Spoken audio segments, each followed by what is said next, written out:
The Book of Numbers. Numbers chapter 1. The Lord spoke to Moses in the tent of meeting in the desert of Sinai on the first day of the 2nd month of the 2nd year, after the Israelites came out of Egypt. He said, "Take a census of the whole Israelite community by their clans and families, listing every man by name, one by one. You and Aaron, at a count according to their divisions, all the men in Israel who are 20 years old or more, and able to serve in the army. One man from each tribe, each of them the head of his family, is to help you. These are the names of the men who are to assist you. From Reuben, Elizur, son of Shedeiah. From Simeon, Shelumiel, son of Zurishaddai. From Judah, Nachshon, son of Amminadab. From Issachar, Nathanael, son of Zuar. From Zebulun, Eliab, son of Helon. From the sons of Joseph. From Ephraim, Elishama, son of Ammihud.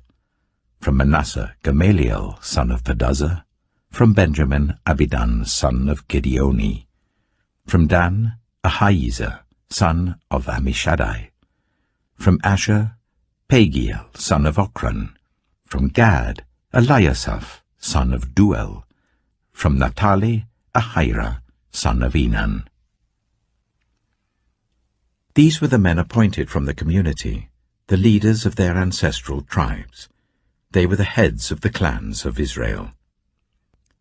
Moses and Aaron took these men whose names had been specified, and they called the whole community together on the first day of the 2nd month. The people registered their ancestry by their clans and families, and the men 20 years old or more were listed by name, one by one, as the Lord commanded Moses. And so he counted them in the desert of Sinai. From the descendants of Reuben, the firstborn son of Israel, all the men 20 years old or more who were able to serve in the army were listed by name, one by one, according to the records of their clans and families. The number from the tribe of Reuben was 46,500. From the descendants of Simeon, all the men 20 years old or more who were able to serve in the army were counted and listed by name, one by one, according to the records of their clans and families. The number from the tribe of Simeon was 59,300. From the descendants of Gad, all the men 20 years old or more who were able to serve in the army were listed by name, according to the records of their clans and families. The number from the tribe of Gad was 45,650. From the descendants of Judah, all the men 20 years old or more who were able to serve in the army were listed by name, according to the records of their clans and families. The number from the tribe of Judah was 74,600. From the descendants of Issachar, all the men 20 years old or more who were able to serve in the army were listed by name, according to the records of their clans and families. The number from the tribe of Issachar was 54,400.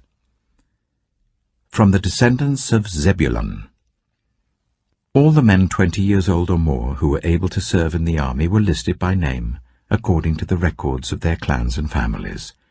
The number from the tribe of Zebulun was 57,400. From the sons of Joseph, from the descendants of Ephraim, all the men 20 years old or more who were able to serve in the army were listed by name, according to the records of their clans and families. The number from the tribe of Ephraim was 40,500. From the descendants of Manasseh, all the men 20 years old or more who were able to serve in the army were listed by name, according to the records of their clans and families. The number from the tribe of Manasseh was 32,200. From the descendants of Benjamin, all the men 20 years old or more who were able to serve in the army were listed by name, according to the records of their clans and families. The number from the tribe of Benjamin was 35,400. From the descendants of Dan, all the men 20 years old or more who were able to serve in the army were listed by name according to the records of their clans and families. The number from the tribe of Dan was 62,700. From the descendants of Asher, all the men 20 years old or more who were able to serve in the army were listed by name according to the records of their clans and families. The number from the tribe of Asher was 41,500. From the descendants of Naphtali, all the men 20 years old or more who were able to serve in the army were listed by name according to the records of their clans and families. The number from the tribe of Naphtali was 53,400. These were the men counted by Moses and Aaron and the 12 leaders of Israel, each one representing his family. All the Israelites, 20 years old or more who were able to serve in Israel's army, were counted according to their families. The total number was 603,550. The ancestral tribe of the Levites, however, was not counted along with the others. The Lord had said to Moses, "You must not count the tribe of Levi, or include them in the census of the other Israelites. Instead, appoint the Levites to be in charge of the tabernacle of the covenant law, over all its furnishings and everything belonging to it. They are to carry the tabernacle and all its furnishings. They are to take care of it and camp round it. Whenever the tabernacle is to move, the Levites are to take it down, and whenever the tabernacle is to be set up, the Levites shall do it. Anyone else who approaches it is to be put to death." The Israelites are to set up their tents by divisions, each of them in their own camp under their standard. The Levites, however, are to set up their tents round the tabernacle of the covenant law, so that my wrath will not fall on the Israelite community. The Levites are to be responsible for the care of the tabernacle of the covenant law.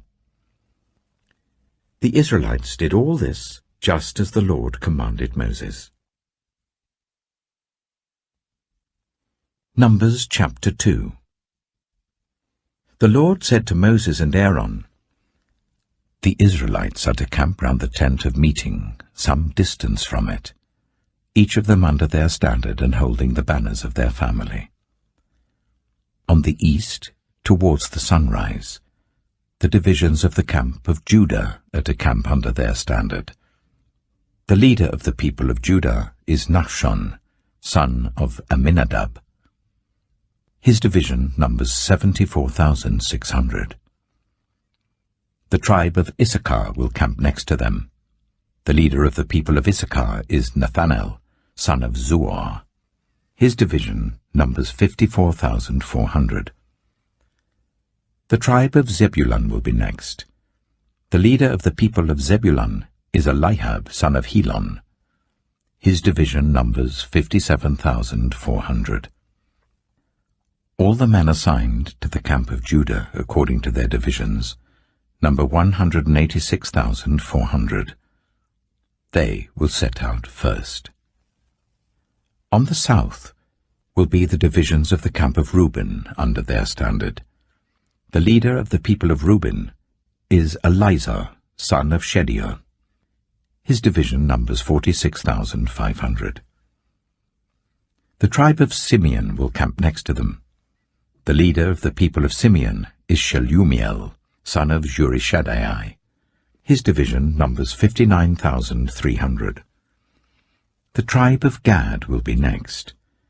The leader of the people of Gad is Eliasaph, son of Duel. His division numbers 45,650. All the men assigned to the camp of Reuben according to their divisions number 151,450. They will set out second. Then the tent of meeting and the camp of the Levites will set out in the middle of the camps. They will set out in the same order as they set up camp, each in their own place, under their standard. On the west will be the divisions of the camp of Ephraim, under their standard. The leader of the people of Ephraim is Elishama, son of Ammihud. His division numbers 40,500. The tribe of Manasseh will be next to them. The leader of the people of Manasseh is Gamaliel, son of Pedazeh. His division numbers 32,200. The tribe of Benjamin will be next. The leader of the people of Benjamin is Abidan, son of Gideoni. His division numbers 35,400. All the men assigned to the camp of Ephraim, according to their divisions, number 108,100. They will set out third. On the north will be the divisions of the camp of Dan under their standard. The leader of the people of Dan is Ahijah, son of Ammishaddai. His division numbers 62,700. The tribe of Asher will camp next to them. The leader of the people of Asher is Pagiel, son of Ochran. His division numbers 41,500. The tribe of Naphtali will be next. The leader of the people of Naphtali is Ahira, son of Enan. His division numbers 53,400. All the men assigned to the camp of Dan number 157,600. They will set out last under their standards. These are the Israelites, counted according to their families. All the men in the camps by their divisions number 603,550. The Levites, however, were not counted along with the other Israelites, as the Lord commanded Moses. So the Israelites did everything the Lord commanded Moses. That is the way they camped under their standards, and that is the way they set out, each of them with their clan and family. Numbers chapter 3. This is the account of the family of Aaron and Moses at the time the Lord spoke to Moses at Mount Sinai. The names of the sons of Aaron were Nadab the firstborn, and Abihu, Eleazar, and Ithamar. Those were the names of Aaron's sons, the anointed priests, who were ordained to serve as priests. Nadab and Abihu, however, died before the Lord when they made an offering with unauthorized fire before him in the desert of Sinai. They had no sons, so Eleazar and Ithamar served as priests during the lifetime of their father Aaron. The Lord said to Moses, "Bring the tribe of Levi and present them to Aaron the priest to assist him. They are to perform duties for him and for the whole community at the tent of meeting by doing the work of the tabernacle. They are to take care of all the furnishings of the tent of meeting, fulfilling the obligations of the Israelites by doing the work of the tabernacle. Give the Levites to Aaron and his sons. They are the Israelites who are to be given wholly to him. Appoint Aaron and his sons to serve as priests. Anyone else who approaches the sanctuary is to be put to death." The Lord also said to Moses, "I have taken the Levites from among the Israelites in place of the first male offspring of every Israelite woman. The Levites are mine, for all the firstborn are mine. When I struck down all the firstborn in Egypt, I set apart for myself every firstborn in Israel, whether human or animal. They are to be mine. I am the Lord." The Lord said to Moses in the desert of Sinai, "Count the Levites by their families and clans. Count every male a month old or more." So Moses counted them as he was commanded by the word of the Lord. These were the names of the sons of Levi: Gershon, Kohath, and Merari. These were the names of the Gershonite clans: Libni and Shimei. The Kohathite clans: Amram, Itzah, Hebron, and Uzziel. The Merarite clans: Malai and Mushai. These were the Levite clans according to their families. To Gershon belonged the clans of the Libnites and Shimeites. These were the Gershonite clans. The number of all the males a month old or more who were counted were 7,500. The Gershonite clans were to camp on the west behind the tabernacle. The leader of the families of the Gershonites was Eliasaph, son of Lael. At the tent of meeting, the Gershonites were responsible for the care of the tabernacle and tent, its coverings, the curtain at the entrance to the tent of meeting, the curtains of the courtyard, the curtain at the entrance to the courtyard surrounding the tabernacle and altar, and the ropes, and everything related to their use. To Kohath belonged the clans of the Amramites, Izharites, Hebronites, and Uzzielites. These were the Kohathite clans. The number of all the males a month old or more was 8,600. The Kohathites were responsible for the care of the sanctuary. The Kohathite clans were to camp on the south side of the tabernacle. The leader of the families of the Kohathite clans was Eliaphan, son of Uzziel. They were responsible for the care of the ark, the table, the lampstand, the altars, the articles of the sanctuary used in ministering, the curtain, and everything related to their use. The chief leader of the Levites was Eleazar, son of Aaron the priest. He was appointed over those who were responsible for the care of the sanctuary. To Merari belonged the clans of the Mahlites and the Mushites. These were the Merarite clans. The number of all the males a month old or more who were counted was 6,200. The leader of the families of the Merarite clans was Zuriel, son of Abihail. They were to camp on the north side of the tabernacle.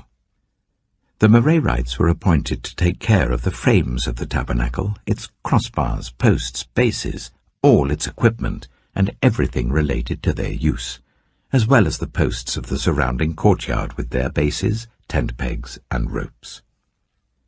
Moses and Aaron and his sons were to camp to the east of the tabernacle, towards the sunrise, in front of the tent of meeting. They were responsible for the care of the sanctuary on behalf of the Israelites. Anyone else who approached the sanctuary was to be put to death. The total number of Levites counted at the Lord's command by Moses and Aaron according to their clans, including every male a month old or more, was 22,000. The Lord said to Moses, "Count all the firstborn Israelite males who are a month old or more, and make a list of their names. Take the Levites for me in place of all the firstborn of the Israelites, and the livestock of the Levites in place of all the firstborn of the livestock of the Israelites. I am the Lord." So Moses counted all the firstborn of the Israelites as the Lord commanded him. The total number of firstborn males a month old or more, listed by name, was 22,273. The Lord also said to Moses, "Take the Levites in place of all the firstborn of Israel, and the livestock of the Levites in place of their livestock. The Levites are to be mine. I am the Lord. To redeem the 273 firstborn Israelites, who exceed the number of the Levites, collect 5 shekels for each one, according to the sanctuary shekel, which weighs 20 gerahs. Give the money for the redemption of the additional Israelites to Aaron and his sons." So Moses collected the redemption money from those who exceeded the number redeemed by the Levites. From the firstborn of the Israelites he collected silver weighing 1,365 shekels, according to the sanctuary shekel. Moses gave the redemption money to Aaron and his sons, as he was commanded by the word of the Lord. Numbers chapter 4. The Lord said to Moses and Aaron, "Take a census of the Kohathite branch of the Levites by their clans and families. Count all the men from 30 to 50 years of age who come to serve in the work at the tent of meeting. This is the work of the Kohathites at the tent of meeting, the care of the most holy things. When the camp is to move, Aaron and his sons are to go in and take down the shielding curtain and put it over the ark of the covenant law. Then they are to cover the curtain with durable leather, spread a cloth of solid blue over that, and put the poles in place. Over the table of the presence they are to spread a blue cloth, and put on it the plates, dishes and bowls, and the jars for drink offerings. The bread that is continually there is to remain on it. They are to spread a scarlet cloth over them, cover that with durable leather, and put the poles in place. They are to take a blue cloth, and cover the lampstand that is for light, together with its lamps, its wick trimmers and trays, and all its jars for the oil used to supply it. Then they are to wrap it and all its accessories in a covering of durable leather, and put it on a carrying frame. Over the gold altar they are to spread a blue cloth, and cover that with durable leather, and put the poles in place. They are to take all the articles used for ministering in the sanctuary, wrap them in a blue cloth, cover that with durable leather, and put them on a carrying frame. They are to remove the ashes from the bronze altar and spread a purple cloth over it. Then they are to place on it all the utensils used for ministering at the altar, including the firepans, meat forks, shovels, and sprinkling bowls. Over it they are to spread a covering of durable leather and put the poles in place. After Aaron and his sons have finished covering the holy furnishings and all the holy articles, and when the camp is ready to move, only then are the Kohathites to come and do the carrying. But they must not touch the holy things, or they will die. The Kohathites are to carry those things that are in the tent of meeting. Eleazar, son of Aaron the priest, is to have charge of the oil for the light, the fragrant incense, the regular grain offering, and the anointing oil. He is to be in charge of the entire tabernacle and everything in it, including its holy furnishings and articles.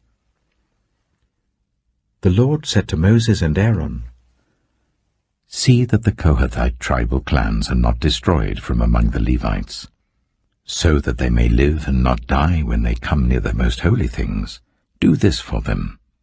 Aaron and his sons are to go into the sanctuary and assign to each man his work and what he is to carry. But the Kohathites must not go in to look at the holy things even for a moment, or they will die." The Lord said to Moses, "Take a census also of the Gershonites by their families and clans.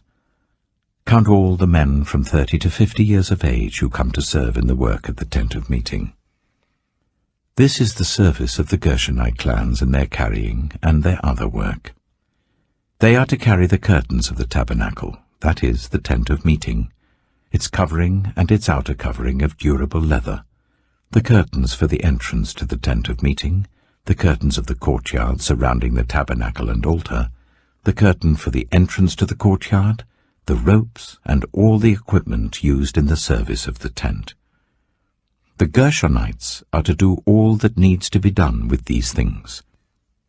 All their service, whether carrying or doing other work, is to be done under the direction of Aaron and his sons. You shall assign to them as their responsibility all they are to carry. This is the service of the Gershonite clans at the tent of meeting. Their duties are to be under the direction of Ithamar, son of Aaron, the priest. Count the Merarites by their clans and families. Count all the men from 30 to 50 years of age who come to serve in the work at the tent of meeting.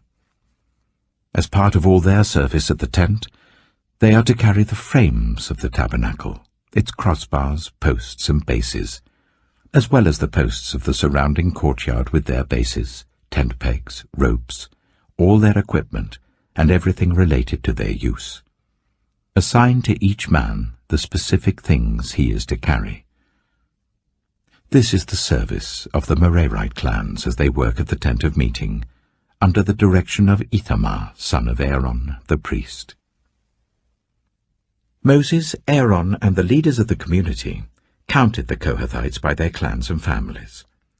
All the men from 30 to 50 years of age who came to serve in the work at the tent of meeting, counted by clans, were 2,750. This was the total of all those in the Kohathite clans who served at the tent of meeting. Moses and Aaron counted them according to the Lord's command through Moses. The Gershonites were counted by their clans and families. All the men from 30 to 50 years of age who came to serve in the work at the tent of meeting, counted by their clans and families, were 2,630. This was the total of those in the Gershonite clans who served at the tent of meeting. Moses and Aaron counted them according to the Lord's command. The Merarites were counted by their clans and families. All the men from 30 to 50 years of age who came to serve in the work at the tent of meeting, counted by their clans, were 3,200. This was the total of those in the Merarite clans. Moses and Aaron counted them according to the Lord's command through Moses. So Moses, Aaron, and the leaders of Israel counted all the Levites by their clans and families. All the men from 30 to 50 years of age who came to do the work of serving and carrying the tent of meeting numbered 8,580. At the Lord's command through Moses, each was assigned his work and told what to carry. Thus they were counted, as the Lord commanded Moses. Numbers chapter 5. The Lord said to Moses, "Command the Israelites to send away from the camp anyone who has a defiling skin disease or a discharge of any kind, or who is ceremonially unclean because of a dead body. Send away male and female alike. Send them outside the camp, so that they will not defile their camp where I dwell among them." The Israelites did so.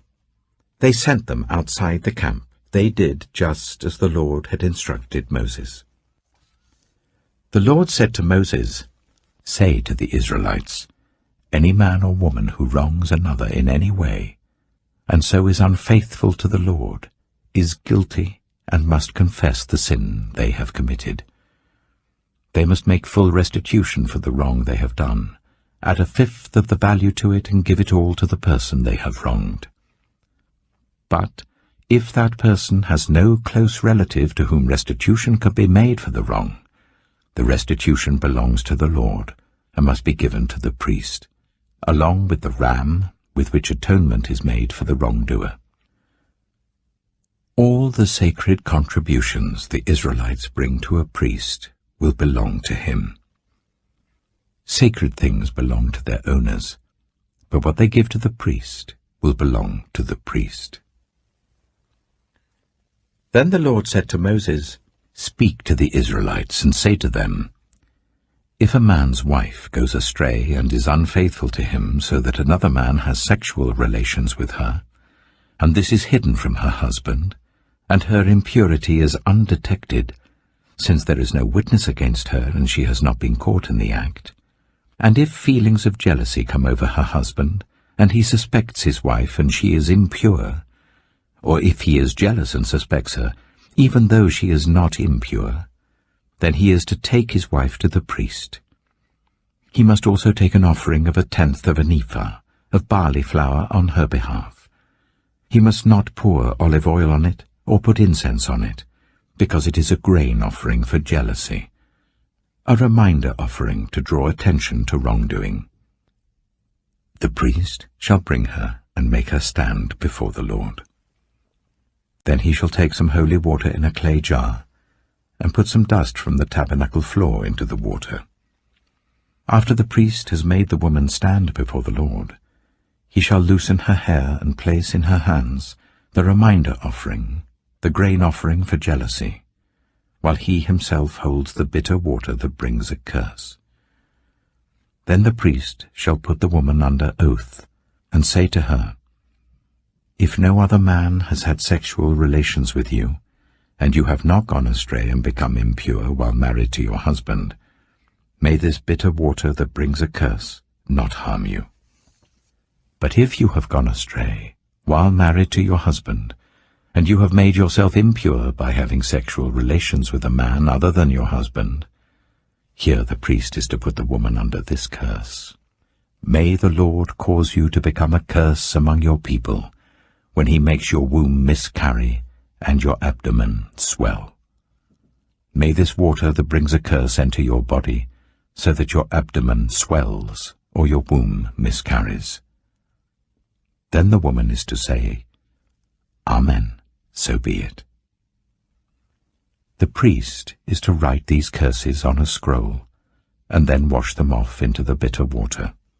He shall make the woman drink the bitter water that brings a curse, and this water that brings a curse and causes bitter suffering will enter her.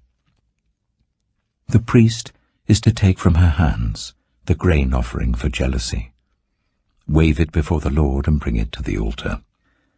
The priest is then to take a handful of the grain offering as a memorial offering and burn it on the altar. After that, he is to make the woman drink the water. If she has made herself impure and been unfaithful to her husband, this will be the result. When she is made to drink the water that brings a curse and causes bitter suffering, it will enter her, her abdomen will swell, and her womb will miscarry, and she will become a curse. If, however, the woman has not made herself impure, but is clean, she will be cleared of guilt, and will be able to have children. This, then, is the law of jealousy, when a woman goes astray and makes herself impure while married to her husband, or when feelings of jealousy come over a man because he suspects his wife. The priest is to make her stand before the Lord, and is to apply this entire law to her.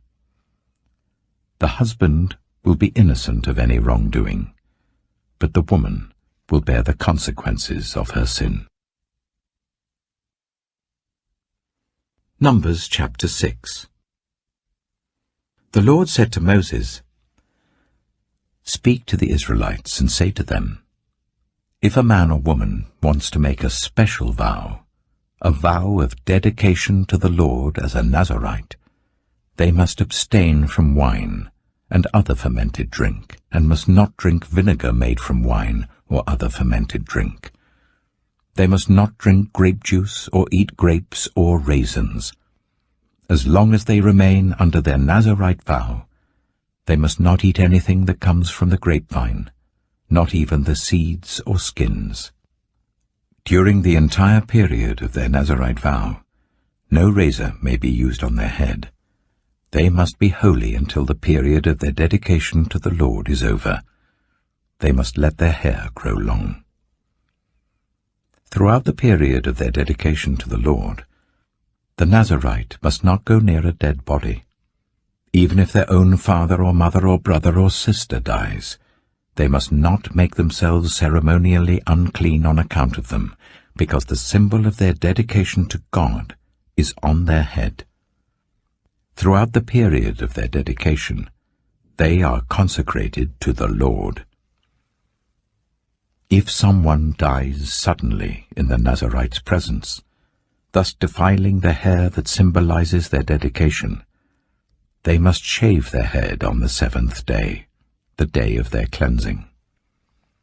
Then on the 8th day, they must bring 2 doves or 2 young pigeons to the priest at the entrance to the tent of meeting.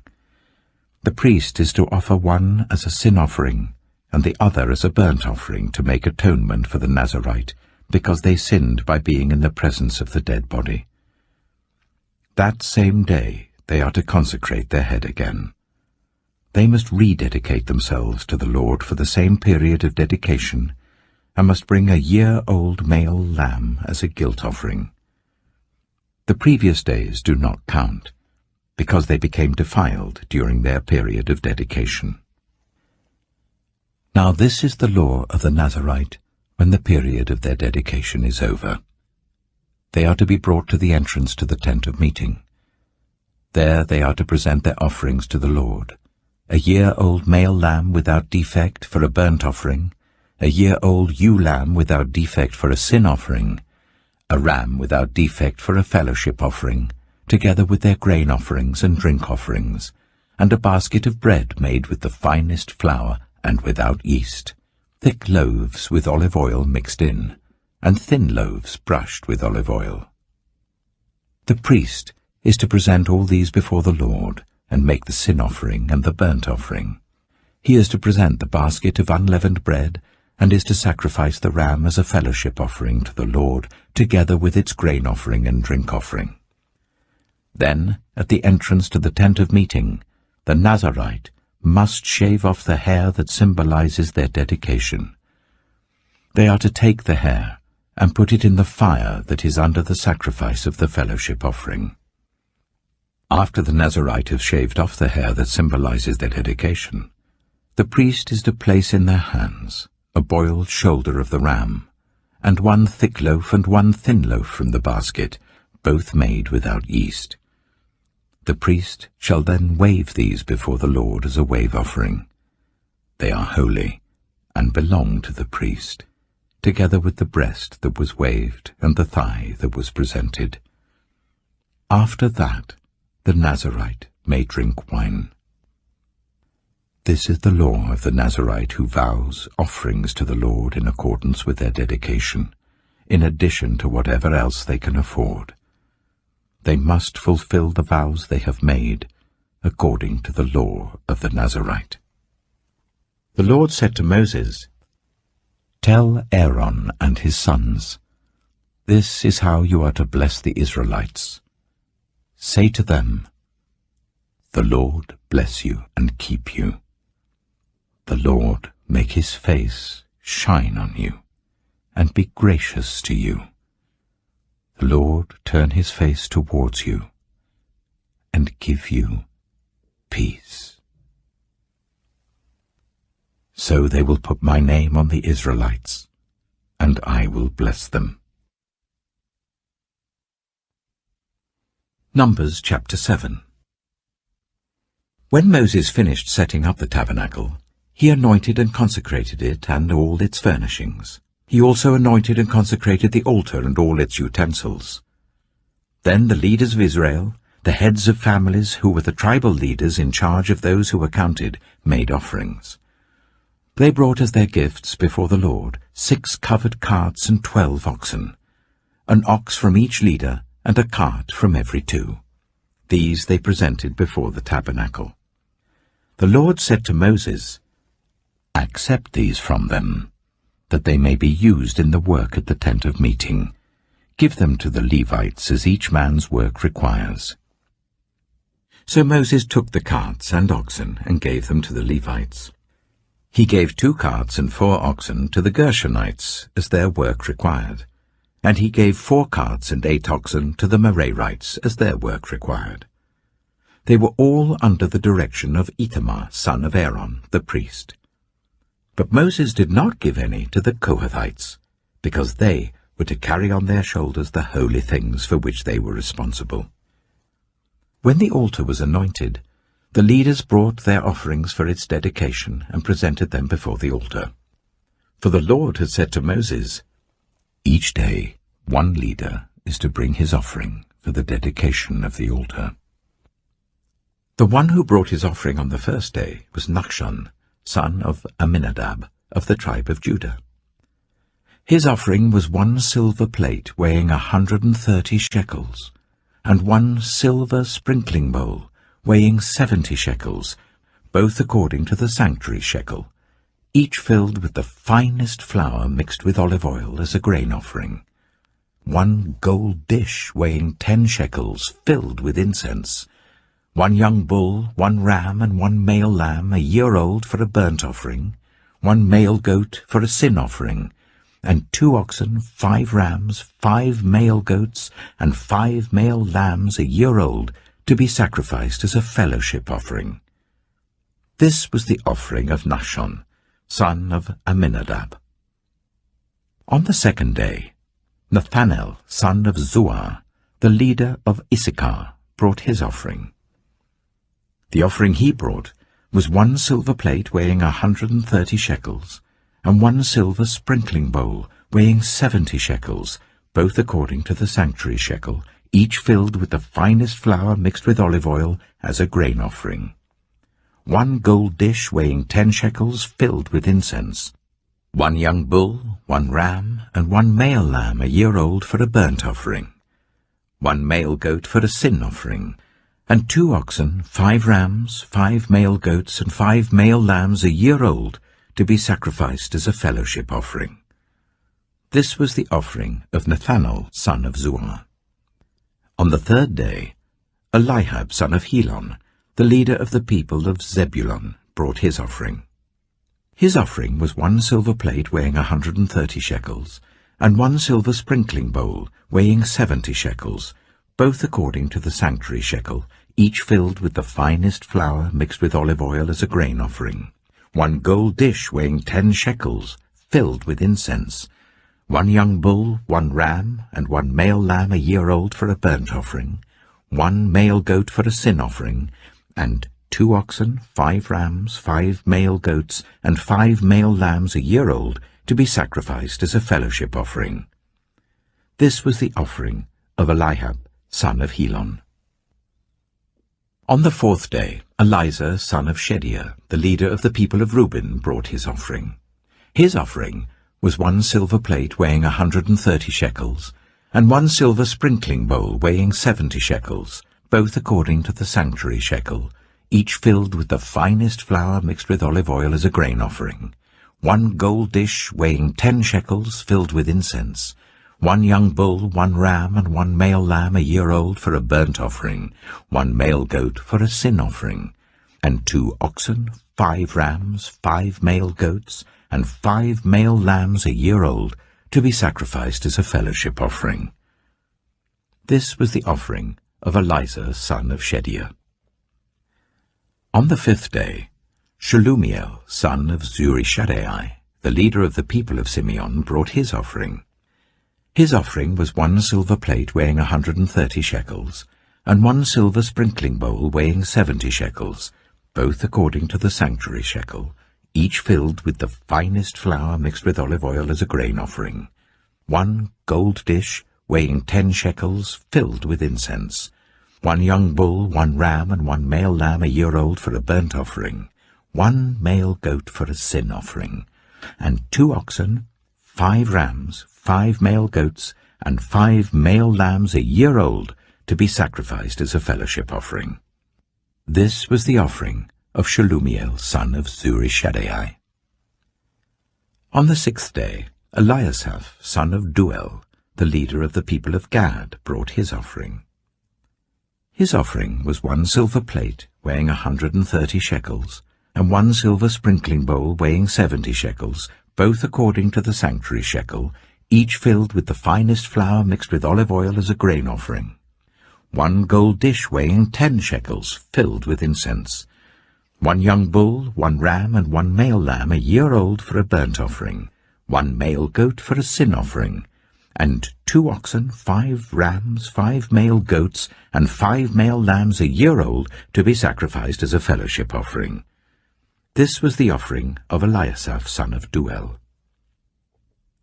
On the 7th day, Elishama, son of Ammihud, the leader of the people of Ephraim, brought his offering.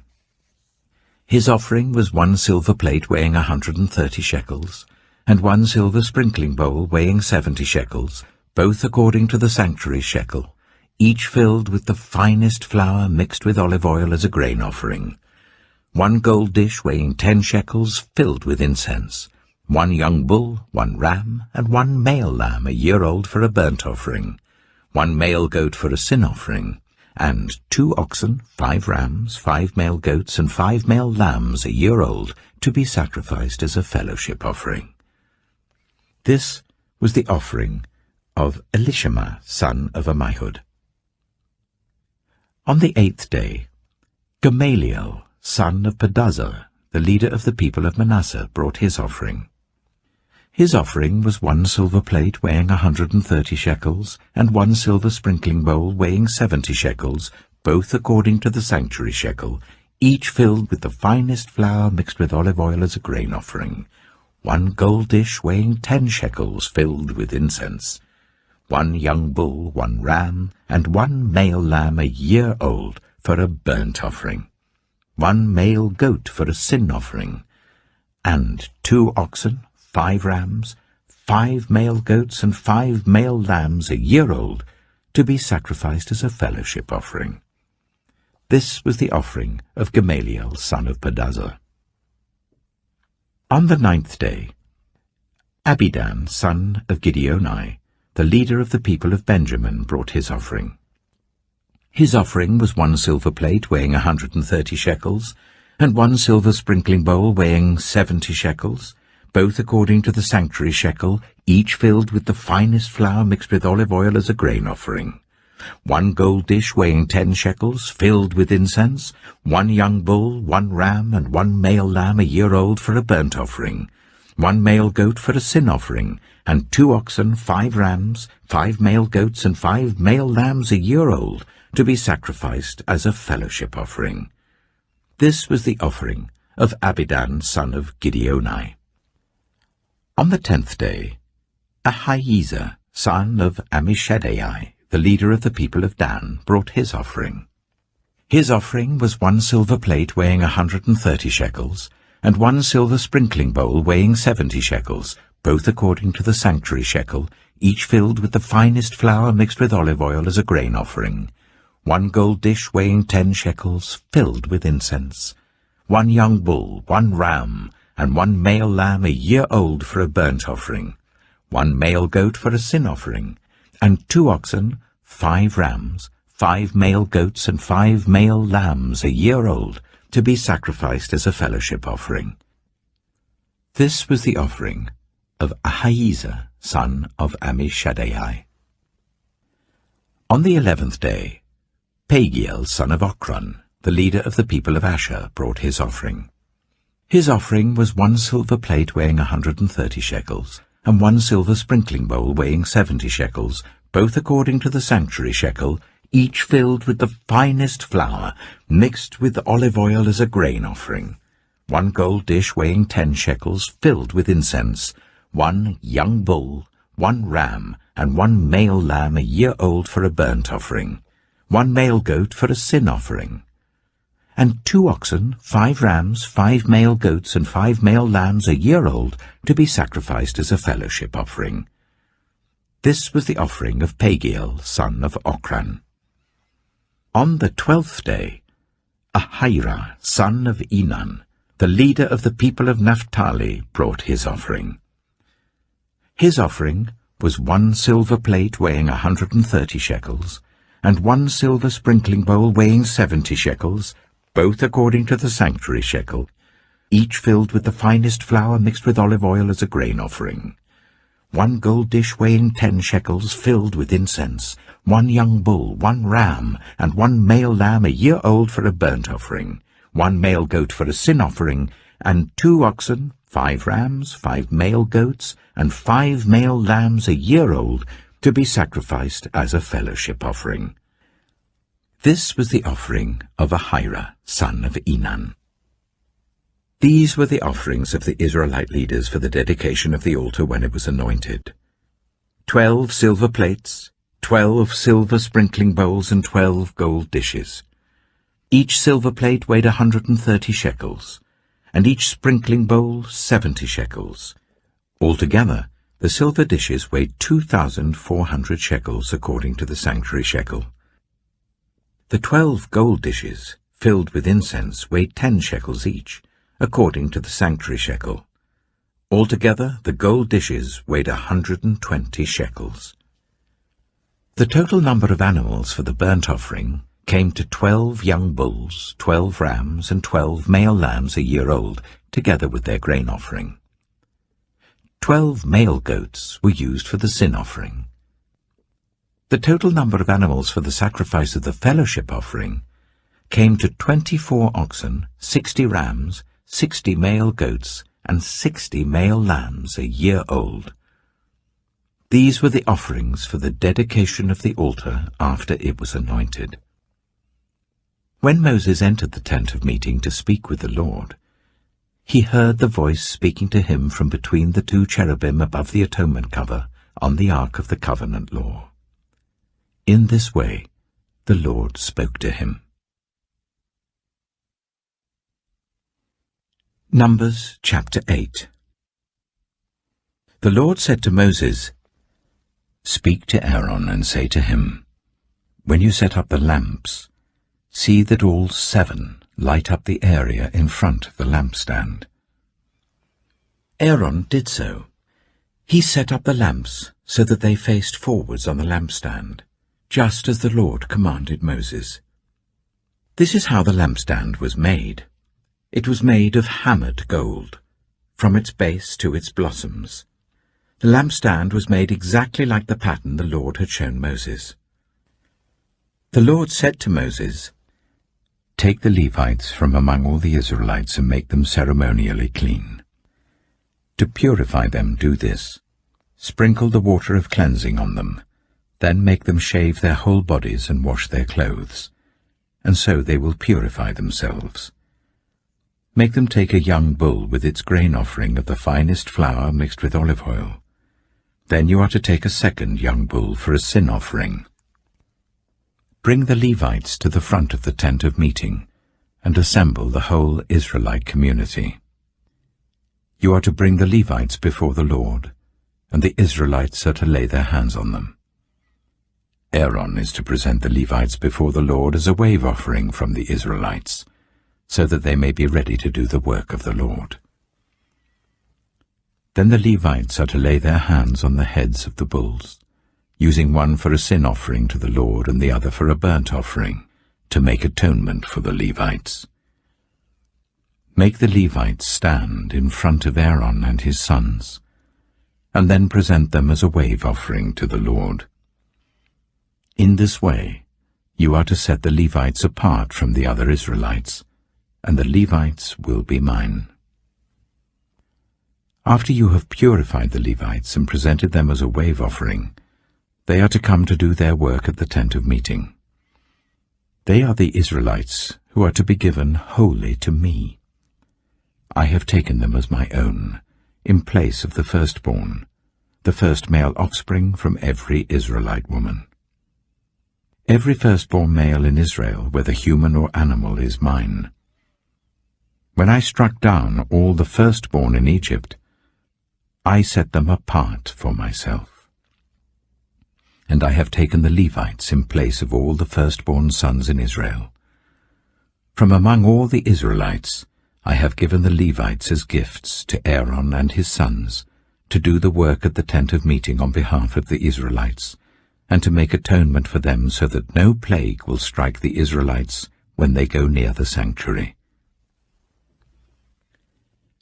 Moses, Aaron, and the whole Israelite community did with the Levites just as the Lord commanded Moses. The Levites purified themselves and washed their clothes. Then Aaron presented them as a wave offering before the Lord and made atonement for them to purify them. After that, the Levites came to do their work at the tent of meeting under the supervision of Aaron and his sons. They did with the Levites just as the Lord commanded Moses. The Lord said to Moses, "This applies to the Levites. Men 25 years old or more shall come to take part in the work at the tent of meeting, but at the age of 50 they must retire from their usual duties and work no longer. They may assist their brothers in performing their duties at the tent of meeting, but they themselves must not do the work. This, then, is how you are to assign the responsibilities of the Levites."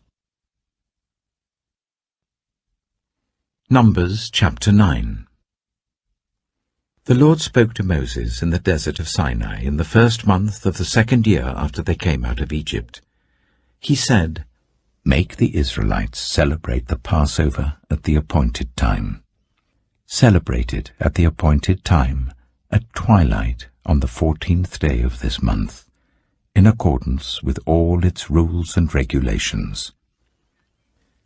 So Moses told the Israelites to celebrate the Passover, and they did so in the desert of Sinai at twilight on the 14th day of the 1st month.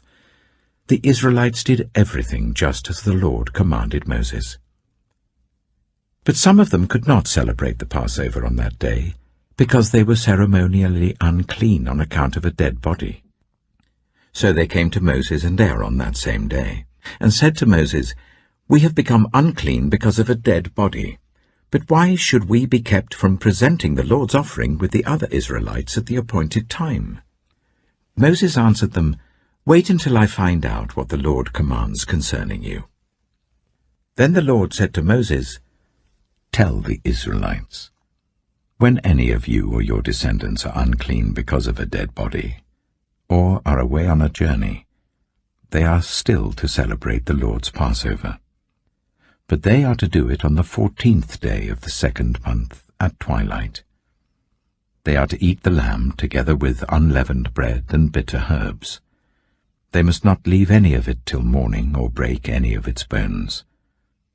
When they celebrate the Passover, they must follow all the regulations. But if anyone who is ceremonially clean and not on a journey fails to celebrate the Passover, they must be cut off from their people for not presenting the Lord's offering at the appointed time. They will bear the consequences of their sin. A foreigner residing among you is also to celebrate the Lord's Passover in accordance with its rules and regulations. You must have the same regulations for both the foreigner and the native-born. On the day the tabernacle, the tent of the covenant law, was set up, the cloud covered it. From evening till morning the cloud above the tabernacle looked like fire. That is how it continued to be. The cloud covered it, and at night it looked like fire. Whenever the cloud lifted from above the tent, the Israelites set out. Wherever the cloud settled, the Israelites set up camp. At the Lord's command, the Israelites set out, and at his command, they set up camp. As long as the cloud stayed over the tabernacle, they remained in camp. When the cloud remained over the tabernacle a long time, the Israelites obeyed the Lord's order and did not set out. Sometimes the cloud was over the tabernacle for only a few days. At the Lord's command they would set up camp, and then at his command they would set out.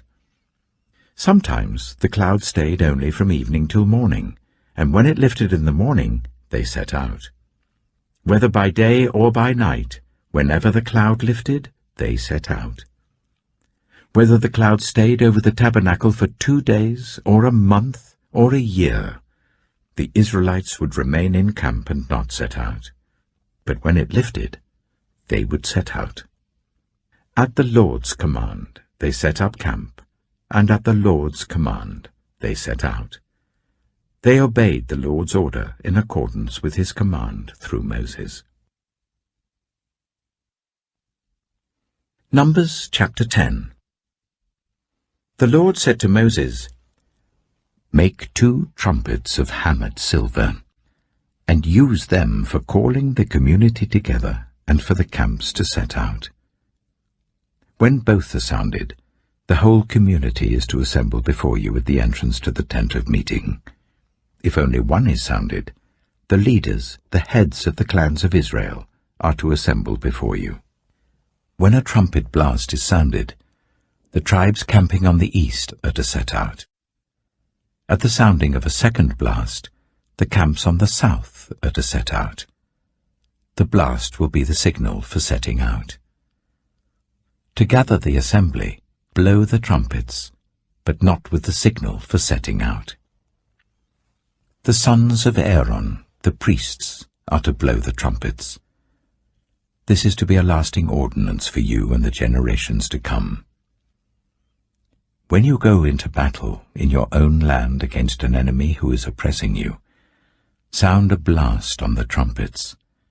Then you will be remembered by the Lord your God and rescued from your enemies. Also at your times of rejoicing, your appointed festivals and new moon feasts, you are to sound the trumpets over your burnt offerings and fellowship offerings, and they will be a memorial for you before your God. I am the Lord your God." On the 20th day of the 2nd month of the 2nd year, the cloud lifted from above the tabernacle of the covenant law. Then the Israelites set out from the desert of Sinai, and travelled from place to place until the cloud came to rest in the desert of Paran. They set out this first time at the Lord's command through Moses. The divisions of the camp of Judah went first, under their standard. Nachshon, son of Amminadab, was in command. Nathanael, son of Zuar, was over the division of the tribe of Issachar, and Eliab, son of Helon, was over the division of the tribe of Zebulun. Then the tabernacle was taken down, and the Gershonites and Merarites who carried it set out. The divisions of the camp of Reuben went next under their standard. Elizur, son of Shedeur, was in command. Shelumiel, son of Zurishaddai, was over the division of the tribe of Simeon, and Eliasaph, son of Duel, was over the division of the tribe of Gad. Then the Kohathites set out, carrying the holy things. The tabernacle was to be set up before they arrived. The divisions of the camp of Ephraim went next under their standard. Elishama, son of Ammihud, was in command. Gamaliel, son of Pedazur, was over the division of the tribe of Manasseh, and Abidah, son of Gideoni, was over the division of the tribe of Benjamin. Finally, as the rear guard for all the units, the divisions of the camp of Dan set out under their standards. Ahiezer, son of Ammishaddai, was in command. Pagiel, son of Ochran, was over the division of the tribe of Asher, and Ahira, son of Enan, was over the division of the tribe of Naphtali. This was the order of march for the Israelite divisions as they set out. Now Moses said to Hobab, son of Ruel, the Midianite, Moses' father-in-law, "We're setting out for the place about which the Lord said, 'I will give it to you.' Come with us, and we will treat you well, for the Lord has promised good things to Israel." He answered, "No, I will not go. I am going back to my own land and my own people." But Moses said, "Please do not leave us. You know where we should camp in the wilderness, and you can be our eyes. If you come with us, we will share with you whatever good things the Lord gives us." So they set out from the mountain of the Lord and travelled for 3 days. The ark of the covenant of the Lord went before them during those 3 days to find them a place to rest. The cloud of the Lord was over them by day when they set out from the camp. Whenever the ark set out, Moses said, "Rise up, Lord. May your enemies be scattered. May your foes flee before you." Whenever it came to rest, he said, "Return, Lord, to the countless thousands of Israel." Numbers chapter 11.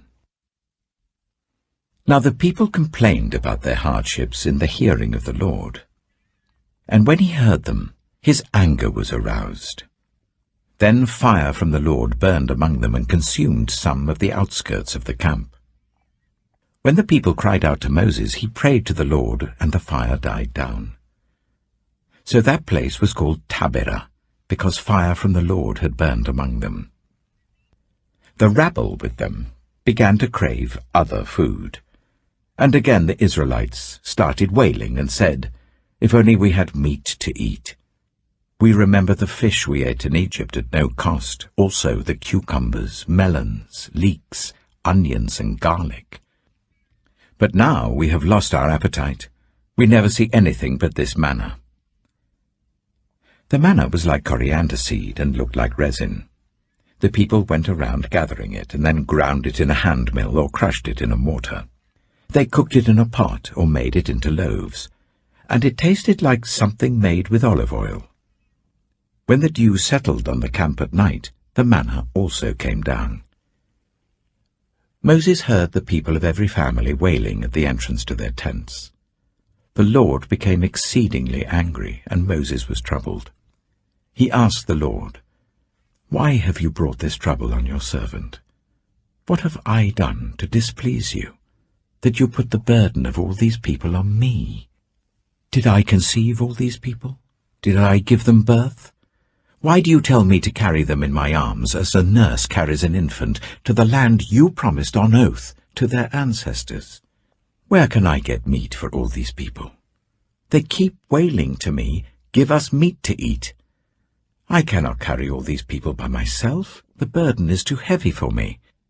If this is how you are going to treat me, please go ahead and kill me right now, if I have found favor in your eyes, and do not let me face my own ruin." The Lord said to Moses, "Bring me 70 of Israel's elders who are known to you as leaders and officials among the people. Make them come to the tent of meeting, that they may stand there with you. I will come down and speak with you there, and I will take some of the power of the Spirit that is on you and put it on them. They will share the burden of the people with you, so that you will not have to carry it alone. Tell the people, 'Consecrate yourselves in preparation for tomorrow, when you will eat meat. The Lord heard you when you wailed, "If only we had meat to eat. We were better off in Egypt." Now the Lord will give you meat, and you will eat it. You will not eat it for just 1 day or 2 days or 5, 10, or 20 days, but for a whole month, until it comes out of your nostrils and you loathe it, because you have rejected the Lord who is among you, and have wailed before him, saying, "Why did we ever leave Egypt?" But Moses said, "Here I am among 600,000 men on foot, and you say, 'I will give them meat to eat for a whole month'? Would they have enough if flocks and herds were slaughtered for them? Would they have enough if all the fish in the sea were caught for them?" The Lord answered Moses, "Is the Lord's arm too short? Now you will see whether or not what I say will come true for you." So Moses went out and told the people what the Lord had said. He brought together 70 of their elders and made them stand round the tent. Then the Lord came down in the cloud and spoke with him, and he took some of the power of the Spirit that was on him and put it on the 70 elders. When the Spirit rested on them, they prophesied, but did not do so again. However, 2 men, whose names were Eldad and Medad, had remained in the camp. They were listed among the elders, but did not go out to the tent. Yet the Spirit also rested on them, and they prophesied in the camp. A young man ran and told Moses, "Eldad and Medad are prophesying in the camp." Joshua, son of Nun, who had been Moses' assistant since youth, spoke up and said, "Moses, my lord, stop them." But Moses replied, "Are you jealous for my sake? I wish that all the Lord's people were prophets, and that the Lord would put his Spirit on them." Then Moses and the elders of Israel returned to the camp. Now a wind went out from the Lord and drove quail in from the sea. It scattered them up to 2 cubits deep all round the camp, as far as a day's walk in any direction. All that day and night and all the next day the people went out and gathered quail. No one gathered less than 10 homers. Then they spread them out all around the camp. But while the meat was still between their teeth and before it could be consumed, the anger of the Lord burned against the people, and he struck them with a severe plague. Therefore the place was named Kibroth Hattaavah, because there they buried the people who had craved other food. From Kibroth Hattaavah the people travelled to Hazeroth and stayed there. Numbers chapter 12. Miriam and Aaron began to talk against Moses because of his Cushite wife, for he had married a Cushite. "Has the Lord spoken only through Moses?" they asked. "Hasn't he also spoken through us?" And the Lord heard this. Now Moses was a very humble man, more humble than anyone else on the face of the earth. At once the Lord said to Moses, Aaron, and Miriam, "Come out to the tent of meeting, all 3 of you." So the 3 of them went out. Then the Lord came down in a pillar of cloud. He stood at the entrance to the tent and summoned Aaron and Miriam. When the 2 of them stepped forward, he said, "Listen to my words. When there is a prophet among you, I, the Lord, reveal myself to them in visions. I speak to them in dreams. But this is not true of my servant Moses. He is faithful in all my house. With him I speak face to face, clearly, and not in riddles. He sees the form of the Lord. Why then were you not afraid to speak against my servant Moses? The anger of the Lord burned against them, and he left them. When the cloud lifted from above the tent, Miriam's skin was leprous. It became as white as snow. Aaron turned towards her and saw that she had a defiling skin disease, and he said to Moses, "Please, my lord, I ask you not to hold against us the sin we have so foolishly committed. Do not let her be like a stillborn infant coming from its mother's womb, with its flesh half eaten away." So Moses cried out to the Lord, "Please, God, heal her." The Lord replied to Moses, "If her father had spat in her face, would she not have been in disgrace for 7 days? Confine her outside the camp for 7 days. After that she can be brought back." So Miriam was confined outside the camp for 7 days, and the people did not move on till she was brought back. After that the people left Hazeroth and camped in the desert of Paran. Numbers chapter 13. The Lord said to Moses, "Send some men to explore the land of Canaan, which I am giving to the Israelites. From each ancestral tribe send one of its leaders." So at the Lord's command Moses sent them out from the desert of Paran. All of them were leaders of the Israelites. These are their names. From the tribe of Reuben, Shammua, son of Zakkar. From the tribe of Simeon, Shaphat, son of Hori. From the tribe of Judah, Caleb, son of Jephunneh. From the tribe of Issachar, Igal, son of Joseph. From the tribe of Ephraim, Hoshea, son of Nun. From the tribe of Benjamin, Paltai, son of Raphu. From the tribe of Zebulun, Gadiel, son of Sodai. From the tribe of Manasseh, a tribe of Joseph, Gadai, son of Suzai. From the tribe of Dan, Amiel, son of Gemalai. From the tribe of Asher, Sethur, son of Michael. From the tribe of Naphtali, Nabai, son of Vusai. From the tribe of Gad, Geuel, son of Machai. These are the names of the men Moses sent to explore the land. Moses gave Hoshea, son of Nun, the name Joshua. When Moses sent them to explore Canaan, he said, "Go up through the Negev and on into the hill country. See what the land is like and whether the people who live there are strong or weak, few or many. What kind of land do they live in? Is it good or bad? What kind of towns do they live in? Are they unwalled or fortified? How is the soil? Is it fertile or poor? Are there trees in it or not? Do your best to bring back some of the fruit of the land." It was the season for the first ripe grapes. So they went up and explored the land from the desert of Zin as far as Rehob, towards Lebo-Hamath. They went up through the Negev and came to Hebron, where Ahiman, Sheshai, and Talmai, the descendants of Anak, lived. Hebron had been built 7 years before Zoan in Egypt. When they reached the valley of Eshcol, they cut off a branch bearing a single cluster of grapes. 2 of them carried it on a pole between them, along with some pomegranates and figs. That place was called the Valley of Eshcol, because of the cluster of grapes the Israelites cut off there. At the end of 40 days they returned from exploring the land.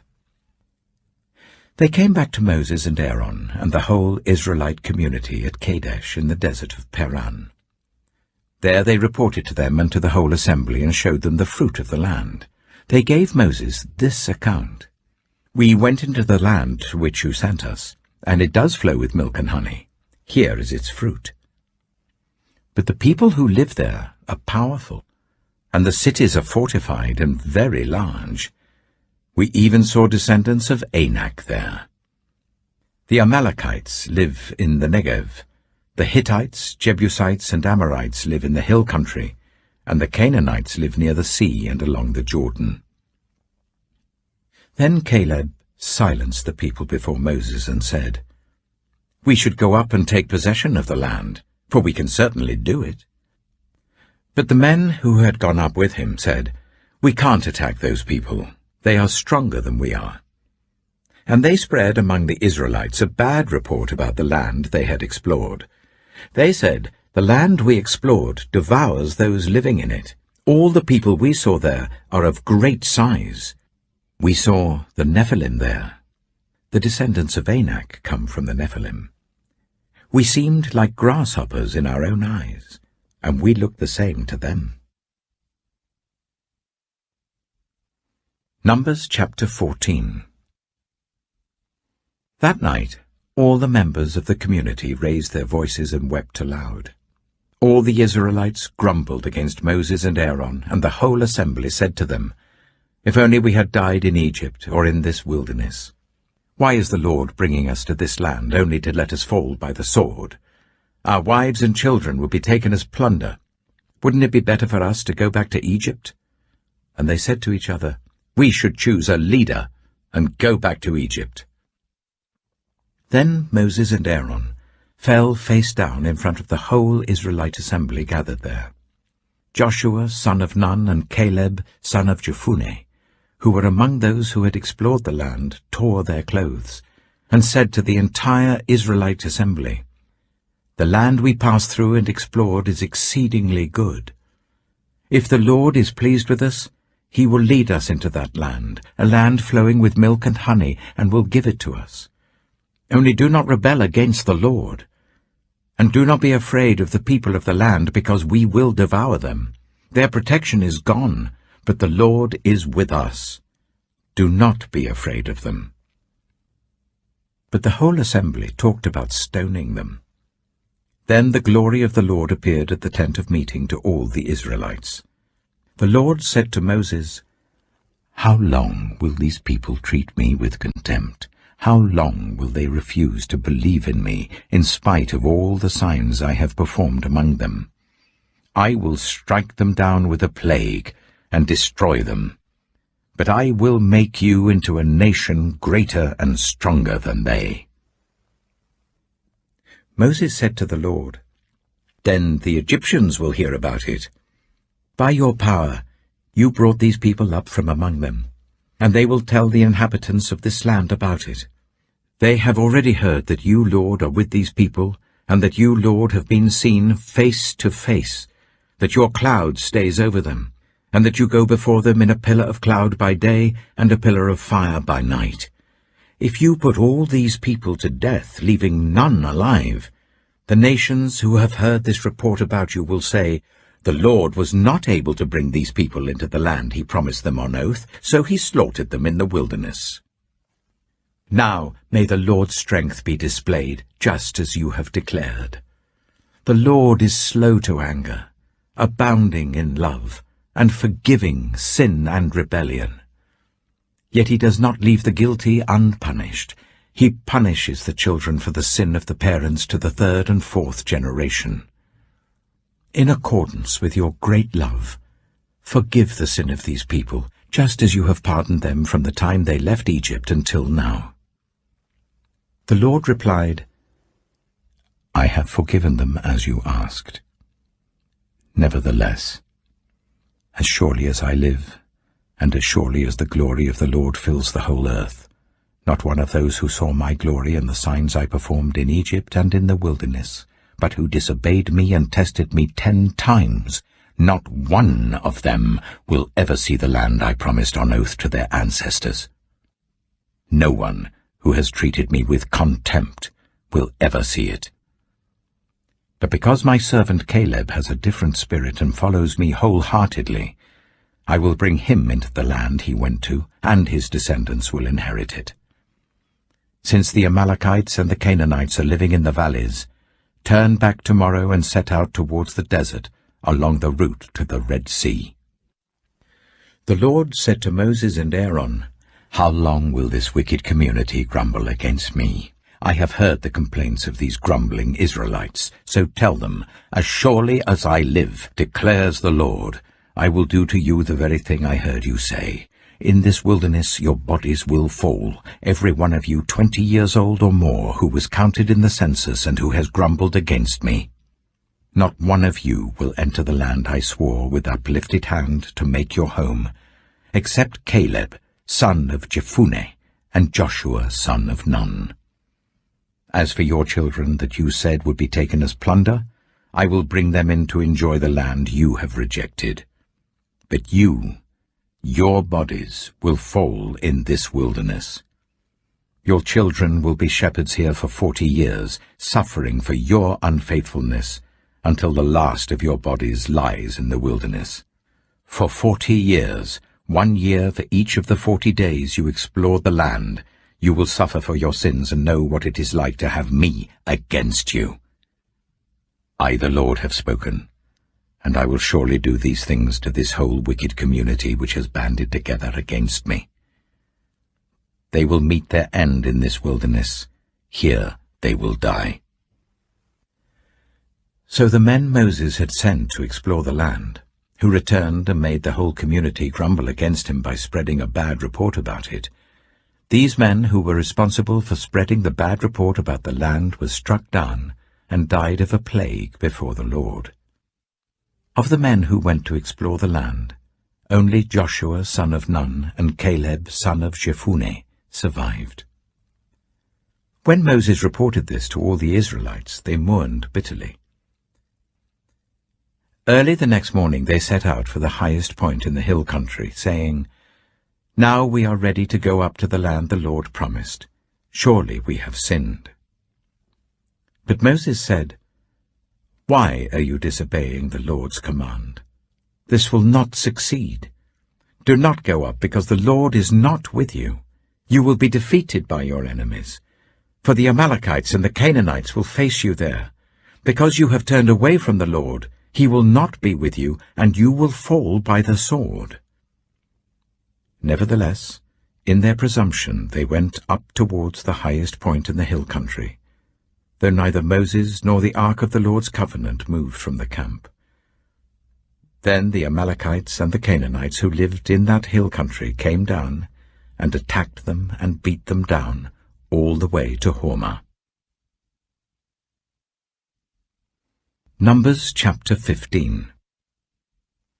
The Lord said to Moses, "Speak to the Israelites and say to them, After you enter the land I am giving you as a home, and you present to the Lord food offerings from the herd or the flock, as an aroma pleasing to the Lord, whether burnt offerings or sacrifices, for special vows or free will offerings or festival offerings, then the person who brings an offering shall present to the Lord a grain offering of 1/10 of an ephah of the finest flour, mixed with 1/4 of a hin of olive oil.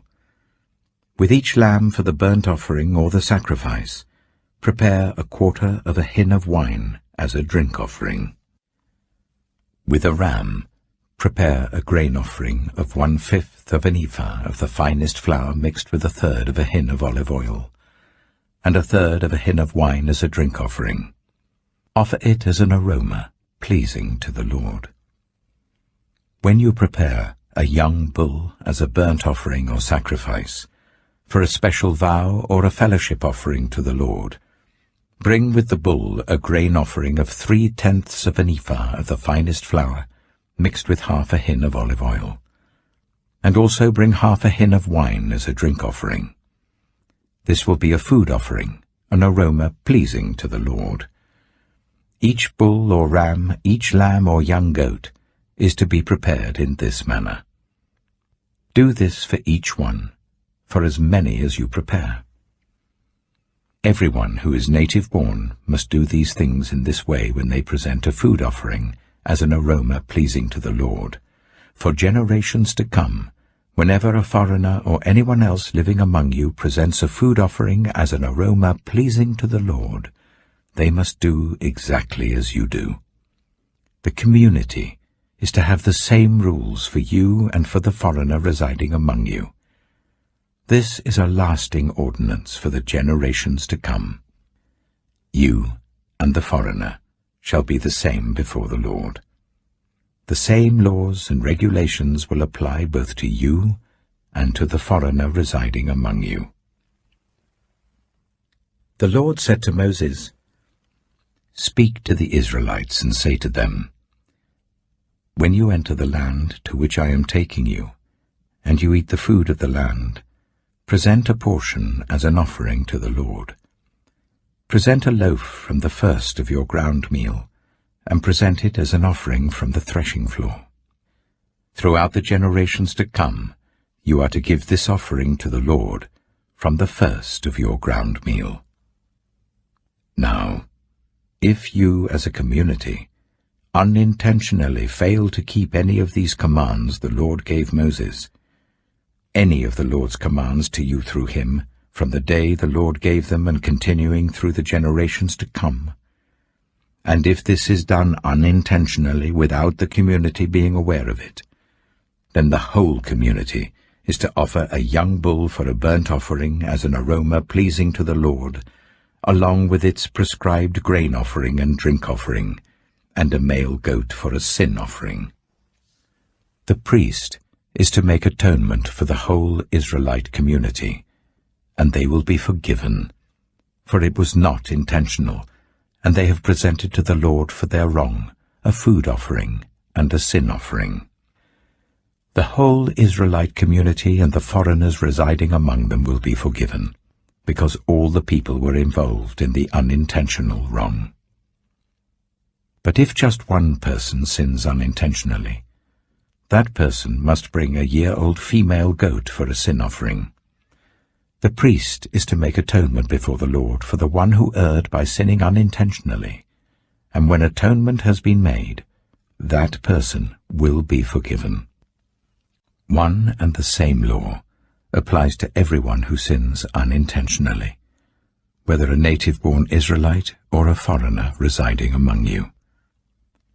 But anyone who sins defiantly, whether native-born or foreigner, utters blasphemy against the Lord and must be cut off from the people of Israel.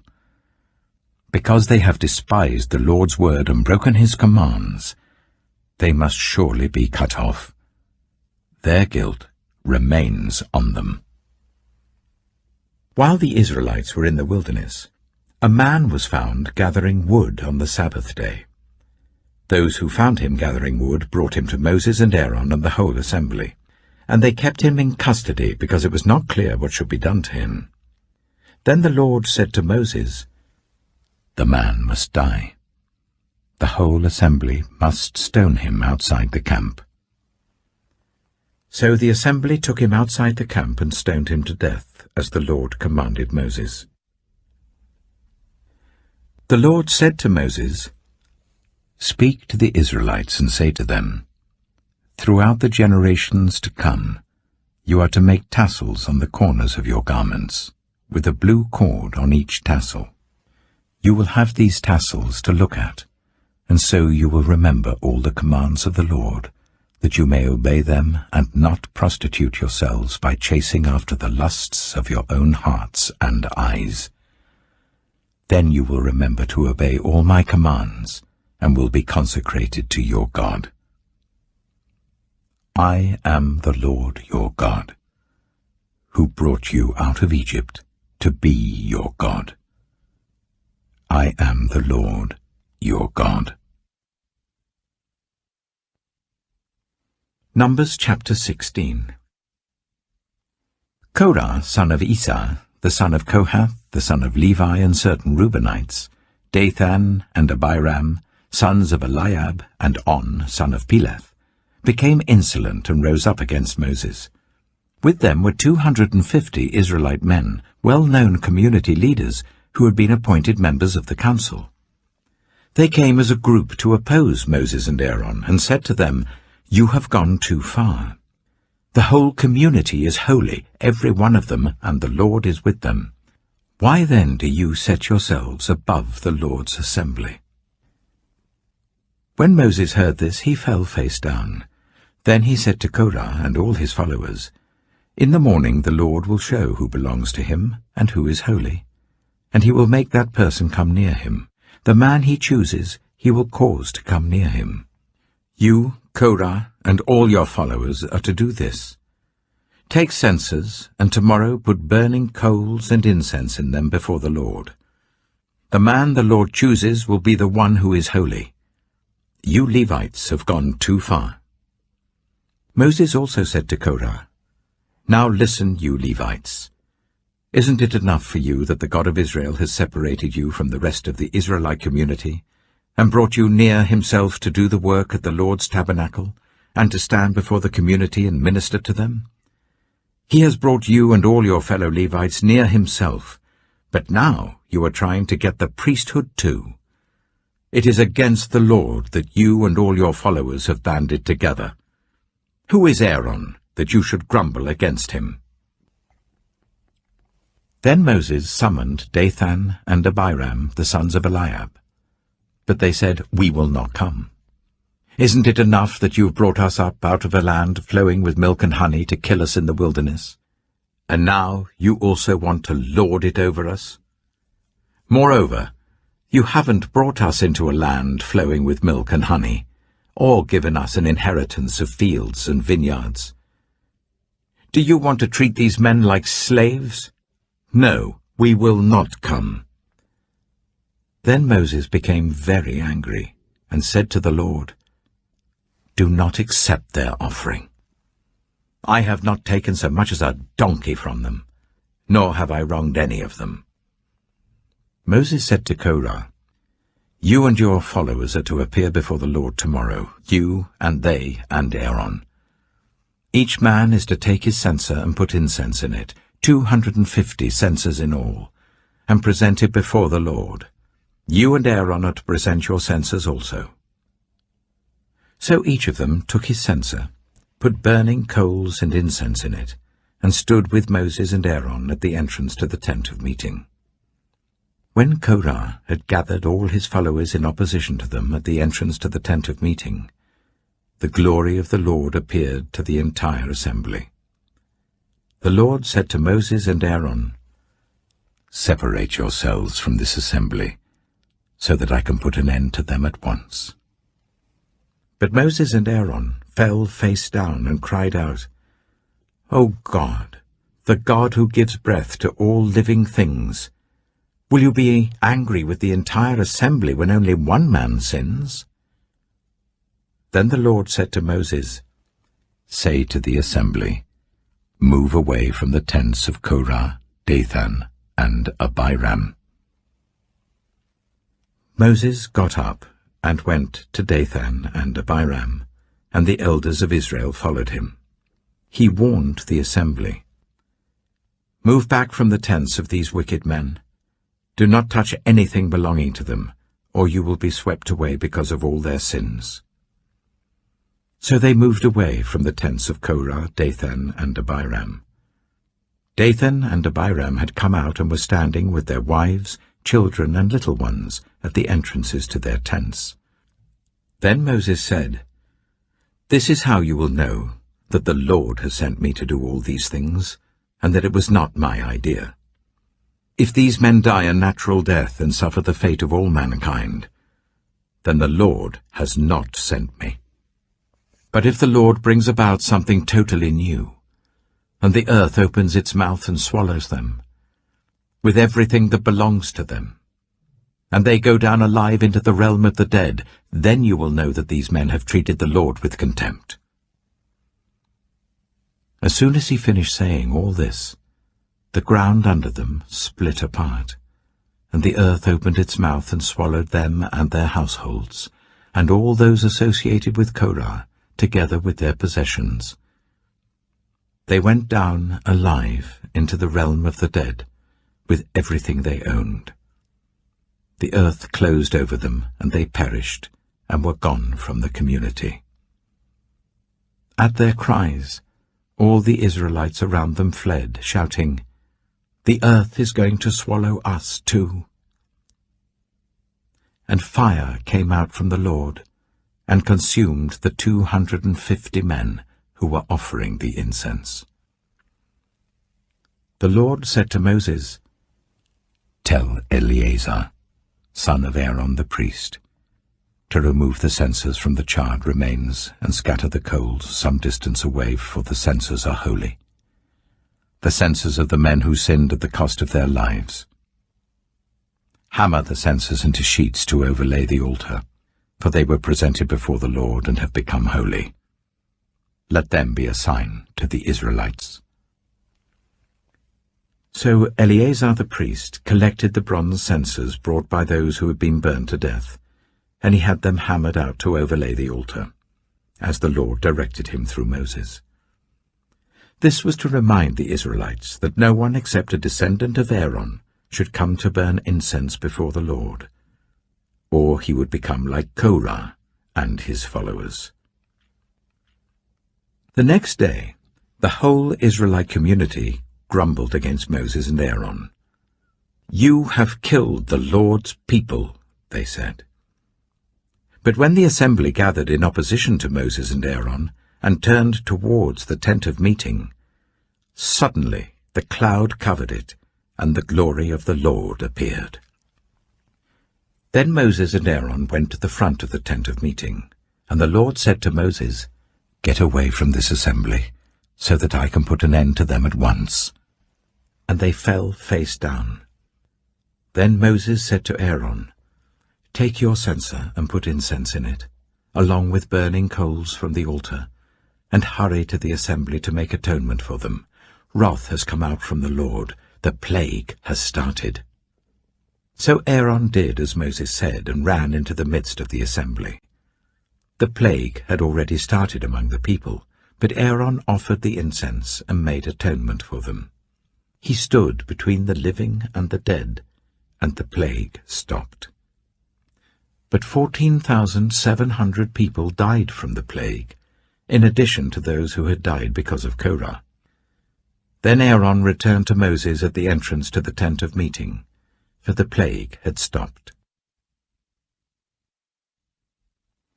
Numbers chapter 17.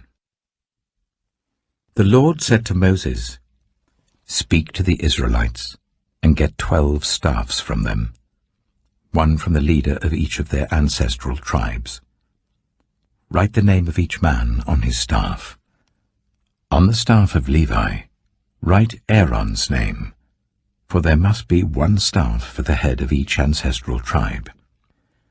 Place them in the tent of meeting in front of the ark of the covenant law, where I meet with you.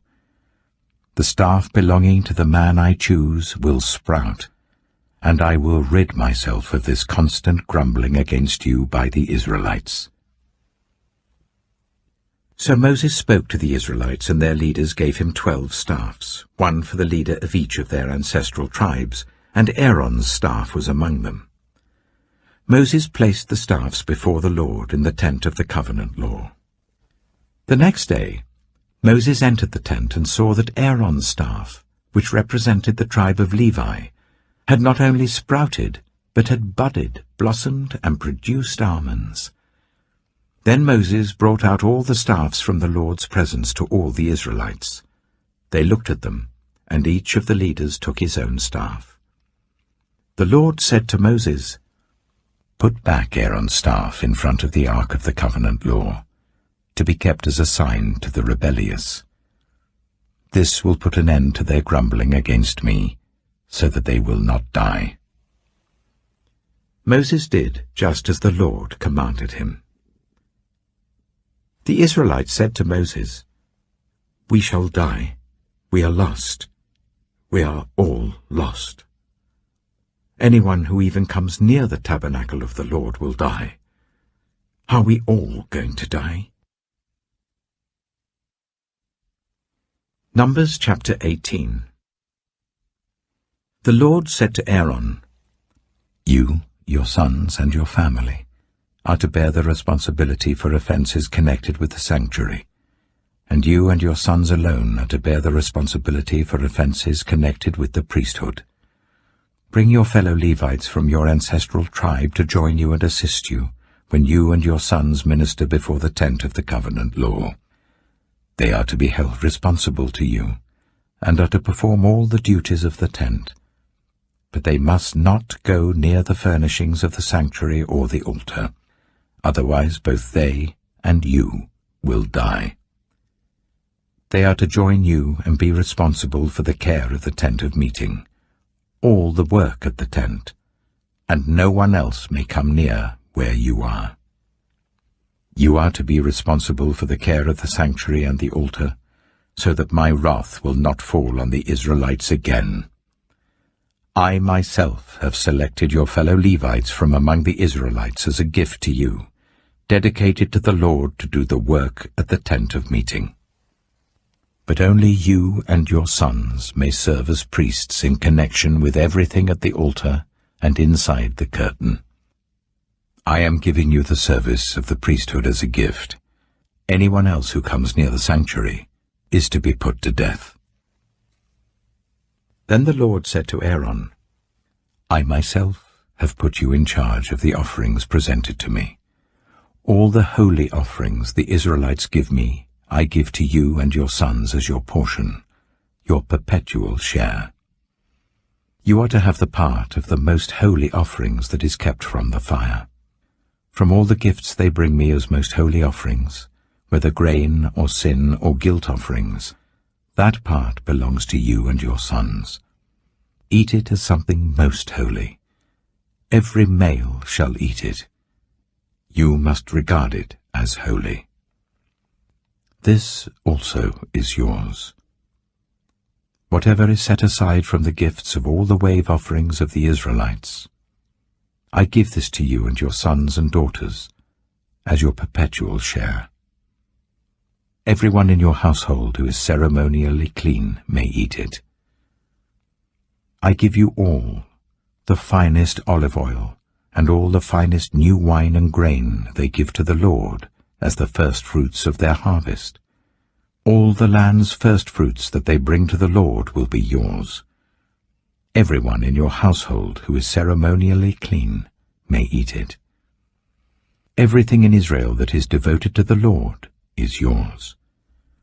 The first offspring of every womb, both human and animal, that is offered to the Lord is yours.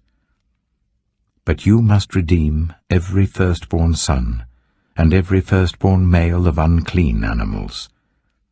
When they are a month old, you must redeem them at the redemption price set at 5 shekels of silver, according to the sanctuary shekel, which weighs 20 gerahs. But you must not redeem the firstborn of an ox, a sheep, or a goat. They are holy. Splash their blood against the altar, and burn their fat as a food offering, an aroma pleasing to the Lord. Their meat is to be yours, just as the breast of the wave offering and the right thigh are yours. Whatever is set aside from the holy offerings the Israelites present to the Lord, I give to you and your sons and daughters as your perpetual share. It is an everlasting covenant of salt before the Lord, for both you and your offspring." The Lord said to Aaron, "You will have no inheritance in their land, nor will you have any share among them. I am your share and your inheritance among the Israelites. I give to the Levites all the tithes in Israel as their inheritance in return for the work they do while serving at the tent of meeting. From now on, the Israelites must not go near the tent of meeting, or they will bear the consequences of their sin and will die.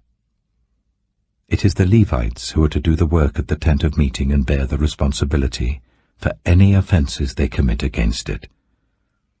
This is a lasting ordinance for the generations to come.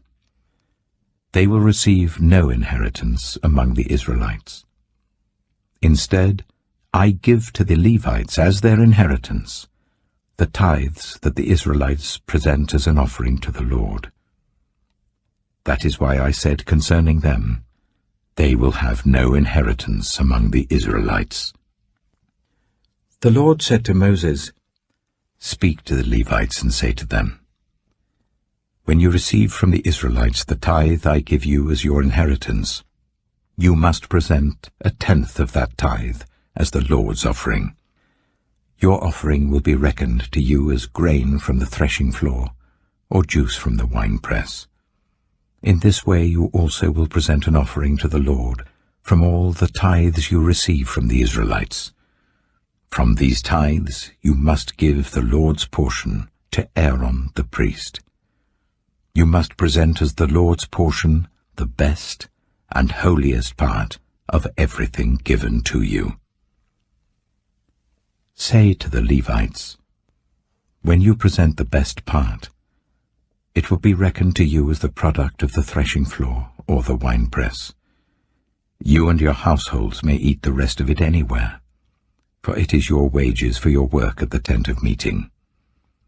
By presenting the best part of it, you will not be guilty in this matter. Then you will not defile the holy offerings of the Israelites, and you will not die. Numbers chapter 19. The Lord said to Moses and Aaron, "This is a requirement of the law that the Lord has commanded.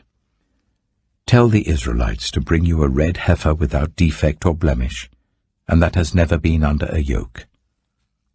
Give it to Eleazar the priest. It is to be taken outside the camp and slaughtered in his presence.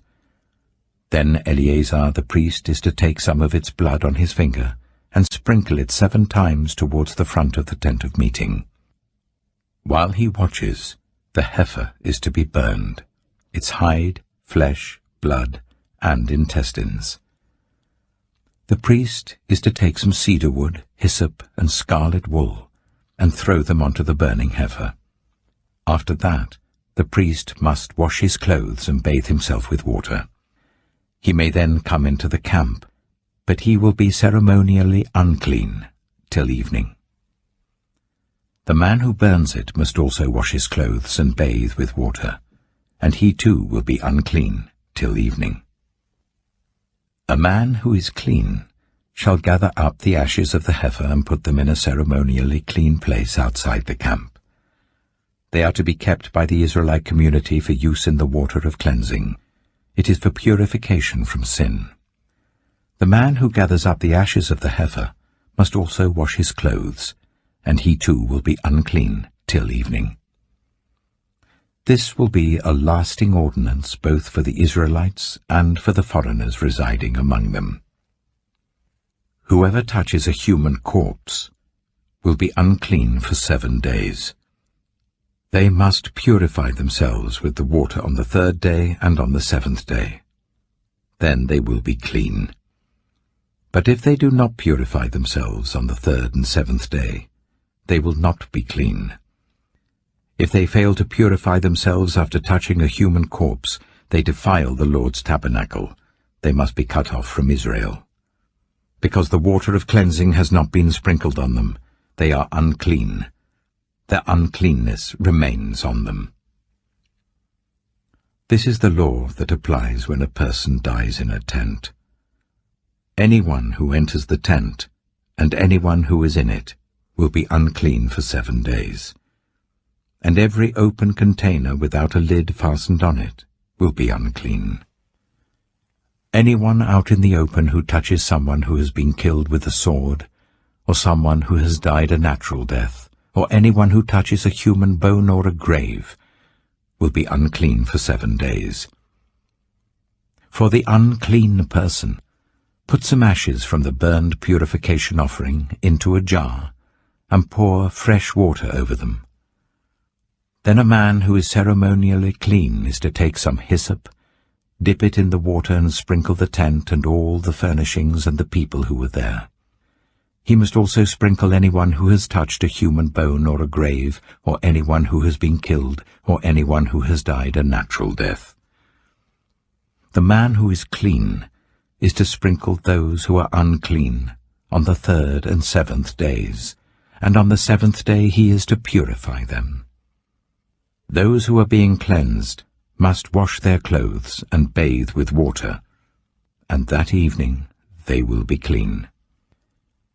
But if those who are unclean do not purify themselves, they must be cut off from the community, because they have defiled the sanctuary of the Lord. The water of cleansing has not been sprinkled on them, and they are unclean. This is a lasting ordinance for them. The man who sprinkles the water of cleansing must also wash his clothes, and anyone who touches the water of cleansing will be unclean till evening. Anything that an unclean person touches becomes unclean, and anyone who touches it becomes unclean till evening. Numbers chapter 20. In the first month, the whole Israelite community arrived at the desert of Zin, and they stayed at Kadesh. There Miriam died and was buried. Now there was no water for the community, and the people gathered in opposition to Moses and Aaron. They quarreled with Moses and said, "If only we had died when our brothers fell dead before the Lord. Why did you bring the Lord's community into this wilderness, that we and our livestock should die here? Why did you bring us up out of Egypt to this terrible place? It has no corn or figs, grapevines or pomegranates, and there is no water to drink." Moses and Aaron went from the assembly to the entrance to the tent of meeting and fell face down, and the glory of the Lord appeared to them. The Lord said to Moses, "Take the staff, and you and your brother Aaron gather the assembly together. Speak to that rock before their eyes, and it will pour out its water. You will bring water out of the rock for the community, so that they and their livestock can drink." So Moses took the staff from the Lord's presence, just as he commanded him. He and Aaron gathered the assembly together in front of the rock, and Moses said to them, "Listen, you rebels, must we bring you water out of this rock?" Then Moses raised his arm and struck the rock twice with his staff. Water gushed out, and the community and their livestock drank. But the Lord said to Moses and Aaron, "Because you did not trust in me enough to honor me as holy in the sight of the Israelites, you will not bring this community into the land I give them." These were the waters of Meribah, where the Israelites quarreled with the Lord, and where he was proved holy among them. Moses sent messengers from Kadesh to the king of Edom, saying, "This is what your brother Israel says. You know about all the hardships that have come on us. Our ancestors went down into Egypt, and we lived there many years. The Egyptians ill-treated us and our ancestors, but when we cried out to the Lord, he heard our cry, and sent an angel and brought us out of Egypt. Now we are here at Kadesh, a town on the edge of your territory. Please let us pass through your country. We will not go through any field or vineyard or drink water from any well. We will travel along the king's highway and not turn to the right or to the left until we have passed through your territory." But Edom answered, "You may not pass through here. If you try, we will march out and attack you with the sword." The Israelites replied, "We will go along the main road, and if we or our livestock drink any of your water, we will pay for it. We only want to pass through on foot, nothing else." Again they answered, "You may not pass through." Then Edom came out against them with a large and powerful army. Since Edom refused to let them go through their territory, Israel turned away from them. The whole Israelite community set out from Kadesh and came to Mount Hor. At Mount Hor, near the border of Edom, the Lord said to Moses and Aaron, "Aaron will be gathered to his people. He will not enter the land I give the Israelites, because both of you rebelled against my command at the waters of Meribah. Call Aaron and his son Eleazar, and take them up Mount Hor. Remove Aaron's garments and put them on his son Eleazar, for Aaron will be gathered to his people. He will die there." Moses did as the Lord commanded. they went up Mount Hor in the sight of the whole community. Moses removed Aaron's garments and put them on his son Eleazar, and Aaron died there on top of the mountain. Then Moses and Eleazar came down from the mountain, and when the whole community learned that Aaron had died, all the Israelites mourned for him 30 days. Numbers chapter 21. When the Canaanite king of Arad, who lived in the Negev, heard that Israel was coming along the road to Atharim, he attacked the Israelites and captured some of them. Then Israel made this vow to the Lord: "If you will deliver these people into our hands, we will totally destroy their cities." The Lord listened to Israel's plea and gave the Canaanites over to them. They completely destroyed them and their towns, so the place was named Hormah. They travelled from Mount Hor along the route to the Red Sea to go round Edom. But the people grew impatient on the way. They spoke against God and against Moses and said, "Why have you brought us up out of Egypt to die in the wilderness? There is no bread, there is no water, and we detest this miserable food." Then the Lord sent venomous snakes among them. They bit the people, and many Israelites died. The people came to Moses and said, "We sinned when we spoke against the Lord and against you. Pray that the Lord will take the snakes away from us." So Moses prayed for the people. The Lord said to Moses, "Make a snake and put it up on a pole. Anyone who is bitten can look at it and live." So Moses made a bronze snake and put it up on a pole. Then when anyone was bitten by a snake and looked at the bronze snake, they lived. The Israelites moved on and camped at Oboth. Then they set out from Oboth and camped in Abarim, in the wilderness that faces Moab towards the sunrise. From there they moved on and camped in the Zered valley. They set out from there and camped alongside the Arnon, which is in the wilderness extending into Amorite territory. The Arnon is the border of Moab, between Moab and the Amorites. That is why the book of the wars of the Lord says, "Zahab in Zuphah and the ravines, the Arnon and the slopes of the ravines that lead to the settlement of Ar, and lie along the border of Moab." From there they continued on to Beer, the well where the Lord said to Moses, "Gather the people together, and I will give them water." Then Israel sang this song: "Spring up, O well, sing about it, about the well that the princes dug, that the nobles of the people sank, the nobles with scepters and staffs." Then they went from the wilderness to Mattanah, from Mattanah to Nahaliel, from Nahaliel to Bamoth, and from Bamoth to the valley in Moab, where the top of Pisgah overlooks the wasteland. Israel sent messengers to say to Sihon, king of the Amorites, "Let us pass through your country. We will not turn aside into any field or vineyard or drink water from any well. We will travel along the king's highway until we have passed through your territory." But Sihon would not let Israel pass through his territory. He mustered his entire army and marched out into the wilderness against Israel. When he reached Jahaz, he fought with Israel. Israel, however, put him to the sword and took over his land from the Arnon to the Jabbok, but only as far as the Ammonites, because their border was fortified. Israel captured all the cities of the Amorites and occupied them, including Heshbon and all its surrounding settlements. Heshbon was the city of Sihon, king of the Amorites, who had fought against the former king of Moab, and had taken from him all his land as far as the Arnon. That is why the poets say, "Come to Heshbon and let it be rebuilt. Let Sihon's city be restored." Fire went out from Heshbon, a blaze from the city of Sihon. It consumed Ar of Moab, the citizens of Arnon's heights.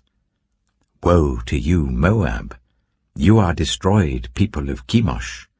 He has given up his sons as fugitives and his daughters as captives to Sihon, king of the Amorites. But we have overthrown them. Heshbon's dominion has been destroyed all the way to Dibon, and we have demolished them as far as Nophah, which extends to Medeba. So Israel settled in the land of the Amorites. After Moses had sent spies to Jazer, the Israelites captured its surrounding settlements and drove out the Amorites who were there. Then they turned and went up along the road towards Bashan, and Og, king of Bashan, and his whole army marched out to meet them in battle at Edrei. The Lord said to Moses, "Do not be afraid of him, for I have delivered him into your hands, along with his whole army and his land. Do to him what you did to Sihon, king of the Amorites, who reigned in Heshbon." So they struck him down, together with his sons and his whole army, leaving them no survivors, and they took possession of his land. Numbers chapter 22. Then the Israelites travelled to the plains of Moab and camped along the Jordan opposite Jericho.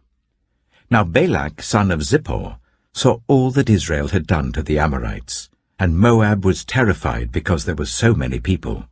Indeed, Moab was filled with dread because of the Israelites.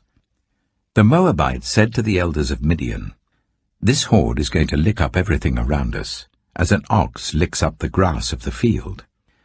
So Balak, son of Zippor, who was king of Moab at that time, sent messengers to summon Balaam, son of Beor, who was at Pethor, near the river Euphrates, in his native land. Balak said, "A people has come out of Egypt. They cover the face of the land and have settled next to me. Now come and put a curse on these people, because they are too powerful for me. Perhaps then I will be able to defeat them and drive them out of the land. For I know that whoever you bless is blessed, and whoever you curse is cursed." The elders of Moab and Midian left, taking with them the fee for divination. When they came to Balaam, they told him what Balak had said. "Spend the night here," Balaam said to them, "and I will report back to you with the answer the Lord gives me." So the Moabite officials stayed with him. God came to Balaam and asked, "Who are these men with you?" Balaam said to God, "Balak, son of Zippor, king of Moab, sent me this message. A people that has come out of Egypt covers the face of the land. Now come and put a curse on them for me. Perhaps then I will be able to fight them and drive them away." But God said to Balaam, "Do not go with them. You must not put a curse on those people, because they are blessed." The next morning Balaam got up and said to Balak's officials, "Go back to your own country, for the Lord has refused to let me go with you."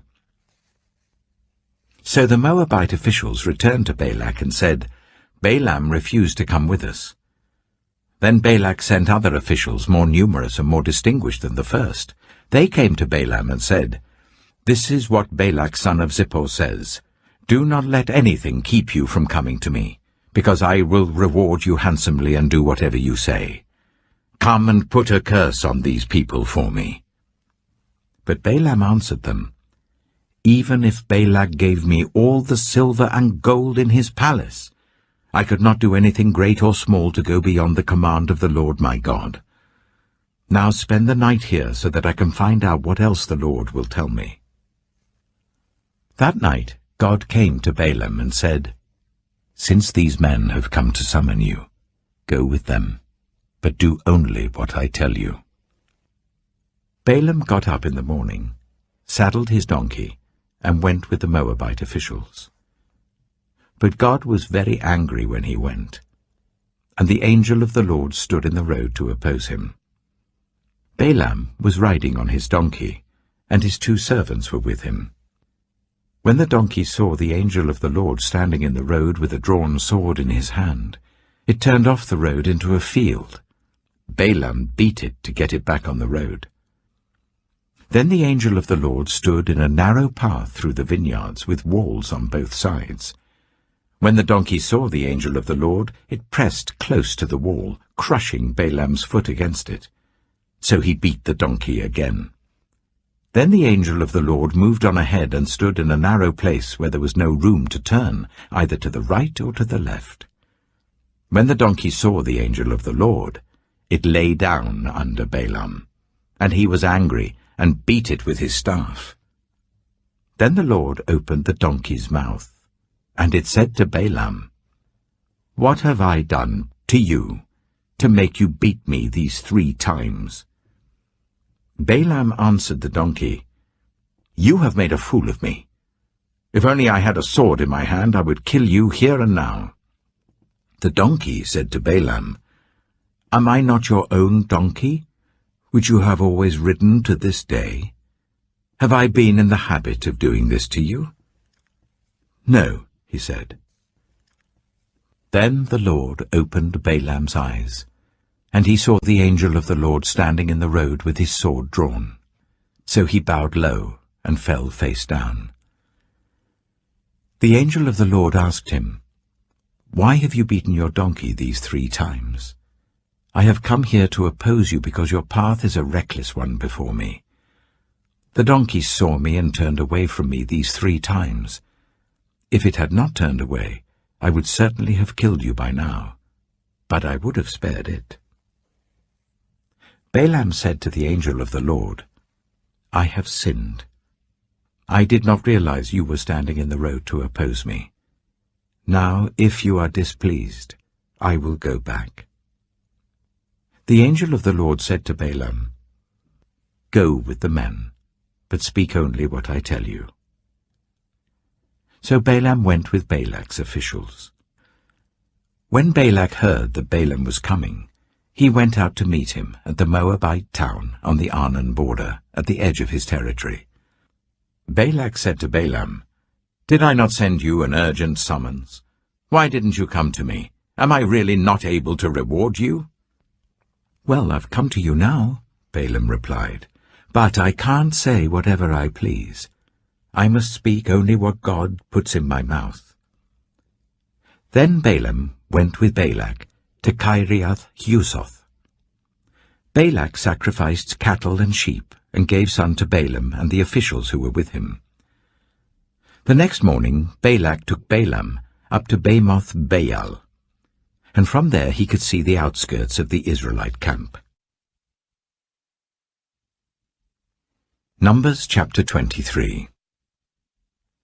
Balaam said, "Build me 7 altars here, and prepare 7 bulls and 7 rams for me." Balak did as Balaam said, and the 2 of them offered a bull and a ram on each altar. Then Balaam said to Balak, "Stay here beside your offering while I go aside. Perhaps the Lord will come to meet with me. Whatever he reveals to me I will tell you." Then he went off to a barren height. God met with him, and Balaam said, "I have prepared 7 altars, and on each altar I have offered a bull and a ram." The Lord put a word in Balaam's mouth and said, "Go back to Balak and give him this word." So he went back to him and found him standing beside his offering with all the Moabite officials. Then Balaam spoke his message. "Balak brought me from Aram, the king of Moab from the eastern mountains.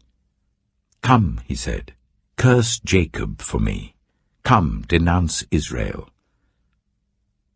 How can I curse those whom God has not cursed?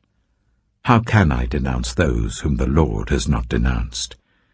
From the rocky peaks I see them, from the heights I view them. I see people who live apart and do not consider themselves one of the nations. Who can count the dust of Jacob, or number even 1/4 of Israel? Let me die the death of the righteous, and may my final end be like theirs. Balak said to Balaam, "What have you done to me? I brought you to curse my enemies, but you have done nothing but bless them." He answered, "Must I not speak what the Lord puts in my mouth?" Then Balak said to him, "Come with me to another place where you can see them. You will not see them all, but only the outskirts of their camp, and from there curse them for me." So he took him to the field of Zophim on the top of Pisgah, and there he built 7 altars and offered a bull and a ram on each altar. Balaam said to Balak, "Stay here beside your offering, while I meet with him over there." The Lord met with Balaam and put a word in his mouth and said, "Go back to Balak and give him this word." So he went to him and found him standing beside his offering with the Moabite officials. Balak asked him, "What did the Lord say?" Then he spoke his message. "Arise, Balak, and listen. Hear me, son of Zippor. God is not human, that he should lie, not a human being, that he should change his mind. Does he speak and then not act? Does he promise and not fulfill? I have received a command to bless. He has blessed, and I cannot change it. No misfortune is seen in Jacob, no misery observed in Israel. The Lord their God is with them. The shout of the king is among them. God brought them out of Egypt. They have the strength of a wild ox. There is no divination against Jacob, no evil omens against Israel. It will now be said of Jacob and of Israel, See what God has done. The people rise like a lioness. They rouse themselves like a lion that does not rest till it devours its prey and drinks the blood of its victims. Then Balak said to Balaam, Neither curse them at all, nor bless them at all. Balaam answered, Did I not tell you I must do whatever the Lord says? Then Balak said to Balaam, Come, let me take you to another place. Perhaps it will please God to let you curse them for me from there. And Balak took Balaam to the top of Peor, overlooking the wasteland. Balaam said, Build me 7 altars here, and prepare 7 bulls and 7 rams for me. Balak did as Balaam had said, and offered a bull and a ram on each altar. Numbers chapter 24. Now when Balaam saw that it pleased the Lord to bless Israel, he did not resort to divination as at other times, but turned his face toward the wilderness. When Balaam looked out and saw Israel encamped tribe by tribe, the Spirit of God came on him, and he spoke his message. The prophecy of Balaam, son of Beor, the prophecy of one whose eye sees clearly, the prophecy of one who hears the words of God, who sees a vision from the Almighty, who falls prostrate and whose eyes are opened. How beautiful are your tents, Jacob, your dwelling places, Israel.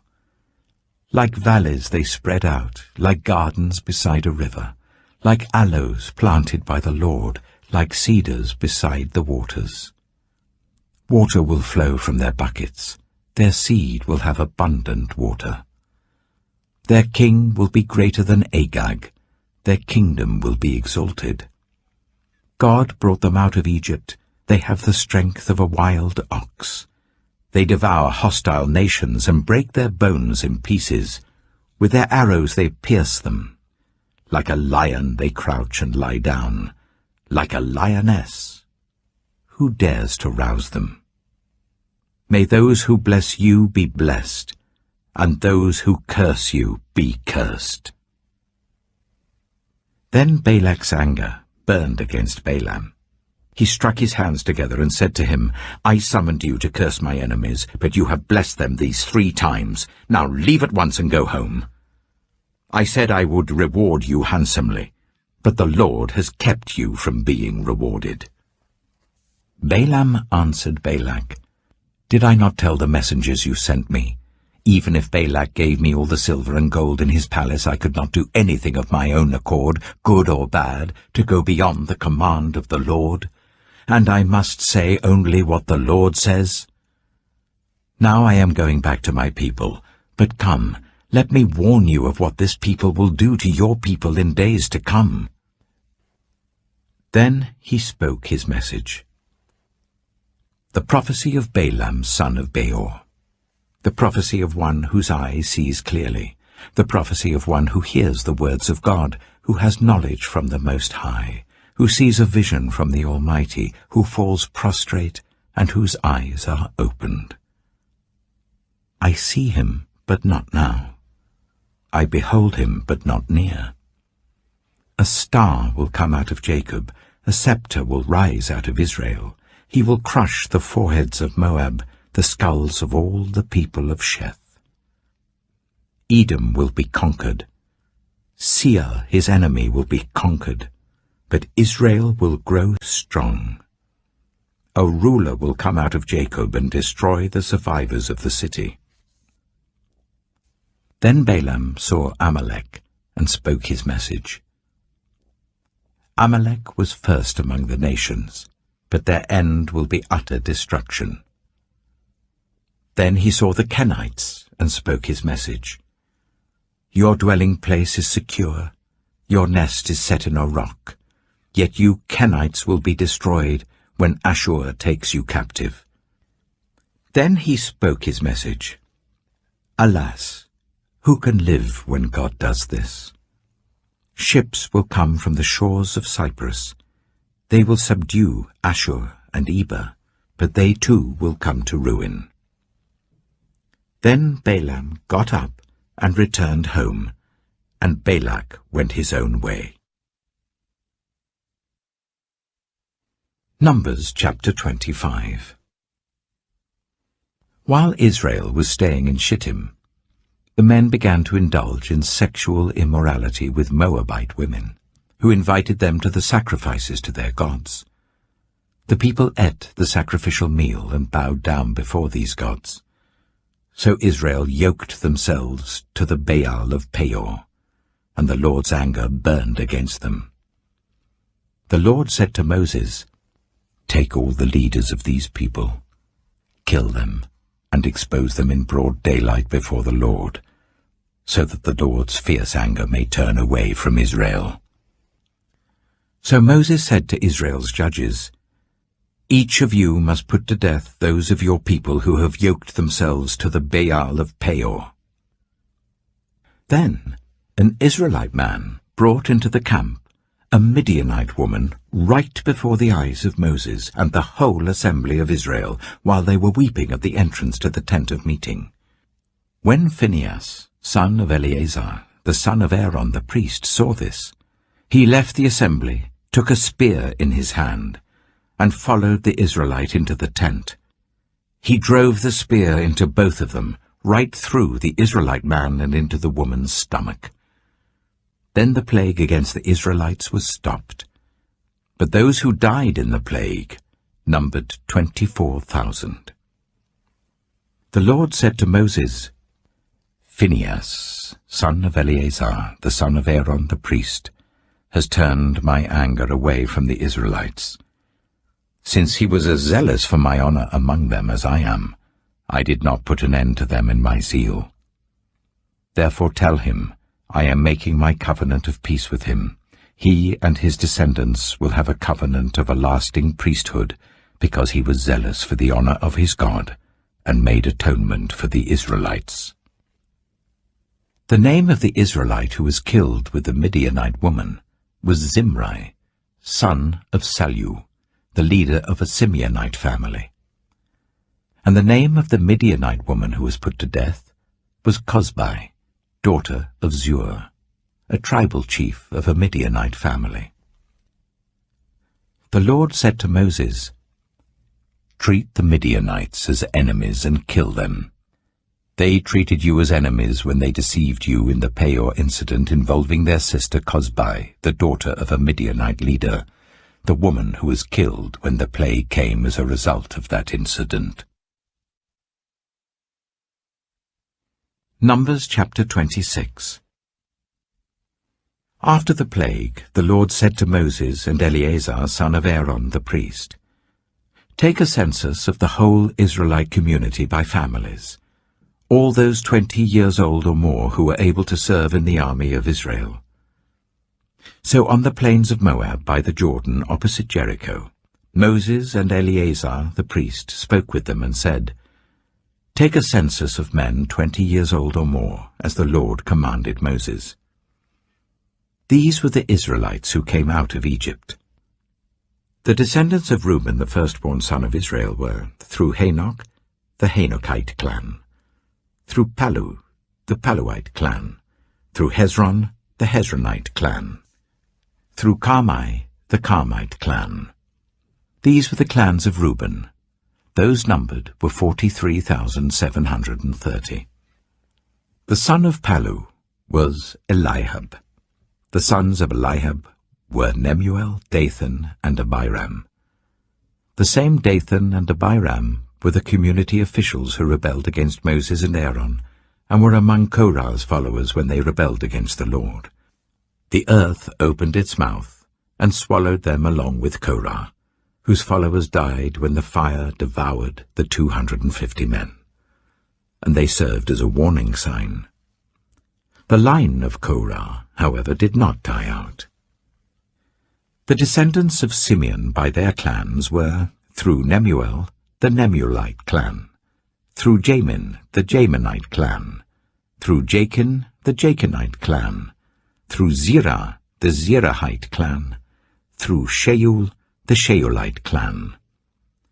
These were the clans of Simeon. Those numbered were 22,200.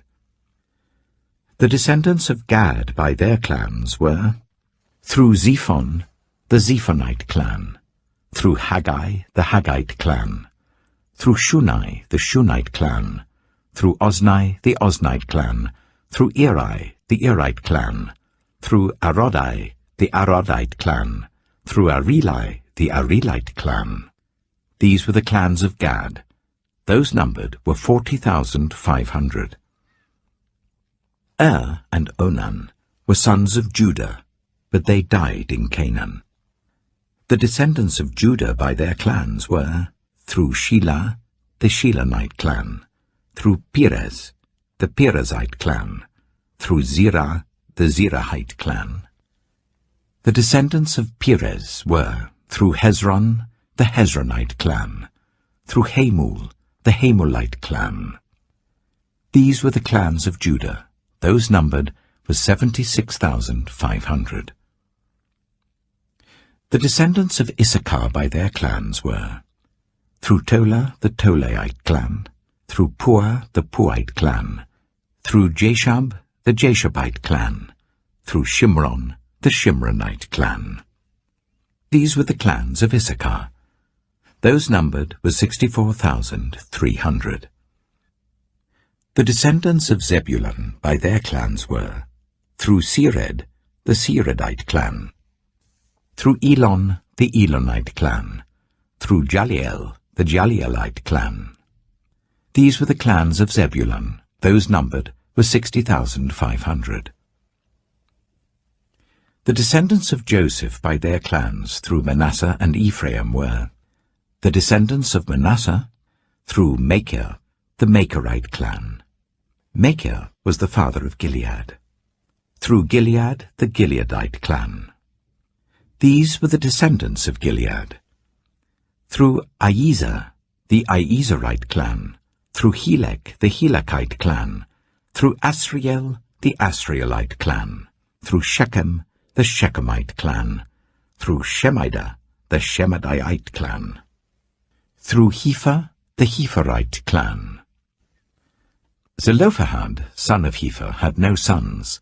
He had only daughters, whose names were Mahlah, Noah, Hoglah, Milcah, and Tirzah. These were the clans of Manasseh. Those numbered were 52,700. These were the descendants of Ephraim by their clans. Through Shuthelah, the Shuthelahite clan. Through Becher, the Becherite clan. Through Tehan, the Tehanite clan. These were the descendants of Shuthelah, through Aaron, the Aaronite clan. These were the clans of Ephraim. Those numbered were 32,500. These were the descendants of Joseph by their clans. The descendants of Benjamin by their clans were, through Bela, the Belaite clan, through Ashbel, the Ashbelite clan, through Ahiram, the Ahiramite clan, through Shupham, the Shuphamite clan, through Hupham, the Huphamite clan. The descendants of Bela through Ard and Naaman were, through Ard, the Ardite clan, through Naaman, the Naamite clan. These were the clans of Benjamin. Those numbered were 45,600. These were the descendants of Dan by their clans, through Shuham, the Shuhamite clan. These were the clans of Dan. All of them were Shuhamite clans, and those numbered were 64,400. The descendants of Asher by their clans were, through Imnah, the Imnite clan, through Ishvi, the Ishvite clan, through Beriah, the Beriahite clan, and through the descendants of Beriah, through Heber, the Heberite clan, through Malkiel, the Malkielite clan. Asher had a daughter named Sirah. These were the clans of Asher. Those numbered were 53,400. The descendants of Naphtali by their clans were, through Jaziel, the Jazielite clan, through Gunai, the Gunite clan, through Jezer, the Jezerite clan, through Shillem, the Shillemite clan. These were the clans of Naphtali. Those numbered were 45,400. The total number of the men of Israel was 601,730. The Lord said to Moses, "The land is to be allotted to them as an inheritance based on the number of names. To a larger group give a larger inheritance, and to a smaller group a smaller one. Each is to receive its inheritance according to the number of those listed. Be sure that the land is distributed by lot. What each group inherits will be according to the names for its ancestral tribe. Each inheritance is to be distributed by lot among the larger and smaller groups." These were the Levites who were counted by their clans. Through Gershon, the Gershonite clan. Through Kohath, the Kohathite clan. Through Merari, the Merarite clan. These also were Levite clans, the Libnite clan, the Hebronite clan, the Marlite clan, the Mushite clan, the Korahite clan. Kohath was the forefather of Amram. The name of Amram's wife was Jochebed, a descendant of Levi who was born to the Levites in Egypt. To Amram she bore Aaron, Moses, and their sister Miriam. Aaron was the father of Nadab and Abihu, Eleazar and Ithamar. But Nadab and Abihu died when they made an offering before the Lord with unauthorized fire. All the male Levites a month old or more numbered 23,000. They were not counted along with the other Israelites because they received no inheritance among them. These are the ones counted by Moses and Eleazar the priest when they counted the Israelites on the plains of Moab by the Jordan opposite Jericho. Not one of them was among those counted by Moses and Aaron the priest when they counted the Israelites in the desert of Sinai. For the Lord had told those Israelites they would surely die in the wilderness, and not one of them was left except Caleb, son of Jephunneh, and Joshua, son of Nun. Numbers chapter 27. The daughters of Zelophehad, son of Hepher, the son of Gilead, the son of Machir, the son of Manasseh, belonged to the clans of Manasseh, son of Joseph.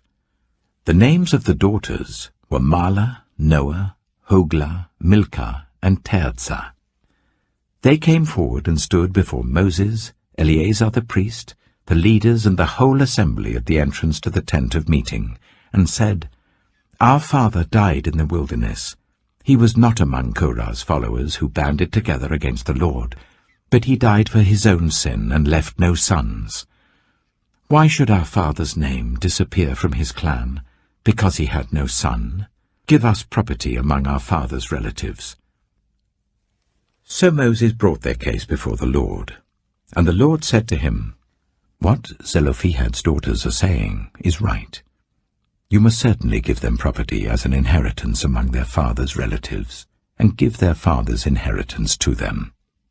Say to the Israelites, if a man dies and leaves no son, give his inheritance to his daughter. If he has no daughter, give his inheritance to his brothers. If he has no brothers, give his inheritance to his father's brothers. If his father had no brothers, give his inheritance to the nearest relative in his clan, that he may possess it. This is to have the force of law for the Israelites, as the Lord commanded Moses."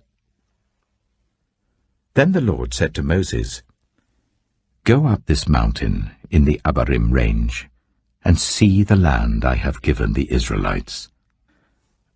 After you have seen it, you too will be gathered to your people as your brother Aaron was. For when the community rebelled at the waters in the desert of Zin, both of you disobeyed my command to honor me as holy before their eyes." These were the waters of Meribah Kadesh, in the desert of Zin. Moses said to the Lord, "May the Lord, the God who gives breath to all living things, appoint someone over this community to go out and come in before them, one who will lead them out and bring them in, so that the Lord's people will not be like sheep without a shepherd." So the Lord said to Moses, "Take Joshua, son of Nun, a man in whom is the spirit of leadership, and lay your hand on him. Make him stand before Eleazar the priest and the entire assembly, and commission him in their presence. Give him some of your authority, so that the whole Israelite community will obey him. He is to stand before Eleazar the priest, who will obtain decisions for him by inquiring of the Urim before the Lord. At his command, he and the entire community of the Israelites will go out, and at his command they will come in." Moses did as the Lord commanded him. He took Joshua and made him stand before Eleazar the priest and the whole assembly. Then he laid his hands on him and commissioned him, as the Lord instructed through Moses. Numbers chapter 28. The Lord said to Moses, "Give this command to the Israelites, and say to them, Make sure that you present to me at the appointed time my food offerings, as an aroma pleasing to me. Say to them, This is the food offering you are to present to the Lord. 2 lambs a year old without defect as a regular burnt offering each day. Offer 1 lamb in the morning and the other at twilight, together with a grain offering of 1/10 of an ephah of the finest flour, mixed with 1/4 of a hin of oil from pressed olives. This is the regular burnt offering, instituted at Mount Sinai as a pleasing aroma, a food offering presented to the Lord. The accompanying drink offering is to be 1/4 of a hin of fermented drink with each lamb. Pour out the drink offering to the Lord at the sanctuary. Offer the 2nd lamb at twilight, along with the same kind of grain offering and drink offering that you offer in the morning. This is a food offering, an aroma pleasing to the Lord. On the Sabbath day, make an offering of 2 lambs a year old without defect, together with its drink offering, and a grain offering of 1/5 of an ephah of the finest flour mixed with olive oil. This is the burnt offering for every Sabbath, in addition to the regular burnt offering and its drink offering.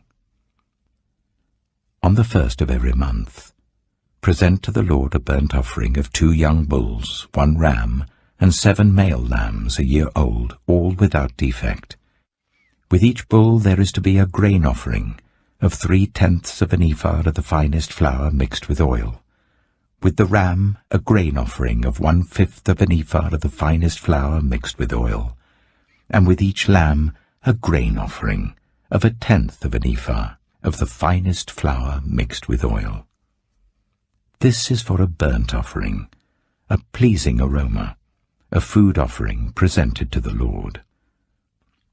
With each bull there is to be a drink offering of half a hin of wine. With a ram, a third of a hin, and with each lamb, a quarter of a hin. This is the monthly burnt offering to be made at each new moon during the year. Besides the regular burnt offering with its drink offering, one male goat is to be presented to the Lord as a sin offering. On the 14th day of the first month, the Lord's Passover is to be held. On the 15th day of this month, there is to be a festival. For 7 days eat bread made without yeast. On the first day hold a sacred assembly, and do not do any of your ordinary work. Present to the Lord a food offering consisting of a burnt offering of 2 young bulls, 1 ram, and 7 male lambs a year old, all without defect. With each bull offer a grain offering of 3/10 of an ephah of the finest flour mixed with oil. With the ram, 1/5, and with each of the 7 lambs, 1/10. Include 1 male goat as a sin offering to make atonement for you. Offer these in addition to the regular morning burnt offerings. In this way, present the food offering every day for 7 days as an aroma pleasing to the Lord. It is to be offered in addition to the regular burnt offering and its drink offering. On the 7th day, hold a sacred assembly, and do not do any ordinary work. On the day of first fruits, when you present to the Lord an offering of new grain during the festival of weeks, hold a sacred assembly, and do not do any of your ordinary work. Present a burnt offering of 2 young bulls, 1 ram, and 7 male lambs a year old as an aroma pleasing to the Lord. With each bull there is to be a grain offering of 3/10 of an ephah of the finest flour mixed with oil. With the ram, 1/5, and with each of the 7 lambs, 1/10. Include 1 male goat to make atonement for you. Offer these together with their drink offerings, in addition to the regular burnt offering and its grain offering. Be sure the animals are without defect. Numbers chapter 29. On the first day of the 7th month hold a sacred assembly, and do not do any of your ordinary work. It is a day for you to sound the trumpets. As an aroma pleasing to the Lord, offer a burnt offering of 1 young bull, 1 ram, and 7 male lambs a year old, all without defect. With the bull offer a grain offering of 3/10 of an ephah of the finest flour mixed with olive oil. With the ram, 1/5, and with each of the 7 lambs, 1/10. Include 1 male goat as a sin offering to make atonement for you. These are in addition to the monthly and daily burnt offerings with their grain offerings and drink offerings as specified. They are food offerings presented to the Lord, a pleasing aroma. On the 10th day of this 7th month, hold a sacred assembly. You must deny yourselves and do no work. Present as an aroma pleasing to the Lord a burnt offering of 1 young bull, 1 ram, and 7 male lambs a year old, all without defect. With the bull offer a grain offering of 3/10 of an ephah of the finest flour mixed with oil. With the ram, 1/5, and with each of the 7 lambs, 1/10. Include 1 male goat as a sin offering, in addition to the sin offering for atonement and the regular burnt offering with its grain offering and their drink offerings. On the 15th day of the 7th month, hold a sacred assembly, and do not do any ordinary work. Celebrate a festival to the Lord for 7 days. Present as an aroma pleasing to the Lord a food offering consisting of a burnt offering of 13 young bulls, 2 rams, and 14 male lambs a year old, all without defect. With each of the 13 bulls, offer a grain offering of 3/10 of an ephah of the finest flour mixed with oil. With each of the 2 rams, 1/5, and with each of the 14 lambs, 1/10. Include 1 male goat as a sin offering, in addition to the regular burnt offering with its grain offering and drink offering. On the 2nd day, offer 12 young bulls, 2 rams and 14 male lambs a year old, all without defect. With the bulls, rams, and lambs, offer their grain offerings and drink offerings according to the number specified. Include 1 male goat as a sin offering, in addition to the regular burnt offering with its grain offering and their drink offerings. On the 3rd day, offer 11 bulls, 2 rams, and 14 male lambs a year old, all without defect. With the bulls, rams, and lambs, offer their grain offerings and drink offerings according to the number specified. Include 1 male goat as a sin offering, in addition to the regular burnt offering with its grain offering and drink offering. On the 4th day, offer 10 bulls, 2 rams, and 14 male lambs a year old, all without defect. With the bulls, rams, and lambs, offer their grain offerings and drink offerings according to the number specified. Include 1 male goat as a sin offering, in addition to the regular burnt offering with its grain offering and drink offering. On the 5th day, offer 9 bulls, 2 rams, and 14 male lambs a year old, all without defect. With the bulls, rams, and lambs, offer their grain offerings and drink offerings according to the number specified. Include 1 male goat as a sin offering, in addition to the regular burnt offering with its grain offering and drink offering.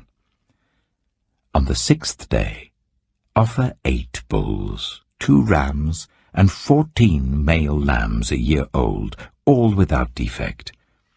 With the bulls, rams, and lambs, offer their grain offerings and drink offerings according to the number specified. Include 1 male goat as a sin offering, in addition to the regular burnt offering with its grain offering and drink offering. On the 7th day, offer 7 bulls, 2 rams, and 14 male lambs a year old, all without defect. With the bulls, rams, and lambs, offer their grain offerings and drink offerings according to the number specified. Include 1 male goat as a sin offering, in addition to the regular burnt offering with its grain offering and drink offering. On the 8th day, hold a closing special assembly, and do not do any of your ordinary work. Present as an aroma pleasing to the Lord a food offering consisting of a burnt offering of 1 bull, 1 ram, and 7 male lambs a year old, all without defect. With the bull, the ram, and the lambs, offer their grain offerings and drink offerings according to the number specified. Include 1 male goat as a sin offering, in addition to the regular burnt offering with its grain offering and drink offering. In addition to what you vow, and your free will offerings, offer these to the Lord at your appointed festivals, your burnt offerings, grain offerings, drink offerings, and fellowship offerings. Moses told the Israelites all that the Lord commanded him. Numbers chapter 30. Moses said to the heads of the tribes of Israel, "This is what the Lord commands. When a man makes a vow to the Lord or takes an oath to bind himself by a pledge, he must not break his word, but must do everything he said. When a young woman, still living in her father's household, makes a vow to the Lord or binds herself by a pledge, and her father hears about her vow or pledge, but says nothing to her, then all her vows and every pledge by which she bound herself will stand. But if her father forbids her when he hears about it, none of her vows or the pledges by which she bound herself will stand. The Lord will release her because her father has forbidden her. If she marries after she makes a vow, or after her lips utter a rash promise by which she binds herself, and her husband hears about it but says nothing to her, then her vows or the pledges by which she bound herself will stand. But if her husband forbids her when he hears about it, he nullifies the vow that binds her, or the rash promise by which she binds herself, and the Lord will release her. Any vow or obligation taken by a widow or divorced woman will be binding on her. If a woman living with her husband makes a vow or binds herself by a pledge under oath, and her husband hears about it but says nothing to her and does not forbid her, then all her vows or the pledges by which she bound herself will stand. But if her husband nullifies them when he hears about them, then none of the vows or pledges that came from her lips will stand. Her husband has nullified them, and the Lord will release her. Her husband may confirm or nullify any vow she makes or any sworn pledge to deny herself. But if her husband says nothing to her about it from day to day, then he confirms all her vows or the pledges binding on her.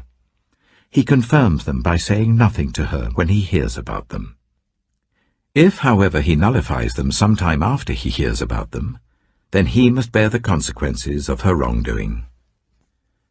These are the regulations the Lord gave Moses concerning relationships between a man and his wife, and between a father and his young daughter still living at home. Numbers chapter 31. The Lord said to Moses, "Take vengeance on the Midianites for the Israelites. After that you will be gathered to your people." So Moses said to the people, "Arm some of your men to go to war against the Midianites, so that they may carry out the Lord's vengeance on them. Send into battle 1,000 men from each of the tribes of Israel."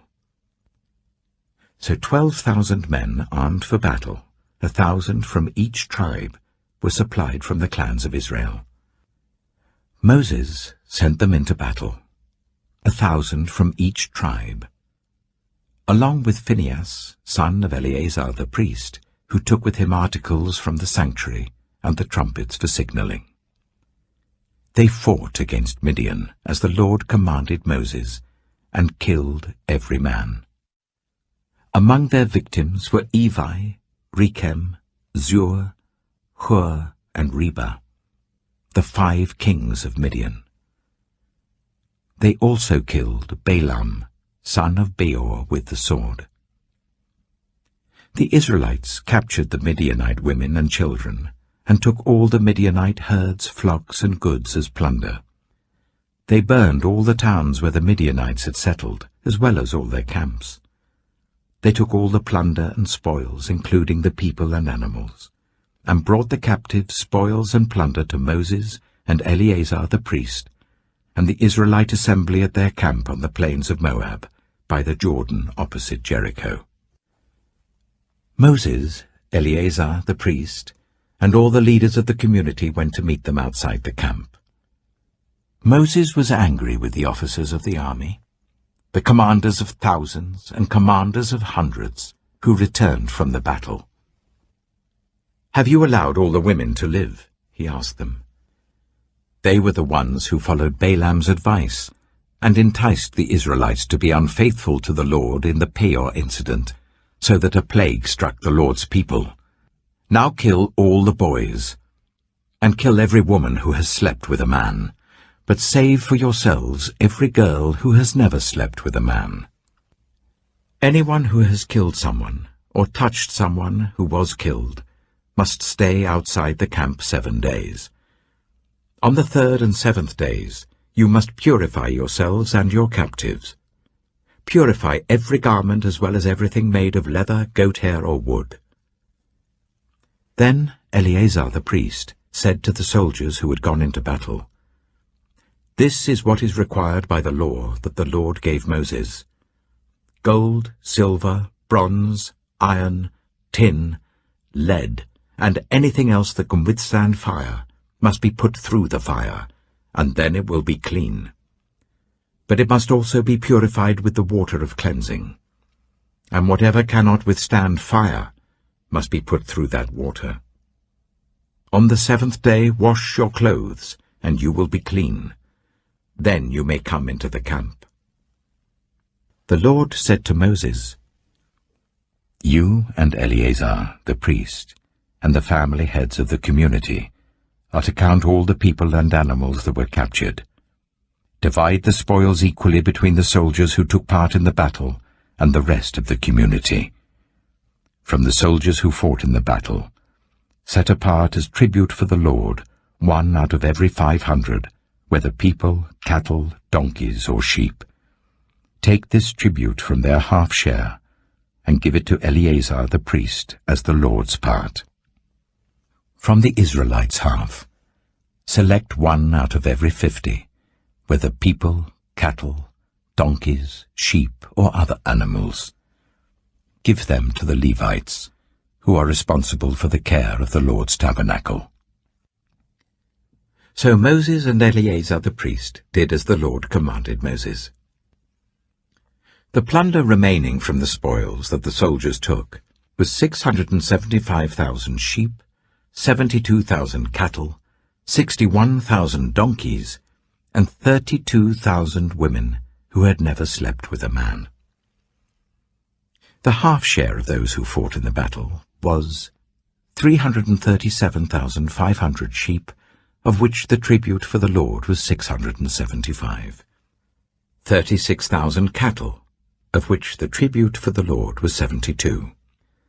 30,500 donkeys, of which the tribute for the Lord was 61. 16,000 people, of whom the tribute for the Lord was 32. Moses gave the tribute to Eleazar the priest as the Lord's part, as the Lord commanded Moses. The half belonging to the Israelites, which Moses set apart from that of the fighting men, the community's half, was 337,500 sheep, 36,000 cattle, 30,500 donkeys, and 16,000 people. From the Israelites' half, Moses selected 1 out of every 50 people and animals, as the Lord commanded him, and gave them to the Levites, who were responsible for the care of the Lord's tabernacle. Then the officers who were over the units of the army, the commanders of thousands and commanders of hundreds, went to Moses and said to him, Your servants have counted the soldiers under our command, and not one is missing. So we have brought as an offering to the Lord the gold articles each of us acquired, armlets, bracelets, signet rings, earrings, and necklaces, to make atonement for ourselves before the Lord.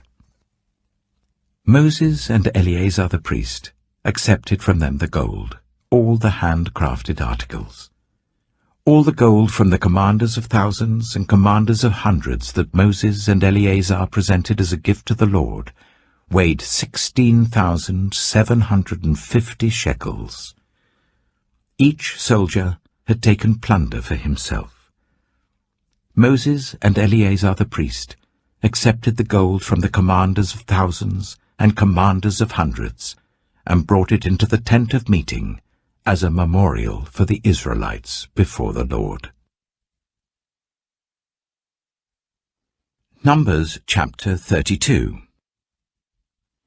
The Reubenites and Gadites, who had very large herds and flocks, saw that the lands of Jazer and Gilead were suitable for livestock.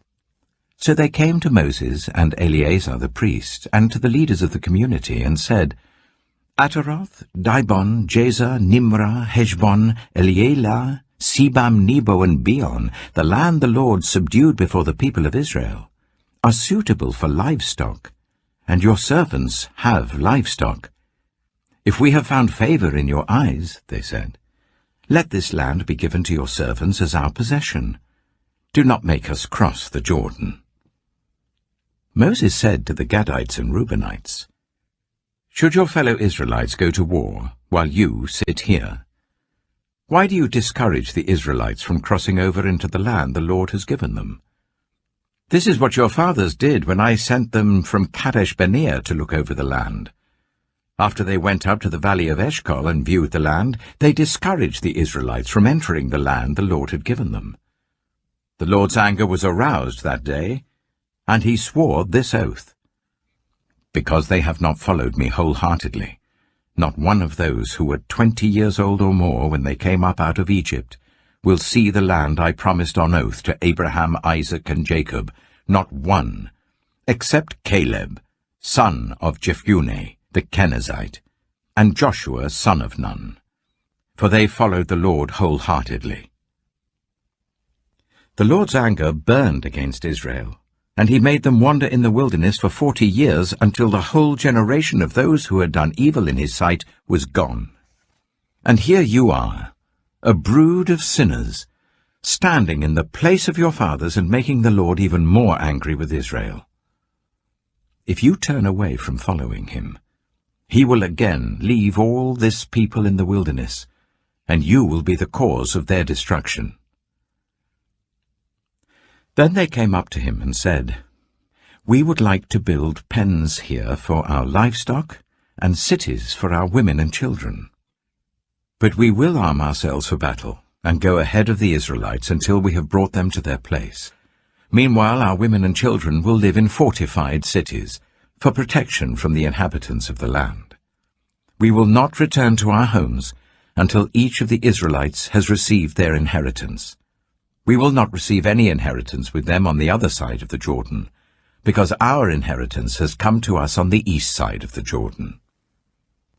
Then Moses said to them, "If you will do this, if you will arm yourselves before the Lord for battle, and if all of you who are armed cross over the Jordan before the Lord until he has driven his enemies out before him, then when the land is subdued before the Lord, you may return and be free from your obligation to the Lord and to Israel, and this land will be your possession before the Lord. But if you fail to do this, you will be sinning against the Lord, and you may be sure that your sin will find you out. Build cities for your women and children, and pens for your flocks, but do what you have promised." The Gadites and Reubenites said to Moses, "We, your servants, will do as our Lord commands. Our children and wives, our flocks and herds, will remain here in the cities of Gilead. But your servants, every man who is armed for battle, will cross over to fight before the Lord, just as our Lord says." Then Moses gave orders about them to Eleazar the priest and Joshua son of Nun, and to the family heads of the Israelite tribes. He said to them, "If the Gadites and Reubenites, every man armed for battle, cross over the Jordan with you before the Lord, then when the land is subdued before you, you must give them the land of Gilead as their possession. But if they do not cross over with you armed, they must accept their possession with you in Canaan." The Gadites and Reubenites answered, "Your servants will do what the Lord has said. We will cross over before the Lord into Canaan armed, but the property we inherit will be on this side of the Jordan." Then Moses gave to the Gadites, the Reubenites, and the half-tribe of Manasseh, son of Joseph, the kingdom of Sihon, king of the Amorites, and the kingdom of Og, king of Bashan, the whole land with its cities and the territory around them. The Gadites built up Dibon, Ataroth, Aroah, Atroth-Shophan, Jazer, Jogbedah, Beth-Nimrah, and Beth-Haran, as fortified cities, and built pens for their flocks. And the Reubenites rebuilt Heshbon, Elealeh, and Kiriathaim, as well as Nebo and Baal-Meon. These names were changed. And Sibmah. They gave names to the cities they rebuilt. The descendants of Machir, son of Manasseh, went to Gilead, captured it, and drove out the Amorites who were there. So Moses gave Gilead to the Machirites, the descendants of Manasseh, and they settled there. Jair, a descendant of Manasseh, captured their settlements and called them Havoth-Jair. And Nobah captured Kenath and its surrounding settlements and called it Nobah after himself. Numbers chapter 33. Here are the stages in the journey of the Israelites when they came out of Egypt by divisions under the leadership of Moses and Aaron. At the Lord's command, Moses recorded the stages in their journey. This is their journey by stages. The Israelites set out from Ramesses on the 15th day of the first month, the day after the Passover. They marched out defiantly in full view of all the Egyptians, who were burying all their firstborn whom the Lord had struck down among them, for the Lord had brought judgment on their gods. The Israelites left Ramesses and camped at Succoth. They left Succoth and camped at Etham on the edge of the desert. They left Etham and turned back to Pi-hahiroth, to the east of Baal-zephon, and camped near Migdol. They left Pi-hahiroth and passed through the sea into the desert, and when they had travelled for 3 days in the desert of Etham, they camped at Marah. They left Marah and went to Elim, where there were 12 springs and 70 palm trees, and they camped there. They left Elim and camped by the Red Sea. They left the Red Sea and camped in the desert of Sin. They left the desert of Sin and camped at Dothkar. They left Dothkar and camped at Ailush. They left Ailush and camped at Rephidim, where there was no water for the people to drink. They left Rephidim and camped in the desert of Sinai. They left the desert of Sinai and camped at Kibroth Hattaavah. They left Kibroth Hattaavah and camped at Hazeroth. They left Hazeroth and camped at Rithmah. They left Rithmah and camped at Rimmon-Perez. They left Rimmon-Perez and camped at Libnah. They left Libnah and camped at Rissah. They left Rissah and camped at Kihaleath. They left Kihaleath and camped at Mount Shepher. They left Mount Shepher and camped at Haredah. They left Haredah and camped at Makheloth. They left Makheloth and camped at Teath. They left Teath and camped at Tirah. They left Tirah and camped at Mithkah. They left Mithkah and camped at Hashmonah. They left Hashmonah and camped at Moseroth. They left Moseroth and camped at Bene-Jaakan. They left Bene-Jaakan and camped at Hor-Haggidgad. They left Hor-Haggidgad and camped at Jothbathah. They left Jothbathah and camped at Abronah. They left Abronah and camped at Ezion-Geber. They left Ezion-Geber and camped at Kadesh in the desert of Zin. They left Kadesh and camped at Mount Hor on the border of Edom. At the Lord's command, Aaron the priest went up Mount Hor, where he died on the 1st day of the 5th month of the 40th year, after the Israelites came out of Egypt. Aaron was 123 years old when he died on Mount Hor. The Canaanite king of Arad, who lived in Negev of Canaan, heard that the Israelites were coming. They left Mount Hor and camped at Zalmonah. They left Zalmonah and camped at Punon. They left Punon and camped at Oboth. They left Oboth and camped at Laiabarim on the border of Moab. They left Laiabarim and camped at Dibon-Gad. They left Dibon-Gad and camped at Almon-Diblathaim. They left Almon-Diblathaim and camped in the mountains of Abarim near Nebo. They left the mountains of Abarim and camped on the plains of Moab by the Jordan opposite Jericho. There, on the plains of Moab, they camped along the Jordan from Beth-Jeshimoth to Abel-Shittim. On the plains of Moab by the Jordan opposite Jericho, the Lord said to Moses, "Speak to the Israelites and say to them, when you cross the Jordan into Canaan, drive out all the inhabitants of the land before you. Destroy all their carved images and their cast idols, and demolish all their high places. Take possession of the land and settle in it, for I have given you the land to possess. Distribute the land by lot according to your clans. To a larger group give a larger inheritance, and to a smaller group a smaller one. Whatever falls to them by lot will be theirs. Distribute it according to your ancestral tribes. But if you do not drive out the inhabitants of the land, those you allow to remain will become barbs in your eyes and thorns in your sides. They will give you trouble in the land where you live, and then I will do to you what I plan to do to them." Numbers chapter 34.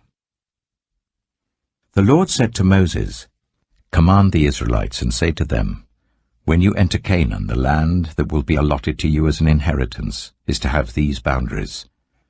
Your southern side will include some of the desert of Zin along the border of Edom. Your southern boundary will start in the east from the southern end of the Dead Sea, cross south of Scorpion Pass, continue on to Zin, and go south of Kadesh Barnea. Then it will go to Hazar Adar, and over to Asmon, where it will turn, join the Wadi of Egypt, and end at the Mediterranean Sea. Your western boundary will be the coast of the Mediterranean Sea. This will be your boundary on the west. For your northern boundary, run a line from the Mediterranean Sea to Mount Hor, and from Mount Hor to Lebo Hamath. Then the boundary will go to Zidad, continue to Ziphron, and end at Hazar Enan. This will be your boundary on the north. For your eastern boundary, run a line from Hazar Enan to Shepham. The boundary will go from Shepham to Riblah on the east side of Ain, and continue along the slopes east of the Sea of Galilee. Then the boundary will go down along the Jordan and end at the Dead Sea. This will be your land, with its boundaries on every side. Moses commanded the Israelites, "Assign this land by lot as an inheritance. The Lord has ordered that it be given to the 9½ tribes, because the families of the tribe of Reuben, the tribe of Gad, and the half-tribe of Manasseh have received their inheritance. These 2½ tribes have received their inheritance east of the Jordan opposite Jericho towards the sunrise." The Lord said to Moses, "These are the names of the men who are to assign the land for you as an inheritance: Eleazar the priest and Joshua, son of Nun. And appoint one leader from each tribe to help assign the land. These are their names: Caleb, son of Jephunneh, from the tribe of Judah; Shemuel, son of Ammihud, from the tribe of Simeon; Elidad, son of Kislon, from the tribe of Benjamin; Bakai, son of Joglai, the leader from the tribe of Dan; Haniel, son of Ephod, the leader from the tribe of Manasseh, son of Joseph; Kemuel, son of Shiftan, the leader from the tribe of Ephraim, son of Joseph; Elizaphan, son of Parnak, the leader from the tribe of Zebulun; Paltiel, son of Azan, the leader from the tribe of Issachar; Ahihud, son of Shelomai, the leader from the tribe of Asher; Pedahel, son of Ammihud, the leader from the tribe of Naphtali. These are the men the Lord commanded to assign the inheritance to the Israelites in the land of Canaan. Numbers chapter 35. On the plains of Moab by the Jordan opposite Jericho, the Lord said to Moses, "Command the Israelites to give the Levites towns to live in from the inheritance the Israelites will possess, and give them pasture lands around the towns. Then they will have towns to live in and pasture lands for the cattle they own and all their other animals. The pasture lands around the towns that you give the Levites will extend 1,000 cubits from the town wall. Outside the town, measure 2,000 cubits on the east side, 2,000 on the south side, 2,000 on the west, and 2,000 on the north, with the town in the center. They will have this area as pasture land for the towns. 6 of the towns you give the Levites will be cities of refuge, to which a person who has killed someone may flee. In addition, give them 42 other towns. In all, you must give the Levites 48 towns, together with their pasture lands. The towns you give the Levites from the land the Israelites possess are to be given in proportion to the inheritance of each tribe. Take many towns from a tribe that has many, but few from one that has few." Then the Lord said to Moses, "Speak to the Israelites, and say to them, when you cross the Jordan into Canaan, select some towns to be your cities of refuge, to which a person who has killed someone accidentally may flee. They will be places of refuge from the avenger, so that anyone accused of murder may not die before they stand trial before the assembly. These 6 towns you give will be your cities of refuge. Give 3 on this side of the Jordan, and 3 in Canaan as cities of refuge. These 6 towns will be a place of refuge for Israelites and for foreigners residing among them, so that anyone who has killed another accidentally can flee there. If anyone strikes someone a fatal blow with an iron object, that person is a murderer. The murderer is to be put to death. Or if anyone is holding a stone and strikes someone a fatal blow with it, that person is a murderer. The murderer is to be put to death. Or if anyone is holding a wooden object and strikes someone a fatal blow with it, that person is a murderer. The murderer is to be put to death. The avenger of blood shall put the murderer to death. When the avenger comes upon the murderer, the avenger shall put the murderer to death. If anyone with malice aforethought pushes another, or throws something at them intentionally so that they die, or if out of enmity one person hits another with their fist so that the other dies, that person is to be put to death. That person is a murderer. The avenger of blood shall put the murderer to death when they meet. But if without enmity someone suddenly pushes another, or throws something at them unintentionally, or without seeing them drops on them a stone heavy enough to kill them and they die, then since that other person was not an enemy and no harm was intended, the assembly must judge between the accused and the avenger of blood according to these regulations. The assembly must protect the one accused of murder from the avenger of blood, and send the accused back to the city of refuge to which they fled. The accused must stay there until the death of the high priest, who was anointed with holy oil. But if the accused ever goes outside the limits of the city of refuge to which they fled, and the avenger of blood finds them outside the city, the avenger of blood may kill the accused without being guilty of murder. The accused must stay in the city of refuge until the death of the high priest. Only after the death of the high priest may they return to their own property. This is to have the force of law for you throughout the generations to come, wherever you live. Anyone who kills a person is to be put to death as a murderer only on the testimony of witnesses, but no one is to be put to death on the testimony of only one witness. Do not accept a ransom for the life of a murderer who deserves to die. They are to be put to death. Do not accept a ransom for anyone who has fled to a city of refuge and so allow them to go back and live on their own land before the death of the high priest. Do not pollute the land where you are.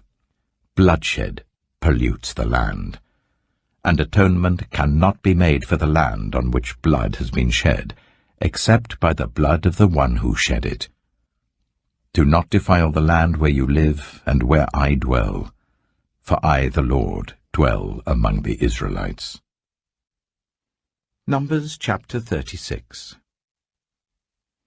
The family heads of the clan of Gilead, son of Machir, the son of Manasseh, who were from the clans of the descendants of Joseph, came and spoke before Moses and the leaders, the heads of the Israelite families. They said, "When the Lord commanded my Lord to give the land as an inheritance to the Israelites by lot, he ordered you to give the inheritance of our brother Zelophehad to his daughters. Now suppose they marry men from other Israelite tribes, then their inheritance will be taken from our ancestral inheritance and added to that of the tribe they marry into. And so part of the inheritance allotted to us will be taken away. When the year of Jubilee for the Israelites comes, their inheritance will be added to that of the tribe into which they marry, and their property will be taken from the tribal inheritance of our ancestors." Then at the Lord's command Moses gave this order to the Israelites. What the tribe of the descendants of Joseph is saying is right. This is what the Lord commands for Zelophehad's daughters. They may marry anyone they please, as long as they marry within their father's tribal clan. No inheritance in Israel is to pass from one tribe to another, for every Israelite shall keep the tribal inheritance of their ancestors. Every daughter who inherits the land in any Israelite tribe must marry someone in her father's tribal clan, so that every Israelite will possess the inheritance of their ancestors. No inheritance may pass from one tribe to another, for each Israelite tribe is to keep the land it inherits. So Zelophehad's daughters did as the Lord commanded Moses. Zelophehad's daughters, Mahlah, Tirzah, Hoglah, Milcah, and Noah, married their cousins on their father's side. They married within the clans of the descendants of Manasseh son of Joseph, and their inheritance remained in their father's tribe and clan. These are the commands and regulations the Lord gave through Moses to the Israelites on the plains of Moab, by the Jordan, opposite Jericho. The Book of Deuteronomy. Deuteronomy, chapter 1. These are the words Moses spoke to all Israel in the wilderness east of the Jordan. That is, in the Arabah, opposite Suph, between Paran and Tophel-Laban, Hazeroth and Dizabad. It takes 11 days to go from Horeb to Kadesh-Barnea by the Mount Seir road. In the 40th year, on the first day of the 11th month, Moses proclaimed to the Israelites all that the Lord had commanded him concerning them. This was after he had defeated Sihon, king of the Amorites, who reigned at Heshbon, and at Edrei had defeated Og, king of Bashan, who reigned in Ashtaroth. East of the Jordan in the territory of Moab, Moses began to expound this law, saying, The Lord our God said to us at Horeb, You have stayed long enough at this mountain. Break camp and advance into the hill country of the Amorites. Go to all the neighboring peoples in the Arabah, in the mountains, in the western foothills, in the Negev and along the coast, to the land of the Canaanites and to Lebanon, as far as the great river, the Euphrates. See, I have given you this land.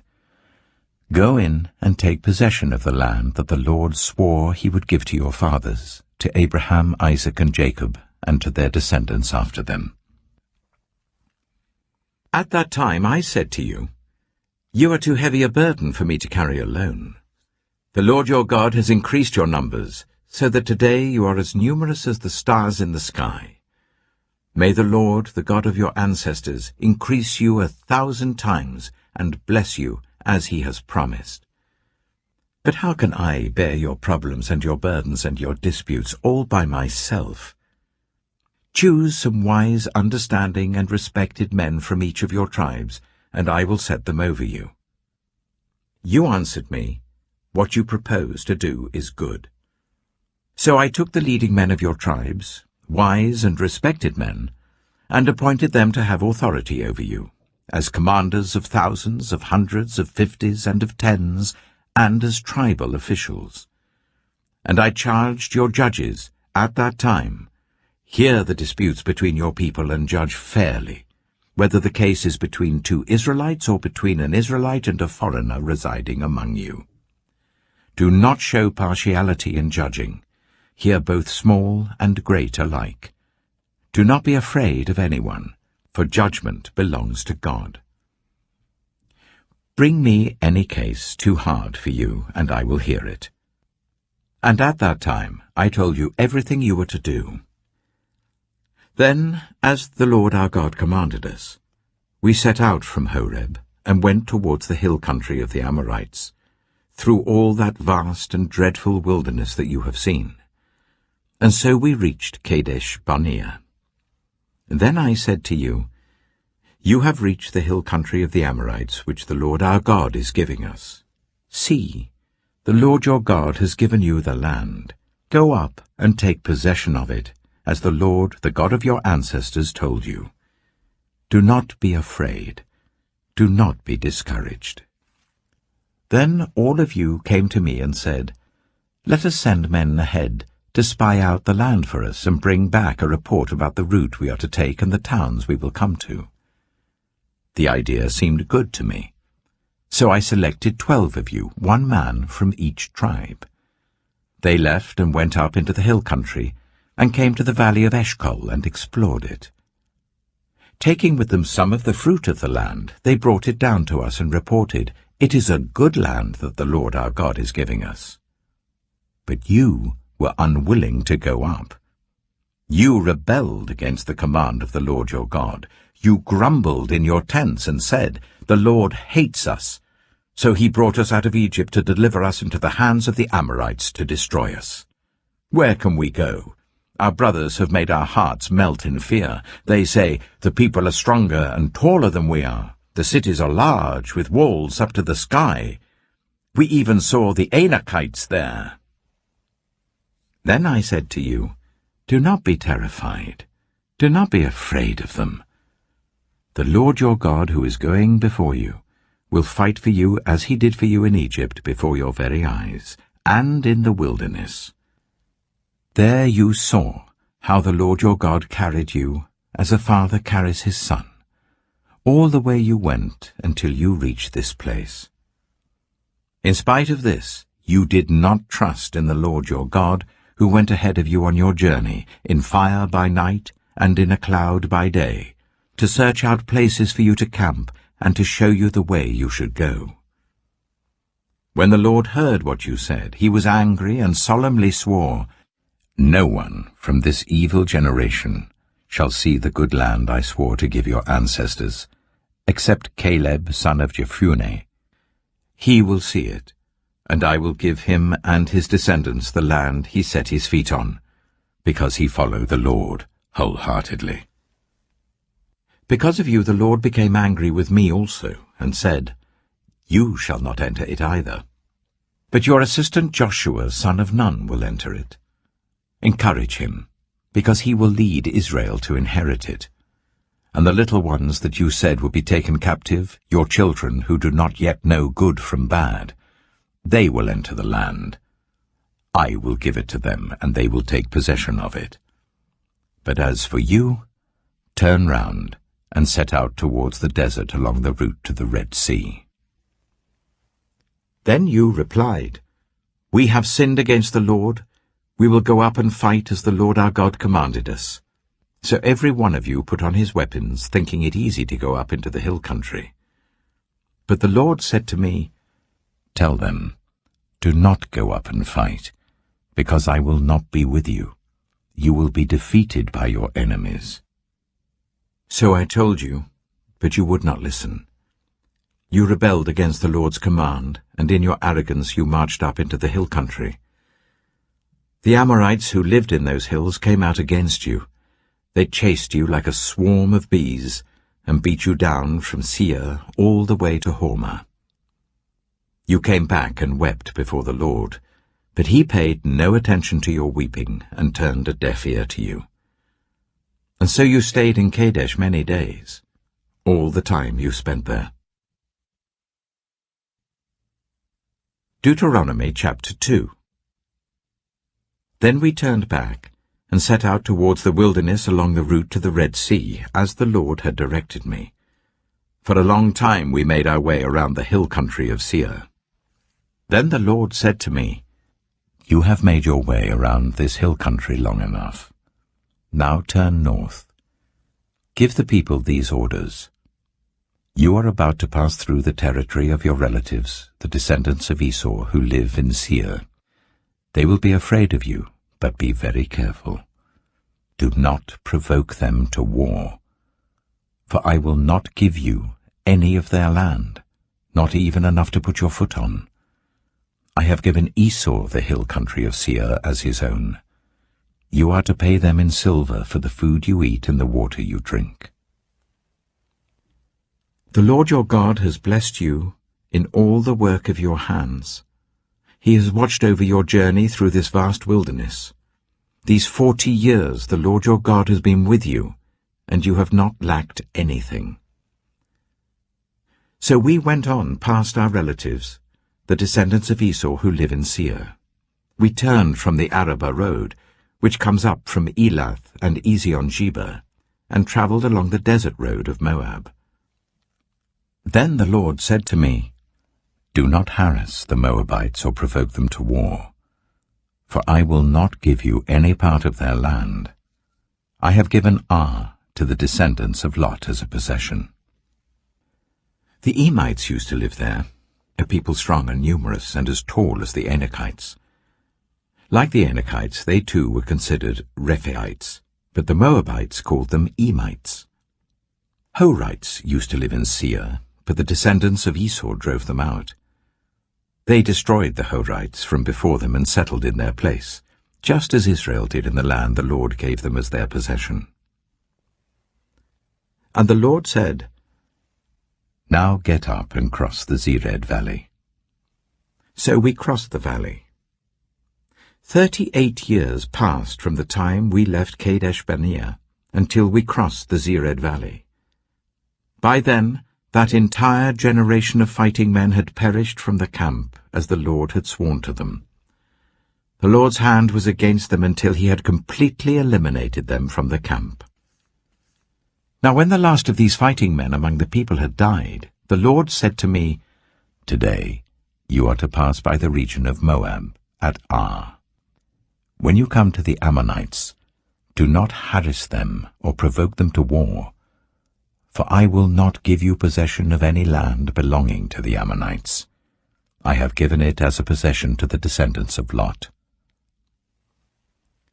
That too was considered a land of the Rephaites, who used to live there. But the Ammonites called them Zamzamites. They were a people strong and numerous, and as tall as the Anakites. The Lord destroyed them from before the Ammonites, who drove them out and settled in their place.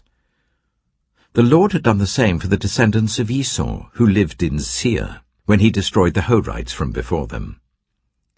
They drove them out and have lived in their place to this day. And as for the Avites, who live in the villages as far as Gaza, the Caphtorites coming out from Caphtor destroyed them and settled in their place. Set out now and cross the Arnon Gorge. See, I have given into your hand Sihon the Amorite, king of Heshbon, and his country. Begin to take possession of it and engage him in battle. This very day I will begin to put the terror and fear of you on all the nations under heaven. They will hear reports of you, and will tremble and be in anguish because of you. From the desert of Kedemoth I sent messengers to Sihon king of Heshbon, offering peace and saying, Let us pass through your country. We will stay on the main road. We will not turn aside to the right or to the left. Sell us food to eat and water to drink, for their price in silver. Only let us pass through on foot, as the descendants of Esau who live in Seir and the Moabites who live in Ar did for us, until we cross the Jordan into the land the Lord our God is giving us. But Sihon king of Heshbon refused to let us pass through, for the Lord your God had made his spirit stubborn and his heart obstinate, in order to give him into your hands, as he has now done. The Lord said to me, See, I have begun to deliver Sihon and his country over to you. Now begin to conquer and possess his land.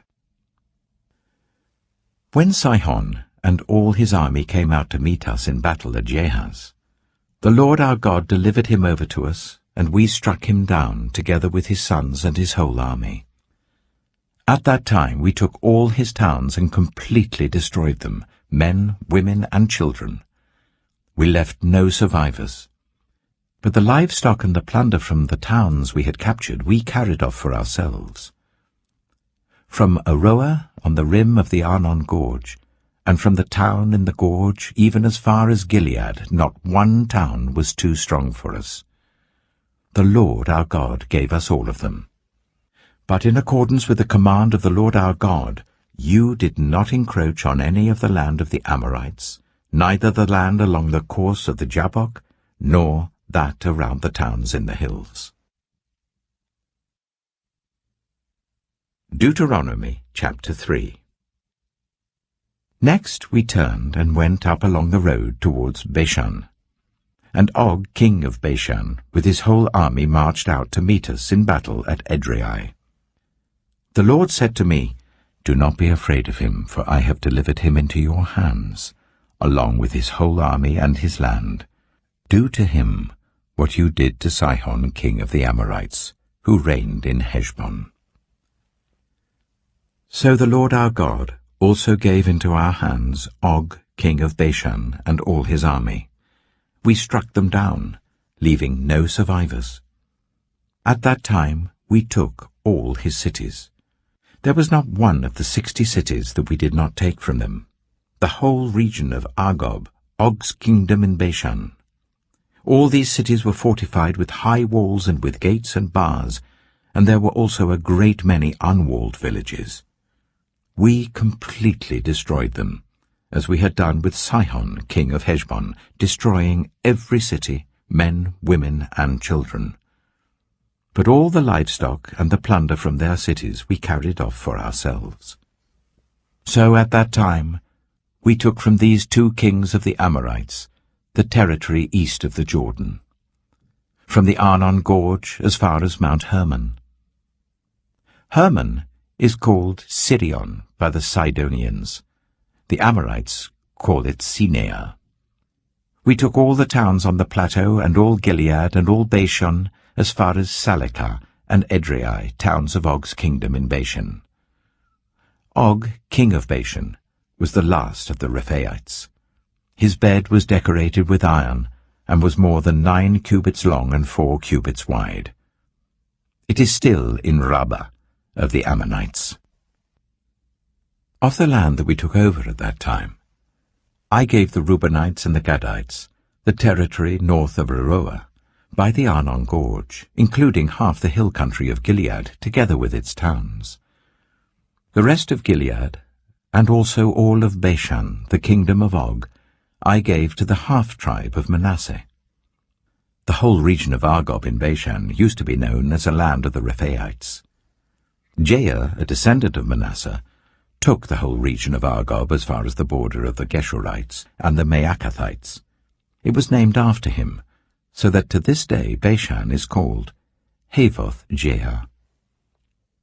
And I gave Gilead to Machir. But to the Reubenites and the Gadites I gave the territory extending from Gilead down to the Arnon Gorge, the middle of the gorge being the border, and out to the river Jabbok, which is the border of the Ammonites. Its western border was the Jordan in the Arabah, from Kinnereth to the sea of the Arabah, that is, the Dead Sea, below the slopes of Pisgah. I commanded you at that time, "The Lord your God has given you this land to take possession of it. But all your able-bodied men armed for battle must cross over ahead of the other Israelites. However, your wives, your children, and your livestock, I know you have much livestock, may stay in the towns I have given you, until the Lord gives rest to your fellow Israelites as he has to you. And they too have taken over the land that the Lord your God is giving them across the Jordan. After that, each of you may go back to the possession I have given you." At that time, I commanded Joshua, "You have seen with your own eyes all that the Lord your God has done to these 2 kings. The Lord will do the same to all the kingdoms over there where you are going. Do not be afraid of them. The Lord your God himself will fight for you." At that time I pleaded with the Lord, "Sovereign Lord, you have begun to show to your servant your greatness and your strong hand. For what God is there in heaven or on earth who can do the deeds and mighty works you do? Let me go over and see the good land beyond the Jordan, that fine hill country and Lebanon." But because of you, the Lord was angry with me and would not listen to me. "That is enough," the Lord said. "Do not speak to me any more about this matter. Go up to the top of Pisgah, and look west and north and south and east. Look at the land with your own eyes, since you are not going to cross this Jordan. But commission Joshua, and encourage and strengthen him, for he will lead this people across and will cause them to inherit the land that you will see." So we stayed in the valley near Beth Peor. Deuteronomy chapter 4. Now, Israel, hear the decrees and laws I am about to teach you. Follow them so that you may live and may go in and take possession of the land that the Lord, the God of your ancestors, is giving you. Do not add to what I command you, and do not subtract from it, but keep the commands of the Lord your God that I give you. You saw with your own eyes what the Lord did at Baal-peor. The Lord your God destroyed from among you everyone who followed the Baal of Peor. But all of you who held fast to the Lord your God are still alive today. See, I have taught you decrees and laws as the Lord my God commanded me, so that you may follow them in the land you are entering to take possession of it. Observe them carefully, for this will show your wisdom and understanding to the nations, who will hear about all these decrees and say, "Surely this great nation is a wise and understanding people." What other nation is so great as to have their gods near them, the way the Lord our God is near us, whenever we pray to him? And what other nation is so great as to have such righteous decrees and laws as this body of laws I am setting before you today? Only be careful and watch yourselves closely, so that you do not forget the things your eyes have seen, or let them fade from your heart as long as you live. Teach them to your children and to their children after them. Remember the day you stood before the Lord your God at Horeb, when he said to me, "Assemble the people before me to hear my words, so that they may learn to revere me as long as they live in the land, and may teach them to their children." You came near and stood at the foot of the mountain, while it blazed with fire to the very heavens, with black clouds and deep darkness. Then the Lord spoke to you out of the fire. You heard the sounds of words, but saw no form. There was only a voice. He declared to you his covenant, the 10 Commandments, which he commanded you to follow, and then wrote them on 2 stone tablets. And the Lord directed me at that time to teach you the decrees and laws you are to follow in the land that you are crossing the Jordan to possess. You saw no form of any kind the day the Lord spoke to you at Horeb out of the fire. Therefore watch yourselves very carefully, so that you do not become corrupt and make for yourselves an idol, an image of any shape, whether formed like a man or a woman, or like any animal on earth, or any bird that flies in the air, or like any creature that moves along the ground, or any fish in the waters below. And when you look up to the sky and see the sun, the moon, and the stars, all the heavenly array, do not be enticed into bowing down to them and worshipping things the Lord your God has apportioned to all the nations under heaven. But as for you, the Lord took you and brought you out of the iron-smelting furnace, out of Egypt, to be the people of his inheritance, as you now are. The Lord was angry with me because of you, and he solemnly swore that I would not cross the Jordan and enter the good land the Lord your God is giving you as your inheritance. I will die in this land. I will not cross the Jordan. But you are about to cross over and take possession of that good land. Be careful not to forget the covenant of the Lord your God that he made with you. Do not make for yourselves an idol in the form of anything the Lord your God has forbidden. For the Lord your God is a consuming fire, a jealous God. After you have had children and grandchildren, and have lived in the land a long time, if you then become corrupt and make any kind of idol, doing evil in the eyes of the Lord your God and arousing his anger, I call the heavens and the earth as witnesses against you this day, that you will quickly perish from the land that you are crossing the Jordan to possess. You will not live there long, but will certainly be destroyed. The Lord will scatter you among the peoples, and only a few of you will survive among the nations to which the Lord will drive you. There you will worship man-made gods of wood and stone, which cannot see or hear or eat or smell. But if from there you seek the Lord your God, you will find him if you seek him with all your heart and with all your soul. When you are in distress and all these things have happened to you, then in later days you will return to the Lord your God and obey him. For the Lord your God is a merciful God. He will not abandon or destroy you or forget the covenant with your ancestors, which he confirmed to them by oath. Ask now about the former days, long before your time, from the day God created human beings on the earth. Ask from one end of the heavens to the other, has anything so great as this ever happened? Or has anything like it ever been heard of? Has any other people heard the voice of God speaking out of fire as you have and lived? Has any God ever tried to take for himself one nation out of another nation by testings, by signs and wonders, by war, by a mighty hand and an outstretched arm, or by great and awesome deeds, like all the things the Lord your God did for you in Egypt before your very eyes? You were shown these things, so that you might know that the Lord is God. Besides him, there is no other. From heaven he made you hear his voice to discipline you. On earth he showed you his great fire, and you heard his words from out of the fire. Because he loved your ancestors and chose their descendants after them, he brought you out of Egypt by his presence and his great strength, to drive out before you nations greater and stronger than you, and to bring you into their land, to give it to you for your inheritance, as it is today.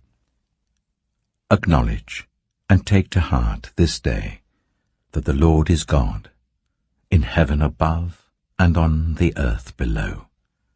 There is no other. Keep his decrees and commands which I am giving you today, so that it may go well with you and your children after you, and that you may live long in the land the Lord your God gives you for all time. Then Moses set aside 3 cities east of the Jordan, to which anyone who had killed a person could flee if they had unintentionally killed a neighbor without malice aforethought. They could flee into one of these cities and save their life. The cities were these: Bezer in the wilderness plateau for the Reubenites, Ramoth in Gilead for the Gadites, and Golan in Bashan for the Manassites. This is the law Moses set before the Israelites. These are the stipulations, decrees and laws Moses gave them when they came out of Egypt, and were in the valley near Beth-peor east of the Jordan, in the land of Sihon, king of the Amorites, who reigned in Heshbon and was defeated by Moses and the Israelites as they came out of Egypt. They took possession of his land, and the land of Og, king of Bashan, the 2 Amorite kings east of the Jordan. This land extended from Aroeh on the rim of the Arnon Gorge to Mount Sirion, that is, Hermon, and included all the Arabah east of the Jordan as far as the Dead Sea below the slopes of Pisgah. Deuteronomy chapter 5. Moses summoned all Israel and said, Hear, Israel, the decrees and the laws I declare in your hearing today. Learn them and be sure to follow them. The Lord our God made a covenant with us at Horeb. It was not with our ancestors that the Lord made this covenant, but with us, with all of us who are alive here today. The Lord spoke to you face to face out of the fire on the mountain. At that time I stood between the Lord and you to declare to you the word of the Lord, because you were afraid of the fire and did not go up the mountain. And he said, I am the Lord your God, who brought you out of Egypt, out of the land of slavery. You shall have no other gods before me. You shall not make for yourself an image in the form of anything in heaven above, or on the earth beneath, or in the waters below. You shall not bow down to them, or worship them. For I, the Lord your God, am a jealous God, punishing the children for the sin of the parents to the 3rd and 4th generation of those who hate me, but showing love to 1,000 generations of those who love me and keep my commandments. You shall not misuse the name of the Lord your God, for the Lord will not hold anyone guiltless who misuses his name. Observe the Sabbath day by keeping it holy, as the Lord your God has commanded you. 6 days you shall labor and do all your work, but the 7th day is a Sabbath to the Lord your God. On it you shall not do any work, neither you, nor your son or daughter, nor your male or female servant, nor your ox, your donkey, or any of your animals, nor any foreigner residing in your towns, so that your male and female servants may rest, as you do. Remember that you were slaves in Egypt, and that the Lord your God brought you out of there with a mighty hand and an outstretched arm. Therefore the Lord your God has commanded you to observe the Sabbath day. Honor your father and your mother, as the Lord your God has commanded you, so that you may live long, and that it may go well with you in the land the Lord your God is giving you. You shall not murder. You shall not commit adultery. You shall not steal. You shall not give false testimony against your neighbor. You shall not covet your neighbor's wife. You shall not set your desire on your neighbor's house or land, his male or female servant, his ox or donkey, or anything that belongs to your neighbor. These are the commandments the Lord proclaimed in a loud voice to your whole assembly there on the mountain from out of the fire, the cloud, and the deep darkness, and he added nothing more. Then he wrote them on 2 stone tablets and gave them to me. When you heard the voice out of the darkness, while the mountain was ablaze with fire, all the leaders of your tribes and your elders came to me.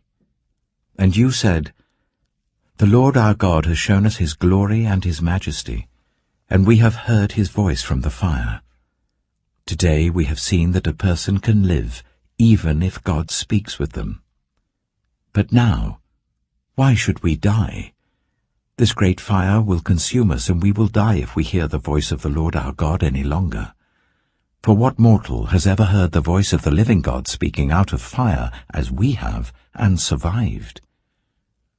Go near and listen to all that the Lord our God says. Then tell us whatever the Lord our God tells you. We will listen and obey. The Lord heard you when you spoke to me, and the Lord said to me, I have heard what this people said to you. Everything they said was good.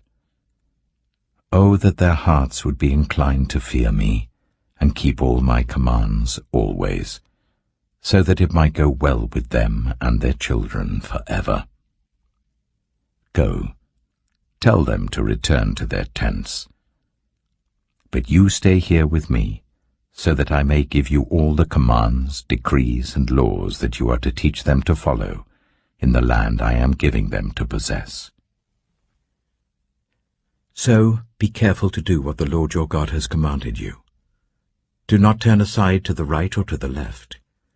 Walk in obedience to all that the Lord your God has commanded you, so that you may live and prosper and prolong your days in the land that you will possess. Deuteronomy chapter 6. These are the commands, decrees, and laws the Lord your God directed me to teach you, to observe in the land you are crossing the Jordan to possess, so that you, your children, and their children after them, may fear the Lord your God as long as you live, by keeping all his decrees and commands that I give you, and so that you may enjoy long life. Hear, Israel, and be careful to obey, so that it may go well with you, and that you may increase greatly in a land flowing with milk and honey, just as the Lord, the God of your ancestors, promised you. Hear, O Israel, the Lord our God, the Lord is one. Love the Lord your God with all your heart, and with all your soul, and with all your strength. These commandments that I give you today are to be on your hearts. Impress them on your children. Talk about them when you sit at home and when you walk along the road, when you lie down and when you get up. Tie them as symbols on your hands and bind them on your foreheads. Write them on the door frames of your houses and on your gates. When the Lord your God brings you into the land he swore to your fathers, to Abraham, Isaac, and Jacob, to give you a land with large, flourishing cities you did not build, houses filled with all kinds of good things you did not provide, wells you did not dig, and vineyards and olive groves you did not plant, then when you eat and are satisfied, be careful that you do not forget the Lord who brought you out of Egypt, out of the land of slavery. Fear the Lord your God. Serve him only, and take your oaths in his name. Do not follow other gods, the gods of the peoples around you.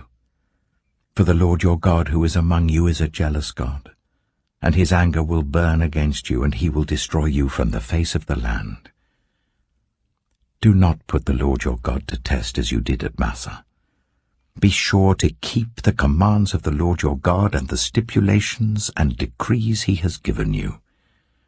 Do what is right and good in the Lord's sight, so that it may go well with you, and you may go in and take over the good land that the Lord promised on oath to your ancestors, thrusting out all your enemies before you, as the Lord said.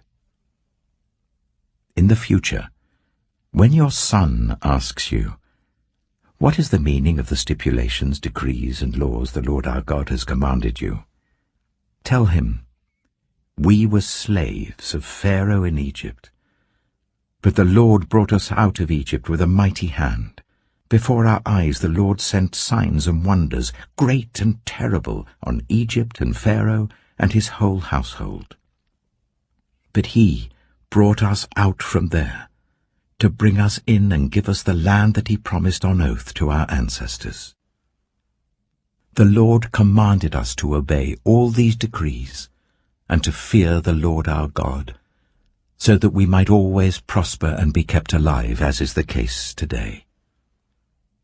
And if we are careful to obey all this law before the Lord our God, as he has commanded us, that will be our righteousness." Deuteronomy chapter 7. When the Lord your God brings you into the land you are entering to possess, and drives out before you many nations, the Hittites, Girgashites, Amorites, Canaanites, Perizzites, Hivites, and Jebusites, 7 nations larger and stronger than you, and when the Lord your God has delivered them over to you and you have defeated them, then you must destroy them totally. Make no treaty with them, and show them no mercy.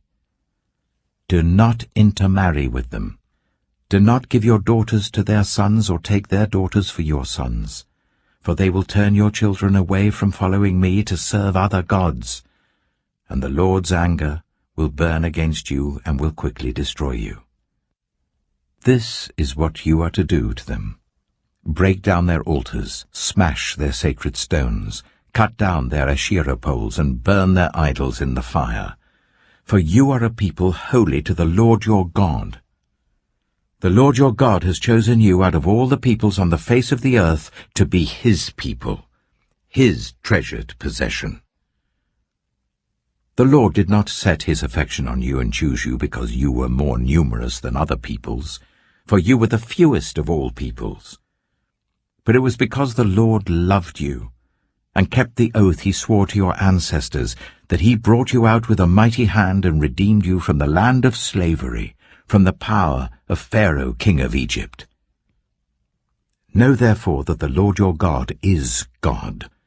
He is the faithful God, keeping his covenant of love to 1,000 generations of those who love him and keep his commandments.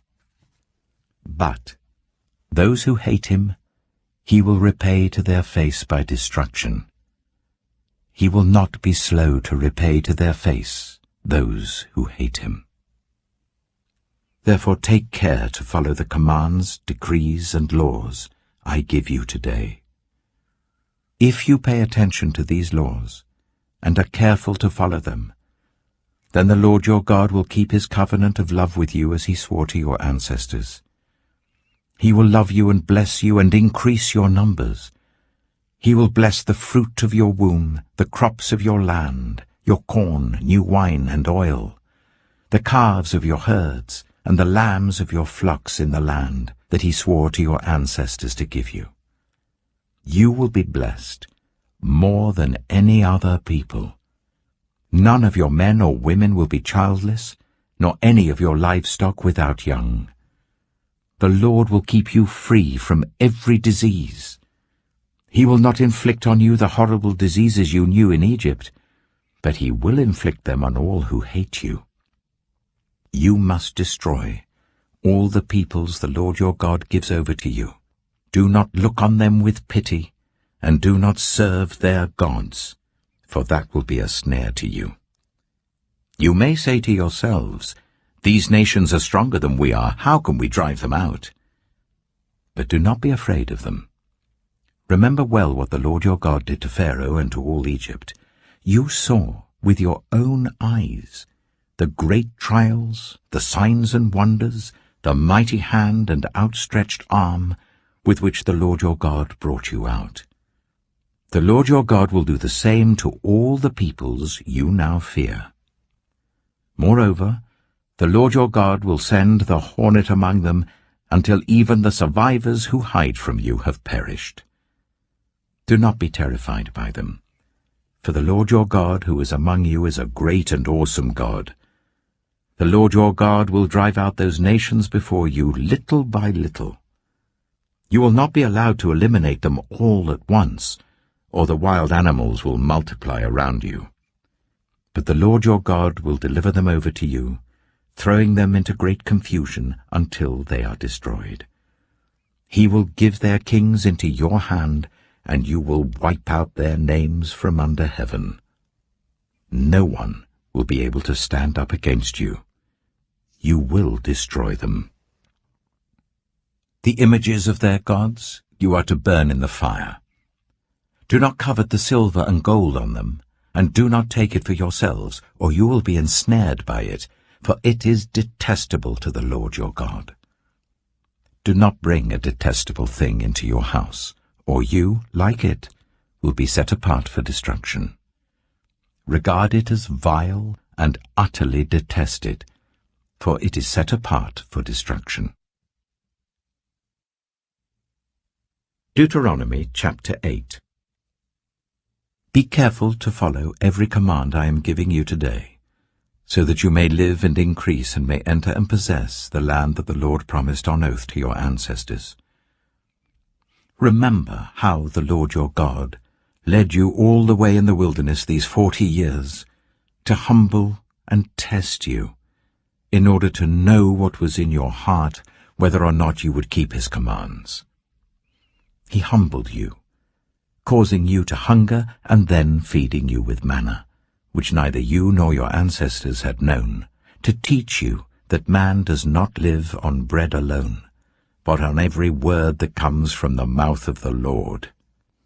Your clothes did not wear out, and your feet did not swell during these 40 years.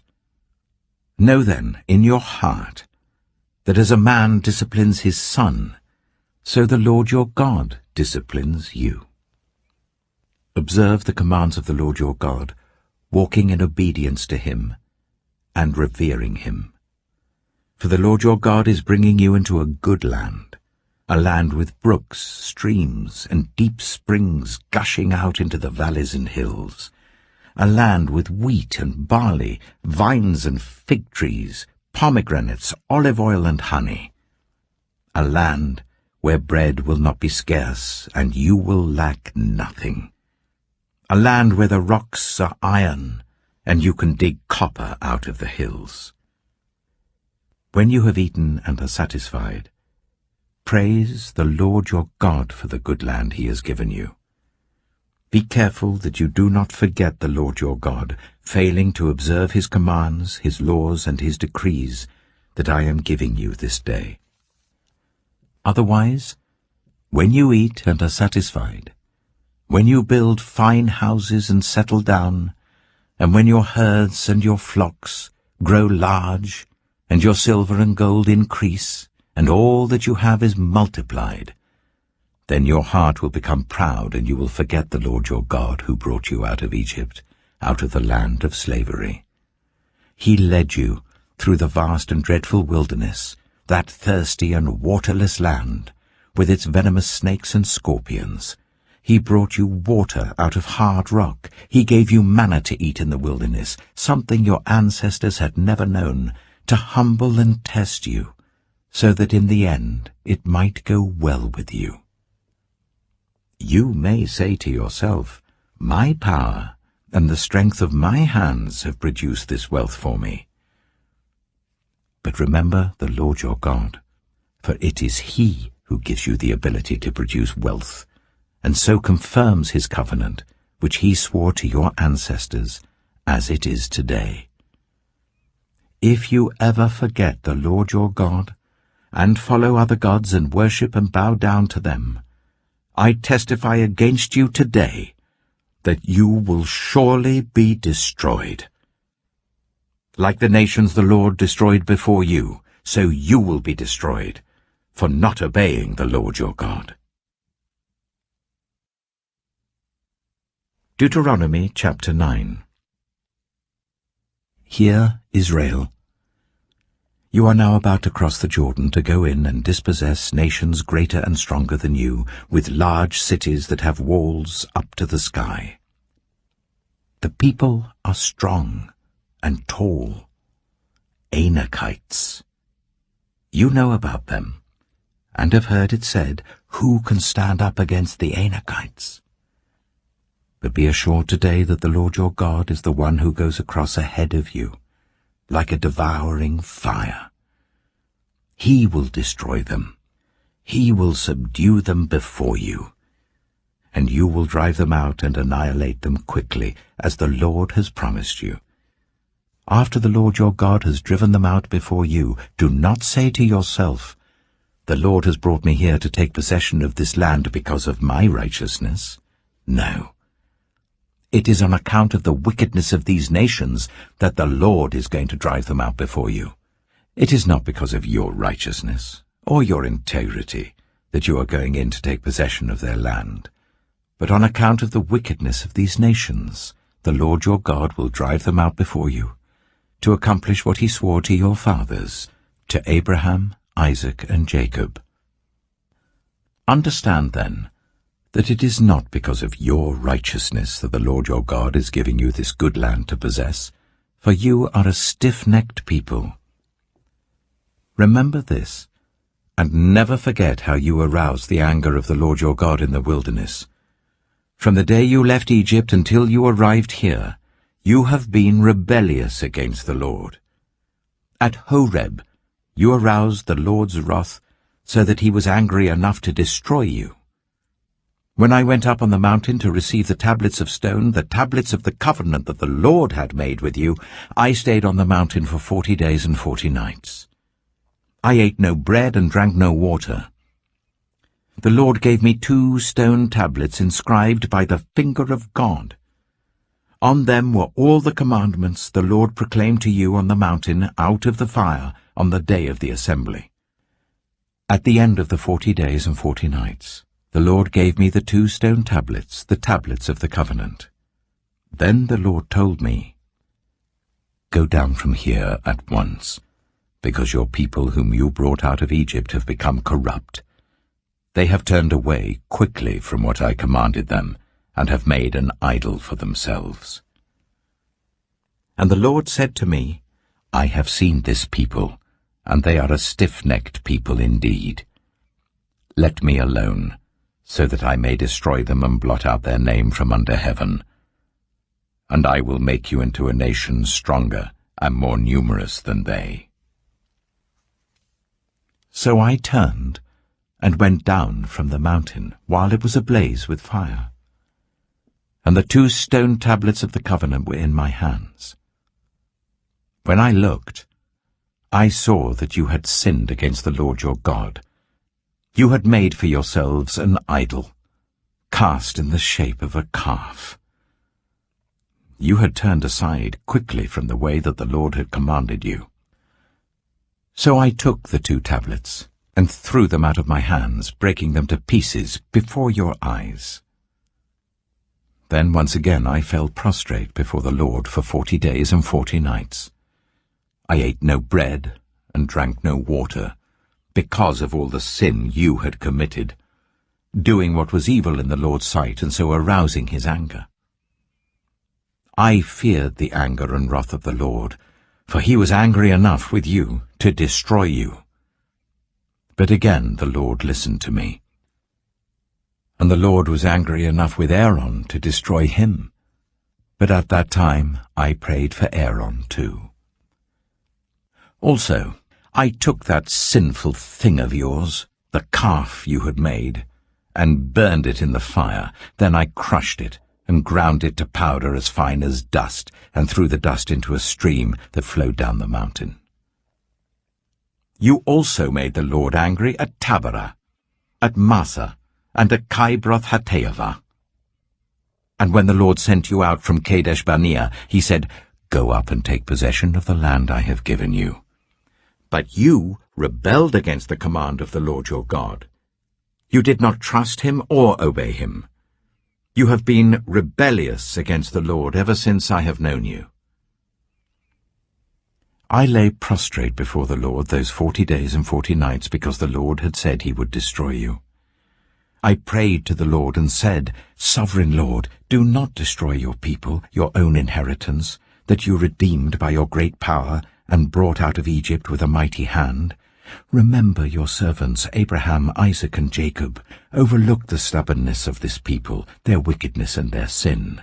Otherwise, the country from which you brought us will say, because the Lord was not able to take them into the land he had promised them, and because he hated them, he brought them out to put them to death in the wilderness. But they are your people, your inheritance, that you brought out by your great power and your outstretched arm." Deuteronomy chapter 10. At that time the Lord said to me, "Chisel out 2 stone tablets like the first ones and come up to me on the mountain. Also make a wooden ark. I will write on the tablets the words that were on the first tablets which you broke. Then you are to put them in the ark." So I made the ark out of acacia wood, and chiseled out 2 stone tablets like the first ones, and I went up on the mountain with the 2 tablets in my hands. The Lord wrote on these tablets what he had written before, the 10 commandments he had proclaimed to you on the mountain out of the fire on the day of the assembly. And the Lord gave them to me. Then I came back down the mountain and put the tablets in the ark I had made, as the Lord commanded me, and they are there now. The Israelites travelled from the wells of Bene-Jaakan to Mosera. There Aaron died and was buried, and Eleazar his son succeeded him as priest. From there they travelled to Gudgodah, and on to Jotbathah, a land with streams of water. At that time the Lord set apart the tribe of Levi to carry the ark of the covenant of the Lord, to stand before the Lord to minister and to pronounce blessings in his name, as they still do today. That is why the Levites have no share or inheritance among their fellow Israelites. The Lord is their inheritance, as the Lord your God told them.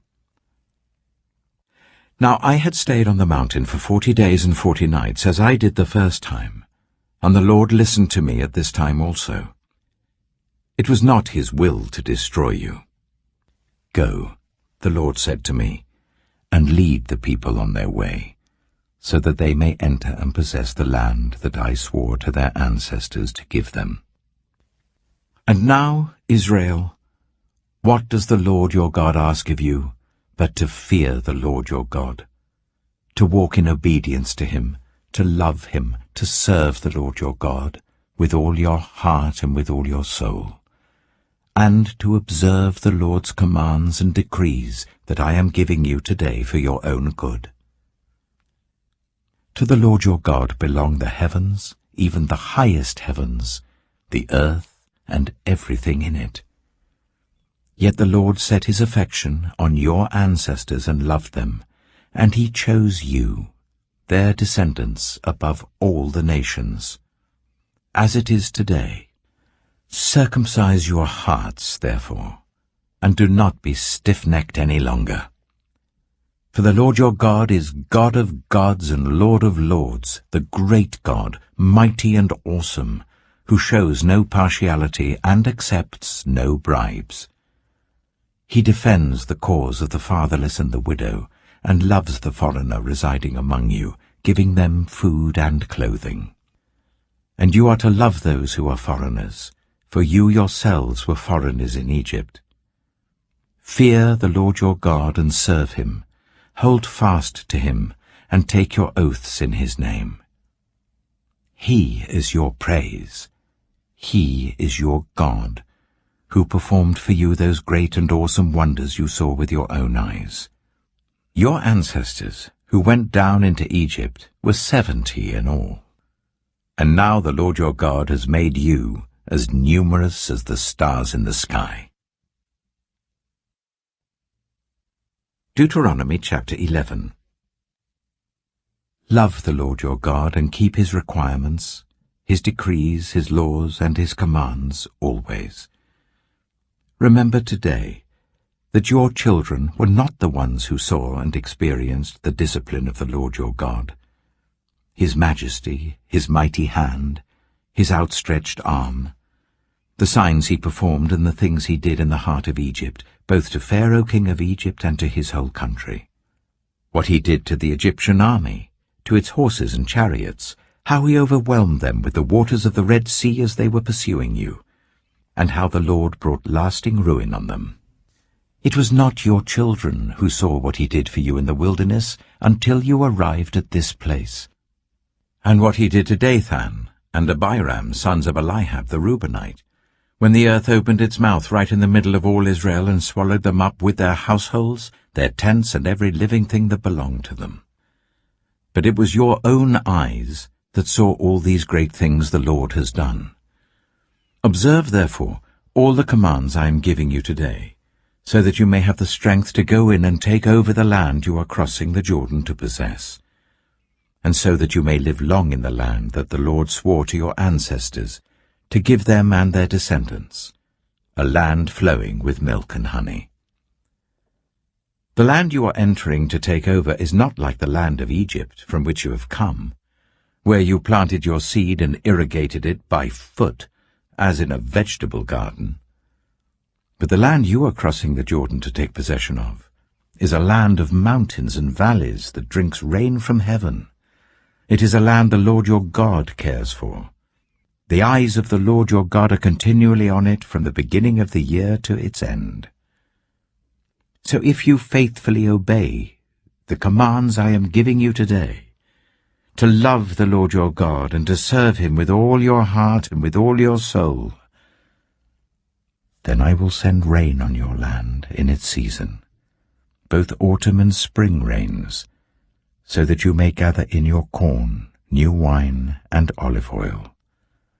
I will provide grass in the fields for your cattle, and you will eat and be satisfied.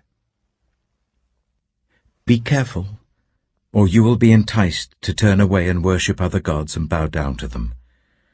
Then the Lord's anger will burn against you, and he will shut up the heavens so that it will not rain, and the ground will yield no produce, and you will soon perish from the good land the Lord is giving you.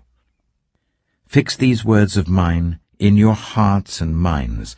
Tie them as symbols on your hands and bind them on your foreheads. Teach them to your children, talking about them when you sit at home and when you walk along the road, when you lie down and when you get up. Write them on the door frames of your houses and on your gates, so that your days and the days of your children may be many in the land that the Lord swore to give your ancestors, as many as the days that the heavens are above the earth. If you carefully observe all these commands I am giving you to follow, to love the Lord your God, to walk in obedience to him and to hold fast to him, then the Lord will drive out all these nations before you, and you will dispossess nations larger and stronger than you. Every place where you set your foot will be yours. Your territory will extend from the desert to Lebanon, and from the river Euphrates to the Mediterranean Sea. No one will be able to stand against you. The Lord your God, as he promised you, will put the terror and fear of you on the whole land wherever you go. See, I am setting before you today a blessing and a curse. The blessing, if you obey the commands of the Lord your God that I am giving you today. The curse, if you disobey the commands of the Lord your God, and turn from the way that I command you today by following other gods, which you have not known. When the Lord your God has brought you into the land you are entering to possess, you are to proclaim on Mount Gerizim the blessings, and on Mount Ebal the curses. As you know, these mountains are across the Jordan, westward towards the setting sun, near the great trees of Moreh, in the territory of those Canaanites living in the Arabah, in the vicinity of Gilgal. You are about to cross the Jordan to enter and take possession of the land the Lord your God is giving you. When you have taken it over and are living there, be sure that you obey all the decrees and laws I am setting before you today. Deuteronomy chapter 12. These are the decrees and laws you must be careful to follow in the land that the Lord, the God of your ancestors, has given you to possess, as long as you live in the land. Destroy completely all the places on the high mountains, on the hills, and under every spreading tree, where the nations you are dispossessing worship their gods. Break down their altars, smash their sacred stones, and burn their Asherah poles in the fire. Cut down the idols of their gods and wipe out their names from those places. You must not worship the Lord your God in their way. But you are to seek the place the Lord your God will choose from among all your tribes to put his name there for his dwelling. To that place you must go. There bring your burnt offerings and sacrifices, your tithes and special gifts, what you have vowed to give, and your freewill offerings, and the firstborn of your herds and flocks. There, in the presence of the Lord your God, you and your families shall eat and shall rejoice in everything you have put your hand to, because the Lord your God has blessed you. You are not to do, as we do here today, everyone doing as they see fit, since you have not yet reached the resting place and the inheritance the Lord your God is giving you. But you will cross the Jordan and settle in the land the Lord your God is giving you as an inheritance, and he will give you rest from all your enemies around you, so that you will live in safety. Then, to the place the Lord your God will choose as a dwelling for his name, there you are to bring everything I command you, your burnt offerings and sacrifices, your tithes and special gifts, and all the choice possessions you have vowed to the Lord. And there rejoice before the Lord your God, you, your sons and daughters, your male and female servants, and the Levites from your towns, who have no land allotted to them or any inheritance of their own. Be careful not to sacrifice your burnt offerings anywhere you please. Offer them only at the place the Lord will choose in one of your tribes, and there observe everything I command you.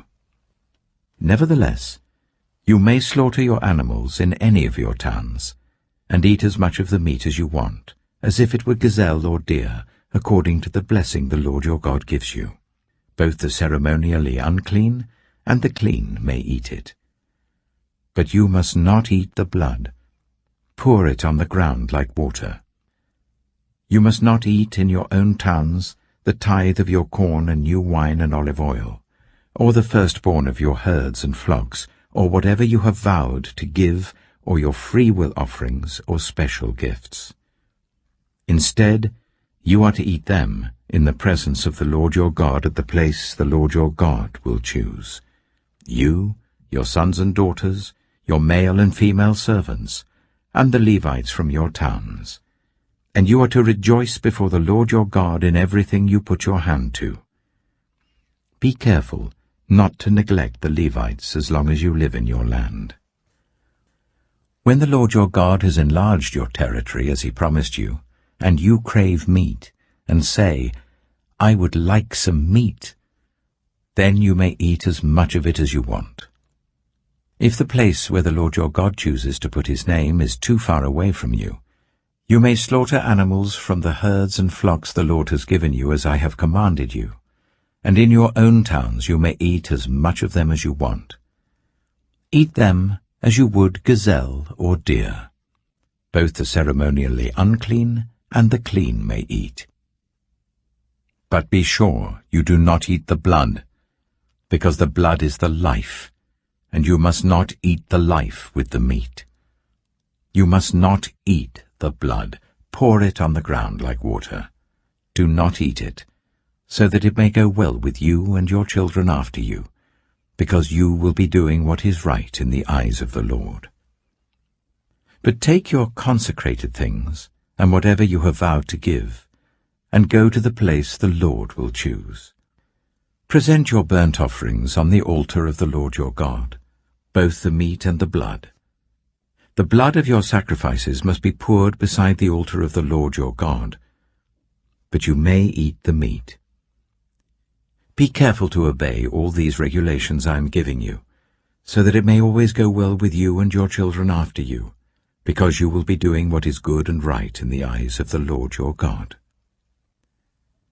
The Lord your God will cut off before you the nations you are about to invade and dispossess. But when you have driven them out and settled in their land, and after they have been destroyed before you, be careful not to be ensnared by inquiring about their gods, saying, How do these nations serve their gods? We will do the same. You must not worship the Lord your God in their way, because in worshipping their gods, they do all kinds of detestable things the Lord hates. They even burn their sons and daughters in the fire as sacrifices to their gods. See that you do all I command you. Do not add to it or take away from it. Deuteronomy chapter 13. If a prophet, or one who foretells by dreams, appears among you and announces to you a sign or wonder, and if the sign or wonder spoken of takes place, and the prophet says, Let us follow other gods, gods you have not known, and let us worship them, you must not listen to the words of that prophet or dreamer. The Lord your God is testing you to find out whether you love him with all your heart and with all your soul. It is the Lord your God you must follow, and him you must revere. Keep his commands and obey him, serve him and hold fast to him. That prophet or dreamer must be put to death for inciting rebellion against the Lord your God, who brought you out of Egypt and redeemed you from the land of slavery. That prophet or dreamer tried to turn you from the way the Lord your God commanded you to follow. You must purge the evil from among you. If your very own brother, or your son or daughter, or the wife you love, or your closest friend secretly entices you, saying, Let us go and worship other gods, gods that neither you nor your ancestors have known, gods of the peoples around you, whether near or far, from one end of the land to the other. Do not yield to them or listen to them. Show them no pity, do not spare them or shield them. you must certainly put them to death. Your hand must be the first in putting them to death, and then the hands of all the people. Stone them to death, because they tried to turn you away from the Lord your God who brought you out of Egypt, out of the land of slavery. Then all Israel will hear and be afraid, and no one among you will do such an evil thing again. If you hear it said about one of the towns the Lord your God is giving you to live in, that troublemakers have arisen among you and have led the people of their town astray, saying, "Let us go and worship other gods, gods you have not known," then you must inquire, probe, and investigate it thoroughly. And if it is true, and it has been proved that this detestable thing has been done among you, you must certainly put to the sword all who live in that town. You must destroy it completely, both its people and its livestock. You are to gather all the plunder of the town into the middle of the public square, and completely burn the town and all its plunder as a whole burnt offering to the Lord your God. That town is to remain a ruin forever, never to be rebuilt, and none of the condemned things are to be found in your hands. Then the Lord will turn from his fierce anger, will show you mercy, and will have compassion on you. He will increase your numbers as he promised on oath to your ancestors, because you obey the Lord your God by keeping all his commands that I am giving you today, and doing what is right in his eyes. Deuteronomy chapter 14. You are the children of the Lord your God. Do not cut yourselves, or shave the front of your heads for the dead, for you are a people holy to the Lord your God. Out of all the peoples on the face of the earth, the Lord has chosen you to be his treasured possession. Do not eat any detestable thing. These are the animals you may eat: the ox, the sheep, the goat, the deer, the gazelle, the roe deer, the wild goat, the ibex, the antelope, and the mountain sheep. You may eat any animal that has a divided hoof and that chews the cud. However, of those that chew the cud or that have a divided hoof, you may not eat the camel, the hare, or the hyrax. Although they chew the cud, they do not have a divided hoof. They are ceremonially unclean for you. The pig is also unclean. Although it has a divided hoof, it does not chew the cud. You are not to eat their meat or touch their carcasses.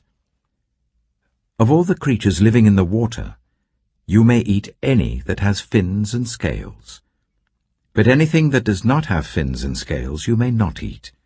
For you it is unclean. You may eat any clean bird, but these you may not eat: the eagle, the vulture, the black vulture, the red kite, the black kite, any kind of falcon, any kind of raven, the horned owl, the screech owl, the gull, any kind of hawk, the little owl, the great owl, the white owl, the desert owl, the osprey, the cormorant, the stork, any kind of heron, the hoopoe, and the bat. All flying insects are unclean to you. Do not eat them. But any winged creature that is clean you may eat. Do not eat anything you find already dead.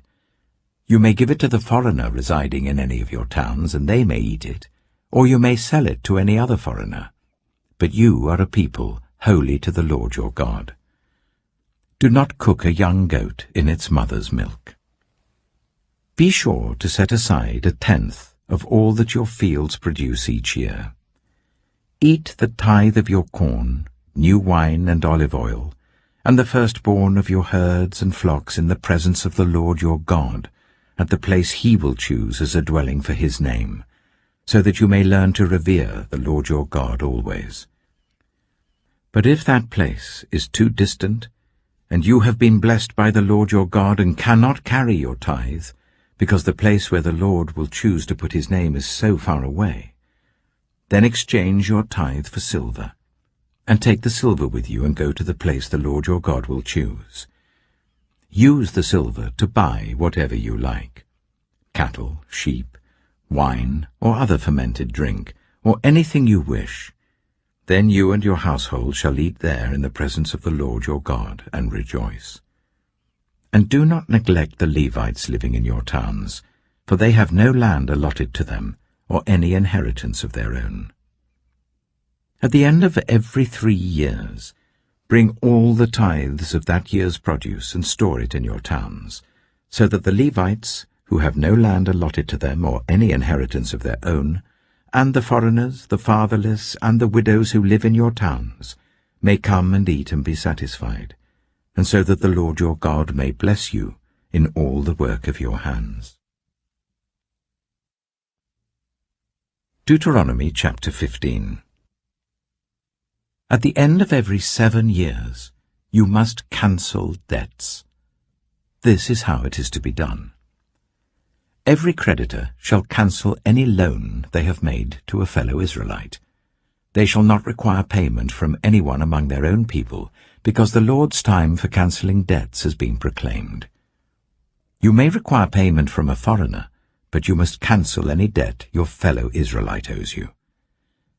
However, there need be no poor people among you, for in the land the Lord your God is giving you to possess as your inheritance, he will richly bless you, if only you fully obey the Lord your God and are careful to follow all these commands I am giving you today.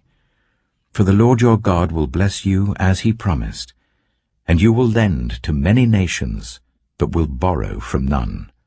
You will rule over many nations, but none will rule over you. If anyone is poor among your fellow Israelites, in any of the towns of the land that the Lord your God is giving you, do not be hard-hearted or tight-fisted towards them. Rather, be open-handed, and freely lend them whatever they need. Be careful not to harbour this wicked thought.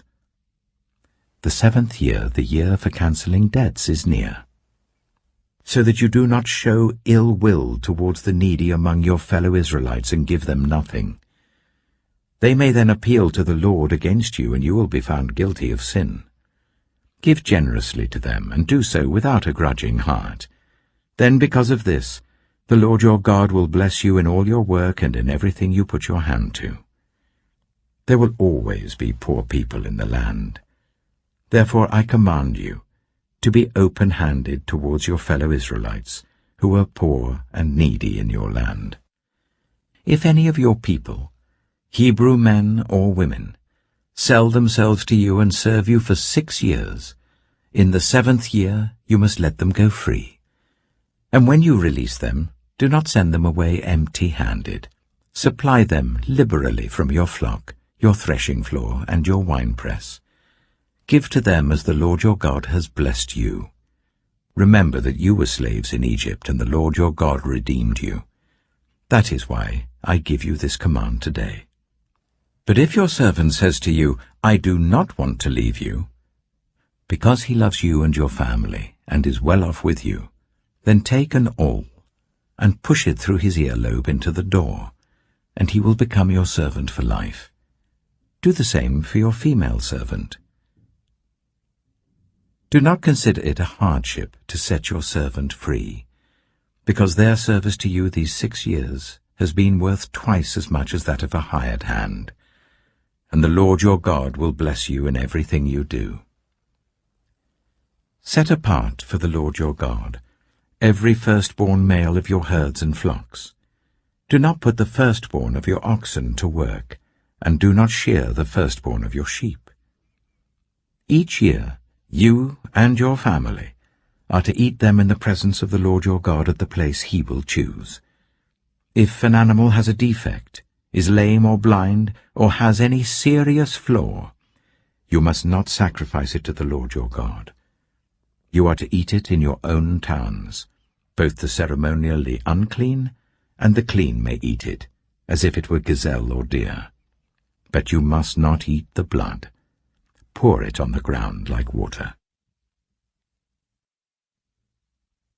Deuteronomy chapter 16.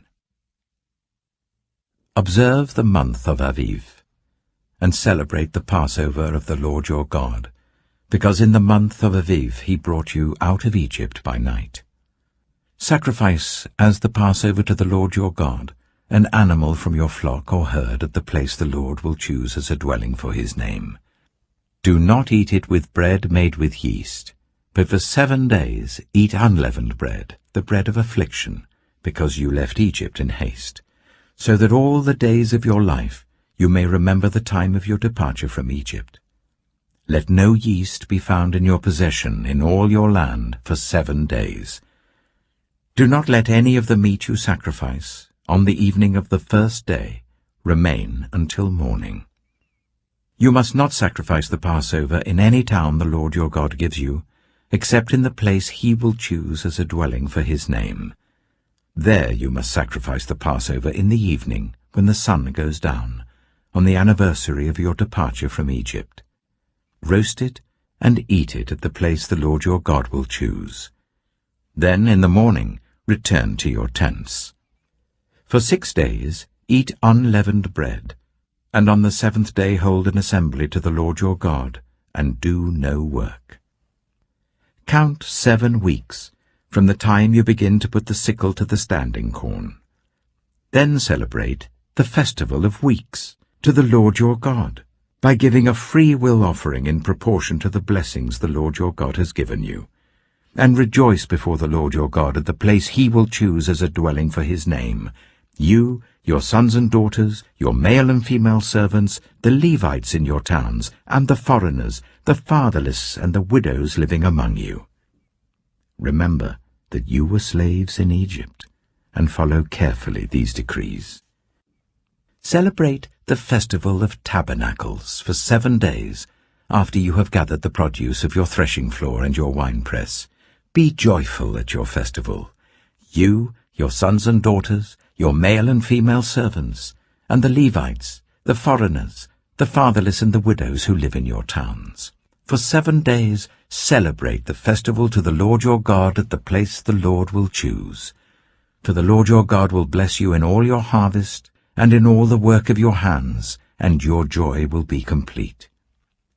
3 times a year all your men must appear before the Lord your God at the place he will choose, at the festival of unleavened bread, the festival of weeks, and the festival of tabernacles.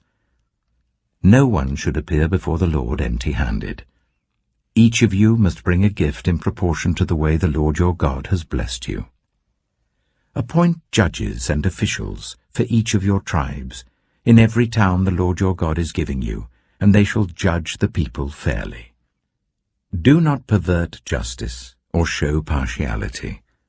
Do not accept a bribe, for a bribe blinds the eyes of the wise and twists the words of the innocent. Follow justice, and justice alone, so that you may live and possess the land the Lord your God is giving you. Do not set up any wooden Asherah pole beside the altar you build to the Lord your God, and do not erect a sacred stone, for these the Lord your God hates. Deuteronomy chapter 17.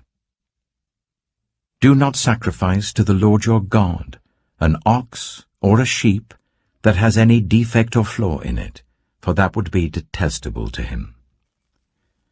If a man or woman living among you in one of the towns the Lord gives you is found doing evil in the eyes of the Lord your God, in violation of his covenant, and contrary to my command, has worshipped other gods, bowing down to them, or to the sun, or the moon, or the stars in the sky, and this has been brought to your attention, then you must investigate it thoroughly.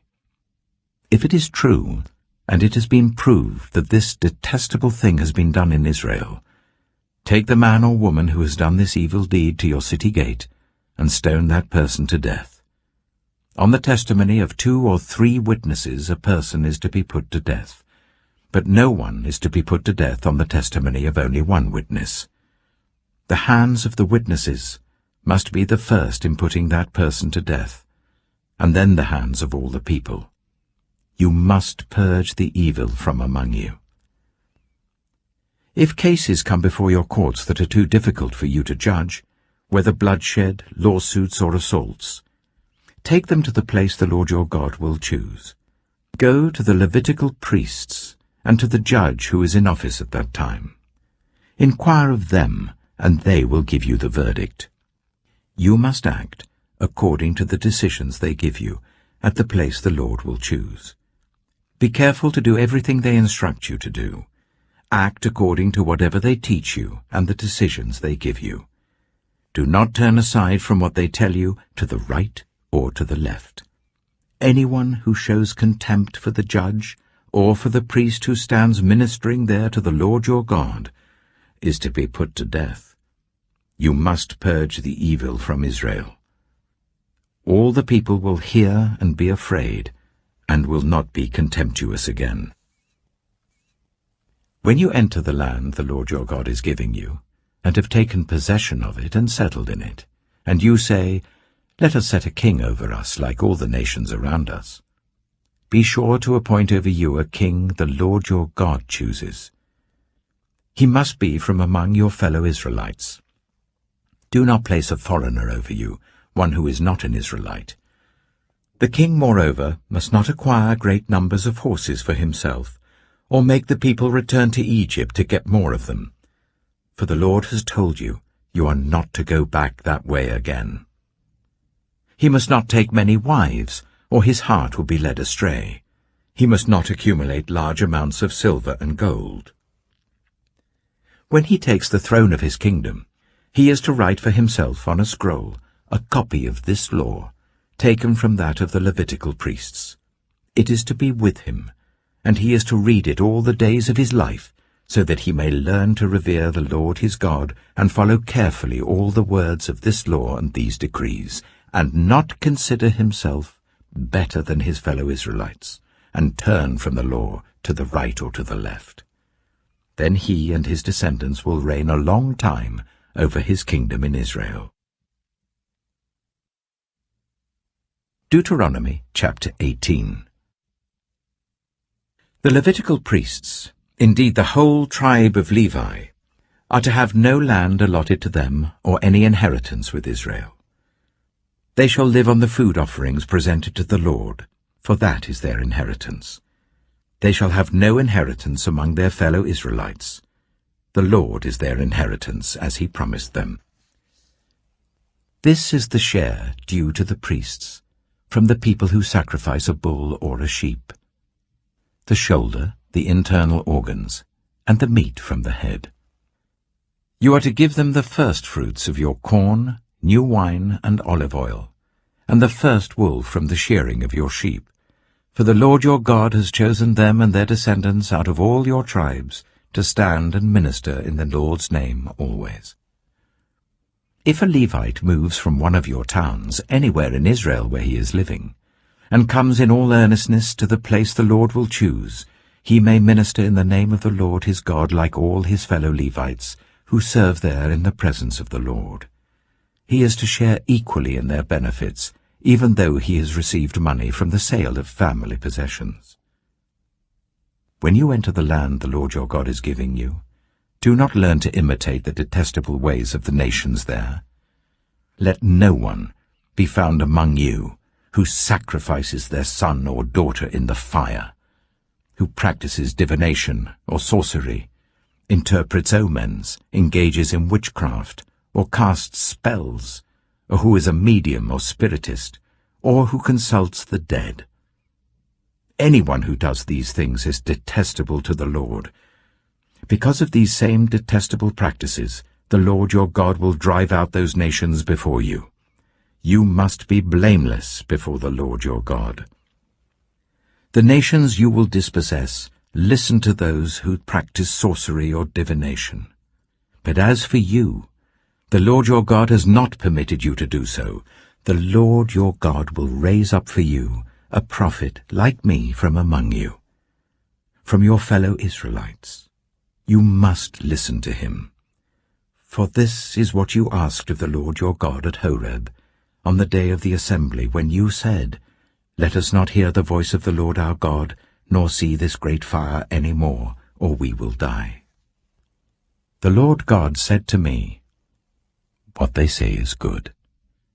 I will raise up for them a prophet like you, from among their fellow Israelites, and I will put my words in his mouth. He will tell them everything I command him. I myself will call to account anyone who does not listen to my words that the prophet speaks in my name. But a prophet who presumes to speak in my name anything I have not commanded, or a prophet who speaks in the name of other gods, is to be put to death. You may say to yourselves, how can we know when a message has not been spoken by the Lord? If what a prophet proclaims in the name of the Lord does not take place or come true, that is a message the Lord has not spoken. That prophet has spoken presumptuously, so do not be alarmed.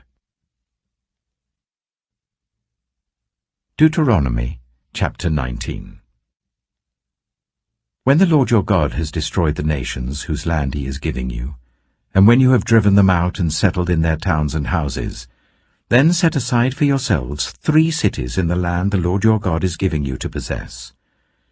Determine the distances involved, and divide into 3 parts the land the Lord your God is giving you as an inheritance, so that a person who kills someone may flee for refuge to one of these cities. This is the rule concerning anyone who kills a person and flees there for safety, anyone who kills a neighbor unintentionally, without malice aforethought. For instance, a man may go into the forest with his neighbor to cut wood, and as he swings his axe to fell a tree, the head may fly off and hit his neighbor and kill him. That man may flee to one of these cities and save his life. Otherwise, the avenger of blood might pursue him in a rage, overtake him if the distance is too great, and kill him even though he is not deserving of death, since he did it to his neighbor without malice aforethought. This is why I command you to set aside for yourselves 3 cities. If the Lord your God enlarges your territory, as he promised on oath to your ancestors, and gives you the whole land he promised them, because you carefully follow all these laws I command you today, to love the Lord your God and to walk always in obedience to him, then you are to set aside 3 more cities. Do this, so that innocent blood will not be shed in your land, which the Lord your God is giving you as your inheritance, and so that you will not be guilty of bloodshed. But if, out of hate, someone lies in wait, assaults and kills a neighbor, and then flees to one of these cities, the killer shall be sent for by one of the town elders, be brought back from the city, and be handed over to the avenger of blood to die. Show no pity. You must purge from Israel the guilt of shedding innocent blood, so that it may go well with you. Do not move your neighbor's boundary stones set up by your predecessors in the inheritance you receive in the land the Lord your God is giving you to possess. One witness is not enough to convict anyone accused of any crime or offense they may have committed. A matter must be established by the testimony of 2 or 3 witnesses. If a malicious witness takes the stand to accuse someone of a crime, the 2 people involved in the dispute must stand in the presence of the Lord before the priests and the judges who are in office at the time. The judges must make a thorough investigation, and if the witness proves to be a liar, giving false testimony against a fellow Israelite, then do to the false witness as that witness intended to do to the other party. You must purge the evil from among you. The rest of the people will hear of this and be afraid, and never again will such an evil thing be done among you. Show no pity. Life for life, eye for eye, tooth for tooth, hand for hand, foot for foot. Deuteronomy chapter 20. When you go to war against your enemies, and see horses and chariots, and an army greater than yours, do not be afraid of them, because the Lord your God who brought you up out of Egypt will be with you. When you are about to go into battle, the priest shall come forward and address the army. He shall say, Hear, Israel, today you are going into battle against your enemies. Do not be faint-hearted or afraid. Do not panic or be terrified by them. For the Lord your God is the one who goes with you to fight for you against your enemies, to give you victory. The officers shall say to the army, Has anyone built a new house and not yet begun to live in it? Let him go home, or he may die in battle and someone else may begin to live in it. Has anyone planted a vineyard and not begun to enjoy it? Let him go home, or he may die in battle and someone else enjoy it. Has anyone become pledged to a woman and not married her? Let him go home, or he may die in battle and someone else marry her. Then the officers shall add, Is anyone afraid or faint-hearted? Let him go home, so that his fellow soldiers will not become disheartened too. When the officers have finished speaking to the army, they shall appoint commanders over it. When you march up to attack a city, make its people an offer of peace. If they accept and open their gates, all the people in it shall be subject to forced labor and shall work for you. If they refuse to make peace and they engage you in battle, lay siege to that city. When the Lord your God delivers it into your hand, put to the sword all the men in it. As for the women, the children, the livestock, and everything else in the city, you may take these as plunder for yourselves, and you may use the plunder the Lord your God gives you from your enemies. This is how you are to treat all the cities that are at a distance from you and do not belong to the nations nearby. However, in the cities of the nations the Lord your God is giving you as an inheritance, do not leave alive anything that breathes. Completely destroy them. The Hittites, Amorites, Canaanites, Perizzites, Hivites, and Jebusites, as the Lord your God has commanded you. Otherwise they will teach you to follow all the detestable things they do in worshipping their gods, and you will sin against the Lord your God. When you lay siege to a city for a long time, fighting against it to capture it, do not destroy its trees by putting an axe to them, because you can eat their fruit. Do not cut them down. Are the trees people that you should besiege them? However, you may cut down trees that you know are not fruit trees, and use them to build siege works until the city at war with you falls. Deuteronomy chapter 21. If someone is found slain, lying in a field in the land the Lord your God is giving you to possess, and it is not known who the killer was, your elders and judges shall go out and measure the distance from the body to the neighboring towns. Then the elders of the town nearest the body shall take a heifer that has never been worked and has never worn a yoke, and lead it down to a valley that has not been ploughed or planted and where there is a flowing stream. There, in the valley, they are to break the heifer's neck. The Levitical priests shall step forward, for the Lord your God has chosen them to minister and to pronounce blessings in the name of the Lord, and to decide all cases of dispute and assault. Then all the elders of the town nearest the body shall wash their hands over the heifer whose neck was broken in the valley, and they shall declare, Our hands did not shed this blood, nor did our eyes see it done.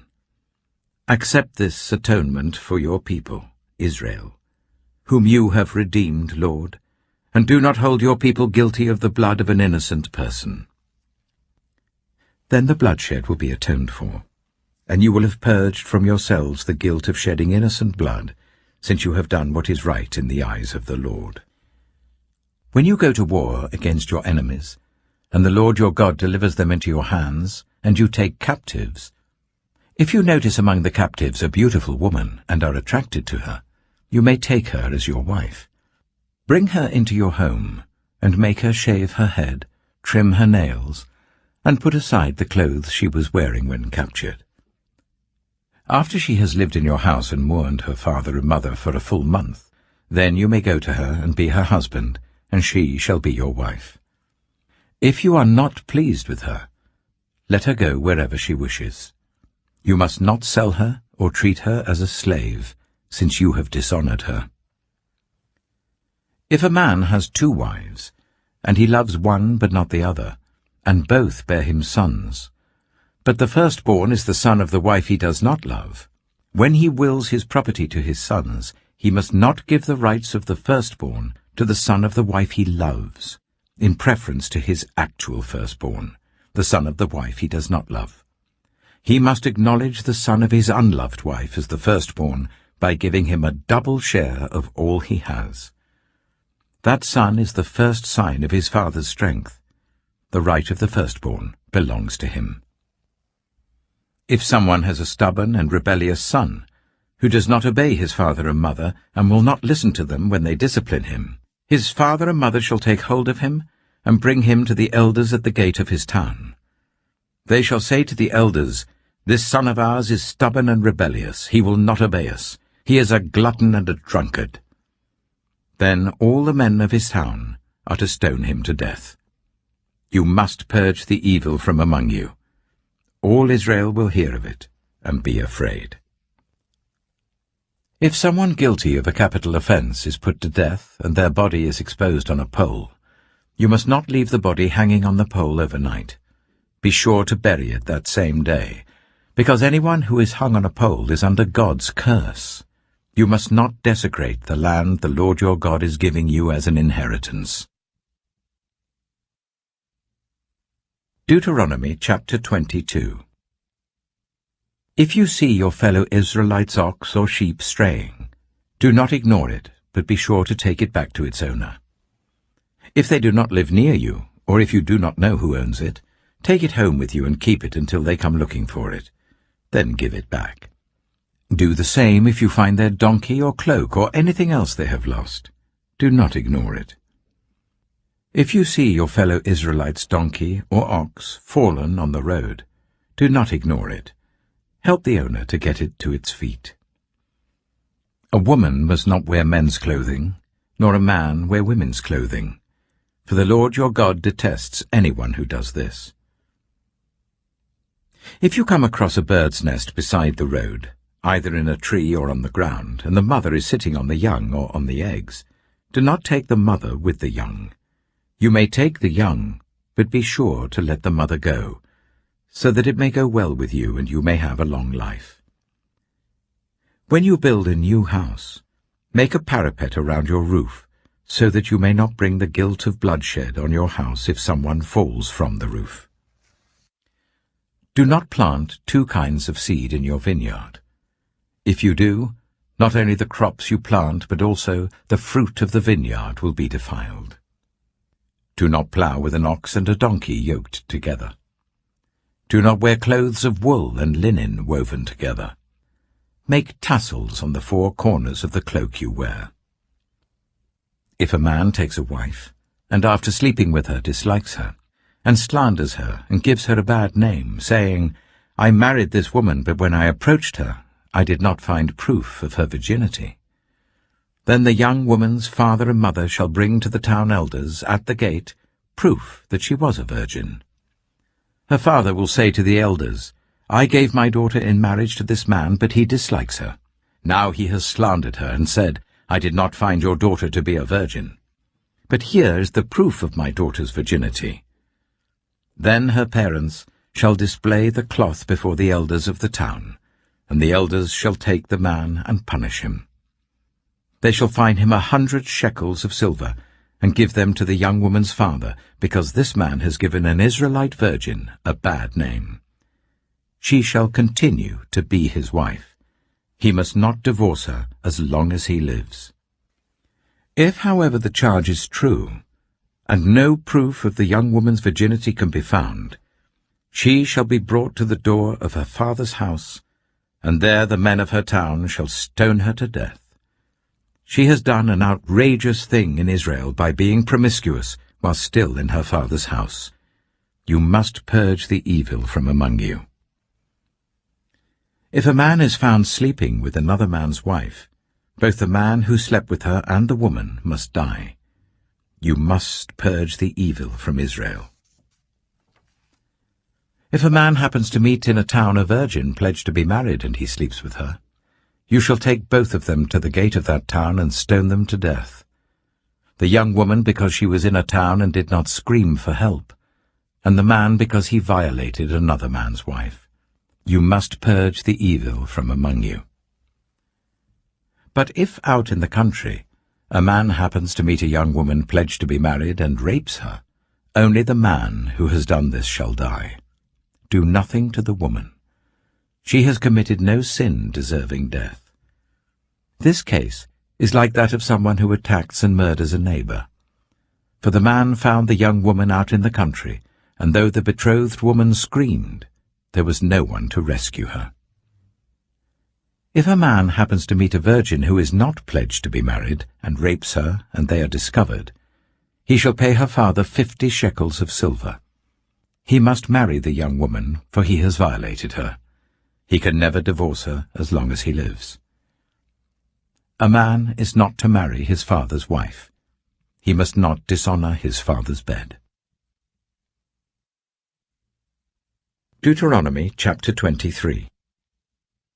No one who has been emasculated by crushing or cutting may enter the assembly of the Lord. No one born of a forbidden marriage, nor any of their descendants may enter the assembly of the Lord, not even in the 10th generation.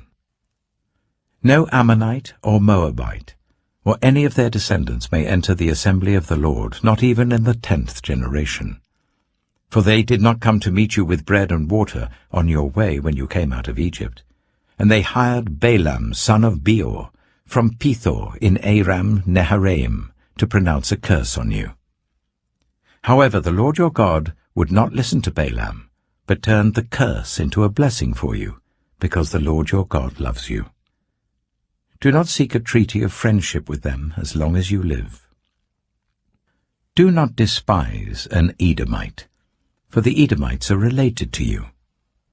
Do not despise an Egyptian, because you resided as foreigners in their country.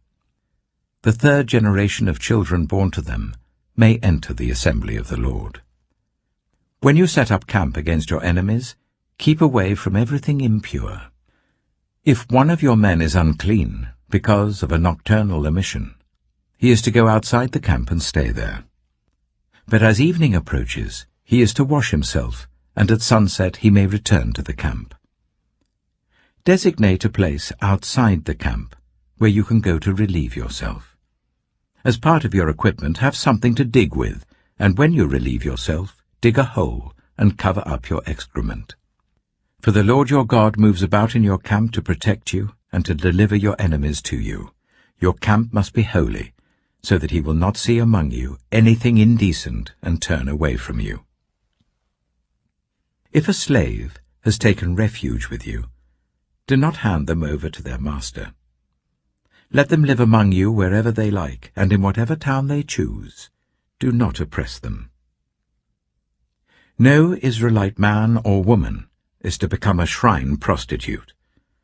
You must not bring the earnings of a female prostitute or of a male prostitute into the house of the Lord your God to pay any vow, because the Lord your God detests them both. Do not charge a fellow Israelite interest, whether on money or food or anything else that may earn interest. You may charge a foreigner interest, but not a fellow Israelite, so that the Lord your God may bless you in everything you put your hand to, in the land you are entering to possess. If you make a vow to the Lord your God, do not be slow to pay it, for the Lord your God will certainly demand it of you, and you will be guilty of sin. But if you refrain from making a vow, you will not be guilty. Whatever your lips utter, you must be sure to do, because you made your vow freely to the Lord your God with your own mouth. If you enter your neighbor's vineyard, you may eat all the grapes you want, but do not put any in your basket. If you enter your neighbor's cornfield, you may pick the ears with your hands, but you must not put a sickle to their standing corn. Deuteronomy chapter 24. If a man marries a woman who becomes displeasing to him because he finds something indecent about her, and he writes her a certificate of divorce, gives it to her, and sends her from his house, and if after she leaves his house she becomes the wife of another man, and her second husband dislikes her, and writes her a certificate of divorce, gives it to her and sends her from his house, or if he dies, then her first husband who divorced her is not allowed to marry her again after she has been defiled. That would be detestable in the eyes of the Lord. Do not bring sin upon the land the Lord your God is giving you as an inheritance. If a man has recently married, he must not be sent to war or have any other duty laid on him. For 1 year he is to be free to stay at home and bring happiness to the wife he has married. Do not take a pair of millstones, not even the upper one, as security for a debt, because that would be taking a person's livelihood as security. If someone is caught kidnapping a fellow Israelite and treating or selling them as a slave, the kidnapper must die. You must purge the evil from among you.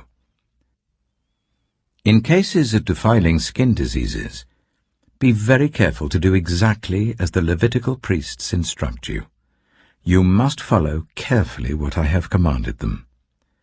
Remember what the Lord your God did to Miriam along the way after you came out of Egypt.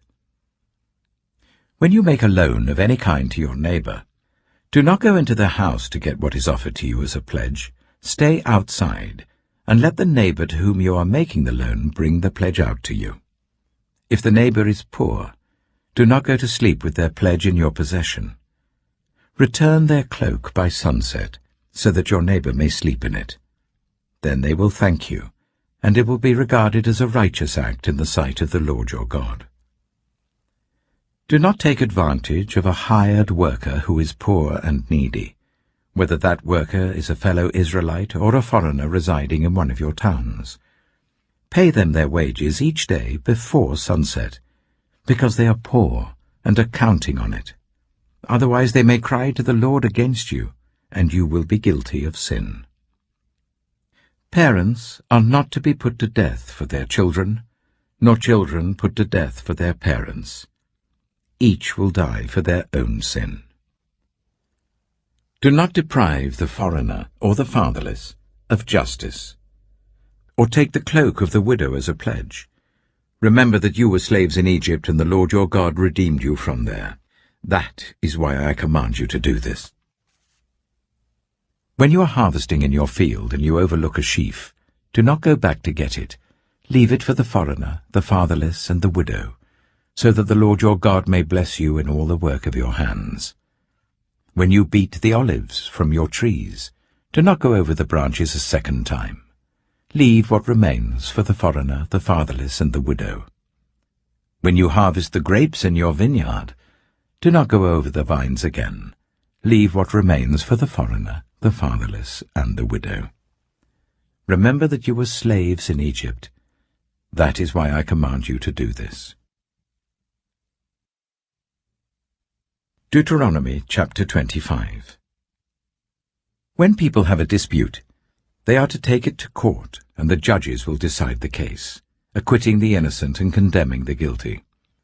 If the guilty person deserves to be beaten, the judge shall make them lie down and have them flogged in his presence with the number of lashes the crime deserves.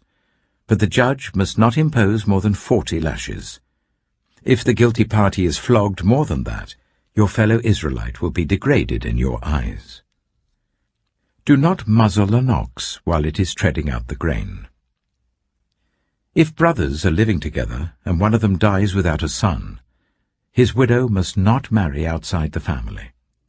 Her husband's brother shall take her and marry her, and fulfill the duty of a brother-in-law to her. The first son she bears shall carry on the name of the dead brother, so that his name will not be blotted out from Israel.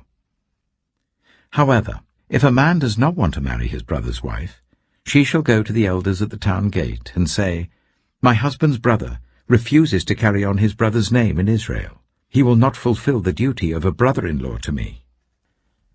Then the elders of his town shall summon him and talk to him. If he persists in saying, "I do not want to marry her," his brother's widow shall go up to him in the presence of the elders, take off one of his sandals, spit in his face, and say, "This is what is done to the man who will not build up his brother's family line." That man's line shall be known in Israel as the family of the unsandaled. If two men are fighting, and the wife of one of them comes to rescue her husband from his assailant, and she reaches out and seizes him by his private parts, you shall cut off her hand. Show her no pity. Do not have two differing weights in your bag, one heavy, one light. Do not have two differing measures in your house, one large, one small. You must have accurate and honest weights and measures, so that you may live long in the land the Lord your God is giving you. For the Lord your God detests anyone who does these things, anyone who deals dishonestly. Remember what the Amalekites did to you along the way when you came out of Egypt. When you were weary and worn out, they met you on your journey and attacked all who were lagging behind. They had no fear of God. When the Lord your God gives you rest from all the enemies around you in the land he is giving you to possess as an inheritance, you shall blot out the name of Amalek from under heaven. Do not forget. Deuteronomy chapter 26. When you have entered the land the Lord your God is giving you as an inheritance, and have taken possession of it and settled in it, take some of the first fruits of all that you produce from the soil of the land that the Lord your God is giving you, and put them in a basket. Then go to the place that the Lord your God will choose as a dwelling for his name, and say to the priest in office at the time, I declare today to the Lord your God that I have come to the land the Lord swore to our ancestors to give us. The priest shall take the basket from your hands and set it down in front of the altar of the Lord your God. Then you shall declare before the Lord your God, My father was a wandering Aramean, and he went down into Egypt with a few people and lived there and became a great nation, powerful and numerous. But the Egyptians ill-treated us and made us suffer, subjecting us to harsh labor. Then we cried out to the Lord, the God of our ancestors, and the Lord heard our voice and saw our misery, toil, and oppression. So the Lord brought us out of Egypt with a mighty hand and an outstretched arm, with great terror and with signs and wonders. He brought us to this place and gave us this land, a land flowing with milk and honey, and now I bring the first fruits of the soil that you, Lord, have given me. Place the basket before the Lord your God and bow down before him. Then you and the Levites and the foreigners residing among you shall rejoice in all the good things the Lord your God has given to you and your household. When you have finished setting aside 1/10 of all your produce in the 3rd year, the year of the tithe, you shall give it to the Levite, the foreigner, the fatherless, and the widow, so that they may eat in your towns and be satisfied. Then say to the Lord your God, I have removed from my house the sacred portion, and have given it to the Levite, the foreigner, the fatherless, and the widow, according to all you commanded. I have not turned aside from your commands, nor have I forgotten any of them. I have not eaten any of the sacred portion while I was in mourning, nor have I removed any of it while I was unclean, nor have I offered any of it to the dead. I have obeyed the Lord my God. I have done everything you commanded me. Look down from heaven, your holy dwelling place, and bless your people Israel, and the land you have given us, as you promised, on oath to our ancestors, a land flowing with milk and honey. The Lord your God commands you this day to follow these decrees and laws. Carefully observe them with all your heart and with all your soul. You have declared this day that the Lord is your God, and that you will walk in obedience to him, that you will keep his decrees, commands, and laws, that you will listen to him. And the Lord has declared this day that you are his people, his treasured possession, as he promised, and that you are to keep all his commands. He has declared that he will set you in praise, fame, and honor, high above all the nations he has made, and that you will be a people holy to the Lord your God, as he promised. Deuteronomy chapter 27. Moses and the elders of Israel commanded the people, Keep all these commands that I give you today. When you have crossed the Jordan into the land of the Lord your God is giving you, Set up some large stones and coat them with plaster. Write on them all the words of this law. When you have crossed over to enter the land the Lord your God is giving you, a land flowing with milk and honey, just as the Lord, the God of your ancestors, promised you. And when you have crossed the Jordan, set up these stones on Mount Ebal, as I command you today, and coat them with plaster. Build there an altar to the Lord your God, an altar of stones. Do not use any iron tool on them. Build the altar of the Lord your God with stones from the field, and offer burnt offerings on it to the Lord your God. Sacrifice fellowship offerings there, eating them and rejoicing in the presence of the Lord your God. And you shall write very clearly all the words of this law on these stones you have set up. Then Moses and the Levitical priests said to all Israel, Be silent, Israel, and listen. You have now become the people of the Lord your God. Obey the Lord your God and follow his commands and decrees that I give you today. On the same day Moses commanded the people, When you have crossed the Jordan, these tribes shall stand on Mount Gerizim to bless the people: Simeon, Levi, Judah, Issachar, Joseph, and Benjamin. And these tribes shall stand on Mount Ebal to pronounce curses: Reuben, Gad, Asher, Zebulun, Dan, and Naphtali. The Levites shall recite to all the people of Israel in a loud voice, Cursed is anyone who makes an idol, a thing detestable to the Lord, the work of skilled hands, and sets it up in secret. Then all the people shall say, Amen. Cursed is anyone who dishonors their father and mother. Then all the people shall say, Amen. Cursed is anyone who moves their neighbor's boundary stone. Then all the people shall say, Amen. Cursed is anyone who leads the blind astray on the road. Then all the people shall say, Amen. Cursed is anyone who withholds justice from the foreigner, the fatherless, or the widow. Then all the people shall say, Amen. Cursed is anyone who sleeps with his father's wife, for he dishonors his father's bed. Then all the people shall say, Amen.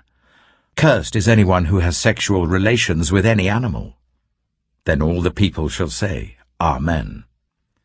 Cursed is anyone who sleeps with his sister, the daughter of his father or the daughter of his mother. Then all the people shall say, Amen.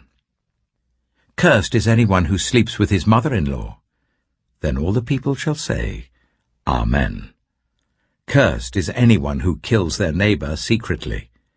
Then all the people shall say, Amen. Cursed is anyone who accepts a bribe to kill an innocent person. Then all the people shall say, Amen. Cursed is anyone who does not uphold the words of this law by carrying them out.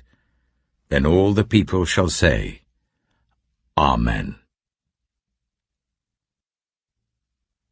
Deuteronomy chapter 28. If you fully obey the Lord your God, and carefully follow all his commands that I give you today, the Lord your God will set you high above all the nations on earth. All these blessings will come on you and accompany you if you obey the Lord your God. You will be blessed in the city and blessed in the country. The fruit of your womb will be blessed, and the crops of your land, and the young of your livestock, the calves of your herds, and the lambs of your flocks. Your basket and your kneading trough will be blessed.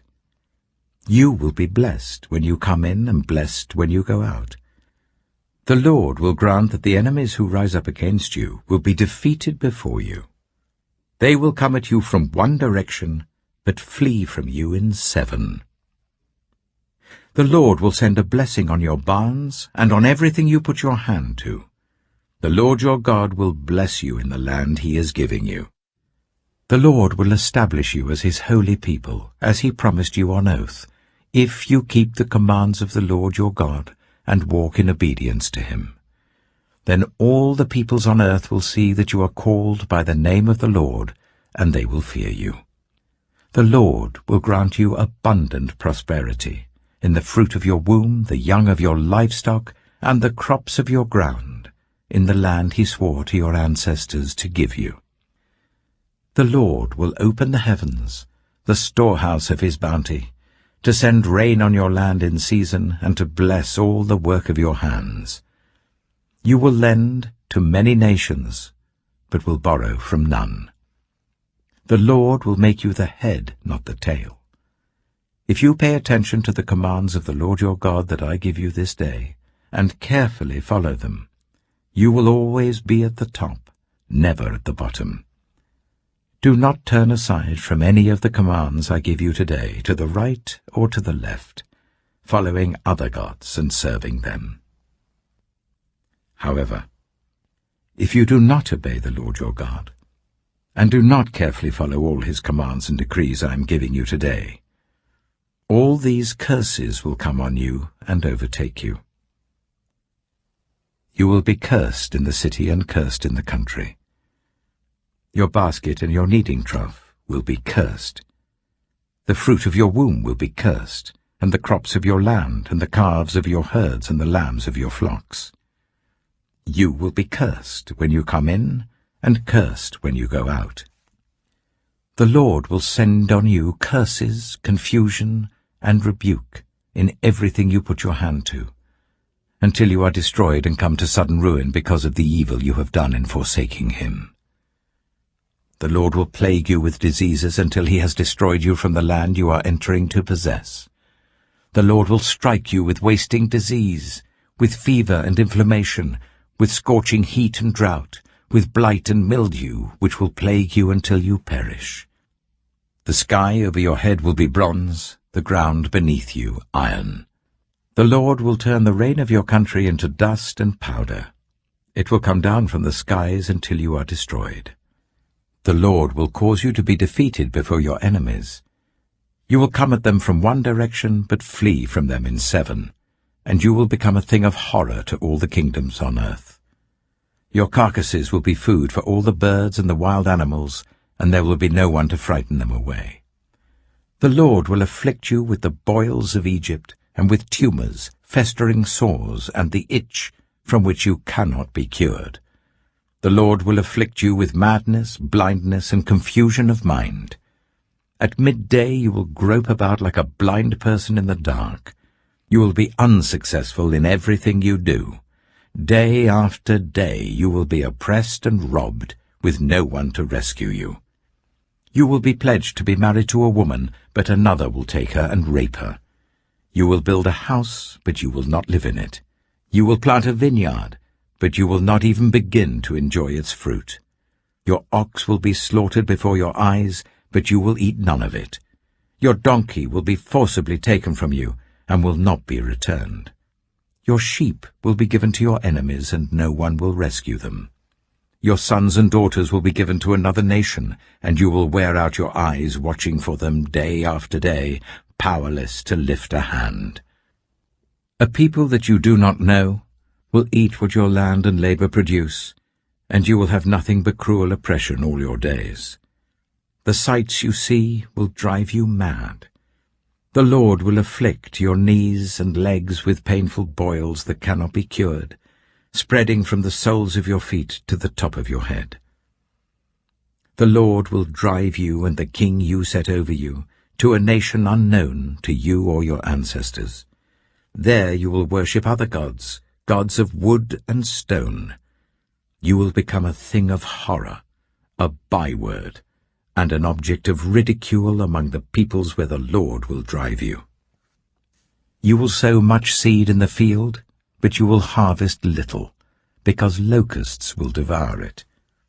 You will plant vineyards and cultivate them, but you will not drink the wine or gather the grapes, because worms will eat them. You will have olive trees throughout your country, but you will not use the oil, because the olives will drop off. You will have sons and daughters, but you will not keep them, because they will go into captivity. Swarms of locusts will take over all your trees and the crops of your land.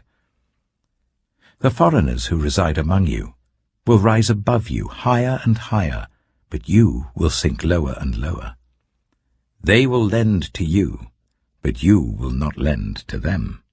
They will be the head, but you will be the tail. All these curses will come on you. They will pursue you and overtake you until you are destroyed, because you did not obey the Lord your God and observe the commands and decrees he gave you. They will be a sign and a wonder to you and your descendants forever. Because you did not serve the Lord your God joyfully and gladly in the time of prosperity, therefore in hunger and thirst, in nakedness and dire poverty, you will serve the enemy the Lord sends against you. He will put an iron yoke on your neck until he has destroyed you. The Lord will bring a nation against you from far away, from the ends of the earth, like an eagle swooping down, a nation whose language you will not understand, a fierce-looking nation without respect for the old or pity for the young. They will devour the young of your livestock and the crops of your land until you are destroyed.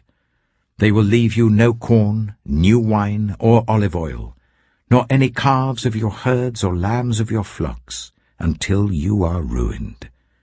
They will lay siege to all the cities throughout your land, until the high fortified walls in which you trust fall down. They will besiege all the cities throughout the land the Lord your God is giving you. Because of the suffering your enemy will inflict on you during the siege, you will eat the fruit of the womb, the flesh of the sons and daughters the Lord your God has given you. Even the most gentle and sensitive man among you will have no compassion on his own brother, or the wife he loves, or his surviving children, and he will not give to one of them any of the flesh of his children that he is eating. It will be all he has left, because of the suffering that your enemy will inflict on you during the siege of all your cities. The most gentle and sensitive woman among you, so sensitive and gentle that she would not venture to touch the ground with the sole of her foot, will begrudge the husband she loves and her own son or daughter the afterbirth from her womb and the children she bears. For in her dire need she intends to eat them secretly, because of the suffering your enemy will inflict on you during the siege of your cities. If you do not carefully follow all the words of this law which are written in this book, and do not revere this glorious and awesome name, the Lord your God, the Lord will send fearful plagues on you and your descendants, harsh and prolonged disasters, and severe and lingering illnesses. He will bring on you all the diseases of Egypt that you dreaded, and they will cling to you. The Lord will also bring on you every kind of sickness and disaster not recorded in this book of the law until you are destroyed. You, who were as numerous as the stars in the sky, will be left but few in number, because you did not obey the Lord your God. Just as it pleased the Lord to make you prosper and increase in number, so it will please him to ruin and destroy you. You will be uprooted from the land you are entering to possess. Then the Lord will scatter you among all the nations, from one end of the earth to the other. There you will worship other gods, gods of wood and stone, which neither you nor your ancestors have known. Among those nations you will find no repose, no resting place for the sole of your foot. There the Lord will give you an anxious mind, eyes weary with longing, and a despairing heart. You will live in constant suspense, filled with dread both night and day, never sure of your life. In the morning you will say, "If only it were evening," and in the evening, "If only it were morning," because of the terror that will fill your hearts and the sights that your eyes will see. The Lord will send you back in ships to Egypt, on a journey I said you should never make again. There you will offer yourselves for sale to your enemies as male and female slaves, but no one will buy you. Deuteronomy chapter 29. These are the terms of the covenant the Lord commanded Moses to make with the Israelites in Moab, in addition to the covenant he had made with them at Horeb. Moses summoned all the Israelites and said to them, Your eyes have seen all that the Lord did in Egypt to Pharaoh, to all his officials, and to all his land. With your own eyes you saw those great trials, those signs and great wonders. But to this day the Lord has not given you a mind that understands, or eyes that see, or ears that hear. Yet the Lord says, "During the 40 years that I led you through the wilderness, your clothes did not wear out, nor did the sandals on your feet. You ate no bread and drank no wine or other fermented drink. I did this so that you might know that I am the Lord your God." When you reached this place, Sihon, king of Heshbon, and Og, king of Bashan, came out to fight against us, but we defeated them. We took their land and gave it as an inheritance to the Reubenites, the Gadites, and the half-tribe of Manasseh. Carefully follow the terms of this covenant, so that you may prosper in everything you do. All of you are standing today in the presence of the Lord your God. Your leaders and chief men, your elders and officials, and all the other men of Israel, together with your children and your wives, and the foreigners living in your camps who chop your wood and carry your water. You are standing here in order to enter into a covenant with the Lord your God, a covenant the Lord is making with you this day, and sealing with an oath, to confirm you this day as his people, that he may be your God, as he promised you, and as he swore to your fathers, Abraham, Isaac, and Jacob. I am making this covenant with its oath, not only with you who are standing here with us today in the presence of the Lord our God, but also with those who are not here today. You yourselves know how we lived in Egypt, and how we passed through the countries on the way here. You saw among them their detestable images and idols of wood and stone, of silver and gold.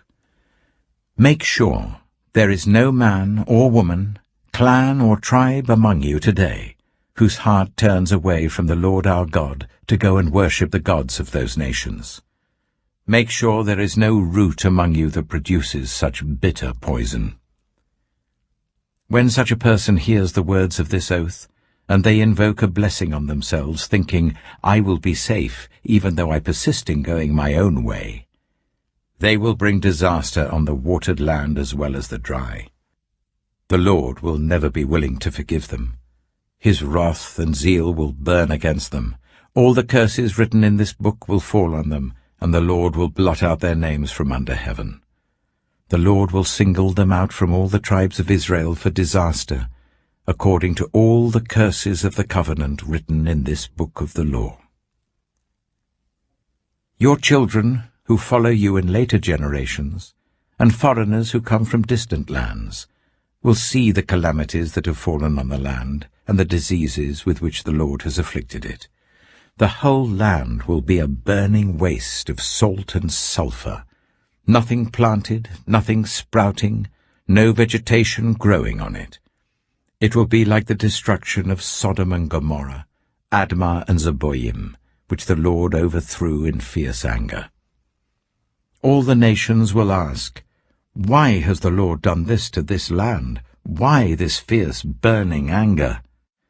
And the answer will be, "It is because this people abandoned the covenant of the Lord, the God of their ancestors, the covenant he made with them when he brought them out of Egypt. They went off and worshipped other gods and bowed down to them, gods they did not know, gods he had not given them. Therefore the Lord's anger burned against this land, so that he brought on it all the curses written in this book. In furious anger and in great wrath, the Lord uprooted them from their land and thrust them into another land, as it is now. The secret things belong to the Lord our God, but the things revealed belong to us and to our children forever, that we may follow all the words of this law. Deuteronomy chapter 30.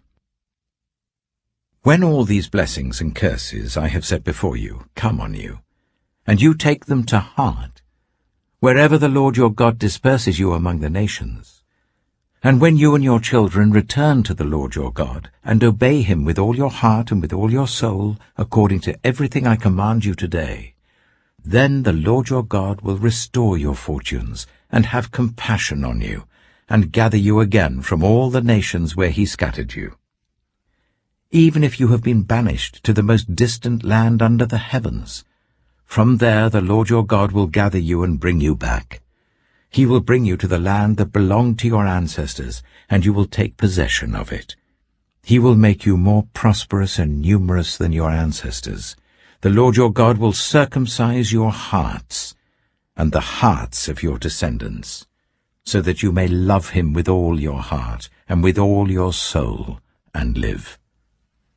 The Lord your God will put all these curses on your enemies who hate and persecute you. You will again obey the Lord, and follow all his commands I am giving you today.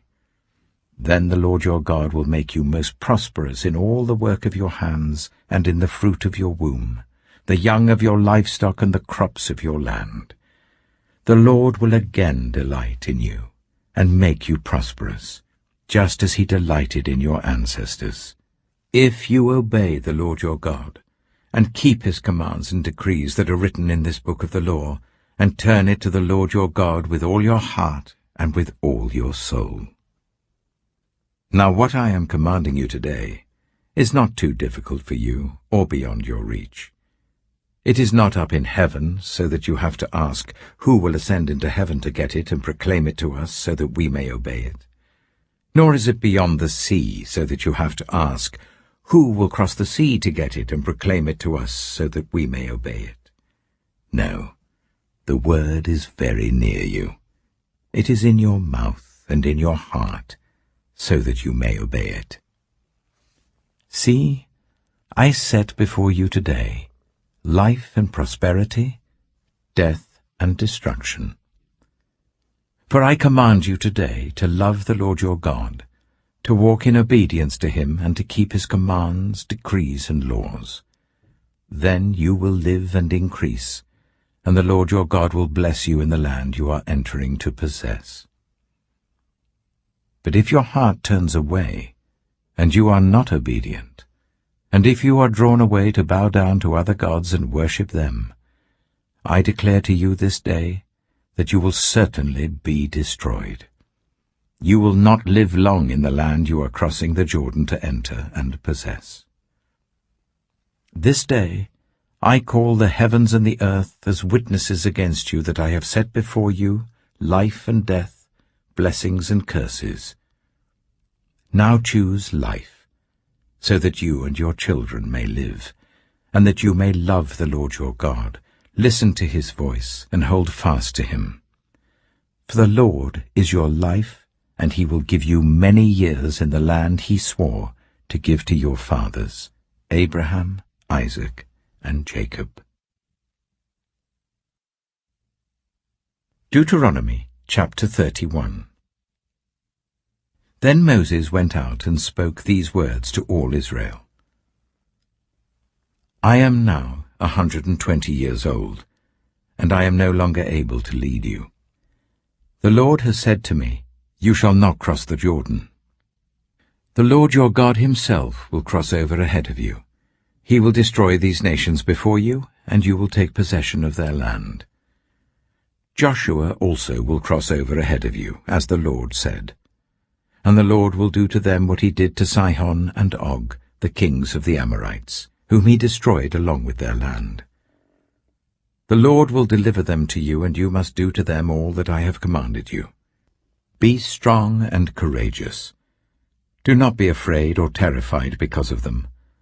For the Lord your God goes with you. He will never leave you nor forsake you.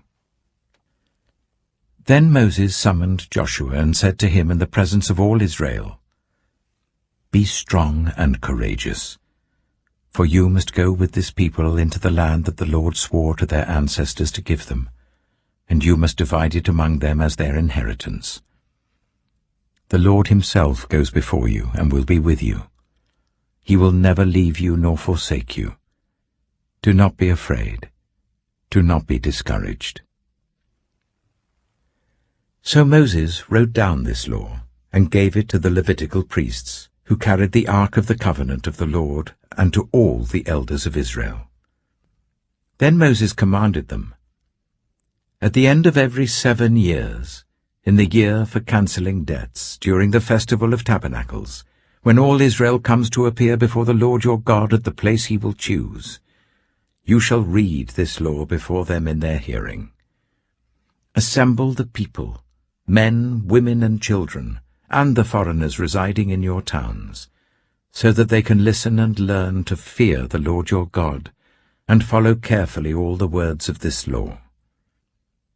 Their children, who do not know this law, must hear it and learn to fear the Lord your God as long as you live in the land you are crossing the Jordan to possess."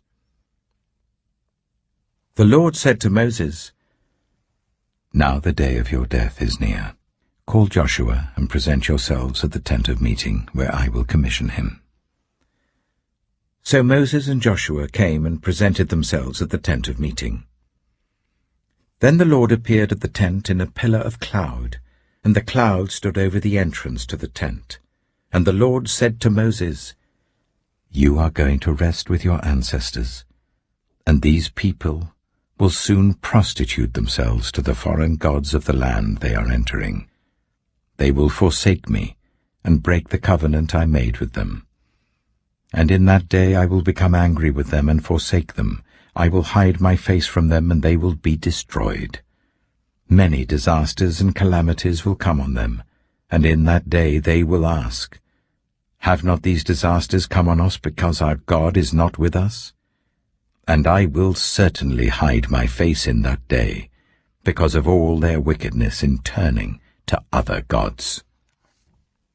Now write down this song, and teach it to the Israelites, and make them sing it, so that it may be a witness for me against them.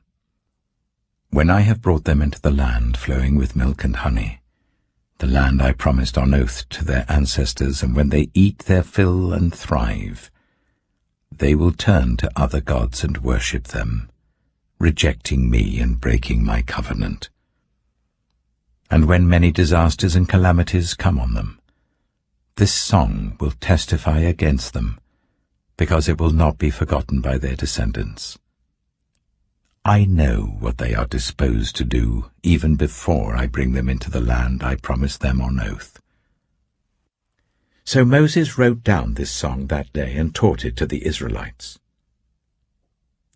The Lord gave this command to Joshua son of Nun: "Be strong and courageous, for you will bring the Israelites into the land I promised them on oath, and I myself will be with you."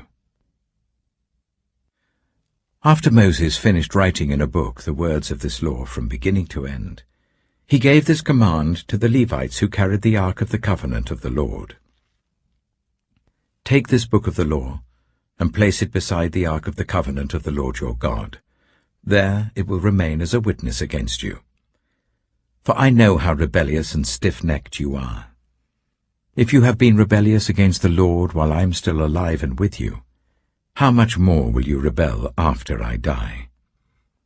Assemble before me all the elders of your tribes and all your officials, so that I can speak these words in their hearing, and call the heavens and the earth to testify against them. For I know that after my death you are sure to become utterly corrupt, and to turn from the way I have commanded you.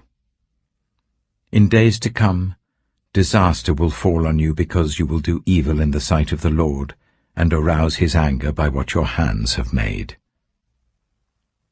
And Moses recited the words of this song from beginning to end in the hearing of the whole assembly of Israel. Deuteronomy chapter 32. Listen, you heavens, and I will speak. Hear, you earth, the words of my mouth. Let my teaching fall like rain, and my words descend like dew, like showers on new grass, like abundant rain on tender plants. I will proclaim the name of the Lord. O praise the greatness of our God. He is the rock, his works are perfect, and all his ways are just.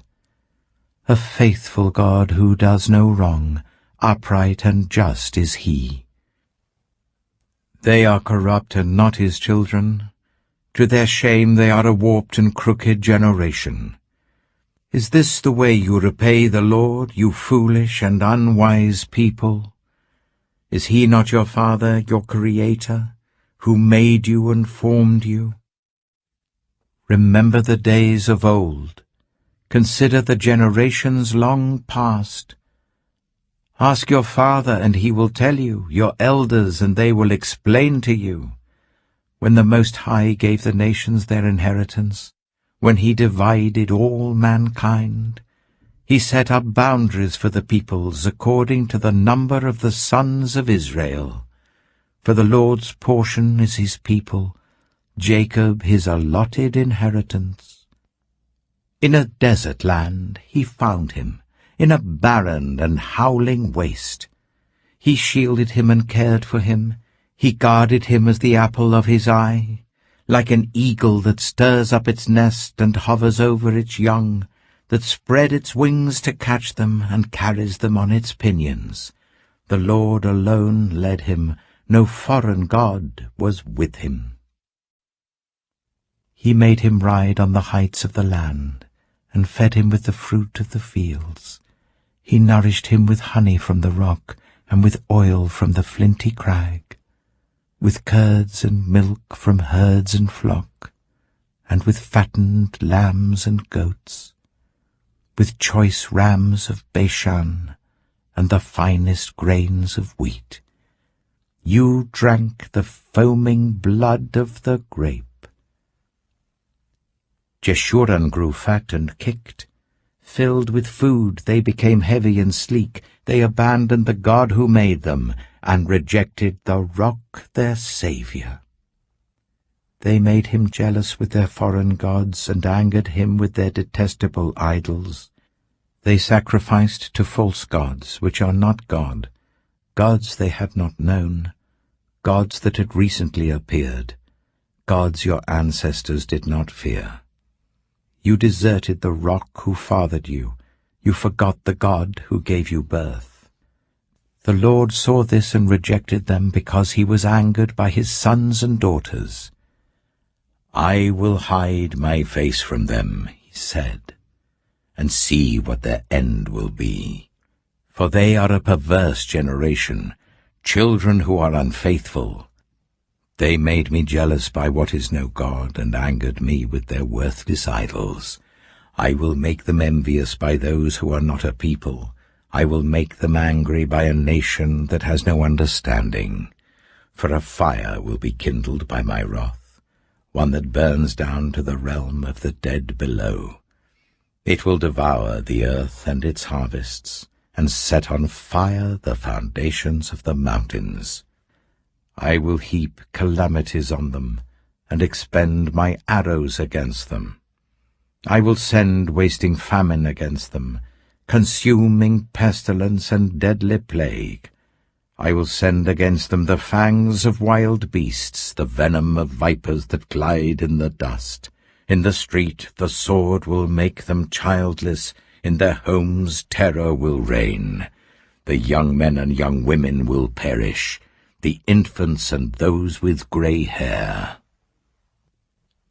I said I would scatter them and erase their name from human memory, but I dreaded the taunt of the enemy, lest the adversary misunderstand, and say, Our hand has triumphed, the Lord has not done all this.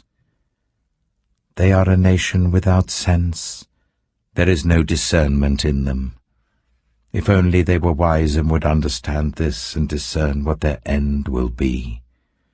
How could one man chase 1,000 or two put 10,000 to flight? Unless their rock had sold them, unless the Lord had given them up.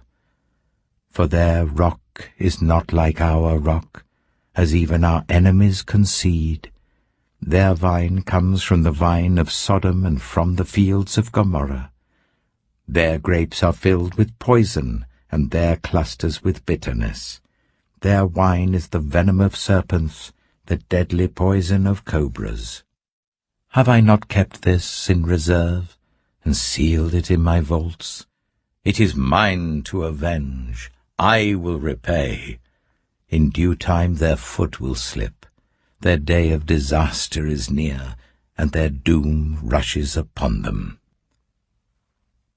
The Lord will vindicate his people and relent concerning his servants, when he sees their strength is gone and no one is left slave or free.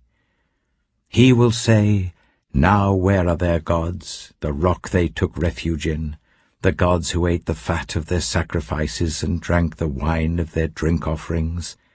Let them rise up to help you. Let them give you shelter. See now that I myself am he.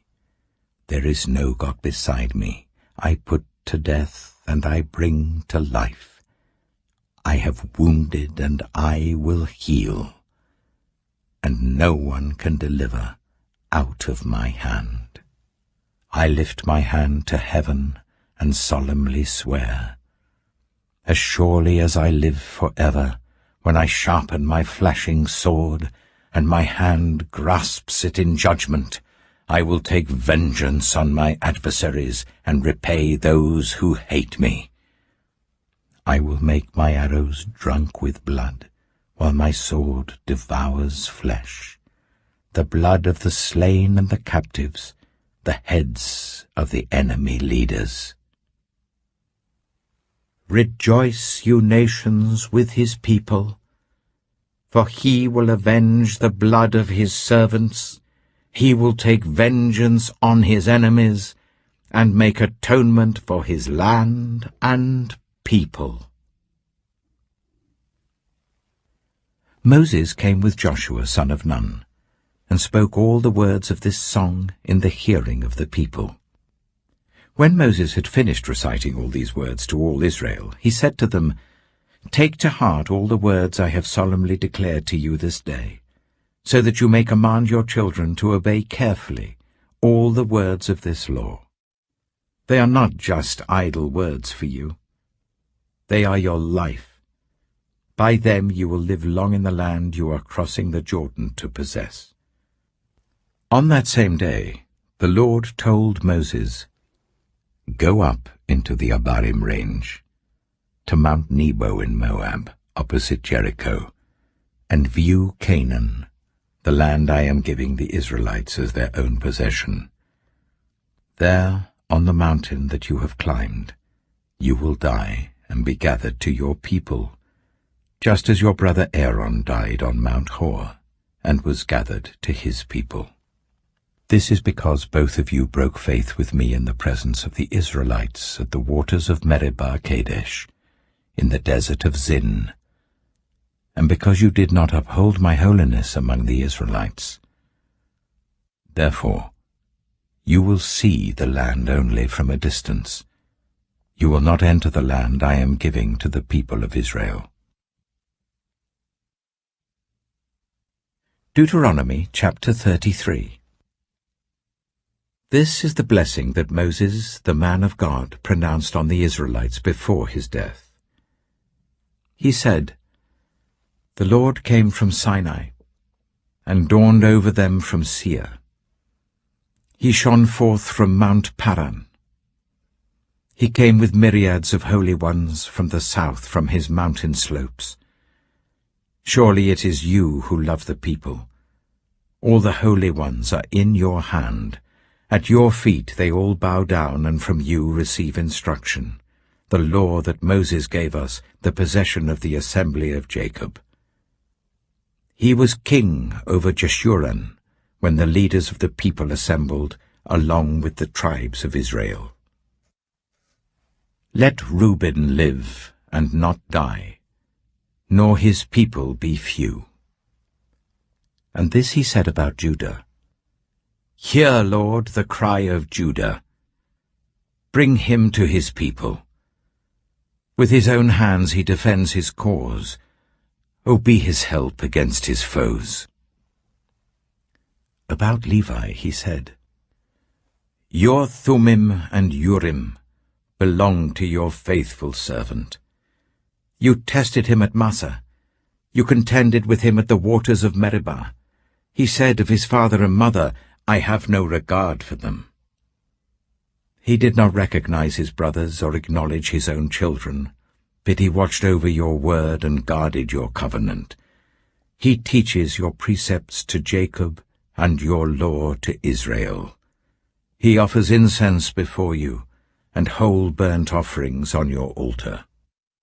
Bless all his skills, Lord, and be pleased with the work of his hands.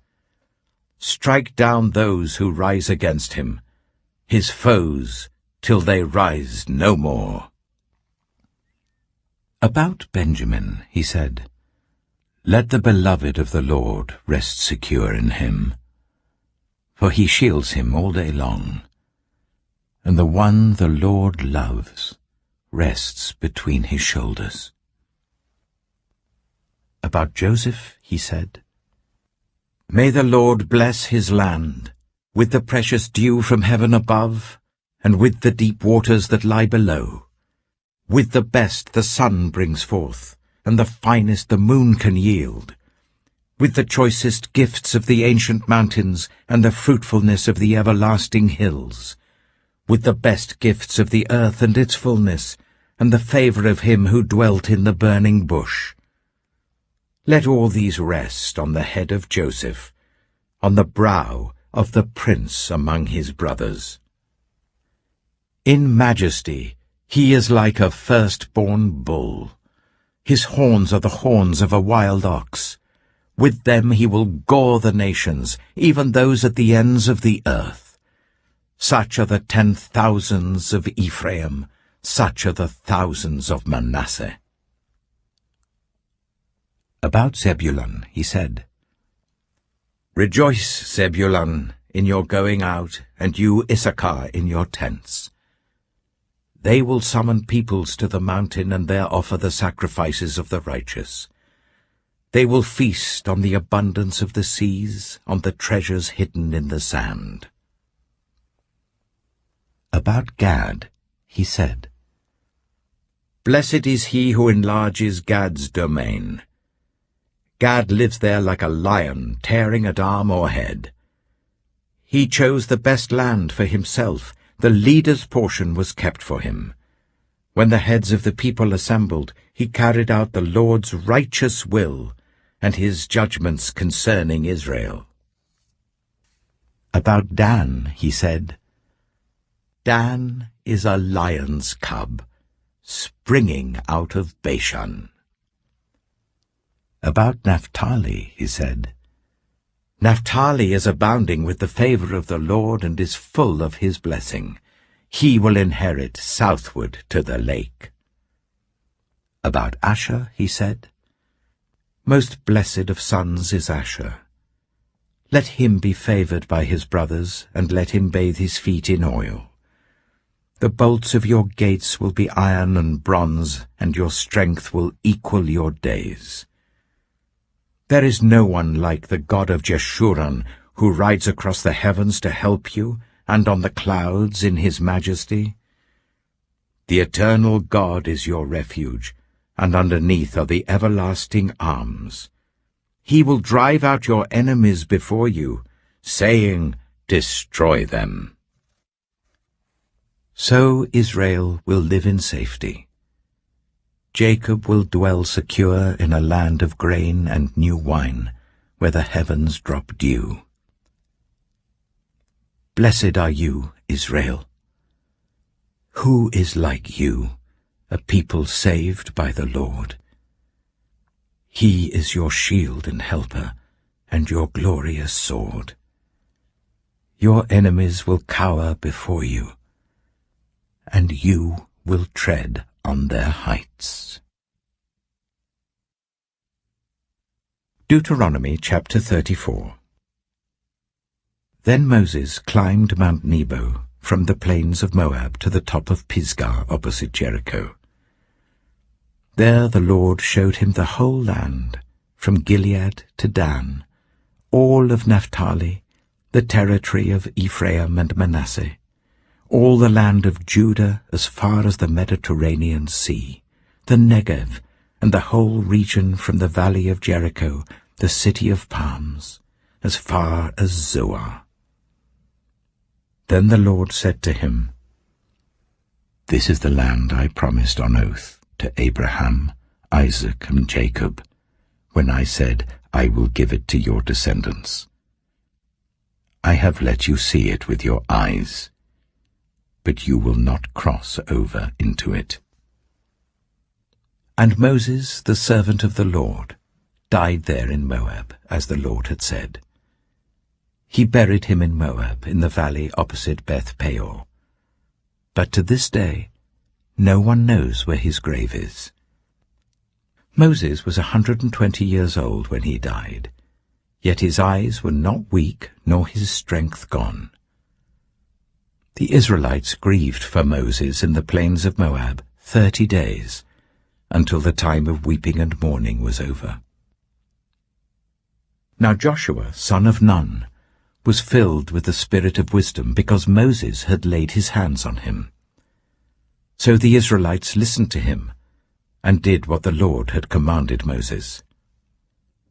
Since then, no prophet has risen in Israel like Moses, whom the Lord knew face to face, who did all those signs and wonders the Lord sent him to do in Egypt, to Pharaoh and to all his officials and to his whole land. For no one has ever shown the mighty power or performed the awesome deeds that Moses did in the sight of all Israel.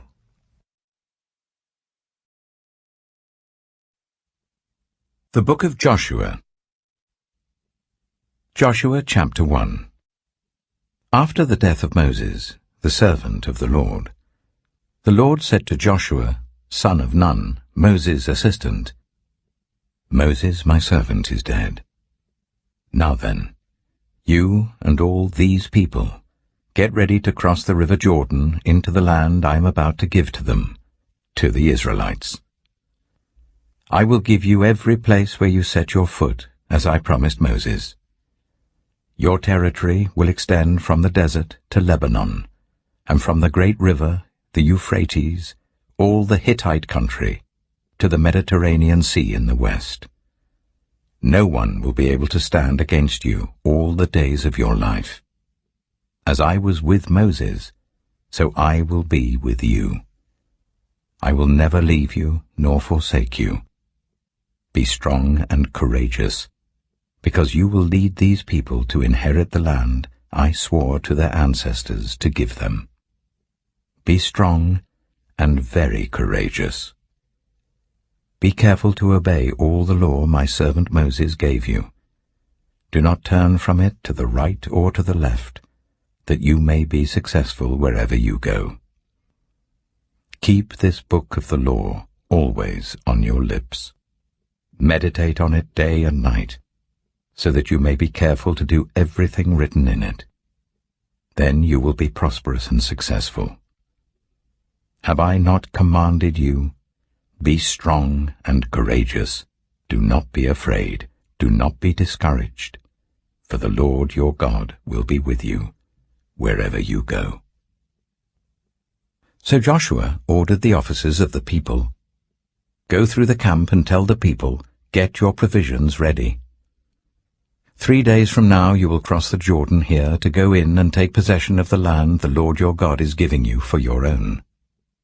But to the Reubenites, the Gadites, and the half-tribe of Manasseh, Joshua said, Remember the command that Moses the servant of the Lord gave you after he said, The Lord your God will give you rest by giving you this land.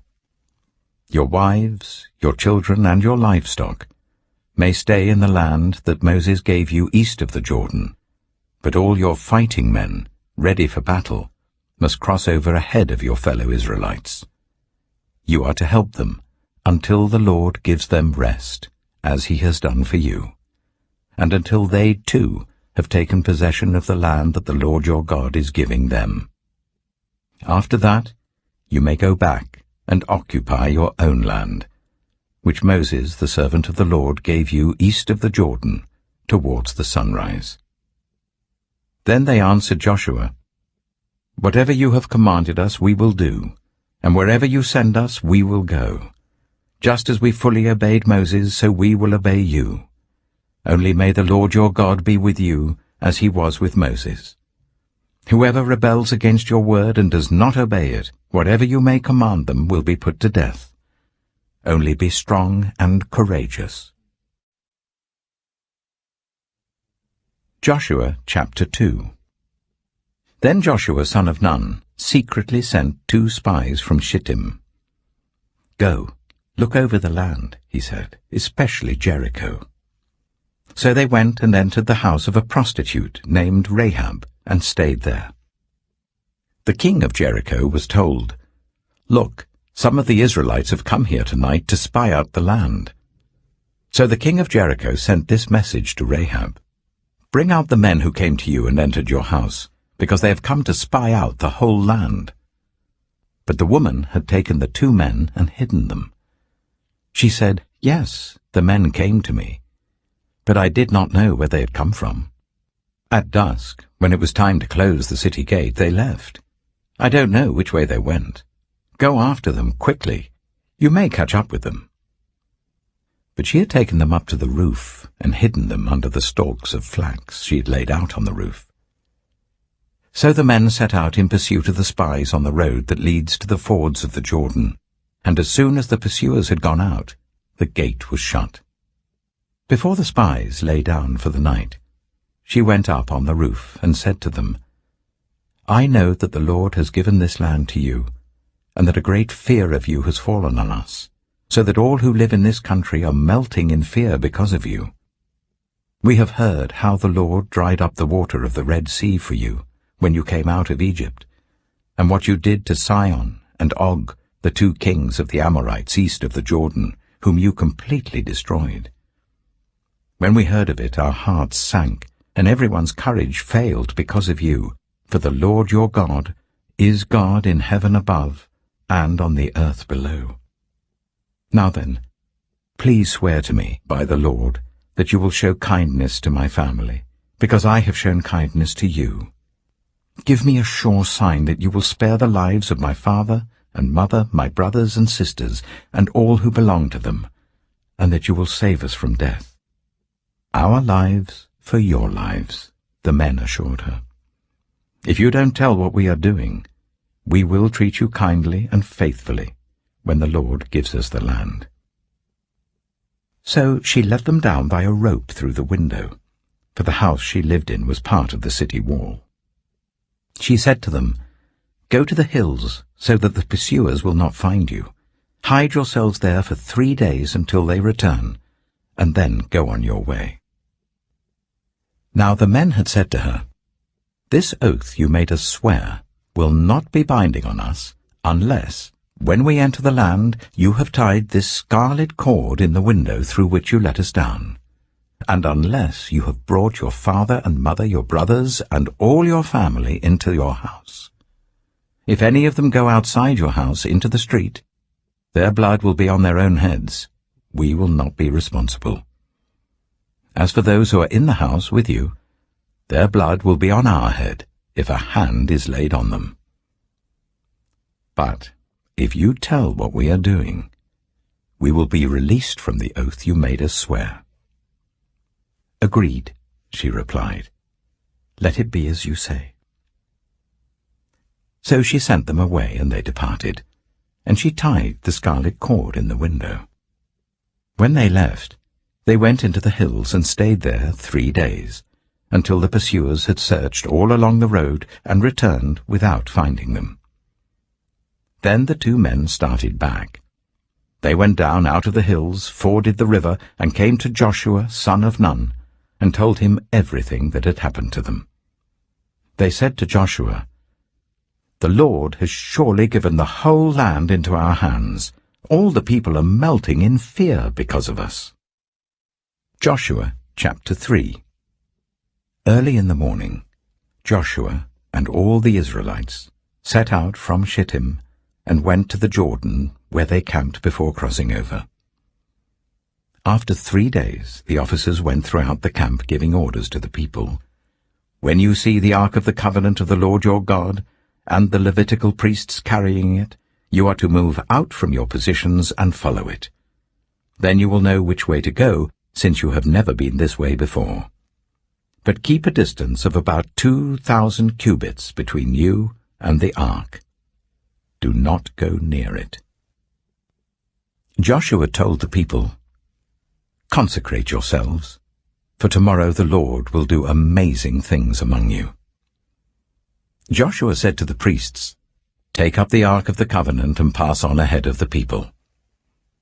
So they took it up and went ahead of them. And the Lord said to Joshua, "Today I will begin to exalt you in the eyes of all Israel, so that they may know that I am with you, as I was with Moses. Tell the priests who carry the Ark of the Covenant, when you reach the edge of the Jordan's waters, go and stand in the river." Joshua said to the Israelites, "Come here and listen to the words of the Lord your God. This is how you will know that the living God is among you, and that he will certainly drive out before you the Canaanites, Hittites, Hivites, Perizzites, Girgashites, Amorites, and Jebusites. See, the Ark of the Covenant of the Lord of all the earth will go into the Jordan ahead of you. Now then, choose 12 men from the tribes of Israel, 1 from each tribe. And as soon as the priests who carry the Ark of the Lord of all the earth, set foot in the Jordan, its waters flowing downstream will be cut off and stand up in a heap." So when the people broke camp to cross the Jordan, the priests carrying the Ark of the Covenant went ahead of them. Now the Jordan is in flood all during harvest. Yet as soon as the priests who carried the ark reached the Jordan, and their feet touched the water's edge, the water from upstream stopped flowing. It piled up in a heap a great distance away at a town called Adam, in the vicinity of Zarethan, while the water flowing down to the sea of the Arabah, that is the Dead Sea, was completely cut off. So the people crossed over opposite Jericho. The priests who carried the Ark of the Covenant of the Lord stopped in the middle of the Jordan and stood on dry ground, while all Israel passed by until the whole nation had completed the crossing on dry ground. Joshua chapter 4. When the whole nation had finished crossing the Jordan, the Lord said to Joshua, "Choose 12 men from among the people, 1 from each tribe, and tell them to take up 12 stones from the middle of the Jordan, from right where the priests are standing, and carry them over with you and put them down at the place where you stay tonight." So Joshua called together the 12 men he had appointed from the Israelites, 1 from each tribe, and said to them, "Go over before the ark of the Lord your God into the middle of the Jordan. Each of you is to take up a stone on his shoulder, according to the number of the tribes of the Israelites, to serve as a sign among you. In the future, when your children ask you, 'What do these stones mean?' tell them that the flow of the Jordan was cut off before the ark of the covenant of the Lord. When it crossed the Jordan, the waters of the Jordan were cut off. These stones are to be a memorial to the people of Israel forever." So the Israelites did as Joshua commanded them. They took 12 stones from the middle of the Jordan, according to the number of the tribes of the Israelites, as the Lord had told Joshua, and they carried them over with them to their camp where they put them down. Joshua set up the 12 stones that had been in the middle of the Jordan at the spot where the priests who carried the Ark of the Covenant had stood, and they are there to this day. Now the priests who carried the ark remained standing in the middle of the Jordan until everything the Lord had commanded Joshua was done by the people, just as Moses had directed Joshua. The people hurried over, and as soon as all of them had crossed, the ark of the Lord and the priests came to the other side while the people watched. The men of Reuben, Gad, and the half-tribe of Manasseh crossed over, ready for battle, in front of the Israelites, as Moses had directed them. About 40,000 armed for battle crossed over before the Lord to the plains of Jericho for war.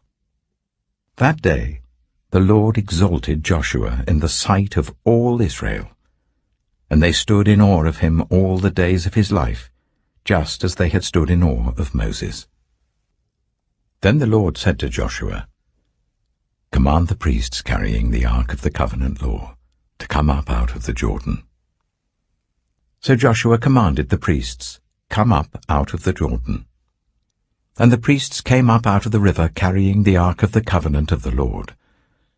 No sooner had they set their feet on the dry ground than the waters of the Jordan returned to their place and ran in flood as before. On the 10th day of the first month, the people went up from the Jordan and camped at Gilgal on the eastern border of Jericho. And Joshua set up at Gilgal the 12 stones they had taken out of the Jordan.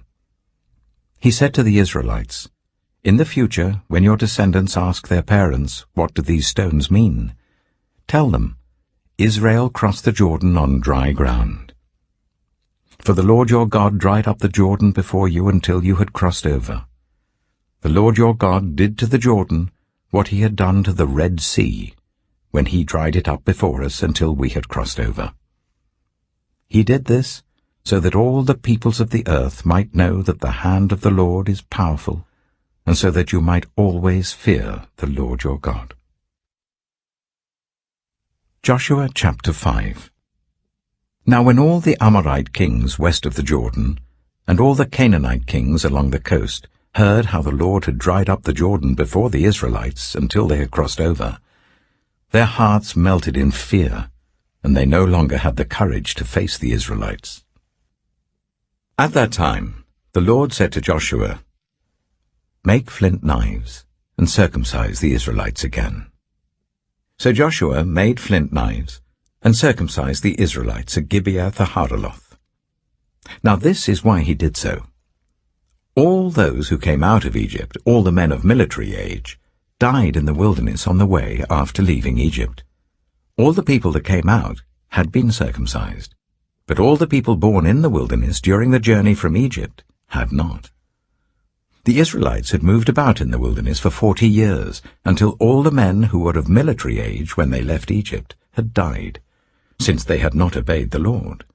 For the Lord had sworn to them that they would not see the land that he had solemnly promised their ancestors to give us, a land flowing with milk and honey. So he raised up their sons in their place, and these were the ones Joshua circumcised. They were still uncircumcised because they had not been circumcised on the way. And after the whole nation had been circumcised, they remained where they were in camp until they were healed. Then the Lord said to Joshua, "Today I have rolled away the reproach of Egypt from you." So the place has been called Gilgal to this day. On the evening of the 14th day of the month, while camped at Gilgal on the plains of Jericho, the Israelites celebrated the Passover. The day after the Passover, that very day, they ate some of the produce of the land, unleavened bread and roasted grain. The manna stopped the day after they ate this food from the land. There was no longer any manna for the Israelites, but that year they ate the produce of Canaan. Now when Joshua was near Jericho, he looked up and saw a man standing in front of him with a drawn sword in his hand. Joshua went up to him and asked, "Are you for us or for our enemies?" "Neither," he replied, "but as commander of the army of the Lord I have now come." Then Joshua fell face down to the ground in reverence and asked him, "What message does my Lord have for his servant?" The commander of the Lord's army replied, "Take off your sandals, for the place where you are standing is holy." And Joshua did so. Joshua chapter 6. Now the gates of Jericho were securely barred because of the Israelites. No one went out, and no one came in. Then the Lord said to Joshua, "See, I have delivered Jericho into your hands along with its king and its fighting men. March round the city once with all the armed men. Do this for 6 days. make 7 priests carry trumpets of ram's horns in front of the ark. On the 7th day, march round the city 7 times, with the priests blowing the trumpets. When you hear them sound a long blast on the trumpets, make the whole army give a loud shout. Then the wall of the city will collapse, and the army will go up, everyone straight in. So Joshua, son of Nun, called the priests and said to them, "Take up the ark of the covenant of the Lord and make 7 priests carry trumpets in front of it." And he ordered the army, "Advance, march round the city with an armed guard going ahead of the ark of the Lord." When Joshua had spoken to the people, the 7 priests carrying the 7 trumpets before the Lord went forwards, blowing their trumpets, and the ark of the Lord's covenant followed them. The armed guard marched ahead of the priests who blew the trumpets, and the rear guard followed the ark. All this time the trumpets were sounding. But Joshua had commanded the army, "Do not give a war cry, do not raise your voices, do not say a word, until the day I tell you to shout. Then shout." So he had the ark of the Lord carried round the city, circling it once. Then the army returned to camp and spent the night there. Joshua got up early the next morning, and the priests took up the ark of the Lord. The 7 priests carrying the 7 trumpets went forwards, marching before the ark of the Lord and blowing the trumpets. The armed men went ahead of them, and the rear guard followed the ark of the Lord while the trumpets kept sounding. So on the 2nd day they marched round the city once and returned to the camp. They did this for 6 days. On the 7th day they got up at daybreak and marched round the city 7 times in the same manner, except that on that day they circled the city 7 times. The 7th time round, when the priests sounded the trumpet blast, Joshua commanded the army, "Shout, for the Lord has given you the city. The city and all that is in it are to be devoted to the Lord. Only Rahab the prostitute and all who are with her in her house shall be spared, because she hid the spies we sent. But keep away from the devoted things, so that you will not bring about your own destruction by taking any of them. Otherwise you will make the camp of Israel liable to destruction and bring trouble on it. All the silver and gold and the articles of bronze and iron are sacred to the Lord and must go into his treasury." When the trumpet sounded, the army shouted, and at the sound of the trumpet, when the men gave a loud shout, the wall collapsed. So everyone charged straight in, and they took the city. They devoted the city to the Lord, and destroyed with the sword every living thing in it, men and women, young and old, cattle, sheep, and donkeys. Joshua said to the 2 men who had spied out the land, "Go into the prostitute's house and bring her out, and all who belong to her, in accordance with your oath to her." So the young men who had done the spying went in and brought out Rahab, her father and mother, her brothers and sisters, and all who belonged to her. They brought out her entire family and put them in a place outside the camp of Israel. Then they burned the whole city and everything in it, but they put the silver and gold and the articles of bronze and iron into the treasury of the Lord's house. But Joshua spared Rahab the prostitute, with her family and all who belonged to her, because she hid the men Joshua had sent as spies to Jericho, and she lives among the Israelites to this day. At that time Joshua pronounced this solemn oath: "Cursed before the Lord is the one who undertakes to rebuild this city, Jericho. At the cost of his firstborn son he will lay its foundations. At the cost of his youngest he will set up its gates." So the Lord was with Joshua, and his fame spread throughout the land. Joshua chapter 7. But the Israelites were unfaithful in regard to the devoted things. Achan, son of Carmi, the son of Zimri, the son of Zerah, of the tribe of Judah, took some of them. So the Lord's anger burned against Israel. Now Joshua sent men from Jericho to Ai, which is near Beth-aven, to the east of Bethel, and told them, "Go up and spy out the region." So the men went up and spied out Ai. When they returned to Joshua, they said, "Not all the army will have to go up against Ai. Send 2,000 or 3,000 men to take it, and do not weary the whole army, for only a few people live there." So about 3,000 went up. But they were routed by the men of Ai, who killed about 36 of them. They chased the Israelites from the city gate as far as the stone quarries, and struck them down on the slopes. At this, the hearts of the people melted in fear and became like water. Then Joshua tore his clothes and fell face down to the ground before the ark of the Lord, remaining there till evening. The elders of Israel did the same and sprinkled dust on their heads. And Joshua said, "Alas, sovereign Lord, why did you ever bring this people across the Jordan to deliver us into the hands of the Amorites to destroy us? If only we had been content to stay on the other side of the Jordan. Pardon your servant, Lord. What can I say now that Israel has been routed by its enemies?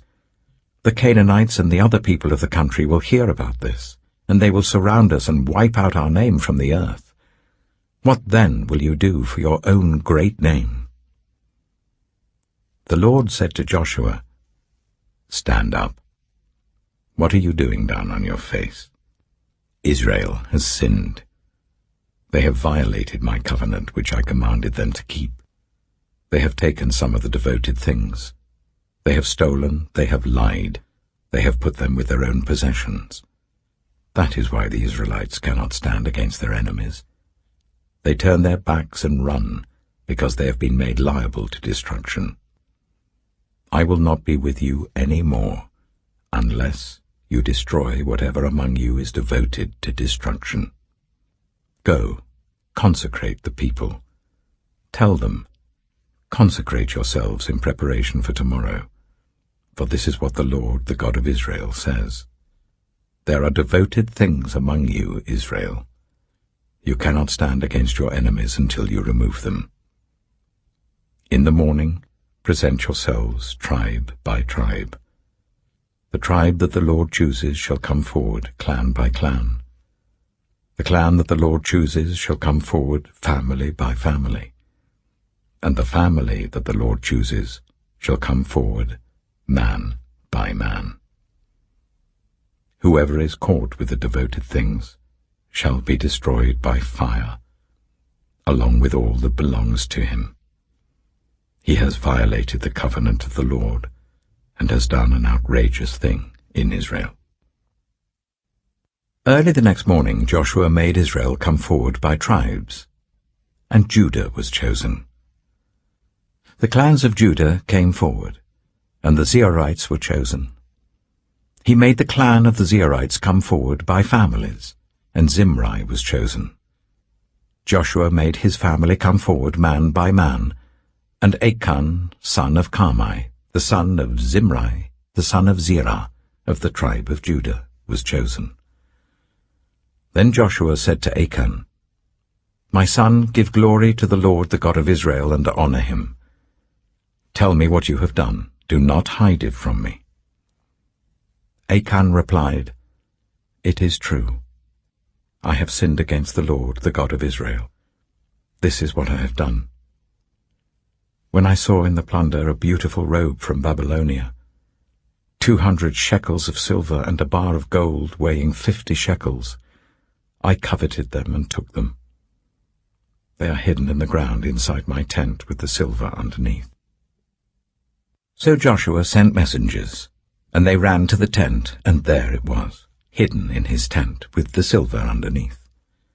They took the things from the tent, brought them to Joshua, and all the Israelites, and spread them out before the Lord.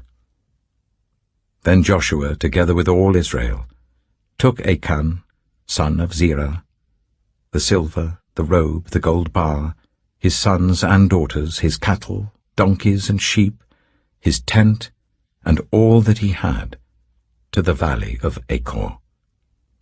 Joshua said, "Why have you brought this trouble on us? The Lord will bring trouble on you today." Then all Israel stoned him, and after they had stoned the rest, they burned them. Over Achan they heaped up a large pile of rocks, which remains to this day. Then the Lord turned from his fierce anger. Therefore that place has been called the Valley of Achor ever since. Joshua chapter 8. Then the Lord said to Joshua, "Do not be afraid, do not be discouraged. Take the whole army with you and go up and attack Ai. For I have delivered into your hands the king of Ai, his people, his city, and his land. You shall do to Ai and its king as you did to Jericho and its king, except that you may carry off their plunder and livestock for yourselves. Set an ambush behind the city." So Joshua and the whole army moved out to attack Ai. He chose 30,000 of his best fighting men and sent them out at night, with these orders. "Listen carefully. You are to set an ambush behind the city. Don't go very far from it. All of you be on the alert. I and all those with me will advance on the city, and when the men come out against us, as they did before, we will flee from them. They will pursue us until we have lured them away from the city, for they will say, 'They are running away from us as they did before.' So when we flee from them, you are to rise up from ambush and take the city. The Lord your God will give it into your hand. When you have taken the city, set it on fire. Do what the Lord has commanded. See to it. You have my orders." Then Joshua sent them off, and they went to the place of ambush and lay in wait between Bethel and Ai, to the west of Ai. But Joshua spent that night with the people. Early the next morning, Joshua mustered his army, and he and the leaders of Israel marched before them to Ai. The entire force that was with him marched up and approached the city and arrived in front of it. They set up camp north of Ai, with the valley between them and the city. Joshua had taken about 5,000 men and set them in ambush between Bethel and Ai to the west of the city. So the soldiers took up their positions, with the main camp to the north of the city and the ambush to the west of it. That night Joshua went into the valley. When the king of Ai saw this, he and all the men of the city hurried out early in the morning to meet Israel in battle at a certain place overlooking the Arabah. But he did not know that an ambush had been set against him behind the city. Joshua and all Israel let themselves be driven back before them, and they fled towards the wilderness. All the men of Ai were called to pursue them, and they pursued Joshua and were lured away from the city. Not a man remained in Ai or Bethel who did not go after Israel. They left the city open and went in pursuit of Israel. Then the Lord said to Joshua, "Hold out towards Ai the javelin that is in your hand, for into your hand I will deliver the city." So Joshua held out towards the city the javelin that was in his hand. As soon as he did this, the men in the ambush rose quickly from their position and rushed forward. They entered the city and captured it and quickly set it on fire. The men of Ai looked back and saw the smoke of the city rising up into the sky, but they had no chance to escape in any direction. The Israelites who had been fleeing towards the wilderness had turned back against their pursuers. For when Joshua and all Israel saw that the ambush had taken the city, and that smoke was going up from the city, they turned round and attacked the men of Ai. Those in the ambush also came out of the city against them, so that they were caught in the middle with Israelites on both sides. Israel cut them down, leaving them neither survivors nor fugitives. But they took the king of Ai alive and brought him to Joshua. When Israel had finished killing all the men of Ai in the fields and in the wilderness where they had chased them, and when every one of them had been put to the sword, all the Israelites returned to Ai and killed those who were in it. 12,000 men and women fell that day, all the people of Ai. For Joshua did not draw back the hand that held out his javelin until he had destroyed all who lived in Ai. But Israel did carry off for themselves the livestock and plunder of this city, as the Lord had instructed Joshua. So Joshua burned Ai, and made it a permanent heap of ruins, a desolate place to this day. He impaled the body of the king of Ai on a pole, and left it there until evening. At sunset, Joshua ordered them to take the body from the pole and throw it down at the entrance of the city gate. And they raised a large pile of rocks over it, which remains to this day. Then Joshua built on Mount Ebal an altar to the Lord, the God of Israel, as Moses the servant of the Lord had commanded the Israelites. He built it according to what is written in the book of the law of Moses, an altar of uncut stones, on which no iron tool had been used. On it they offered to the Lord burnt offerings and sacrificed fellowship offerings. There, in the presence of the Israelites, Joshua wrote on stones a copy of the law of Moses. All the Israelites, with their elders, officials, and judges, were standing on both sides of the Ark of the Covenant of the Lord, facing the Levitical priests who carried it. Both the foreigners living among them and the native-born were there. Half of the people stood in front of Mount Gerizim, and half of them in front of Mount Ebal, as Moses the servant of the Lord had formerly commanded, when he gave instructions to bless the people of Israel. Afterwards Joshua read all the words of the law, the blessings and the curses, just as it is written in the book of the law. There was not a word of all that Moses had commanded that Joshua did not read to the whole assembly of Israel, including the women and children and the foreigners who lived among them. Joshua chapter 9. Now when all the kings west of the Jordan heard about these things, the kings in the hill country, in the western foothills, and along the entire coast of the Mediterranean Sea as far as Lebanon, the kings of the Hittites, Amorites, Canaanites, Perizzites, Hivites, and Jebusites, they came together to wage war against Joshua and Israel. However, when the people of Gibeon heard what Joshua had done to Jericho and Ai, they resorted to a ruse. They went as a delegation whose donkeys were loaded with worn-out sacks and old wineskins, cracked and mended. They put worn and patched sandals on their feet and wore old clothes. All the bread of their food supply was dry and mouldy. Then they went to Joshua in the camp at Gilgal and said to him and the Israelites, "We have come from a distant country. Make a treaty with us." The Israelites said to the Hivites, "But perhaps you live near us, so how can we make a treaty with you?" "Well, we are your servants," they said to Joshua. But Joshua asked, "Who are you, and where do you come from?" They answered, "Your servants have come from a very distant country, because of the fame of the Lord your God. For we have heard reports of him, all that he did in Egypt, and all that he did to the 2 kings of the Amorites east of the Jordan, Sihon king of Heshbon, and Og king of Bashan, who reigned in Ashtaroth. And our elders and all those living in our country said to us, 'Take provisions for your journey, go and meet them, and say to them, We are your servants, make a treaty with us.' This bread of ours was warm when we packed it at home on the day we left to come to you. But now see how dry and mouldy it is. And these wineskins that we filled were new, but see how cracked they are. And our clothes and sandals are worn out by the very long journey." The Israelites sampled their provisions, but did not inquire of the Lord. Then Joshua made a treaty of peace with them to let them live, and the leaders of the assembly ratified it by oath. 3 days after they made the treaty with the Gibeonites, the Israelites heard that they were neighbors, living near them. So the Israelites set out, and on the 3rd day came to their cities, Gibeon, Kephirah, Beeroth, and Kiriath-Jearim. But the Israelites did not attack them, because the leaders of the assembly had sworn an oath to them by the Lord, the God of Israel.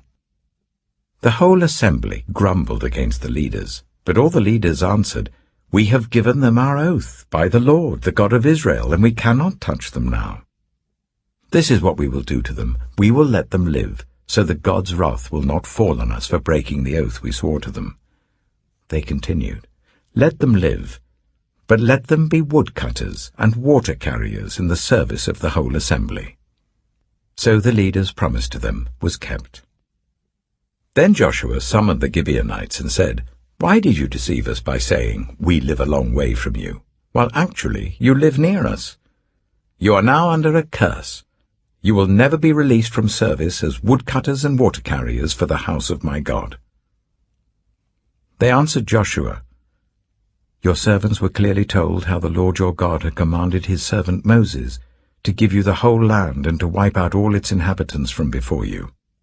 So we feared for our lives because of you, and that is why we did this. We are now in your hands. Do to us whatever seems good and right to you." So Joshua saved them from the Israelites, and they did not kill them. That day he made the Gibeonites woodcutters and water carriers for the assembly, to provide for the needs of the altar of the Lord at the place the Lord would choose.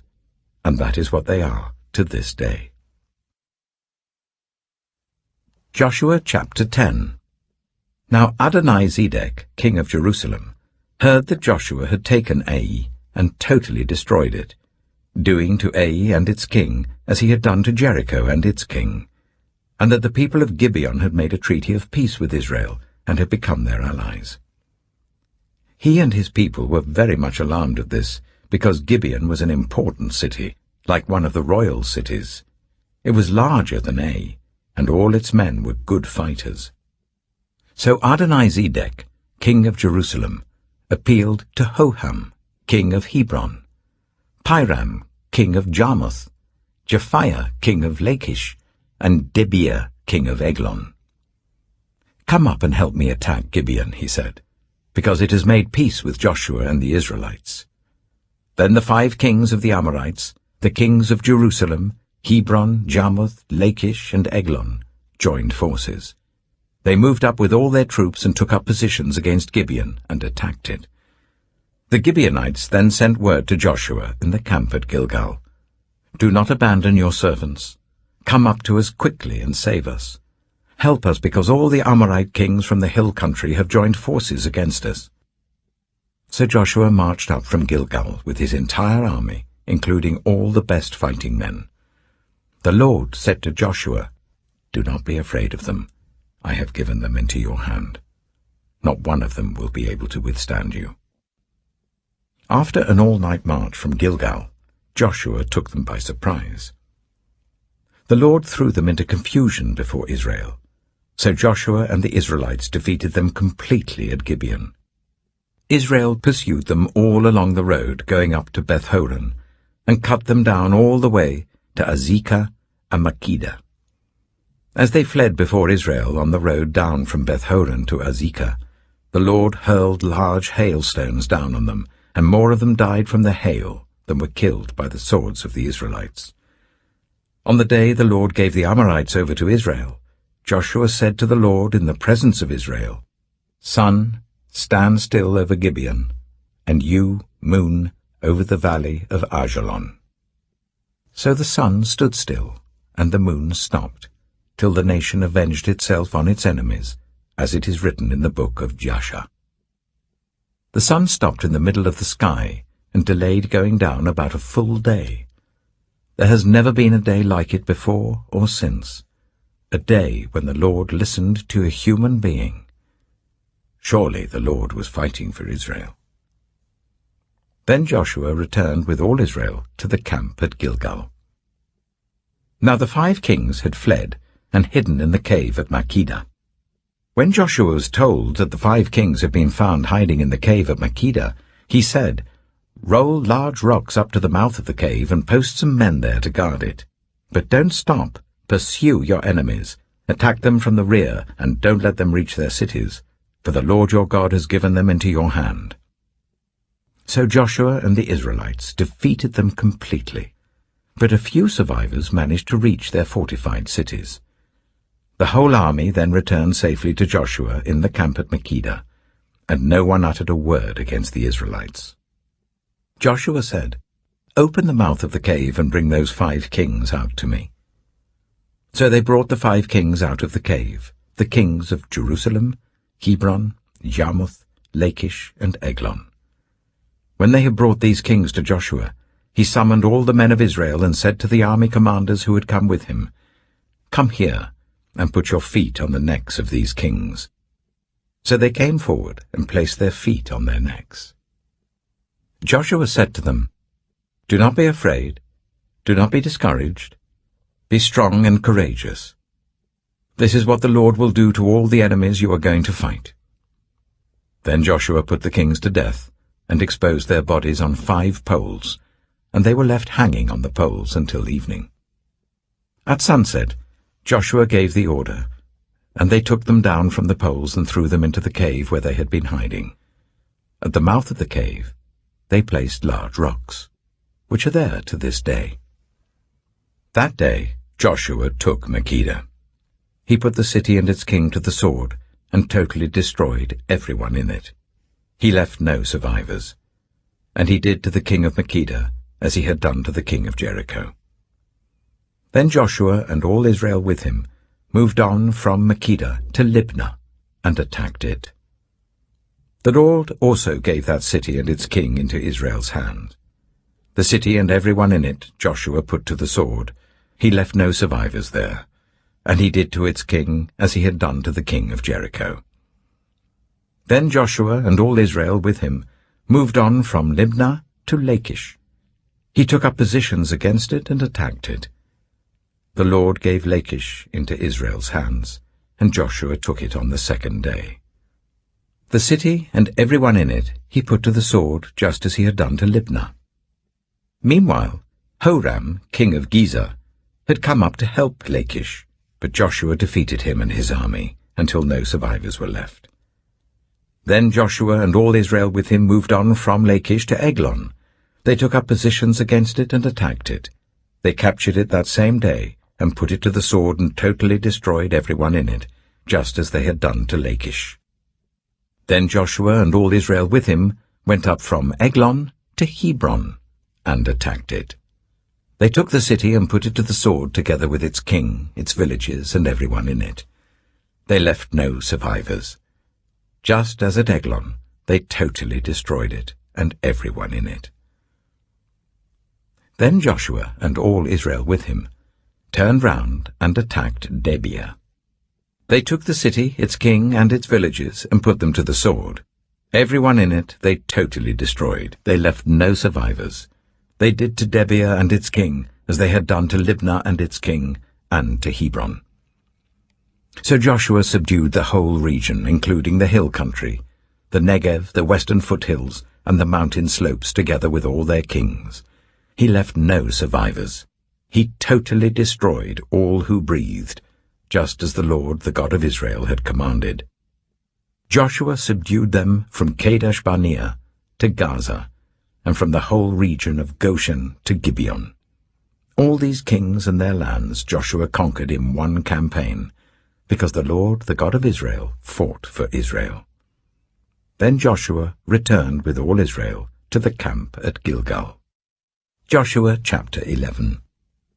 When Jabin, king of Hazor, heard of this, he sent word to Jobab, king of Madon, to the kings of Shimron and Akshaph, and to the northern kings who were in the mountains, in the Arabah south of Kinnereth, in the western foothills, and in Naphoth Dor on the west, to the Canaanites in the east and west, to the Amorites, Hittites, Perizzites, and Jebusites in the hill country, and to the Hivites below Hermon in the region of Mizpah.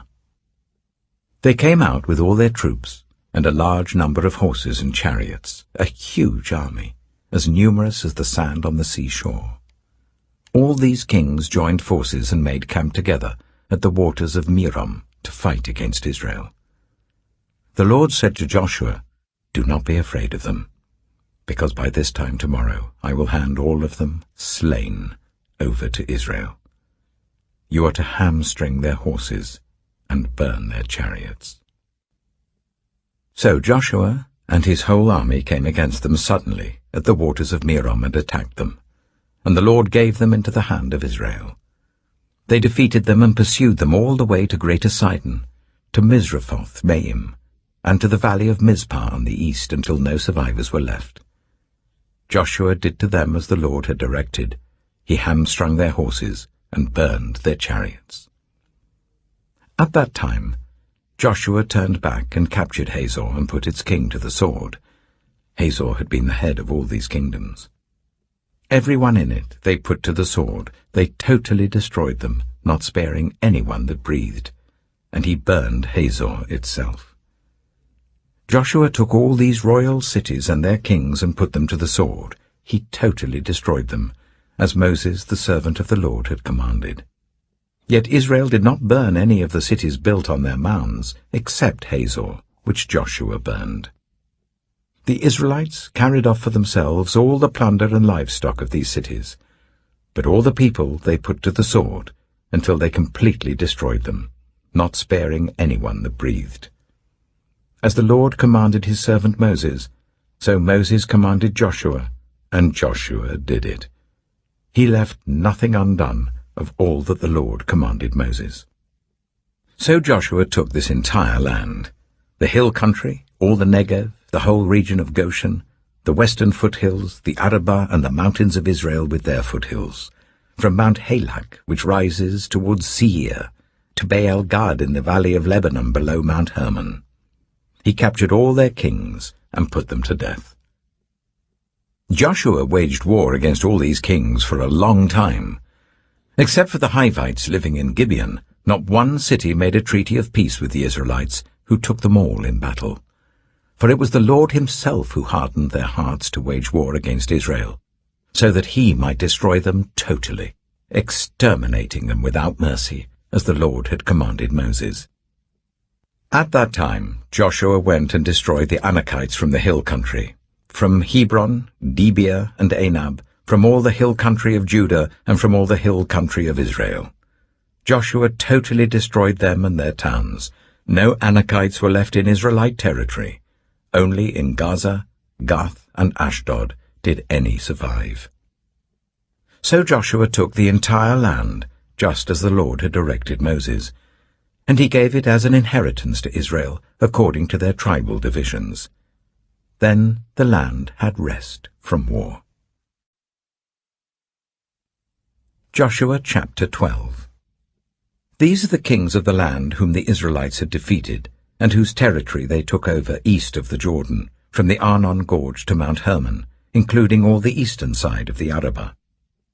Sihon, king of the Amorites, who reigned in Heshbon. He ruled from Aroer on the rim of the Arnon Gorge, from the middle of the gorge, to the river Jabbok, which is the border of the Ammonites. This included half of Gilead. He also ruled over the eastern Arabah, from the Sea of Galilee to the Sea of Arabah, that is the Dead Sea, to Beth Jeshimoth, and then southward below the slopes of Pisgah. And the territory of Og, king of Bashan, one of the last of the Rephaites, who reigned in Ashtaroth and Edrei. He ruled over Mount Hermon, Salakah, all of Bashan, to the border of the people of Geshur and Maacah, and half of Gilead to the border of Sihon, king of Heshbon. Moses, the servant of the Lord, and the Israelites conquered them. And Moses, the servant of the Lord, gave their land to the Reubenites, the Gadites, and the half-tribe of Manasseh, to be their possession. Here is a list of the kings of the land that Joshua and the Israelites conquered on the west side of the Jordan, from Baal Gad in the valley of Lebanon to Mount Halak, which rises towards Seir. Joshua gave their lands as an inheritance to the tribes of Israel according to their tribal divisions. The lands included the hill country, the western foothills, the Arabah, the mountain slopes, the wilderness, and the Negev. These were the lands of the Hittites, Amorites, Canaanites, Perizzites, Hivites, and Jebusites. These were the kings. The king of Jericho, 1. The king of Ai, near Bethel, 1. The king of Jerusalem, 1. The king of Hebron, 1. The king of Jarmuth, 1. The king of Lachish, 1. The king of Eglon, 1. The king of Gezer, 1. The king of Debir, 1. The king of Gede, 1. The king of Hormah, 1. The king of Arad, 1. The king of Libnah, 1.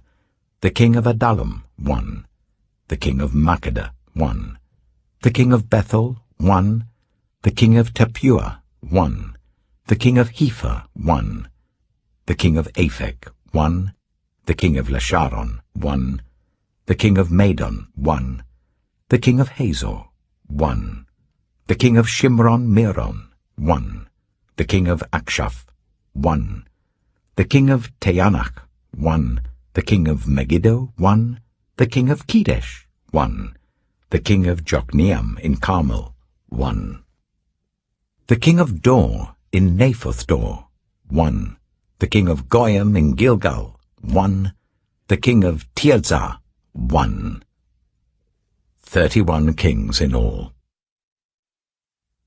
Joshua chapter 13. When Joshua had grown old, the Lord said to him, "You are now very old, and there are still very large areas of land to be taken over. This is the land that remains, all the regions of the Philistines and Geshurites, from the river Shihor on the east of Egypt to the territory of Ekron in the north, all of it counted as Canaanite, though held by 5 Philistine rulers in Gaza, Ashdod, Ashkelon, Gath, and Ekron, the territory of the Avites on the south, all the land of the Canaanites, from Arah of the Sidonians, as far as Aphek and the border of the Amorites, the area of Byblos, and all Lebanon to the east, from Baal-Gad below Mount Hermon to Lebo-Hamath. As for all the inhabitants of the mountain regions from Lebanon to Misrephoth-Maim, that is all the Sidonians, I myself will drive them out before the Israelites. Be sure to allocate this land to Israel for an inheritance as I have instructed you, and divide it as an inheritance among the 9 tribes and half of the tribe of Manasseh." The other half of Manasseh, the Reubenites and the Gadites, had received the inheritance that Moses had given them east of the Jordan, as he, the servant of the Lord, had assigned it to them. It extended from Aroer, on the rim of the Arnon Gorge, and from the town in the middle of the gorge, and included the whole plateau of Medeba as far as Dibon, and all the towns of Sihon, king of the Amorites, who ruled in Heshbon, out to the border of the Ammonites. It also included Gilead, the territory of the people of Geshur, and Maacah, all of Mount Hermon, and all Bashan, as far as Salakah, that is, the whole kingdom of Og in Bashan, who had reigned in Ashtaroth and Edrei. He was the last of the Rephaites. Moses had defeated them and taken over their land, but the Israelites did not drive out the people of Geshur and Maacah, so they continue to live among the Israelites to this day. But to the tribe of Levi he gave no inheritance, since the food offerings presented to the Lord, the God of Israel, are their inheritance as he promised them. This is what Moses had given to the tribe of Reuben according to its clans. The territory from Aroer, on the rim of the Arnon Gorge, and from the town in the middle of the gorge, and the whole plateau past Medeba to Heshbon, and all its towns on the plateau, including Dibon, Bamoth-Baal, Beth-Baal-Meon, Jahaz, Kedemoth, Mephaath, Kiriathaim, Sibmah, Zereth-Shahar on the hill in the valley, Beth-Peor, the slopes of Pisgah, and Beth-Jeshimoth, all the towns on the plateau, and the entire realm of Sihon, king of the Amorites, who ruled at Heshbon. Moses had defeated him and the Midianite chiefs, Evi, Rechem, Zur, Hur, and Reba, princes allied with Sihon, who lived in that country. In addition to those slain in battle, the Israelites had put to the sword Balaam son of Beor, who practiced divination. The boundary of the Reubenites was the bank of the Jordan. These towns and their villages were the inheritance of the Reubenites according to their clans. This is what Moses had given to the tribe of Gad according to its clans. The territory of Jazer, all the towns of Gilead and half the Ammonite country, as far as Aroer near Rabbah, and from Heshbon to Ramath-Mizpah and Betonim, and from Mahanaim to the territory of Debir. And in the valley, Beth-Haram, Beth-Nimrah, Succoth, and Zaphon with the rest of the realm of Sihon king of Heshbon, the east side of the Jordan, the territory up to the end of the Sea of Galilee.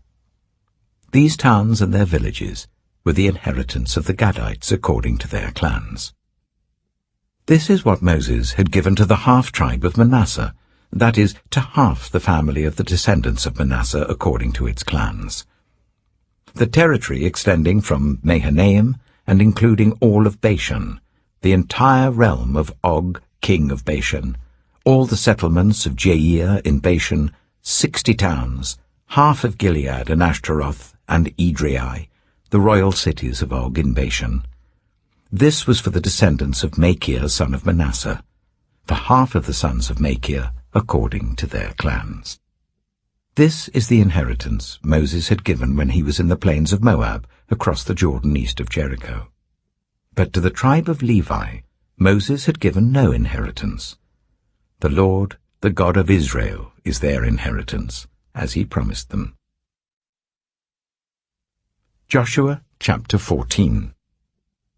Now these are the areas the Israelites received as an inheritance in the land of Canaan, which Eleazar the priest, Joshua son of Nun, and the heads of the tribal clans of Israel allotted to them. Their inheritances were assigned by lot to the 9½ tribes, as the Lord had commanded through Moses. Moses had granted the 2½ tribes their inheritance east of the Jordan, but had not granted the Levites an inheritance among the rest, for Joseph's descendants had become 2 tribes, Manasseh and Ephraim. The Levites received no share of the land, but only towns to live in, with pasture lands for their flocks and herds. So the Israelites divided the land, just as the Lord had commanded Moses. Now the people of Judah approached Joshua at Gilgal, and Caleb, son of Jephunneh the Kenizzite, said to him, "You know what the Lord said to Moses, the man of God, at Kadesh Barnea about you and me. I was 40 years old when Moses, the servant of the Lord, sent me from Kadesh Barnea to explore the land, and I brought him back a report according to my convictions. But my fellow Israelites who went up with me made the hearts of the people sink. I, however, followed the Lord my God wholeheartedly. So on that day Moses swore to me, 'The land on which your feet have walked will be your inheritance, and that of your children forever, because you have followed the Lord my God wholeheartedly.' Now then, just as the Lord promised, he has kept me alive for 45 years since the time he said this to Moses, while Israel moved about in the wilderness. So here I am today, 85 years old. I am still as strong today as the day Moses sent me out. I'm just as vigorous to go out to battle now as I was then. Now give me this hill country that the Lord promised me that day. You yourself heard then that the Anakites were there, and their cities were large and fortified. But the Lord helping me, I will drive them out just as he said." Then Joshua blessed Caleb, son of Jephunneh, and gave him Hebron as his inheritance. So Hebron has belonged to Caleb, son of Jephunneh the Kenizzite, ever since, because he followed the Lord, the God of Israel, wholeheartedly. Hebron used to be called Kiriath Arba, after Arba, who was the greatest man among the Anakites. Then the land had rest from war. Joshua chapter 15. The land allotted to the tribe of Judah, according to its clans, extended down to the territory of Edom, to the desert of Zin in the extreme south. Their southern boundary started from the bay at the southern end of the Dead Sea, crossed south of Scorpion Pass, continued on to Zin, and went over to the south of Kadesh Barnea. Then it ran past Hezron, up to Adar, and curved round to Karka. It then passed along to Asmon and joined the Wadi of Egypt, ending at the Mediterranean Sea. This is their southern boundary. The eastern boundary is the Dead Sea, as far as the mouth of the Jordan. The northern boundary started from the bay of the sea at the mouth of the Jordan, went up to Beth Hoglah, and continued north of Beth Arabah to the stone of Bohan, son of Reuben. The boundary then went up to Debir from the valley of Achor, and turned north to Gilgal, which faces the pass of Adamim, south of the gorge. It continued along to the waters of En-Shemesh, and came out at En-Rogel. Then it ran up the valley of Ben Hinnom, along the southern slope of the Jebusite city, that is, Jerusalem. From there it climbed to the top of the hill west of the Hinnom valley, at the northern end of the valley of Rephaim. From the hilltop, the boundary headed towards the spring of the waters of Nephtoah, came out of the towns of Mount Ephron, and went down towards Baalah, that is, Kiriath-Jearim. Then it curved westward from Baalah to Mount Seir, ran along the northern slope of Mount Jearim, that is, Kesalon, continued down to Beth-Shemesh, and crossed to Timnah. It went to the northern slope of Ekron, turned towards Shikkeron, passed along to Mount Baalah, and reached Jabneel. The boundary ended at the sea. The western boundary is the coastline of the Mediterranean Sea. These are the boundaries around the people of Judah by their clans. In accordance with the Lord's command to him, Joshua gave to Caleb, son of Jephunneh, a portion in Judah, Kiriath Arba, that is, Hebron. Arba was the forefather of Anak. From Hebron, Caleb drove out the 3 Anakites, Shishai, Ahiman, and Talmai, the sons of Anak. From there he marched against the people living in Debir, formerly called Kiriath-Sephir, and Caleb said, I will give my daughter Aksah in marriage to the man who attacks and captures Kiriath-Sephir. Othniel, son of Kenaz, Caleb's brother, took it. So Caleb gave his daughter Aksah to him in marriage. One day when she came to Othniel, she urged him to ask her father for a field. When she got off her donkey, Caleb asked her, What can I do for you? She replied, Do me a special favor. Since you have given me land in the Negev, give me also springs of water. So Caleb gave her the upper and lower springs. This is the inheritance of the tribe of Judah, according to its clans. The southernmost towns of the tribe of Judah in the Negev towards the boundary of Edom were Kabzeel, Eder, Jagar, Kainah, Dimona, Adada, Kedesh, Hazor, Ithnan, Ziph, Telem, Bealoth, Hazor Hadattah, Karioth Hezron, that is Hazor, Ammon, Shema, Malada, Hazar-Gada, Heshmon, Beth-Pelet, Hazar-Shual, Beersheba, Baiziothia, Baalah, Letham, Ezem, El-Tolad, Kizel, Hormah, Ziklag, Madmannah, Sansannah, Lebaoth, Shilhim, Ain, and Rimmon, a total of 29 towns and their villages. In the western foothills, Eshtaol, Zorah, Ashna, Zanoah, and Ganim, Tappuah, Enam, Jarmuth, Adullam, Sokoh, Asika, Shearaim, Adithaim, and Gedera, or Gederothaim, 14 towns and their villages. Zenan, Hadashah, Migdal-Gad, Dilian, Mizpah, Joktheel, Lachish, Bozkath, Eglon, Kabon, Lamas, Kitlish, Gederoth, Beth-Dagon, Neamah, and Makkedah, 16 towns and their villages. Libnah, Ether, Ashan, Iptha, Ashna, Nizib, Keilah, Aksib, and Marisha, 9 towns and their villages. Ekron, with its surrounding settlements and villages. West of Ekron, all that were in the vicinity of Ashdod, together with their villages. Ashdod, its surrounding settlements and villages, and Gaza, its settlements and villages as far as the Wadi of Egypt and the coastline of the Mediterranean Sea. In the hill country, Shemi, Jatta, Soka, Dana, Kiriath-Sana, that is Debir, Anab, Eshtemoh, Ainim, Goshan, Holon, and Gilo, 11 towns and their villages. Arab, Duma, Ishan, Janim, Beth-Tappuah, Aphekah, Hamtah, Kiriath Arba, that is Hebron, and Zior, 9 towns and their villages. Maon, Carmel, Ziph, Jatta, Jezreel, Yokdeam, Zanoah, Kain, Gibeah, and Timnah, 10 towns and their villages. Halchul, Beth-zur, Gidor, Meerath, Beth-Anoth, and Eltekon, 6 towns and their villages. Kiriath-Baal, that is Kiriath-Jearim, and Rabbah, 2 towns and their villages. In the wilderness, Beth-Arabah, Middin, Sikika, Nibshan, the city of salt, and En-Gedi, 6 towns and their villages. Judah could not dislodge the Jebusites who were living in Jerusalem. To this day, the Jebusites live there with the people of Judah. Joshua chapter 16. The land allotted to Joseph began at the Jordan east of the springs of Jericho, and went up from there through the desert into the hill country of Bethel.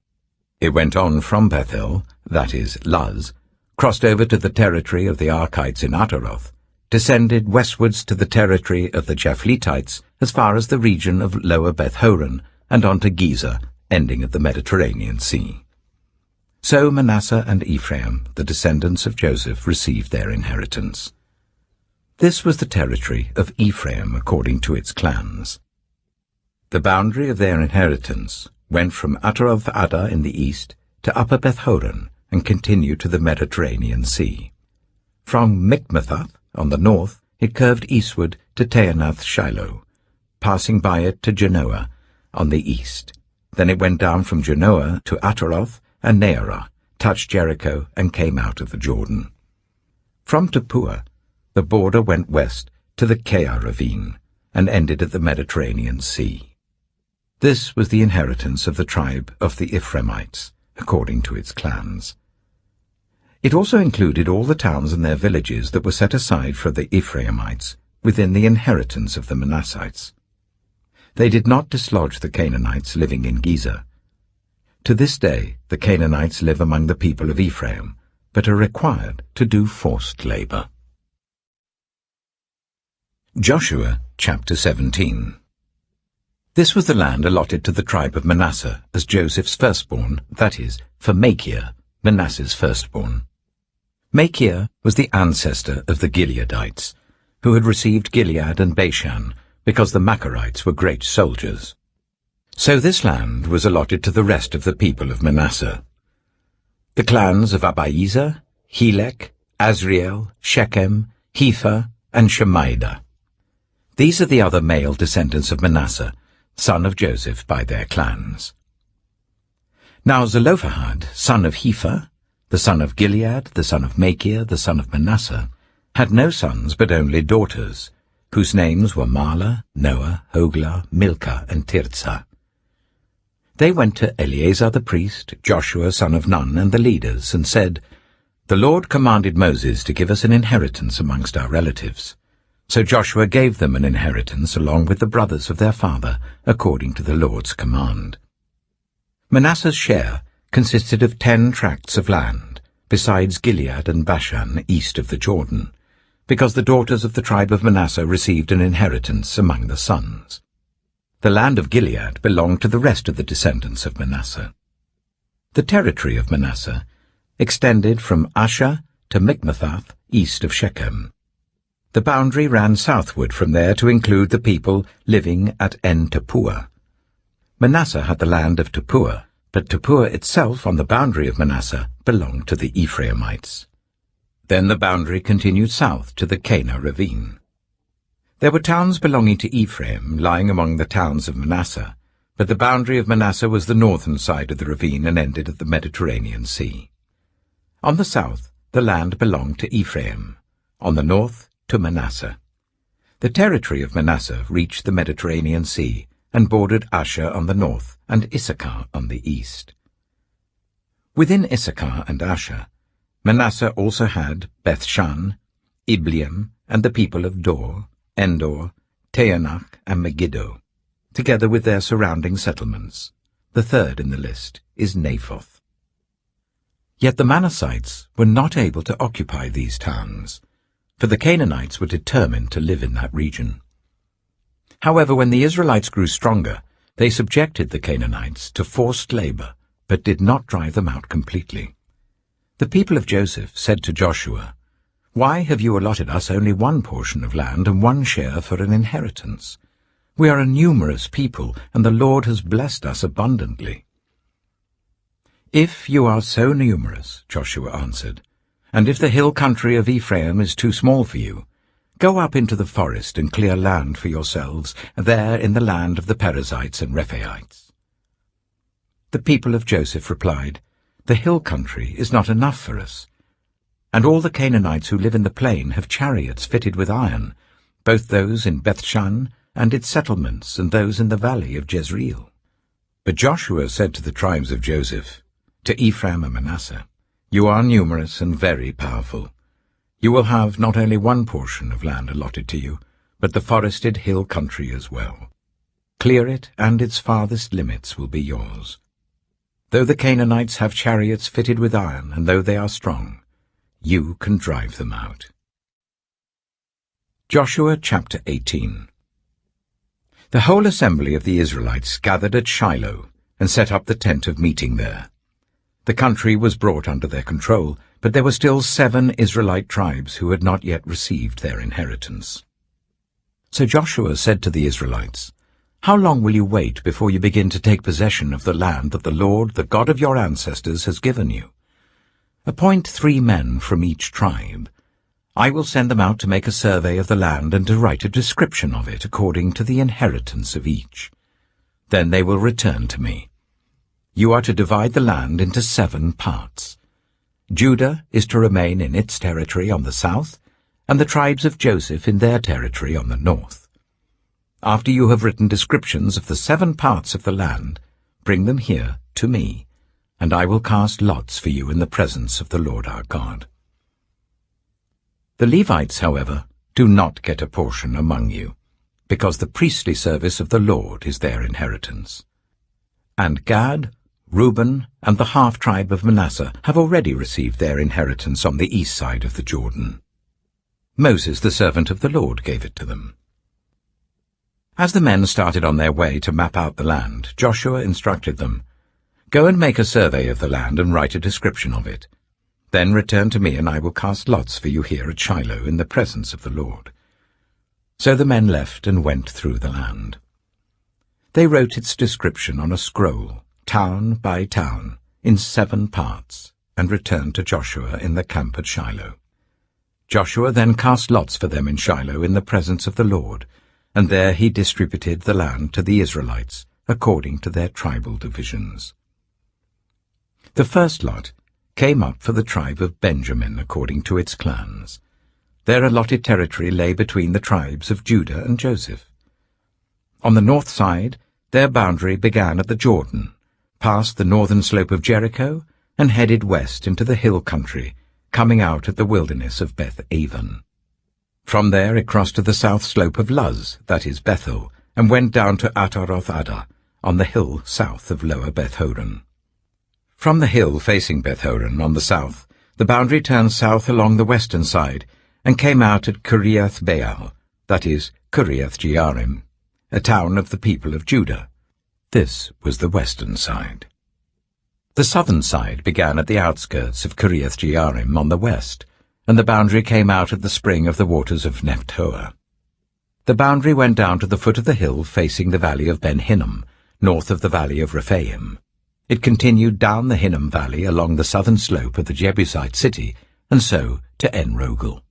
It then curved north, went to En-shemesh, continued to Geliloth, which faces the pass of Adumim, and ran down to the stone of Bohan son of Reuben. It continued to the northern slope of Beth-arabah, and on down into the Arabah.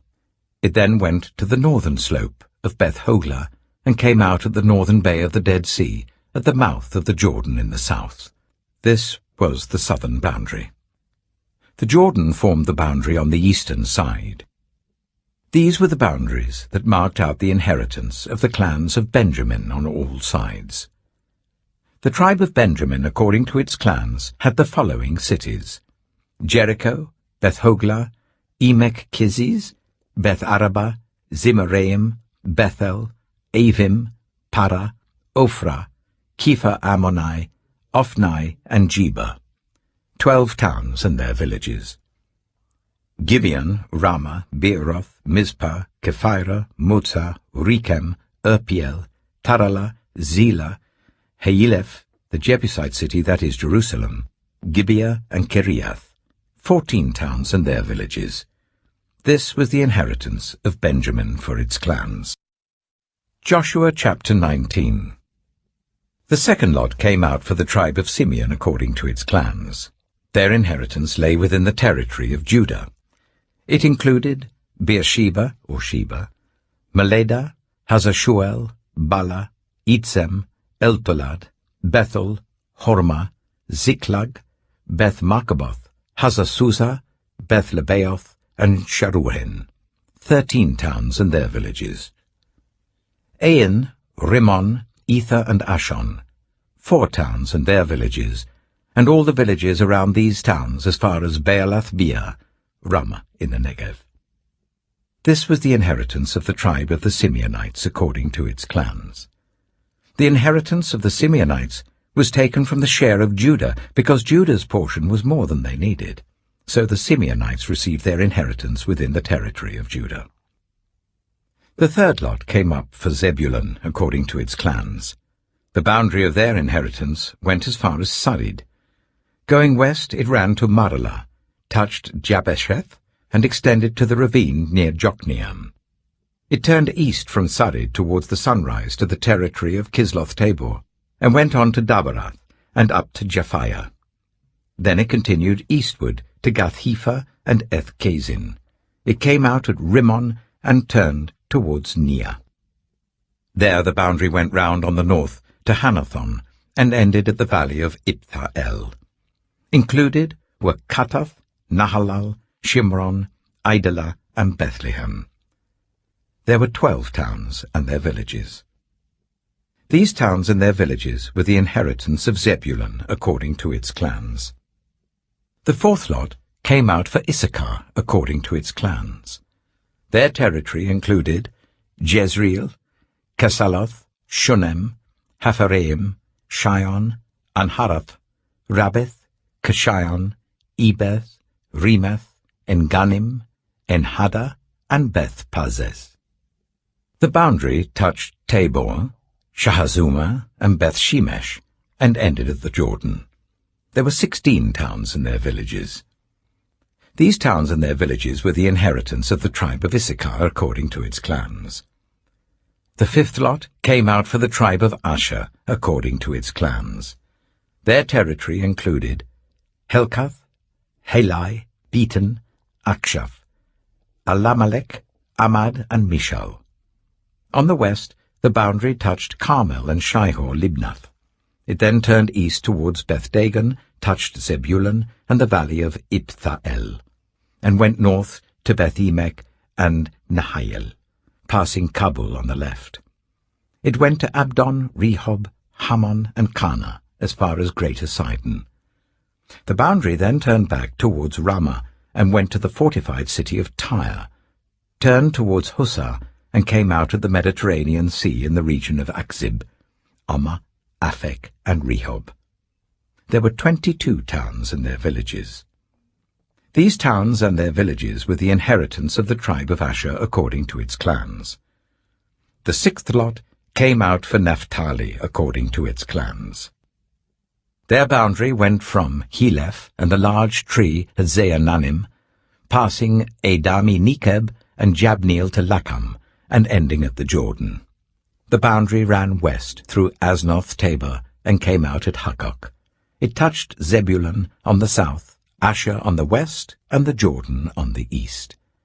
The fortified cities were Ziddim, Zer, Hamath, Rakath, Kinnereth, Adama, Ramah, Hazor, Kedesh, Edrei, En-Hazor, Iron, Migdal-El, Horem, Beth-Anath, and Beth-Shemesh. There were 19 towns and their villages.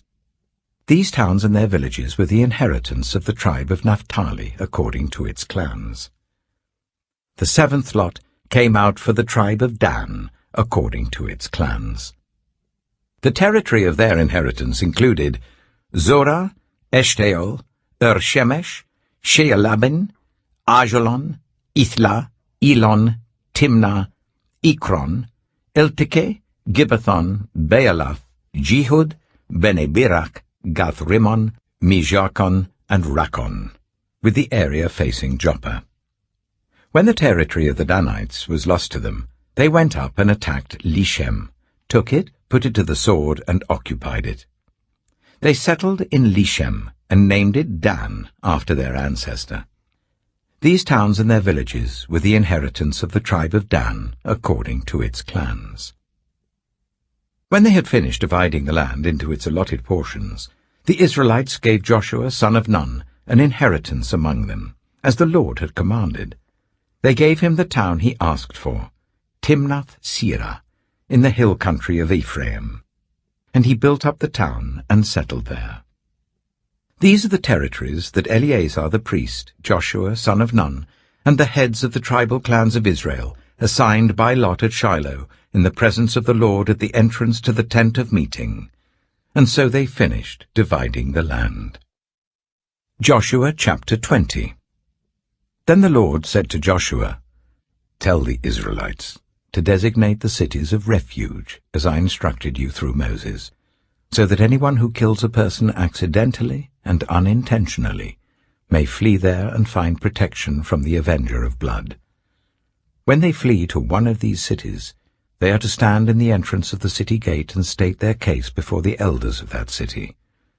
Then the elders are to admit the fugitive into their city and provide a place to live among them. If the avenger of blood comes in pursuit, the elders must not surrender the fugitive, because the fugitive killed their neighbor unintentionally and without malice aforethought. They are to stay in that city until they have stood trial before the assembly, and until the death of the high priest who is serving at that time. Then they may go back to their own home in the town from which they fled." So they set apart Kedesh in Galilee in the hill country of Naphtali, Shechem in the hill country of Ephraim, and Kiriath-Arba, that is, Hebron, in the hill country of Judah. East of the Jordan, on the other side from Jericho, they designated Bezer in the wilderness on the plateau in the tribe of Reuben, Ramoth in Gilead in the tribe of Gad, and Golan in Bashan in the tribe of Manasseh.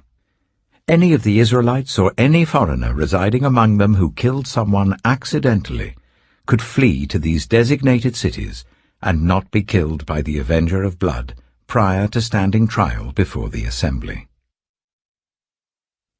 Joshua chapter 21. Now the family heads of the Levites approached Eleazar the priest, Joshua son of Nun, and the heads of the other tribal families of Israel at Shiloh in Canaan, and said to them, "The Lord commanded through Moses that you give us towns to live in with pasture lands for our livestock." So, as the Lord had commanded, the Israelites gave the Levites the following towns and pasture lands out of their own inheritance. The first lot came out for the Kohathites according to their clans. The Levites, who were descendants of Aaron the priest, were allotted 13 towns from the tribes of Judah, Simeon, and Benjamin. The rest of Kohath's descendants were allotted 10 towns from the clans of the tribes of Ephraim, Dan, and half of Manasseh. The descendants of Gershon were allotted 13 towns from the clans of the tribes of Issachar, Asher, Naphtali, and the half-tribe of Manasseh in Bashan. The descendants of Merari, according to their clans, received 12 towns from the tribes of Reuben, Gad, and Zebulun. So the Israelites allotted to the Levites these towns and their pasture lands, as the Lord had commanded through Moses. From the tribes of Judah and Simeon, they allotted the following towns by name.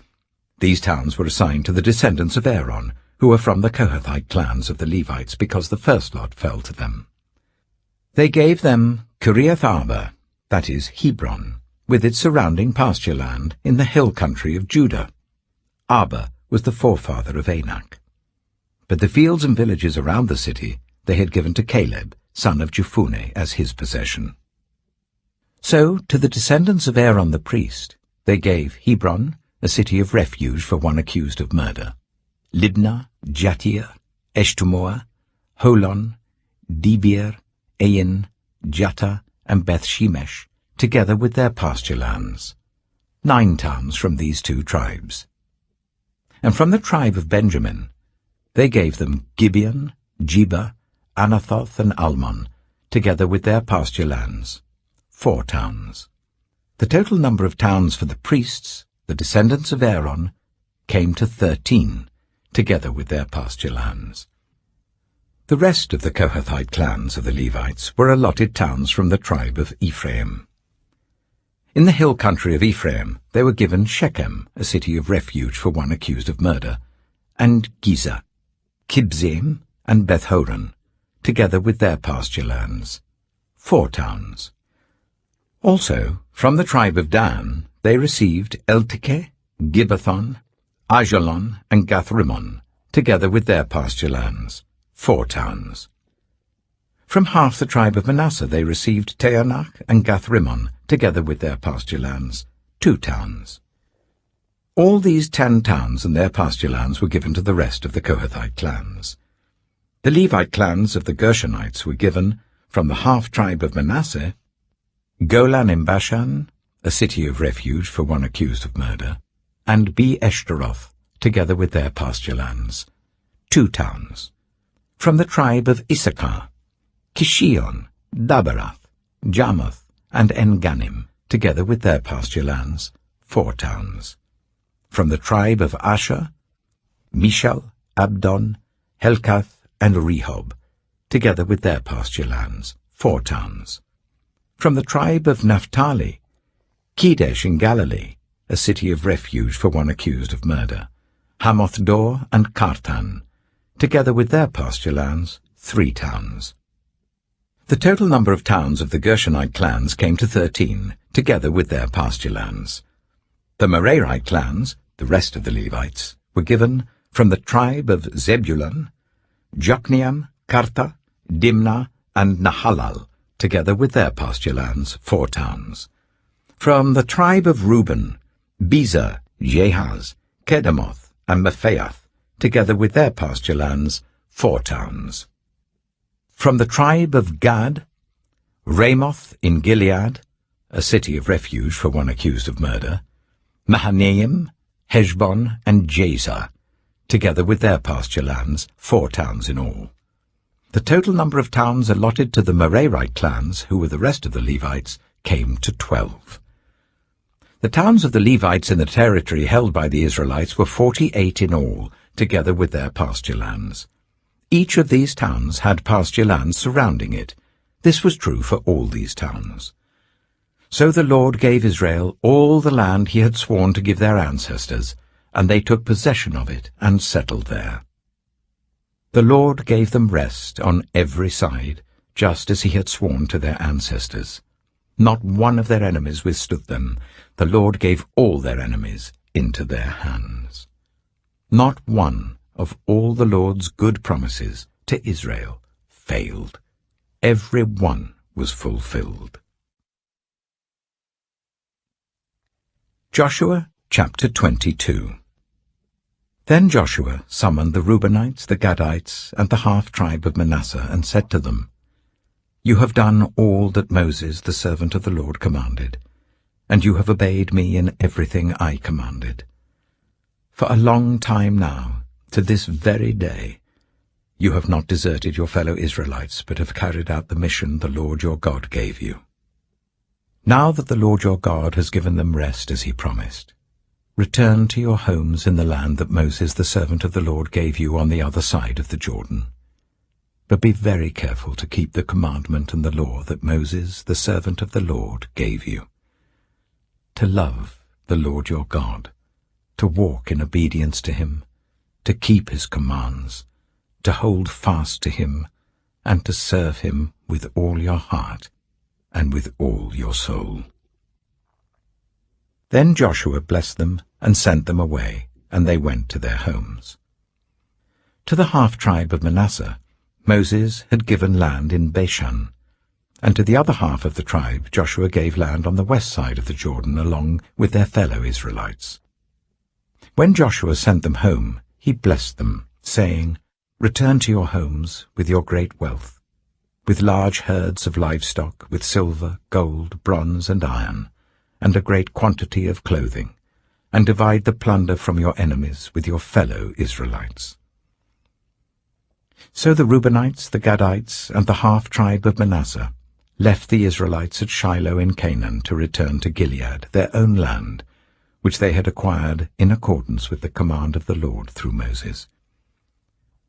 When they came to Geliloth, near the Jordan in the land of Canaan, the Reubenites, the Gadites, and the half-tribe of Manasseh built an imposing altar there by the Jordan.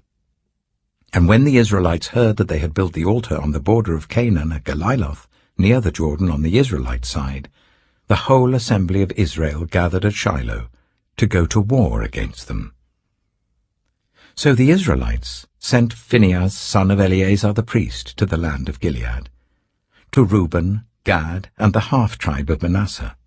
With him they sent 10 of the chief men, one from each of the tribes of Israel, each the head of a family division among the Israelite clans. When they went to Gilead, to Reuben, Gad, and the half-tribe of Manasseh, they said to them, "The whole assembly of the Lord says, 'How could you break faith with the God of Israel like this? How could you turn away from the Lord and build yourselves an altar in rebellion against him now? Was not the sin of Peor enough for us? Up to this very day we have not cleansed ourselves from that sin, even though a plague fell on the community of the Lord. And are you now turning away from the Lord? If you rebel against the Lord today, tomorrow he will be angry with the whole community of Israel. If the land you possess is defiled, come over to the Lord's land, where the Lord's tabernacle stands, and share the land with us. But do not rebel against the Lord or against us by building an altar for yourselves, other than the altar of the Lord our God.'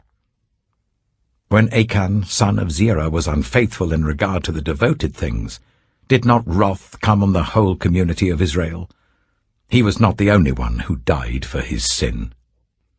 Then Reuben, Gad, and the half-tribe of Manasseh replied to the heads of the clans of Israel, "The Mighty One, God the Lord, the Mighty One, God the Lord, he knows, and let Israel know. If this has been in rebellion or disobedience to the Lord, do not spare us this day. If we have built our own altar to turn away from the Lord and to offer burnt offerings and grain offerings, or to sacrifice fellowship offerings on it, may the Lord himself call us to account. No, we did it for fear that some day your descendants might say to ours, 'What do you have to do with the Lord, the God of Israel? The Lord has made the Jordan a boundary between us and you, you Reubenites and Gadites. You have no share in the Lord.' So your descendants might cause ours to stop fearing the Lord. That is why we said, 'Let us get ready and build an altar,' but not for burnt offerings or sacrifices. On the contrary, it is to be a witness between us and you and the generations that follow, that we will worship the Lord at his sanctuary with our burnt offerings, sacrifices, and fellowship offerings. Then in the future your descendants will not be able to say to ours, 'You have no share in the Lord.'" And we said, "If they ever say this to us, or to our descendants, we will answer, 'Look at the replica of the Lord's altar, which our ancestors built, not for burnt offerings and sacrifices, but as a witness between us and you.' Far be it from us to rebel against the Lord and turn away from him today by building an altar for burnt offerings, grain offerings, and sacrifices, other than the altar of the Lord our God that stands before his tabernacle."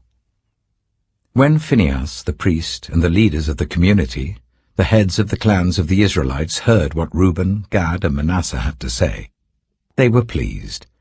And Phinehas, son of Eleazar the priest, said to Reuben, Gad, and Manasseh, "Today we know that the Lord is with us, because you have not been unfaithful to the Lord in this matter. Now you have rescued the Israelites from the Lord's hand." Then Phinehas, son of Eleazar the priest, and the leaders returned to Canaan from their meeting with the Reubenites and Gadites in Gilead, and reported to the Israelites. They were glad to hear the report and praised God, and they talked no more about going to war against them to devastate the country where the Reubenites and the Gadites lived. And the Reubenites and the Gadites gave the altar this name: "A witness between us that the Lord is God." Joshua chapter 23. After a long time had passed, and the Lord had given Israel rest from all their enemies around them, Joshua, by then a very old man, summoned all Israel, their elders, leaders, judges, and officials, and said to them, I am very old. You yourselves have seen everything the Lord your God has done to all these nations for your sake. It was the Lord your God who fought for you. Remember how I have allotted as an inheritance for your tribes all the land of the nations that remain, the nations I conquered, between the Jordan and the Mediterranean Sea in the west. The Lord your God himself will push them out for your sake. He will drive them out before you, and you will take possession of their land, as the Lord your God promised you. Be very strong. Be careful to obey all that is written in the book of the law of Moses, without turning aside to the right or to the left. Do not associate with these nations that remain among you. Do not invoke the names of their gods or swear by them. You must not serve them or bow down to them. But you are to hold fast to the Lord your God as you have until now. The Lord has driven out before you great and powerful nations. To this day no one has been able to withstand you. One of you routs 1,000, because the Lord your God fights for you just as he promised. So be very careful to love the Lord your God. But if you turn away and ally yourselves with the survivors of these nations that remain among you, and if you intermarry with them and associate with them, then you may be sure that the Lord your God will no longer drive out these nations before you. Instead, they will become snares and traps for you, whips on your backs and thorns in your eyes, until you perish from this good land which the Lord your God has given you. Now I am about to go the way of all the earth. You know with all your heart and soul that not one of all the good promises the Lord your God gave you has failed. Every promise has been fulfilled. Not one has failed. But just as all the good things the Lord your God has promised you have come to you, so he will bring on you all the evil things he has threatened, until the Lord your God has destroyed you from this good land he has given you. If you violate the covenant of the Lord your God which he commanded you, and go and serve other gods and bow down to them, the Lord's anger will burn against you, and you will quickly perish from the good land he has given you. Joshua chapter 24. Then Joshua assembled all the tribes of Israel at Shechem.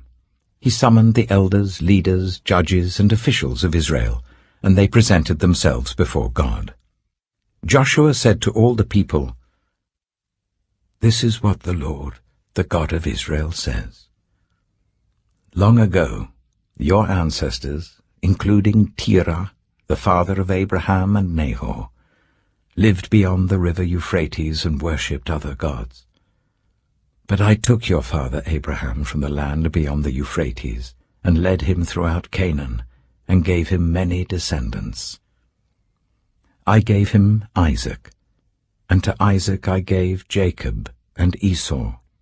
I assigned the hill country of Seir to Esau, but Jacob and his family went down to Egypt. Then I sent Moses and Aaron, and I afflicted the Egyptians by what I did there, and I brought you out. When I brought your people out of Egypt, you came to the sea, and the Egyptians pursued them with chariots and horsemen as far as the Red Sea. But they cried to the Lord for help, and he put darkness between you and the Egyptians. He brought the sea over them and covered them. You saw with your own eyes what I did to the Egyptians. Then you lived in the wilderness for a long time. I brought you to the land of the Amorites who lived east of the Jordan. They fought against you, but I gave them into your hands. I destroyed them from before you, and you took possession of their land. When Balak son of Zippor, the king of Moab, prepared to fight against Israel, he sent for Balaam son of Beor to put a curse on you. But I would not listen to Balaam, so he blessed you again and again, and I delivered you out of his hand. Then you crossed the Jordan and came to Jericho. The citizens of Jericho fought against you, as did also the Amorites, Perizzites, Canaanites, Hittites, Girgashites, Hivites, and Jebusites. But I gave them into your hands. I sent the hornet ahead of you, which drove them out before you, also the 2 Amorite kings. You did not do it with your own sword and bow. So I gave you a land on which you did not toil, and cities you did not build, and you live in them and eat from vineyards and olive groves that you did not plant. Now fear the Lord, and serve him with all faithfulness. Throw away the gods your ancestors worshipped beyond the river Euphrates and in Egypt, and serve the Lord. But if serving the Lord seems undesirable to you, then choose for yourselves this day whom you will serve, whether the gods your ancestors served beyond the Euphrates, or the gods of the Amorites in whose land you are living. But as for me and my household, we will serve the Lord." Then the people answered, "Far be it from us to forsake the Lord to serve other gods. It was the Lord our God himself who brought us and our parents up out of Egypt, from that land of slavery, and performed those great signs before our eyes. He protected us on our entire journey and among all the nations through which we traveled. And the Lord drove out before us all the nations, including the Amorites who lived in the land. We too will serve the Lord, because he is our God."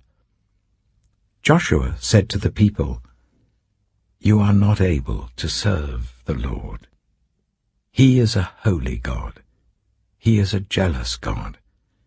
He will not forgive your rebellion and your sins. If you forsake the Lord and serve foreign gods, he will turn and bring disaster on you and make an end of you, after he has been good to you." But the people said to Joshua, "No, we will serve the Lord." Then Joshua said, "You are witnesses against yourselves that you have chosen to serve the Lord." "Yes, we are witnesses," they replied. "Now then," said Joshua, "throw away the foreign gods that are among you, and yield your hearts to the Lord, the God of Israel." And the people said to Joshua, "We will serve the Lord our God and obey him." On that day Joshua made a covenant for the people, and there at Shechem he reaffirmed for them decrees and laws. And Joshua recorded these things in the book of the law of God. Then he took a large stone and set it up there under the oak near the holy place of the Lord. "See," he said to all the people, "this stone will be a witness against us. It has heard all the words the Lord has said to us. It will be a witness against you if you are untrue to your God."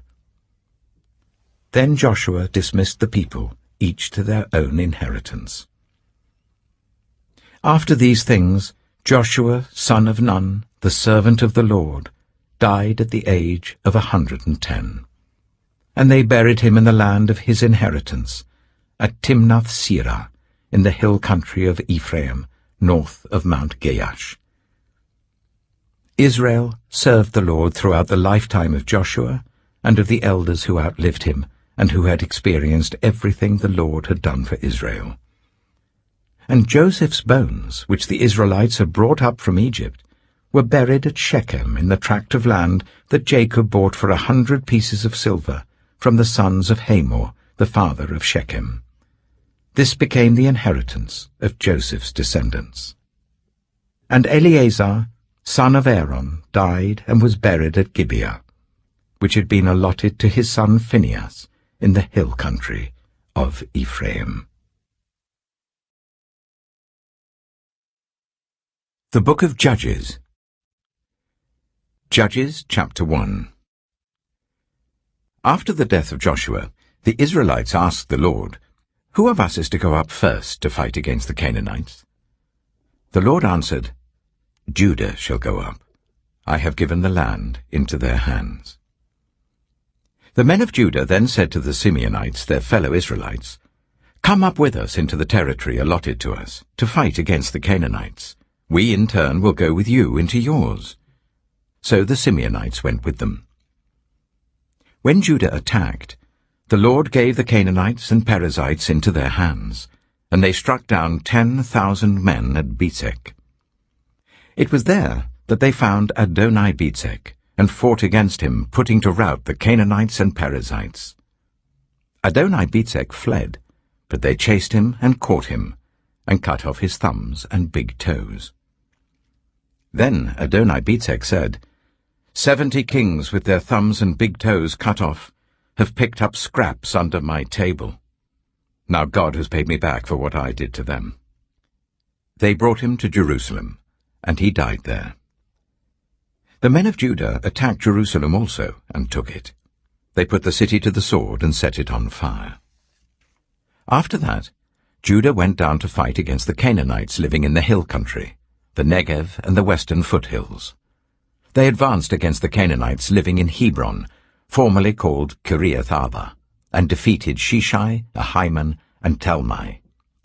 From there they advanced against the people living in Debir, formerly called Kiriath-Sepher. And Caleb said, "I will give my daughter Achsah in marriage to the man who attacks and captures Kiriath-Sepher." Othniel, son of Kenaz, Caleb's younger brother, took it. So Caleb gave his daughter Achsah to him in marriage. One day, when she came to Othniel, she urged him to ask her father for a field. When she got off her donkey, Caleb asked her, "What can I do for you?" She replied, "Do me a special favor. Since you have given me the land in the Negev, give me also springs of water."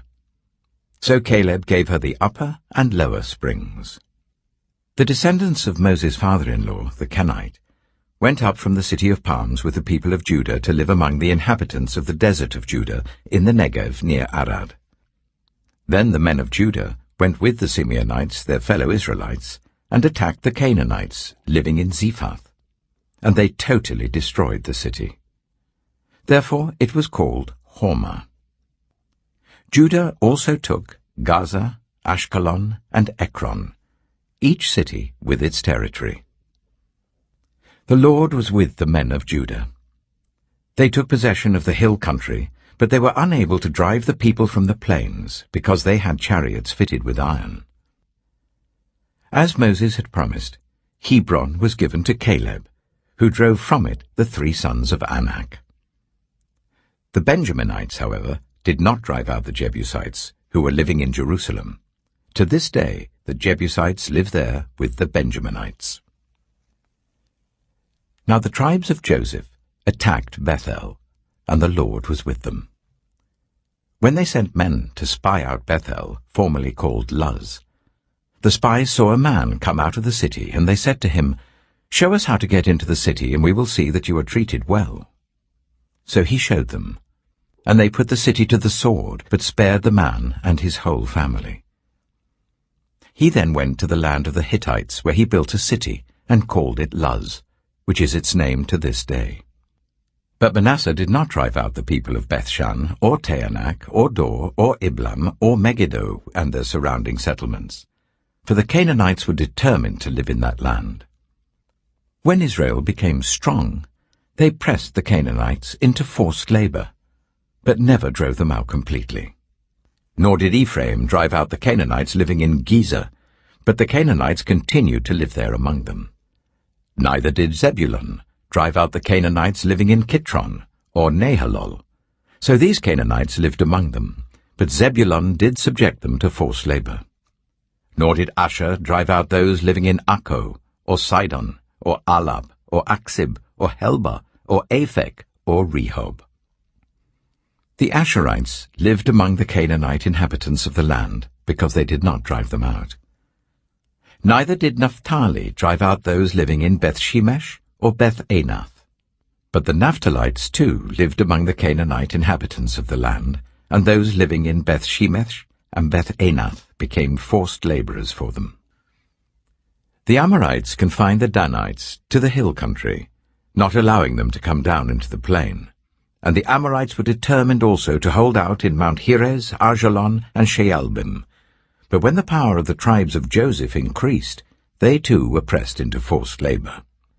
The boundary of the Amorites was from Scorpion Pass to Selah and beyond. Judges chapter 2. The angel of the Lord went up from Gilgal to Bochim and said, I brought you up out of Egypt, and led you into the land that I swore to give to your ancestors. I said, I will never break my covenant with you. And you shall not make a covenant with these people of this land, but you shall break down their altars. Yet you have disobeyed me. Why have you done this? And I have also said, I will not drive them out before you. They will become traps for you, and their gods will become snares to you. When the angel of the Lord had spoken these things to all the Israelites, the people wept aloud, and they called that place Bochim. There they offered sacrifices to the Lord. After Joshua had dismissed the Israelites, they went to take possession of the land, each to their own inheritance. The people served the Lord throughout the lifetime of Joshua and of the elders who outlived him, and who had seen all the great things the Lord had done for Israel. Joshua, son of Nun, the servant of the Lord, died at the age of 110, and they buried him in the land of his inheritance, at Timnath-Heres, in the hill country of Ephraim, north of Mount Gaash. After that whole generation had been gathered to their ancestors, another generation grew up, who knew neither the Lord nor what he had done for Israel. Then the Israelites did evil in the eyes of the Lord, and served the Baals. They forsook the Lord, the God of their ancestors, who had brought them up out of Egypt. They followed and worshipped various gods of the peoples around them. They aroused the Lord's anger, because they forsook him and served Baal and the Ashtoreths. In his anger against Israel, the Lord gave them into the hands of raiders who plundered them. He sold them into the hands of their enemies all around, whom they were no longer able to resist. Whenever Israel went out to fight, the hand of the Lord was against them to defeat them, just as he had sworn to them. They were in great distress. Then the Lord raised up judges, who saved them out of the hands of these raiders. Yet they would not listen to their judges, but prostituted themselves to other gods and worshipped them. They quickly turned from the ways of their ancestors, who had been obedient to the Lord's commands. Whenever the Lord raised up a judge for them, he was with the judge and saved them out of the hands of their enemies, as long as the judge lived. For the Lord relented because of their groaning under those who oppressed and afflicted them. But when the judge died, the people returned to ways even more corrupt than those of their ancestors, following other gods and serving and worshipping them. They refused to give up their evil practices and stubborn ways. Therefore the Lord was very angry with Israel, and said, Because this nation has violated the covenant I ordained for their ancestors and has not listened to me, I will no longer drive out before them any of the nations Joshua left when he died. I will use them to test Israel, and see whether they will keep the way of the Lord and walk in it as their ancestors did. The Lord had allowed those nations to remain. He did not drive them out at once by giving them into the hands of Joshua. Judges chapter 3. These are the nations the Lord left to test all those Israelites who had not experienced any of the wars in Canaan. He did this only to teach warfare to the descendants of the Israelites who had not had previous battle experience. The 5 rulers of the Philistines, all the Canaanites, the Sidonians, and the Hivites living in the Lebanon mountains from Mount Baal Hermon to Lebo Hamath. They were left to test the Israelites, to see whether they would obey the Lord's commands which he had given their ancestors through Moses. The Israelites lived among the Canaanites, Hittites, Amorites, Perizzites, Hivites, and Jebusites. They took their daughters in marriage and gave their own daughters to their sons, and served their gods. The Israelites did evil in the eyes of the Lord. They forgot the Lord their God, and served the Baals and the Asherahs. The anger of the Lord burned against Israel, so that he sold them into the hands of Cushan-Rishathaim, king of Aram-Naharaim, to whom the Israelites were subject for 8 years. But when they cried out to the Lord, he raised up for them a deliverer, Othniel, son of Kenaz, Caleb's younger brother, who saved them. The Spirit of the Lord came on him, so that he became Israel's judge and went to war. The Lord gave Cushan-Rishathaim, king of Aram, into the hands of Othniel, who overpowered him. So the land had peace for 40 years, until Othniel, son of Kenaz, died. Again the Israelites did evil in the eyes of the Lord, and because they did this evil, the Lord gave Eglon, king of Moab, power over Israel. Getting the Ammonites and the Amalekites to join him, Eglon came and attacked Israel, and they took possession of the city of palms. The Israelites were subject to Eglon, king of Moab, for 18 years. Again the Israelites cried out to the Lord, and he gave them a deliverer, Ehud, a left-handed man, the son of Gera the Benjaminite. The Israelites sent him with tribute to Eglon, king of Moab. Now Ehud had made a double-edged sword about a cubit long, which he strapped to his right thigh under his clothing. He presented the tribute to Eglon, king of Moab, who was a very fat man. After Ehud had presented the tribute, he sent on their way those who had carried it. But on reaching the stone images near Gilgal, he himself went back to Eglon and said, "Your Majesty, I have a secret message for you." The king said to his attendants, "Leave us," and they all left.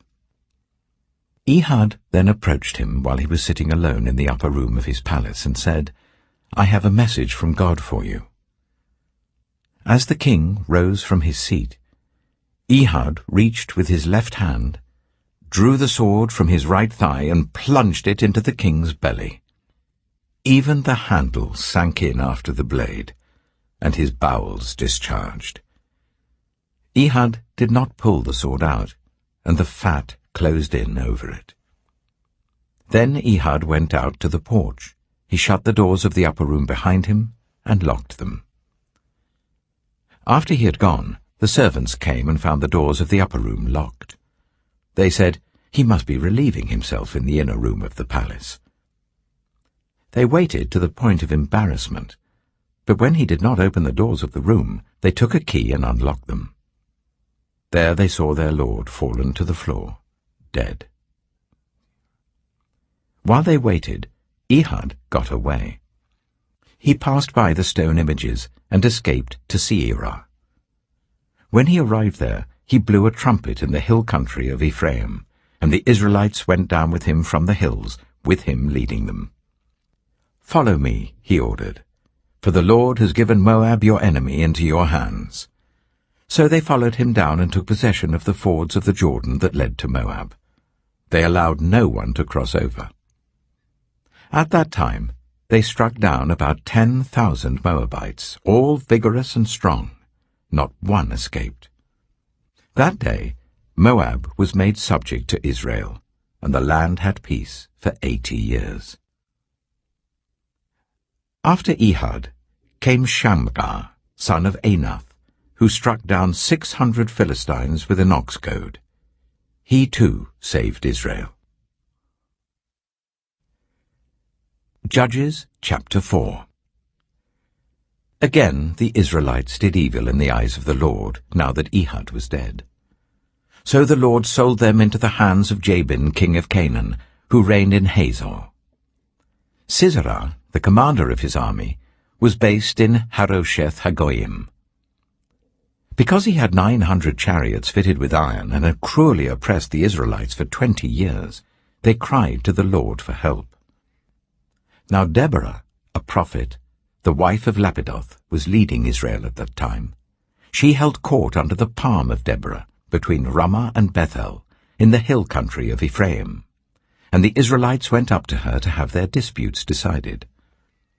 She sent for Barak, son of Abinoam, from Kedesh in Naphtali, and said to him, "The Lord, the God of Israel, commands you, Go, take with you 10,000 men of Naphtali and Zebulun, and lead them to Mount Tabor.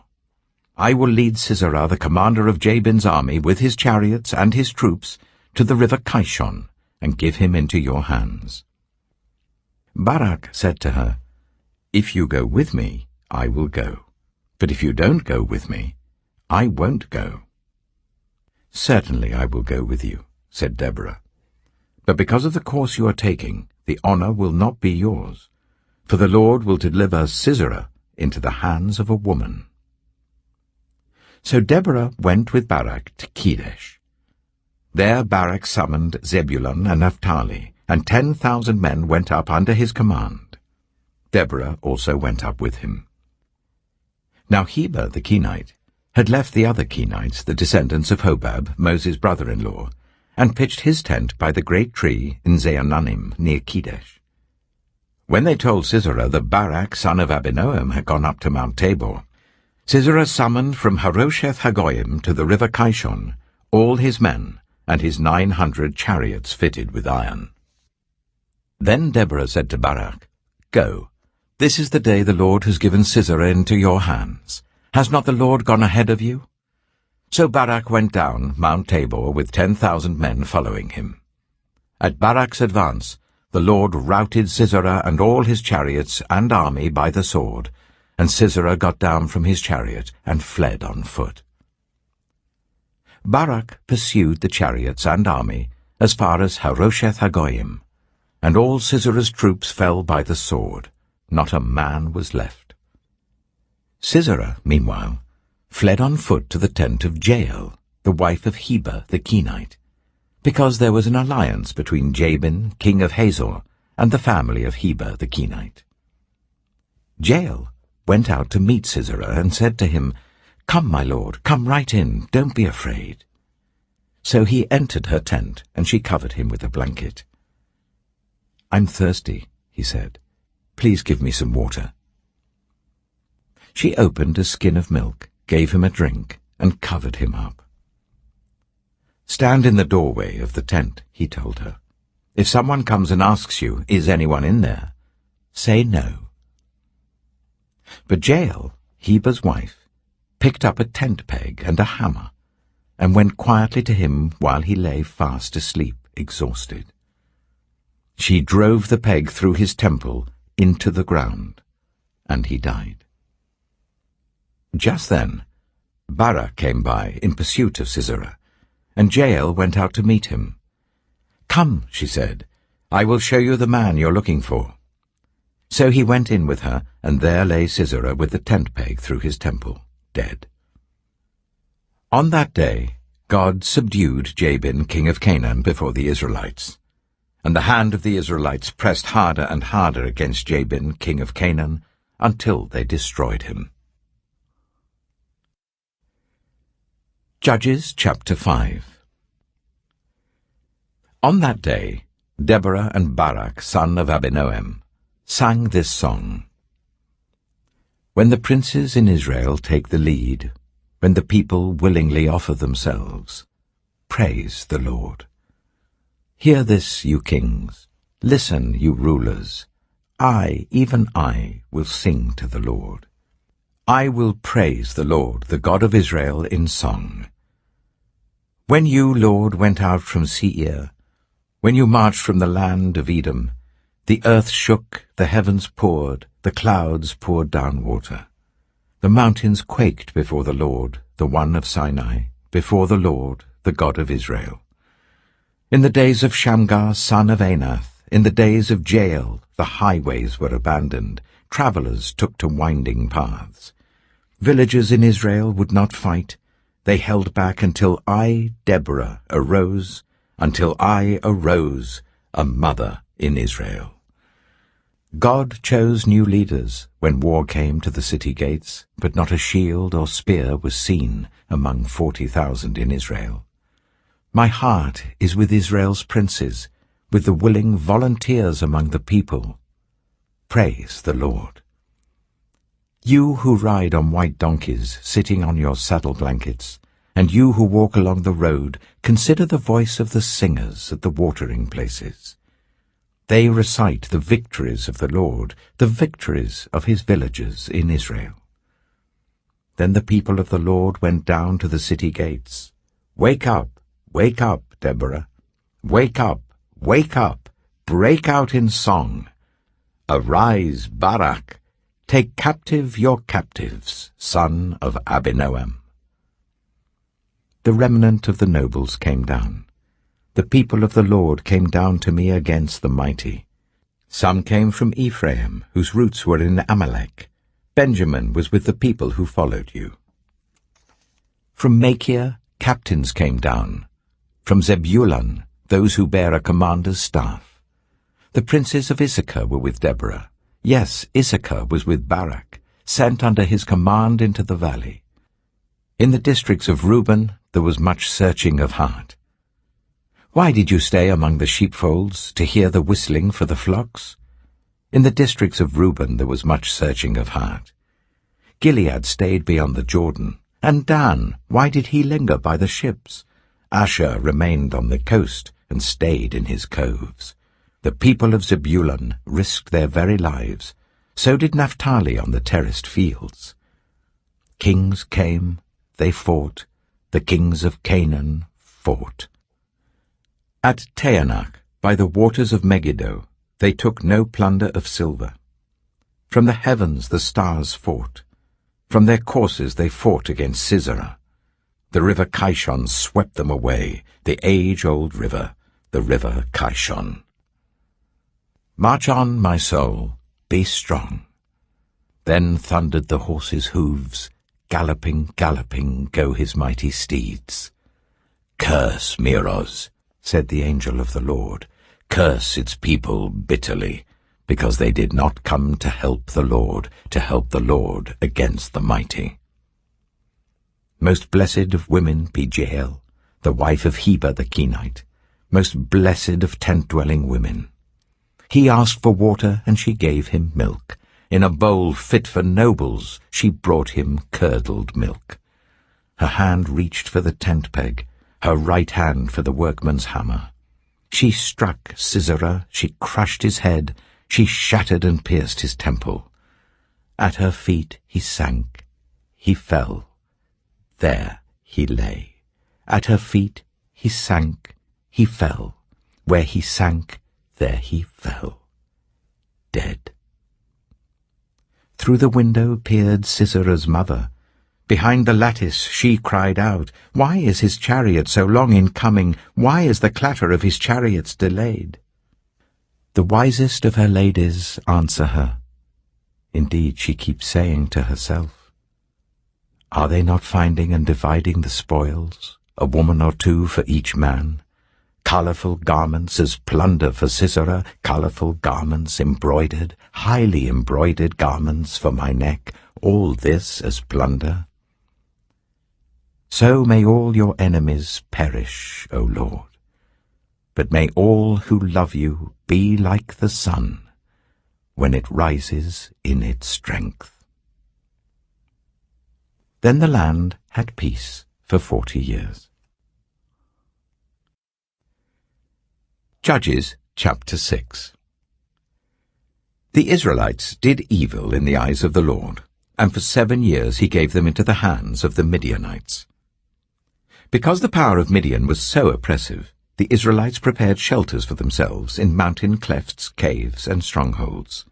Whenever the Israelites planted their crops, the Midianites, Amalekites, and other eastern peoples invaded the country. They camped on the land and ruined the crops all the way to Gaza, and did not spare a living thing for Israel, neither sheep, nor cattle, nor donkeys. They came up with their livestock and their tents like swarms of locusts. It was impossible to count them or their camels. They invaded the land to ravage it. Midian so impoverished the Israelites that they cried out to the Lord for help. When the Israelites cried out to the Lord because of Midian, he sent them a prophet who said, "This is what the Lord, the God of Israel, says. I brought you up out of Egypt, out of the land of slavery. I rescued you from the hand of the Egyptians, and I delivered you from the hand of all your oppressors. I drove them out before you and gave you their land. I said to you, I am the Lord your God. Do not worship the gods of the Amorites in whose land you live. But you have not listened to me." The angel of the Lord came and sat down under the oak in Ophrah that belonged to Joash the Abiezrite, where his son Gideon was threshing wheat in a winepress to keep it from the Midianites. When the angel of the Lord appeared to Gideon, he said, "The Lord is with you, mighty warrior." "Pardon me, my lord," Gideon replied, "but if the Lord is with us, why has all this happened to us? Where are all his wonders that our ancestors told us about when they said, 'Did not the Lord bring us up out of Egypt?' But now the Lord has abandoned us and given us into the hand of Midian." The Lord turned to him and said, "Go in the strength you have, and save Israel out of Midian's hand. Am I not sending you?" "Pardon me, my lord," Gideon replied, "but how can I save Israel? My clan is the weakest in Manasseh, and I am the least in my family." The Lord answered, "I will be with you, and you will strike down all the Midianites, leaving none alive." Gideon replied, "If now I have found favor in your eyes, give me a sign that it is really you talking to me. Please do not go away until I come back and bring my offering and set it before you." And the Lord said, "I will wait until you return." Gideon went inside, prepared a young goat, and from an ephah of flour he made bread without yeast. Putting the meat in a basket and its broth in a pot, he brought them out and offered them to him under the oak. The angel of God said to him, "Take the meat and the unleavened bread, place them on this rock and pour out the broth." And Gideon did so. Then the angel of the Lord touched the meat and the unleavened bread with the tip of the staff that was in his hand. Fire flared from the rock, consuming the meat and the bread. And the angel of the Lord disappeared. When Gideon realized that it was the angel of the Lord, he exclaimed, "Alas, sovereign Lord, I have seen the angel of the Lord face to face." But the Lord said to him, "Peace, do not be afraid. You are not going to die." So Gideon built an altar to the Lord there and called it, "The Lord is Peace." To this day it stands in Ophrah of the Abiezrites. That same night the Lord said to him, "Take the second bull from your father's herd, the one 7 years old. Tear down your father's altar to Baal, and cut down the Asherah pole beside it. Then build a proper kind of altar to the Lord your God on the top of this height.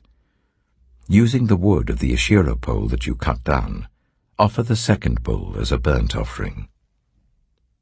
So Gideon took 10 of his servants and did as the Lord told him. But because he was afraid of his family and the townspeople, he did it at night rather than in the daytime. In the morning, when the people of the town got up, there was Baal's altar demolished, with the Asherah pole beside it cut down and the second bull sacrificed on the newly built altar. They asked each other, "Who did this?"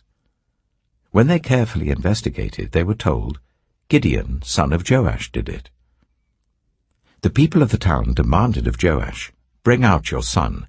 He must die because he has broken down Baal's altar and cut down the Asherah pole beside it." But Joash replied to the hostile crowd around him, "Are you going to plead Baal's cause? Are you trying to save him? Whoever fights for him shall be put to death by morning. If Baal really is a god, he can defend himself when someone breaks down his altar." So because Gideon broke down Baal's altar, they gave him the name Jerubbaal that day, saying, "Let Baal contend with him." Now all the Midianites, Amalekites, and other eastern peoples joined forces and crossed over the Jordan and camped in the valley of Jezreel. Then the Spirit of the Lord came on Gideon, and he blew a trumpet, summoning the Abiezrites to follow him. He sent messengers throughout Manasseh, calling them to arms, and also into Asher, Zebulun, and Naphtali, so that they too went up to meet them. Gideon said to God, "If you will save Israel by my hand as you have promised, look, I will place a wool fleece on the threshing floor. If there is dew only on the fleece and all the ground is dry, then I will know that you will save Israel by my hand as you said." And that is what happened. Gideon rose early the next day. He squeezed the fleece and wrung out the dew, a bowlful of water. Then Gideon said to God, "Do not be angry with me. Let me make just one more request. Allow me one more test with the fleece, but this time make the fleece dry, and let the ground be covered with dew." That night God did so. Only the fleece was dry. All the ground was covered with dew. Judges chapter 7. Early in the morning, Jerubbaal, that is Gideon, and all his men camped at the spring of Harod. The camp of Midian was north of them in the valley near the hill of Moreh. The Lord said to Gideon, "You have too many men. I cannot deliver Midian into their hands, or Israel would boast against me. My own strength has saved me. Now announce to the army, anyone who trembles with fear may turn back and leave Mount Gilead." So 22,000 men left, while 10,000 remained. But the Lord said to Gideon, "There are still too many men. Take them down to the water, and I will thin them out for you there. If I say, 'This one shall go with you,' he shall go. But if I say, 'This one shall not go with you,' he shall not go." So Gideon took the men down to the water. There the Lord told him, "Separate those who lap the water with their tongues as a dog laps, from those who kneel down to drink." 300 of them drank from cupped hands, lapping like dogs. All the rest got down on their knees to drink. The Lord said to Gideon, "With the 300 men that lapped, I will save you and give the Midianites into your hands. Let all the others go home." So Gideon sent the rest of the Israelites home, but kept the 300 who took over the provisions and trumpets of the others. Now the camp of Midian lay below him in the valley. During that night the Lord said to Gideon, "Get up, go down against the camp, because I am going to give it into your hands. If you are afraid to attack, go down to the camp with your servant Purah, and listen to what they're saying. Afterwards you will be encouraged to attack the camp." So he and Purah, his servant, went down to the outposts of the camp. The Midianites, the Amalekites, and all the other eastern peoples had settled in the valley, thick as locusts. Their camels could no more be counted than the sand on the seashore. Gideon arrived just as a man was telling a friend his dream. "I had a dream," he was saying. "A round loaf of barley bread came tumbling into the Midianite camp. It struck the tent with such force that the tent overturned and collapsed." His friend responded, "This can be nothing other than the sword of Gideon, son of Joash, the Israelite. God has given the Midianites and the whole camp into his hands." When Gideon heard the dream and its interpretation, he bowed down and worshipped. He returned to the camp of Israel and called out, "Get up! The Lord has given the Midianite camp into your hands." Dividing the 300 men into 3 companies, he placed trumpets and empty jars in the hands of all of them, with torches inside. "Watch me," he told them. "Follow my lead. When I get to the edge of the camp, do exactly as I do. When I and all who are with me blow our trumpets, then from all round the camp blow yours, and shout, 'For the Lord and for Gideon.'" Gideon and the 100 men with him reached the edge of the camp at the beginning of the middle watch, just after they had changed the guard. They blew their trumpets and broke the jars that were in their hands. The 3 companies blew the trumpets and smashed the jars.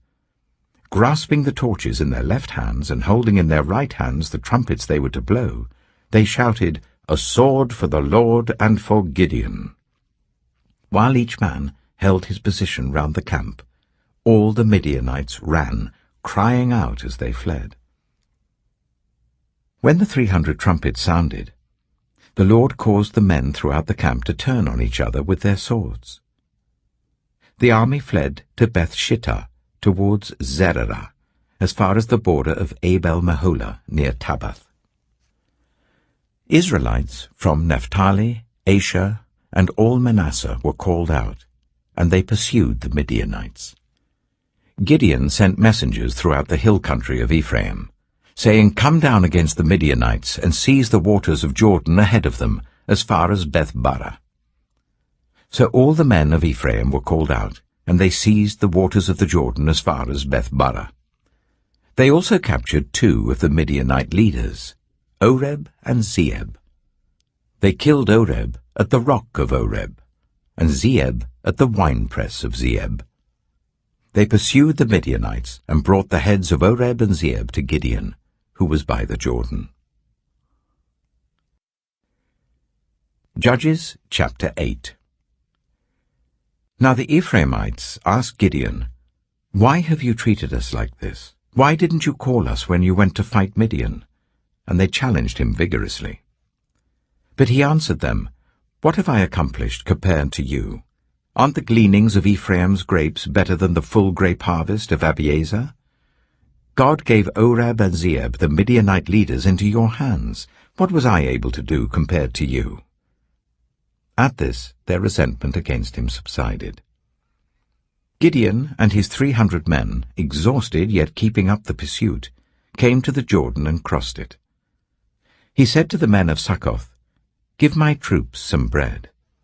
They are worn out, and I am still pursuing Zebah and Zalmunna, the kings of Midian." But the officials of Succoth said, "Do you already have the hands of Zebah and Zalmunna in your possession? Why should we give bread to your troops?" Then Gideon replied, "Just for that, when the Lord has given Zebah and Zalmunna into my hand, I will tear your flesh with desert thorns and briars." From there he went up to Peniel, and made the same request of them. But they answered as the men of Succoth had. So he said to the men of Peniel, "When I return in triumph, I will tear down this tower." Now Zebah and Zalmunna were in Karkor with a force of about 15,000 men, all that were left of the armies of the eastern peoples. 120,000 swordsmen had fallen. Gideon went up by the route of the nomads east of Nobah and Jogbehah, and attacked the unsuspecting army. Zebah and Zalmunna, the 2 kings of Midian, fled, but he pursued them and captured them, routing their entire army. Gideon, son of Joash, then returned from the battle by the pass of Heres. He caught a young man of Succoth and questioned him, and the young man wrote down for him the names of the 77 officials of Succoth, the elders of the town. Then Gideon came and said to the men of Succoth, "Here are Zebah and Zalmunna, about whom you taunted me by saying, 'Do you already have the hands of Zebah and Zalmunna in your possession? Why should we give bread to your exhausted men?'" He took the elders of the town and taught the men of Succoth a lesson, by punishing them with desert thorns and briars. He also pulled down the tower of Peniel, and killed the men of the town.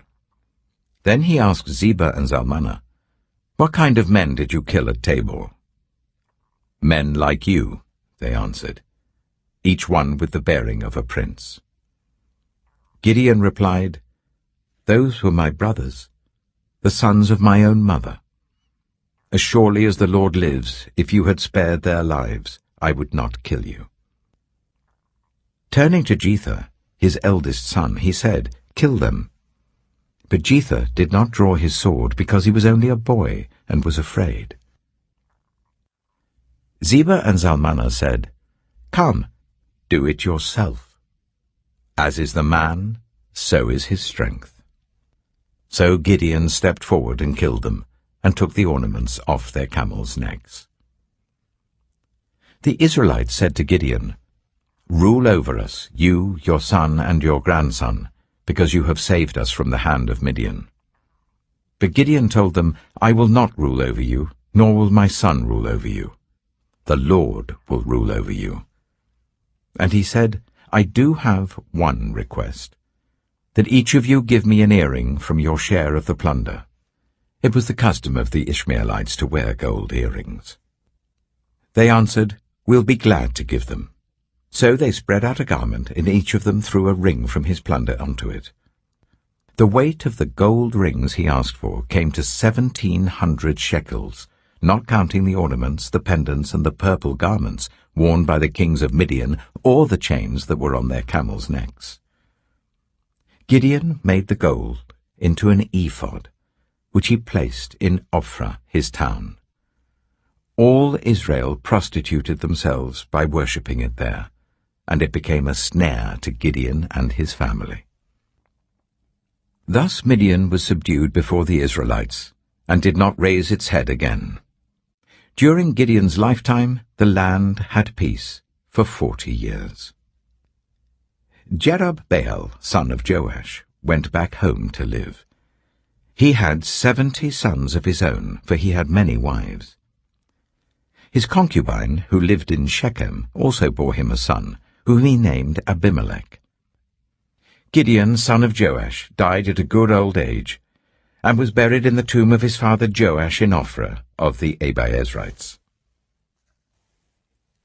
No sooner had Gideon died than the Israelites again prostituted themselves to the Baals. They set up Baal-Berith as their god, and did not remember the Lord their God, who had rescued them from the hands of all their enemies on every side. They also failed to show any loyalty to the family of Jerub-Baal, that is Gideon, in spite of all the good things he had done for them. Judges chapter 9. Abimelech, son of Jerub-Baal, went to his mother's brothers in Shechem and said to them and to all his mother's clan, "Ask all the citizens of Shechem, which is better for you, to have all 70 of Jerub-Baal's sons rule over you, or just one man? Remember, I am your flesh and blood." When the brothers repeated all this to the citizens of Shechem, they were inclined to follow Abimelech, for they said, "He is related to us." They gave him 70 shekels of silver from the temple of Baal-Berith, and Abimelech used it to hire reckless scoundrels who became his followers. He went to his father's home in Ophrah, and on one stone murdered his 70 brothers, the sons of Jerub-Baal. But Jotham, the youngest son of Jerub-Baal, escaped by hiding. Then all the citizens of Shechem and Beth Millo gathered beside the great tree at the pillar in Shechem to crown Abimelech king. When Jotham was told about this, he climbed up on the top of Mount Gerizim and shouted to them, "Listen to me, citizens of Shechem, so that God may listen to you." One day the trees went out to anoint a king for themselves. They said to the olive tree, "Be our king." But the olive tree answered, "Should I give up my oil, by which both gods and humans are honored, to hold sway over the trees?" Next, the trees said to the fig tree, "Come and be our king." But the fig tree replied, "Should I give up my fruit so good and sweet, to hold sway over the trees?" Then the trees said to the vine, "Come and be our king." But the vine answered, "Should I give up my wine, which cheers both gods and humans, to hold sway over the trees?" Finally, all the trees said to the thorn bush, "Come and be our king." The thorn bush said to the trees, "If you really want to anoint me king over you, come and take refuge in my shade. But if not, then let fire come out of the thorn bush and consume the cedars of Lebanon." Have you acted honorably and in good faith by making Abimelech king? Have you been fair to Jerub-Baal and his family? Have you treated him as he deserves? Remember that my father fought for you and risked his life to rescue you from the hand of Midian. But today You have revolted against my father's family. You have murdered his 70 sons on a single stone, and have made Abimelech, the son of his female slave, king over the citizens of Shechem because he is related to you. So have you acted honorably and in good faith towards Zerubbabel and his family today. If you have, may Abimelech be your joy, and may you be his too. But if you have not, let fire come out from Abimelech and consume you, the citizens of Shechem and Beth Millo, and let fire come out from you, the citizens of Shechem and Beth Millo, and consume Abimelech. Then Jotham fled, escaping to Beer, and he lived there because he was afraid of his brother Abimelech. After Abimelech had governed Israel for 3 years, God stirred up animosity between Abimelech and the citizens of Shechem, so that they acted treacherously against Abimelech. God did this in order that the crime against Jerubbaal's 70 sons, the shedding of their blood, might be avenged on their brother Abimelech and on the citizens of Shechem who had helped him murder his brothers. In opposition to him, these citizens of Shechem set men on the hilltops to ambush and rob everyone who passed by, and this was reported to Abimelech. Now Gaal, son of Ebed, moved with his clan into Shechem, and its citizens put their confidence in him.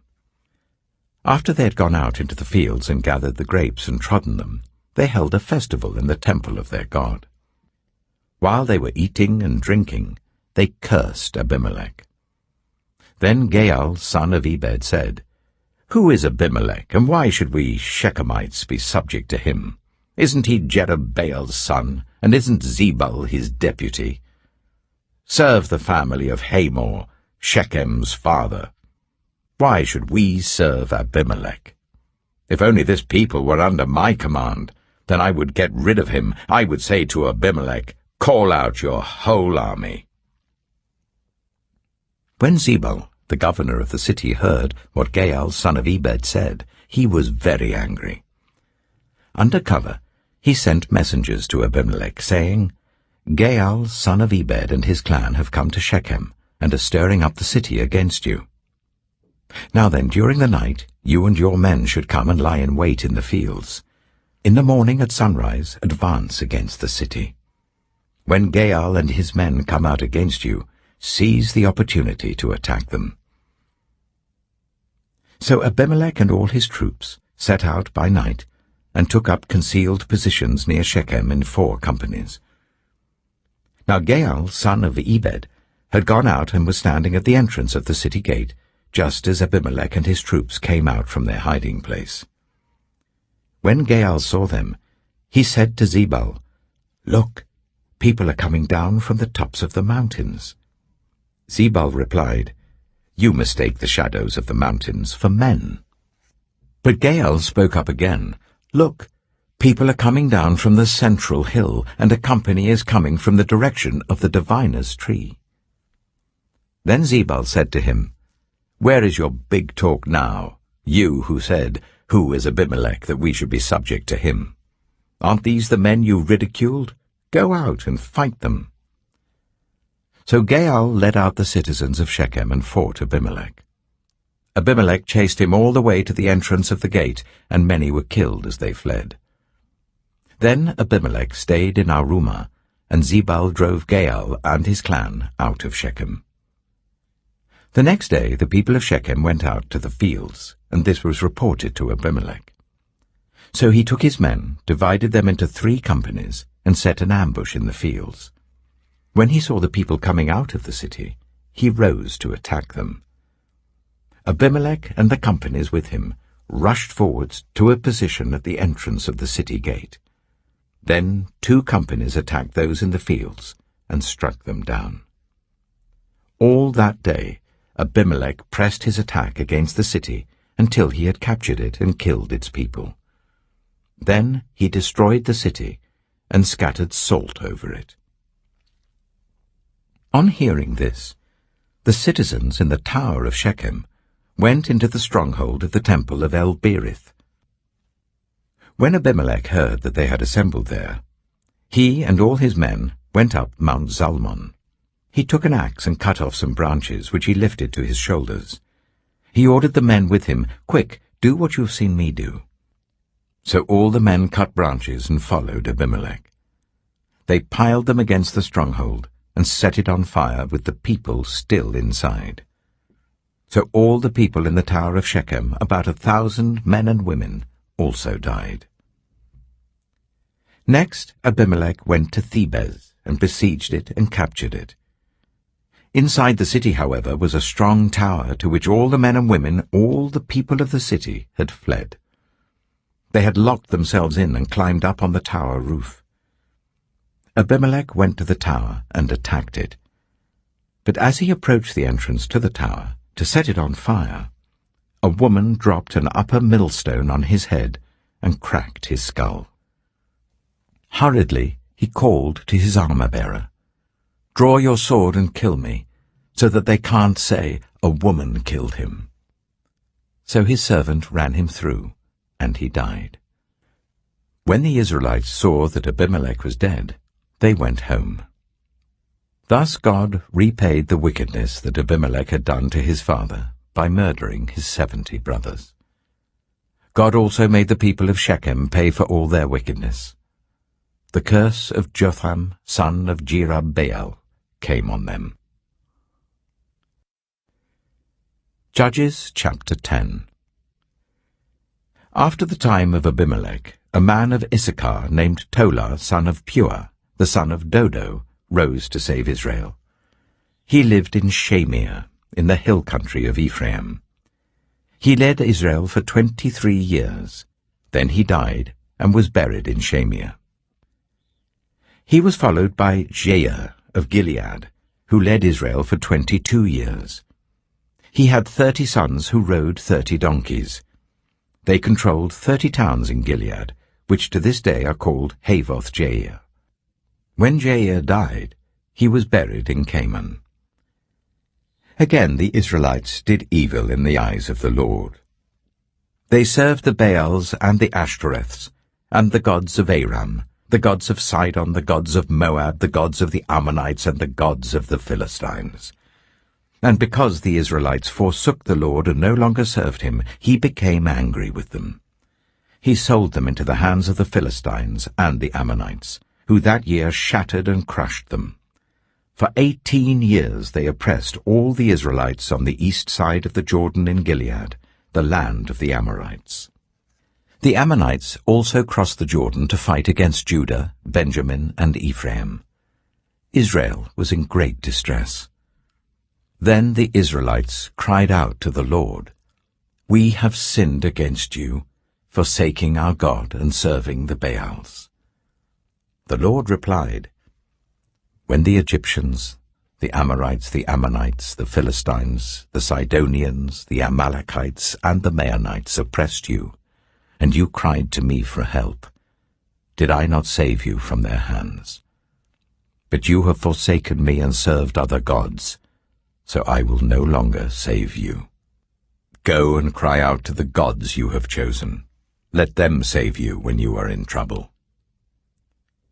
But the Israelites said to the Lord, "We have sinned. Do with us whatever you think best, but please rescue us now."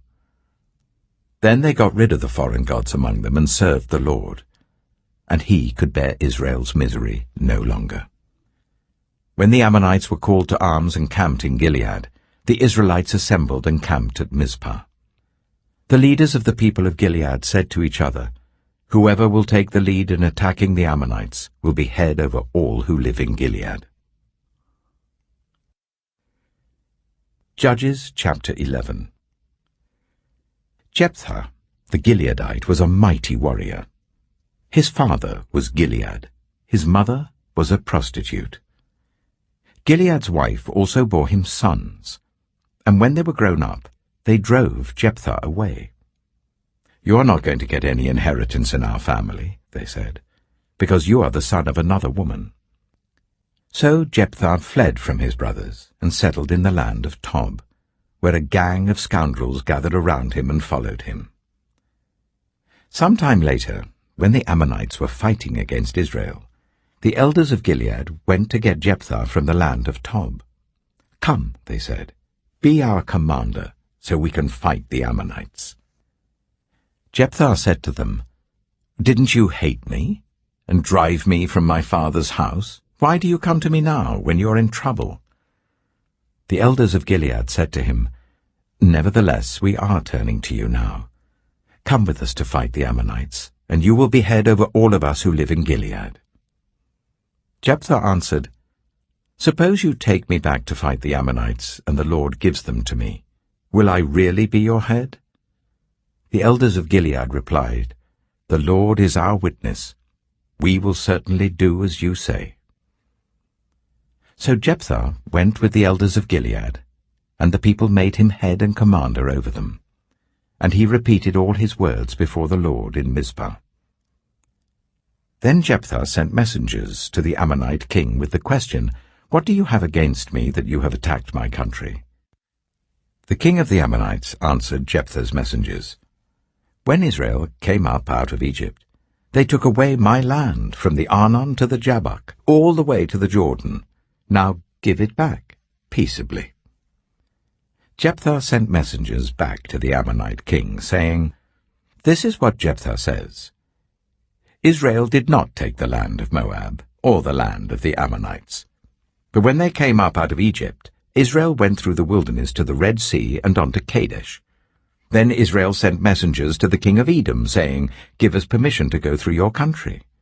But the king of Edom would not listen. They sent also to the king of Moab, and he refused. So Israel stayed at Kadesh. Next they traveled through the wilderness, skirted the lands of Edom and Moab, passed along the eastern side of the country of Moab, and camped on the other side of the Arnon. They did not enter the territory of Moab, for the Arnon was its border. Then Israel sent messengers to Sihon, king of the Amorites, who ruled in Heshbon, and said to him, "Let us pass through your country to our own place." Sihon, however, did not trust Israel to pass through his territory. He mustered all his troops and encamped at Jahaz, and fought with Israel. Then the Lord, the God of Israel, gave Sihon and his whole army into Israel's hand, and they defeated them. Israel took over all the land of the Amorites who lived in that country, capturing all of it from the Arnon to the Jabbok, and from the desert to the Jordan. Now since the Lord, the God of Israel, has driven the Amorites out before his people, Israel, what right have you to take it over? Will you not take what your god Chemosh gives you? Likewise, whatever the Lord our God has given us, we will possess. Are you any better than Balak, son of Zippor, king of Moab? Did he ever quarrel with Israel or fight with them? For 300 years Israel occupied Heshbon, Aroer, the surrounding settlements, and all the towns along the Arnon. Why didn't you retake them during that time? I've not wronged you, but you are doing me wrong by waging war against me. Let the Lord, the judge, decide the dispute this day between the Israelites and the Ammonites." The king of Ammon, however, paid no attention to the message Jephthah sent him. Then the Spirit of the Lord came on Jephthah. He crossed Gilead and Manasseh, passed through Mizpah of Gilead, and from there he advanced against the Ammonites. And Jephthah made a vow to the Lord, "If you give the Ammonites into my hands, whatever comes out of the door of my house to meet me, when I return in triumph from the Ammonites, will be the Lord's, and I will sacrifice it as a burnt offering." Then Jephthah went over to fight the Ammonites, and the Lord gave them into his hands. He devastated 20 towns from Aroer to the vicinity of Minnith, as far as Abel-keramim. Thus Israel subdued Ammon. When Jephthah returned to his home in Mizpah, who should come out to meet him but his daughter, dancing to the sound of tambourines? She was an only child. Except for her, he had neither son nor daughter. When he saw her, he tore his clothes and cried, "Oh no, my daughter! You have brought me down, and I am devastated. I have made a vow to the Lord that I cannot break." "My father," she replied, "you have given your word to the Lord. Do to me just as you promised, now that the Lord has avenged you of your enemies the Ammonites. But grant me this one request," she said.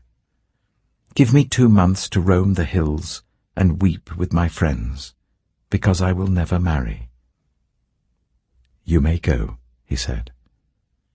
And he let her go for 2 months. She and her friends went into the hills and wept because she would never marry. After the 2 months, she returned to her father, and he did to her as he had vowed. And she was a virgin. From this comes the Israelite tradition that each year the young women of Israel go out for 4 days to commemorate the daughter of Jephthah the Gileadite. Judges chapter 12. The Ephraimite forces were called out, and they crossed over to Zaphon. They said to Jephthah, "Why did you go to fight the Ammonites without calling us to go with you? We're going to burn down your house over your head." Jephthah answered, "I and my people were engaged in a great struggle with the Ammonites, and although I called, you didn't save me out of their hands. When I saw that you wouldn't help, I took my life in my hands and crossed over to fight the Ammonites, and the Lord gave me victory over them. Now why have you come up today to fight me?" Jephthah then called together the men of Gilead and fought against Ephraim. The Gileadites struck them down because the Ephraimites had said, "You Gileadites are renegades from Ephraim and Manasseh." The Gileadites captured the fords of the Jordan leading to Ephraim, and whenever a survivor of Ephraim said, "Let me cross over," the men of Gilead asked him, "Are you an Ephraimite?" If he replied no, they said, "All right, say Shibboleth." If he said Sibboleth, because he could not pronounce the word correctly, they seized him and killed him at the fords of the Jordan. 42,000 Ephraimites were killed at that time. Jephthah led Israel for 6 years. Then Jephthah the Gileadite died, and was buried in a town in Gilead. After him, Ibzan of Bethlehem led Israel. He had 30 sons and 30 daughters. He gave his daughters away in marriage to those outside his clan, and for his sons he brought in 30 young women as wives from outside his clan. Ibzan led Israel for 7 years. Then Ibzan died and was buried in Bethlehem. After him, Elon the Zebulunite led Israel for 10 years. Then Elon died and was buried in Ajalon, in the land of Zebulun. After him, Abdon, son of Hillel, from Pirathon, led Israel. He had 40 sons and 30 grandsons who rode on 70 donkeys. He led Israel for 8 years. Then Abdon, son of Hillel, died, and was buried at Pirathon in Ephraim, in the hill country of the Amalekites. Judges chapter 13. Again the Israelites did evil in the eyes of the Lord, so the Lord delivered them into the hands of the Philistines for 40 years.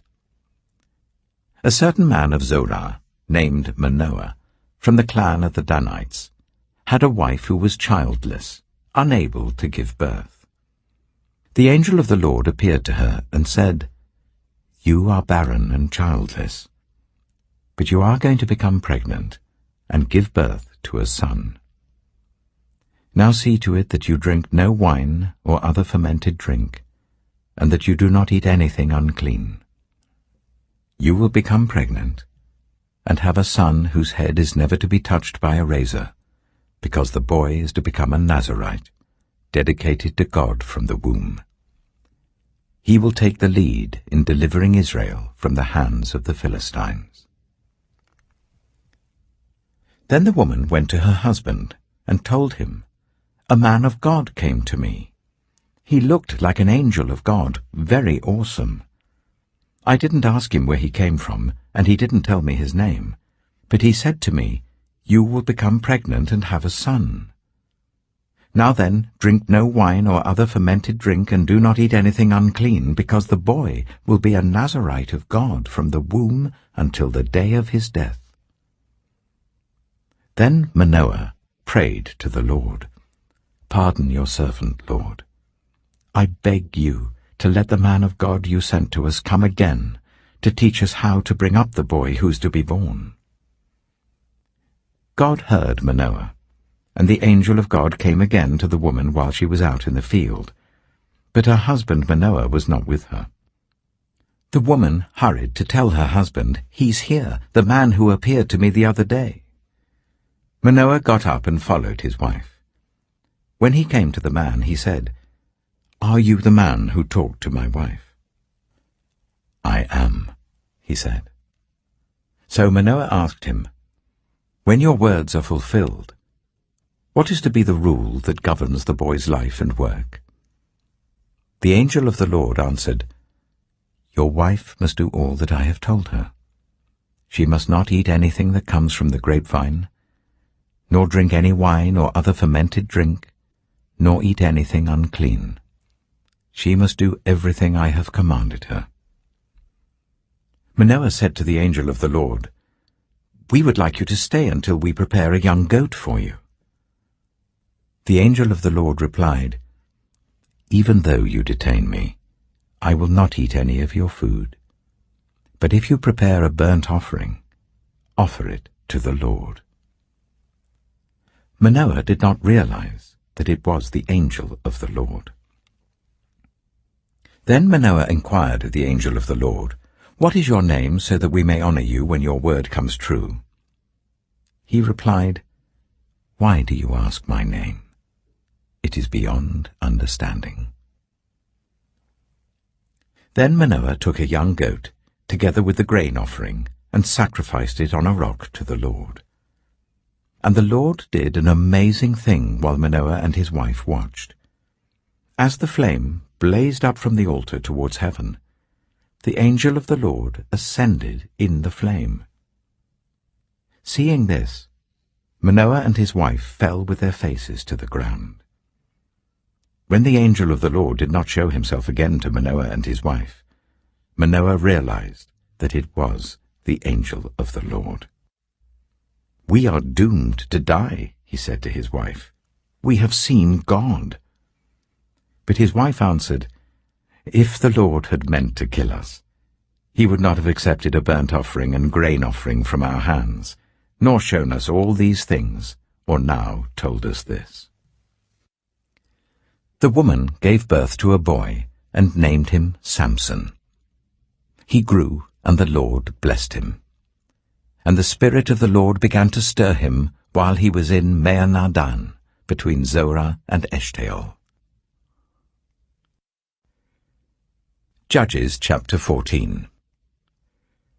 Samson went down to Timnah, and saw there a young Philistine woman. When he returned, he said to his father and mother, "I have seen a Philistine woman in Timnah. Now get her for me as my wife." His father and mother replied, "Isn't there an acceptable woman among your relatives or among all our people? Must you go to the uncircumcised Philistines to get a wife?" But Samson said to his father, "Get her for me. She's the right one for me." His parents did not know that this was from the Lord, who was seeking an occasion to confront the Philistines, for at that time they were ruling over Israel. Samson went down to Timnah together with his father and mother. As they approached the vineyards of Timnah, suddenly a young lion came roaring towards him. The Spirit of the Lord came powerfully upon him, so that he tore the lion apart with his bare hands, as he might have torn a young goat. But he told neither his father nor his mother what he had done. Then he went down and talked with the woman, and he liked her. Some time later, when he went back to marry her, he turned aside to look at the lion's carcass, and in it he saw a swarm of bees and some honey. He scooped out the honey with his hands and ate as he went along. When he rejoined his parents, he gave them some, and they too ate it. But he did not tell them that he had taken the honey from the lion's carcass. Now his father went down to see the woman, and there Samson held a feast, as was customary for young men. When the people saw him, they chose 30 men to be his companions. "Let me tell you a riddle," Samson said to them. "If you can give me the answer within the 7 days of the feast, I will give you 30 linen garments and 30 sets of clothes. If you can't tell me the answer, you must give me 30 linen garments and 30 sets of clothes." "Tell us your riddle," they said. "Let's hear it."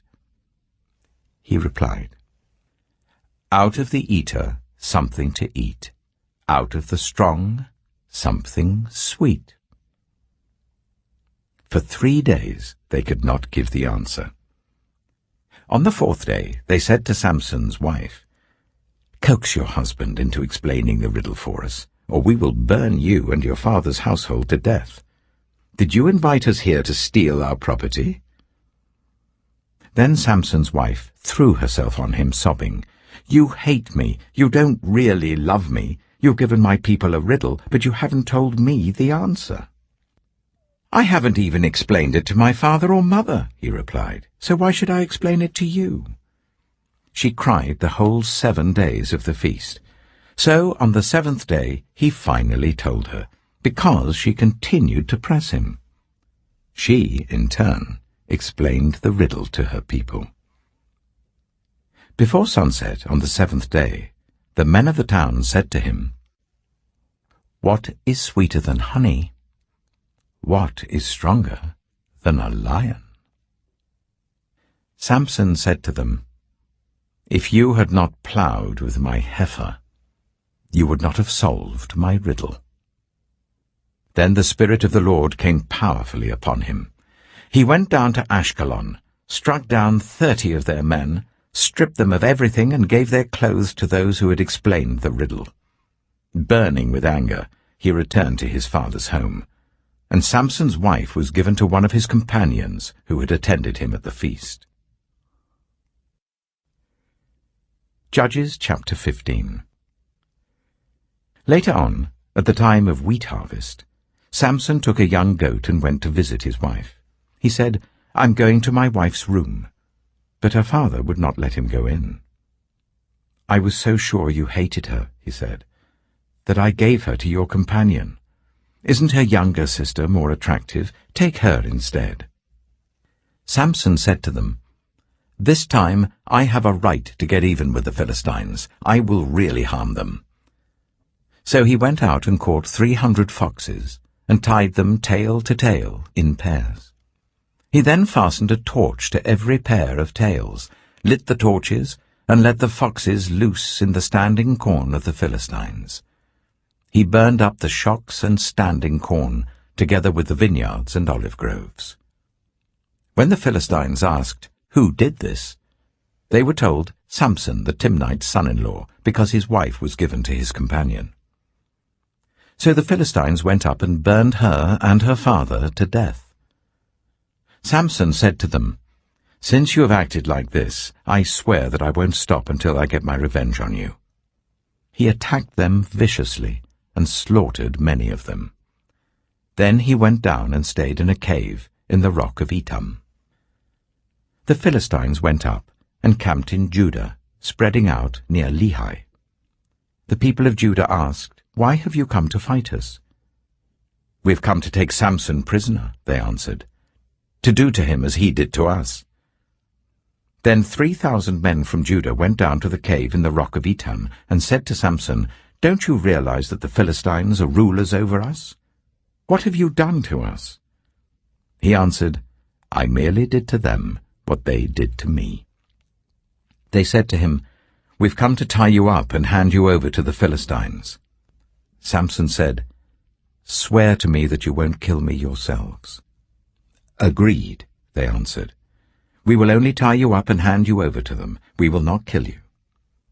So they bound him with 2 new ropes and led him up from the rock. As he approached Lehi, the Philistines came towards him, shouting. The Spirit of the Lord came powerfully upon him. The ropes on his arms became like charred flax, and the bindings dropped from his hands. Finding a fresh jawbone of a donkey, he grabbed it and struck down 1,000 men. Then Samson said, "With a donkey's jawbone I have made donkeys of them. With a donkey's jawbone I have killed 1,000 men." When he finished speaking, he threw away the jawbone, and the place was called Ramath-Lehi. Because he was very thirsty, he cried out to the Lord, "You have given your servant this great victory. Must I now die of thirst and fall into the hands of the uncircumcised?" Then God opened up the hollow place in Lehi, and water came out of it. When Samson drank, his strength returned, and he revived. So the spring was called En-Hakkore, and it is still there in Lehi. Samson led Israel for 20 years in the days of the Philistines. Judges chapter 16. One day Samson went to Gaza, where he saw a prostitute. He went in to spend the night with her. The people of Gaza were told, "Samson is here." So they surrounded the place and lay in wait for him all night at the city gate. They made no move during the night, saying, "At dawn we will kill him." But Samson lay there only until the middle of the night. Then he got up and took hold of the doors of the city gate, together with the 2 posts, and tore them loose, bar and all. He lifted them to his shoulders and carried them to the top of the hill that faces Hebron. Some time later, he fell in love with a woman in the valley of Sorek, whose name was Delilah. The rulers of the Philistines went to her and said, "See if you can lure him into showing you the secret of his great strength, and how we can overpower him, so that we may tie him up and subdue him. Each one of us will give you 1,100 shekels of silver." So Delilah said to Samson, "Tell me the secret of your great strength, and how you can be tied up and subdued." Samson answered her, "If anyone ties me with 7 fresh bowstrings that have not been dried, I'll become as weak as any other man." Then the rulers of the Philistines brought her 7 fresh bowstrings that had not been dried, and she tied him with them. With men hidden in the room, she called to him, "Samson, the Philistines are upon you." But he snapped the bowstrings as easily as a piece of string snaps when it comes close to a flame. So the secret of his strength was not discovered. Then Delilah said to Samson, "You've made a fool of me. You lied to me. Come now, tell me how you can be tied." He said, "If anyone ties me securely with new ropes that have never been used, I'll become as weak as any other man." So Delilah took new ropes and tied him with them. Then, with men hidden in the room, she called to him, "Samson, the Philistines are upon you." But he snapped the ropes off his arms as if they were threads. Delilah then said to Samson, "All this time you've been making a fool of me and lying to me. Tell me how you can be tied." He replied, "If you weave the 7 braids of my head into the fabric on the loom and tighten it with a pin, I'll become as weak as any other man." So while he was sleeping, Delilah took the 7 braids of his head, wove them into the fabric and tightened it with a pin. Again she called to him, "Samson, the Philistines are upon you." He woke from his sleep and pulled up the pin and the loom with the fabric. Then she said to him, "How can you say, 'I love you,' when you won't confide in me? This is the 3rd time you've made a fool of me and haven't told me the secret of your great strength." With such nagging, she prodded him day after day until he was sick to death of it. So he told her everything.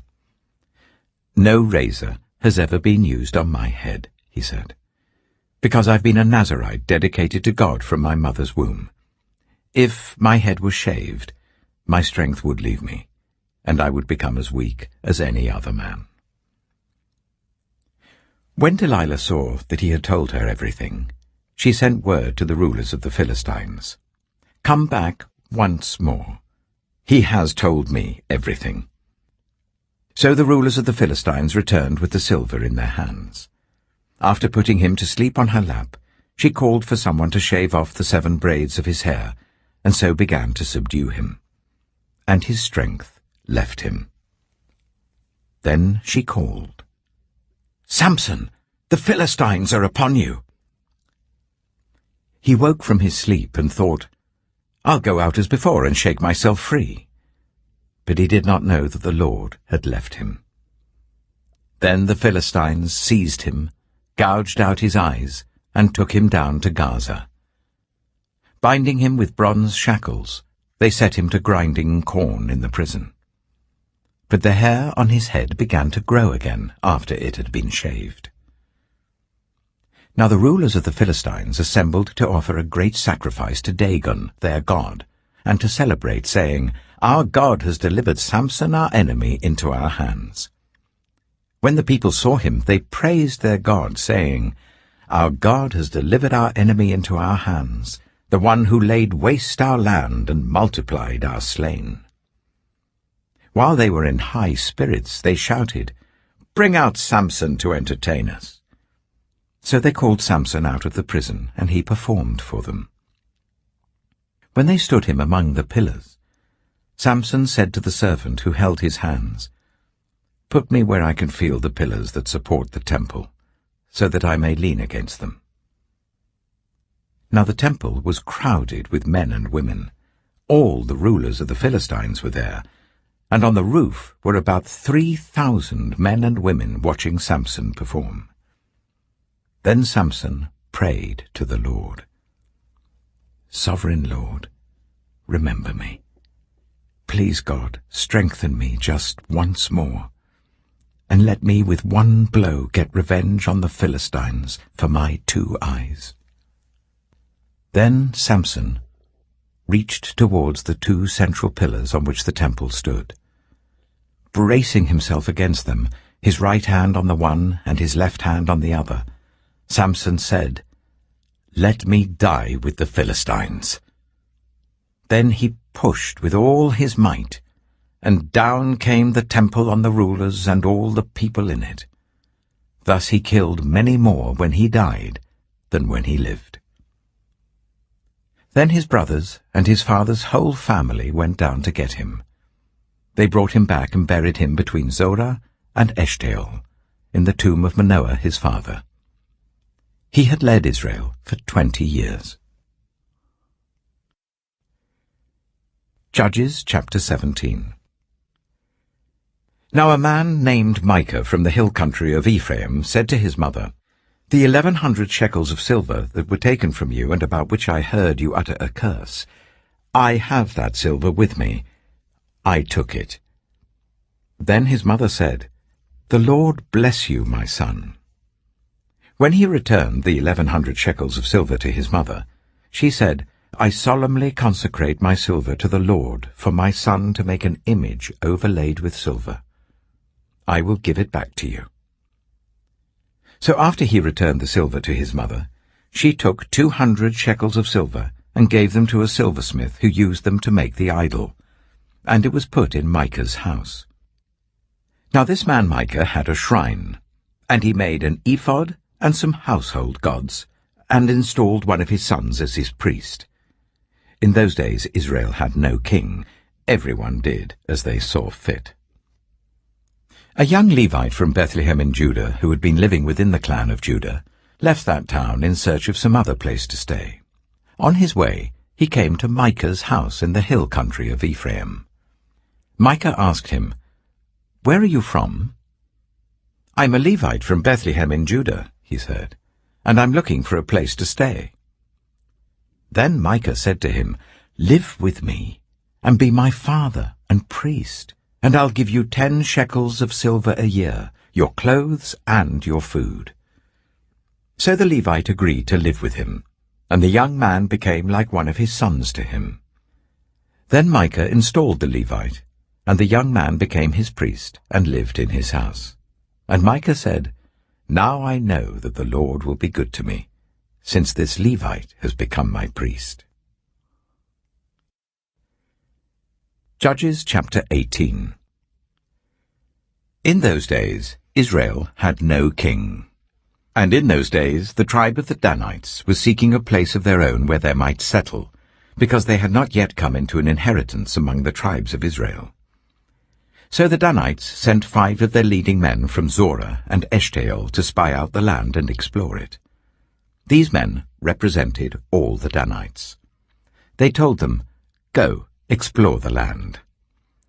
So they entered the hill country of Ephraim and came to the house of Micah, where they spent the night. When they were near Micah's house, they recognized the voice of the young Levite. So they turned in there and asked him, "Who brought you here? What are you doing in this place? Why are you here?" He told them what Micah had done for him, and said, "He has hired me, and I am his priest." Then they said to him, "Please inquire of God to learn whether our journey will be successful." The priest answered them, "Go in peace. Your journey has the Lord's approval." So the 5 men left and came to Laish, where they saw that the people were living in safety, like the Sidonians, at peace and secure. And since their land lacked nothing, they were prosperous. Also they lived a long way from the Sidonians and had no relationship with anyone else. When they returned to Zorah and Eshtaol, their fellow Danites asked them, "How did you find things?" They answered, "Come on, let's attack them. We have seen the land, and it is very good. Aren't you going to do something? Don't hesitate to go there and take it over. When you get there, you'll find an unsuspecting people and a spacious land that God has put into your hands, a land that lacks nothing whatever." Then 600 men of the Danites, armed for battle, set out from Zorah and Eshtaol. On their way they set up camp near Kiriath-Jearim in Judah. This is why the place west of Kiriath-Jearim is called Manahath-Dan to this day. From there they went on to the hill country of Ephraim and came to Micah's house. Then the 5 men who had spied out the land of Laish said to their fellow Danites, "Do you know that one of these houses has an ephod, some household gods, and an image overlaid with silver? Now you know what to do." So they turned in there and went to the house of the young Levite at Micah's place and greeted him. The 600 Danites, armed for battle, stood at the entrance of the gate. The 5 men who had spied out the land went inside and took the idol, the ephod, and the household gods, while the priest and 600 armed men stood at the entrance of the gate. When the 5 men went into Micah's house and took the idol, the ephod, and the household gods, the priest said to them, "What are you doing?" They answered him, "Be quiet, don't say a word. Come with us and be our father and priest. Isn't it better that you serve a tribe and clan in Israel as priest, rather than just one man's household?" The priest was very pleased. He took the ephod, the household gods, and the idol, and went along with the people. Putting their little children, their livestock, and their possessions in front of them, they turned away and left. When they had gone some distance from Micah's house, the men who lived near Micah were called together and overtook the Danites. As they shouted after them, the Danites turned and said to Micah, "What's the matter with you that you called out your men to fight?" He replied, "You took the gods I made, and my priest, and went away. What else do I have? How can you ask, 'What's the matter with you?'" The Danites answered, "Don't argue with us, or some of the men may get angry and attack you, and your family will lose your lives." So the Danites went their way, and Micah, seeing that they were too strong for him, turned round and went back home. Then they took what Micah had made, and his priest, and went on to Laish against a people at peace and secure. They attacked them with the sword and burned down their city. There was no one to rescue them because they lived a long way from Sidon and had no relationship with anyone else. The city was in a valley near Beth Rehob. The Danites rebuilt the city and settled there. They named it Dan, after their ancestor Dan, who was born to Israel, though the city used to be called Laish.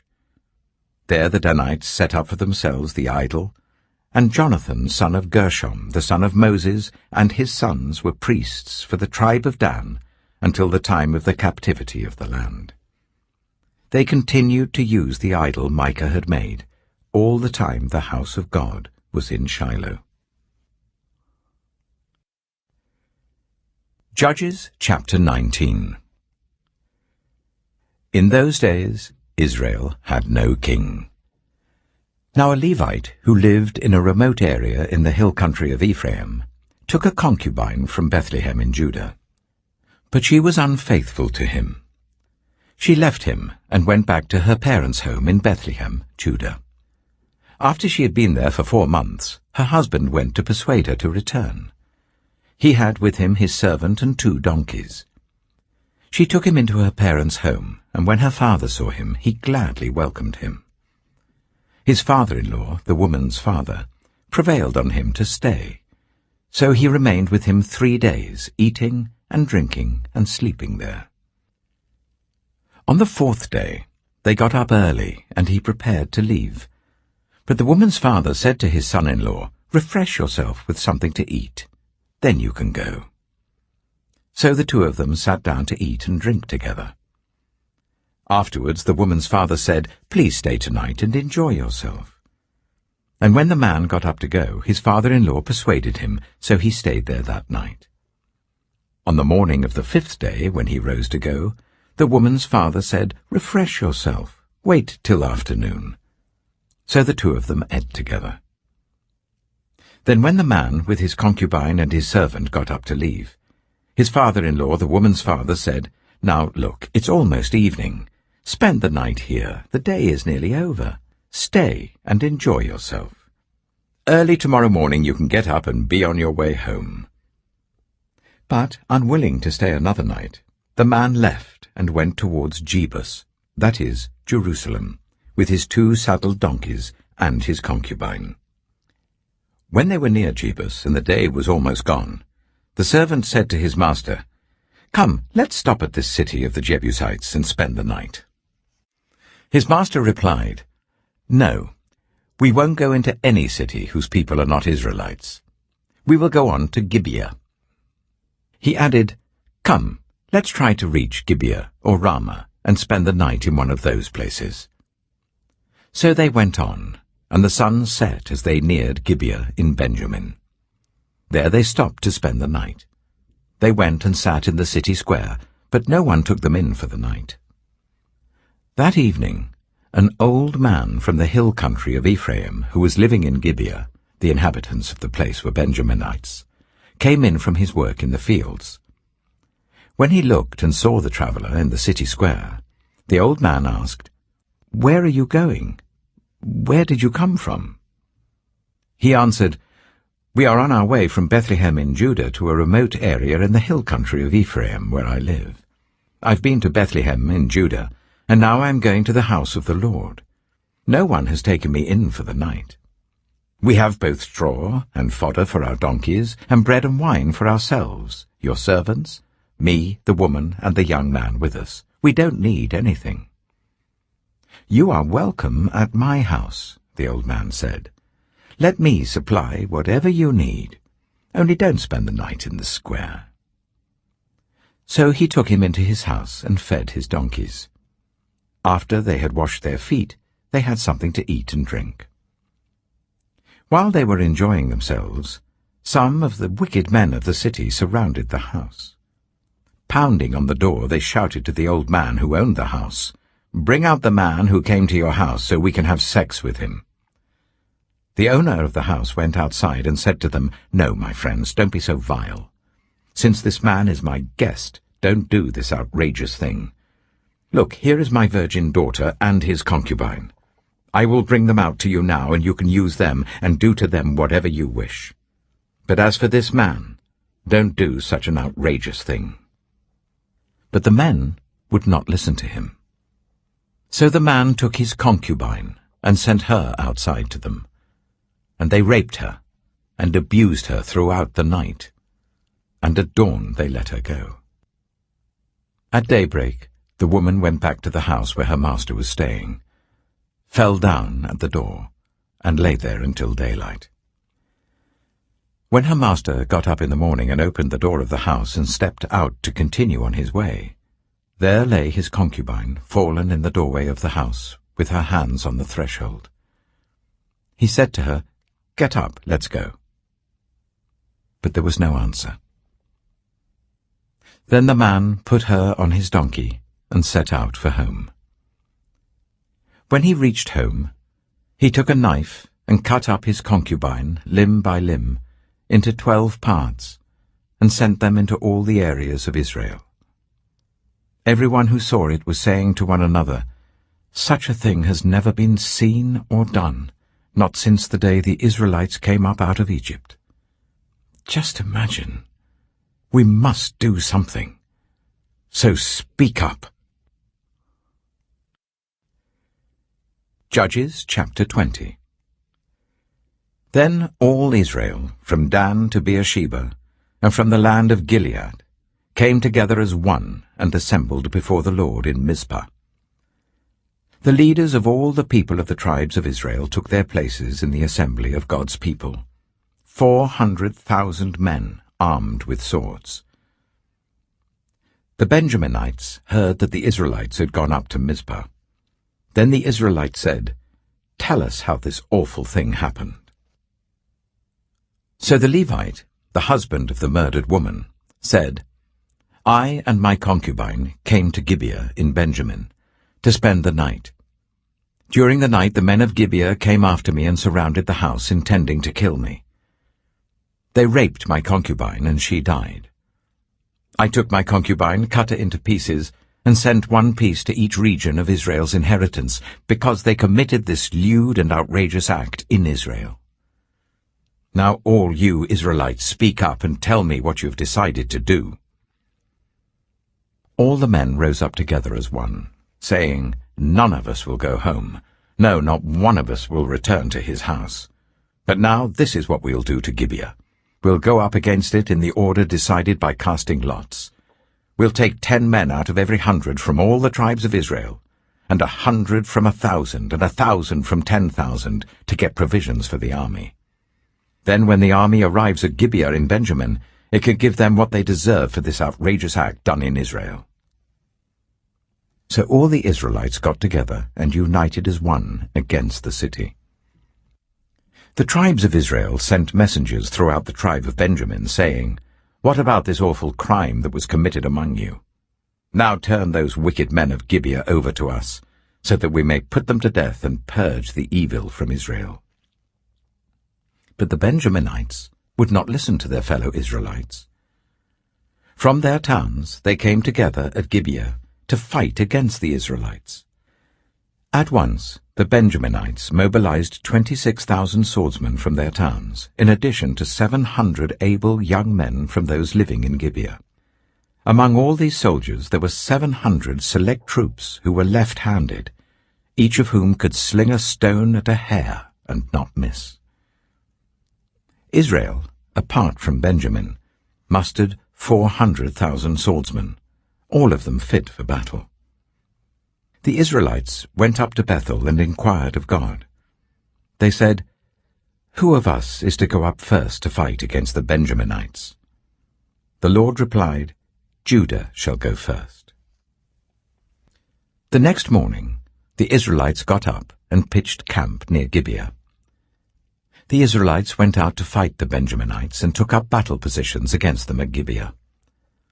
The Benjaminites came out of Gibeah and cut down 22,000 Israelites on the battlefield that day. But the Israelites encouraged one another and again took up their positions where they had stationed themselves the first day. The Israelites went up and wept before the Lord until evening. And they inquired of the Lord. They said, "Shall we go up again to fight against the Benjaminites, our fellow Israelites?" The Lord answered, "Go up against them." Then the Israelites drew near to Benjamin the second day. This time, when the Benjaminites came out from Gibeah to oppose them, they cut down another 18,000 Israelites, all of them armed with swords. Then all the Israelites, the whole army, went up to Bethel, and there they sat, weeping before the Lord. They fasted that day until evening, and presented burnt offerings and fellowship offerings to the Lord. And the Israelites inquired of the Lord. In those days the ark of the covenant of God was there, with Phinehas, son of Eleazar, the son of Aaron, ministering before it. They asked, "Shall we go up again to fight against the Benjaminites, our fellow Israelites, or not?" The Lord responded, "Go, for tomorrow I will give them into your hands." Then Israel set an ambush around Gibeah. They went up against the Benjaminites on the third day, and took up positions against Gibeah as they had done before. The Benjaminites came out to meet them, and were drawn away from the city. They began to inflict casualties on the Israelites as before, so that about 30 men fell in the open field and on the roads, the one leading to Bethel and the other to Gibeah. While the Benjaminites were saying, "We are defeating them as before," the Israelites were saying, "Let's retreat and draw them away from the city to the roads." All of the men of Israel moved from their places and took up positions at Baal Tamar, and the Israelite ambush charged out of its place on the west of Gibeah. Then 10,000 of Israel's able young men made a frontal attack on Gibeah. The fighting was so heavy that the Benjaminites did not realize how near disaster was. The Lord defeated Benjamin before Israel, and on that day the Israelites struck down 25,100 Benjaminites, all armed with swords. Then the Benjaminites saw that they were beaten. Now the men of Israel had given way before Benjamin, because they relied on the ambush they had set near Gibeah. Those who had been in ambush made a sudden dash into Gibeah, spread out and put the whole city to the sword. The Israelites had arranged with the ambush so that they should send up a great cloud of smoke from the city, and then the Israelites would counterattack. The Benjaminites had begun to inflict casualties on the Israelites, about 30, and they said, "We are defeating them as in the first battle." But when the column of smoke began to rise from the city, the Benjaminites turned and saw the whole city going up in smoke. Then the Israelites counterattacked, and the Benjaminites were terrified, because they realized that disaster had come on them. So they fled before the Israelites in the direction of the wilderness, but they could not escape the battle. And the Israelites who came out of the towns cut them down there. They surrounded the Benjaminites, chased them, and easily overran them in the vicinity of Gibeah on the east. 18,000 Benjaminites fell, all of them valiant fighters. As they turned and fled towards the wilderness to the rock of Rimmon, the Israelites cut down 5,000 men along the roads. They kept pressing after the Benjaminites as far as Gidom, and struck down 2,000 more. On that day, 25,000 Benjaminite swordsmen fell, all of them valiant fighters. But 600 of them turned and fled into the wilderness to the rock of Rimmon, where they stayed for 4 months. The men of Israel went back to Benjamin and put all the towns to the sword, including the animals and everything else they found. All the towns they came across they set on fire. Judges chapter 21. The men of Israel had taken an oath at Mizpah. "Not one of us will give his daughter in marriage to a Benjaminite." The people went to Bethel, where they sat before God until evening, raising their voices and weeping bitterly. "Lord, God of Israel," they cried, "why has this happened to Israel? Why should one tribe be missing from Israel today?" Early the next day the people built an altar and presented burnt offerings and fellowship offerings. Then the Israelites asked, "Who from all the tribes of Israel has failed to assemble before the Lord?" For they had taken a solemn oath that anyone who failed to assemble before the Lord at Mizpah was to be put to death. Now the Israelites grieved for the tribe of Benjamin, their fellow Israelites. "Today one tribe is cut off from Israel," they said. "How can we provide wives for those who are left, since we have taken an oath by the Lord not to give them any of our daughters in marriage?" Then they asked, Which one of the tribes of Israel failed to assemble before the Lord at Mizpah? They discovered that no one from Jabesh-Gilead had come to the camp for the assembly. For when they counted the people, they found that none of the people of Jabesh-Gilead were there. So the assembly sent 12,000 fighting men with the instructions to go to Jabesh-Gilead and put to the sword those living there, including the women and children. "This is what you are to do," they said. "Kill every male and every woman who is not a virgin." They found among the people living in Jabesh-Gilead 400 young women who had never slept with a man, and they took them to the camp at Shiloh in Canaan. Then the whole assembly sent an offer of peace to the Benjaminites at the rock of Rimmon. So the Benjaminites returned at that time, and were given the women of Jabesh-Gilead who had been spared. But there were not enough for all of them. The people grieved for Benjamin because the Lord had made a gap in the tribes of Israel. And the elders of the assembly said, "With the women of Benjamin destroyed, how shall we provide wives for the men who are left?" "The Benjaminite survivors must have heirs," they said, "so that a tribe of Israel will not be wiped out.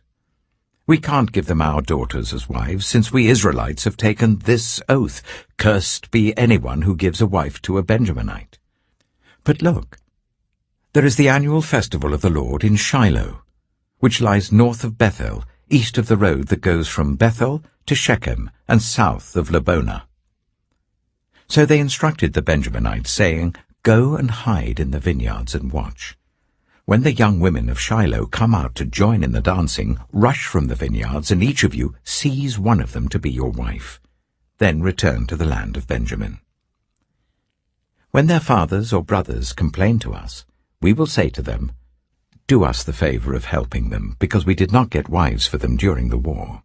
You will not be guilty of breaking your oath, because you did not give your daughters to them.'"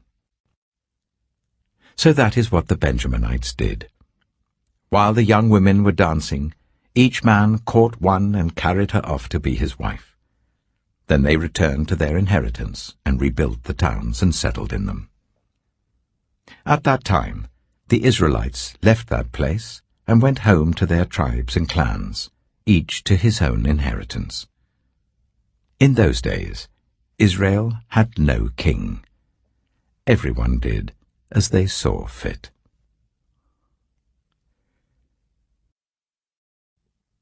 The Book of Ruth. Ruth, chapter 1. In the days when the judges ruled, there was a famine in the land. So a man from Bethlehem in Judah, together with his wife and 2 sons, went to live for a while in the country of Moab. The man's name was Elimelech. His wife's name was Naomi, and the names of his 2 sons were Mahlon and Kilion.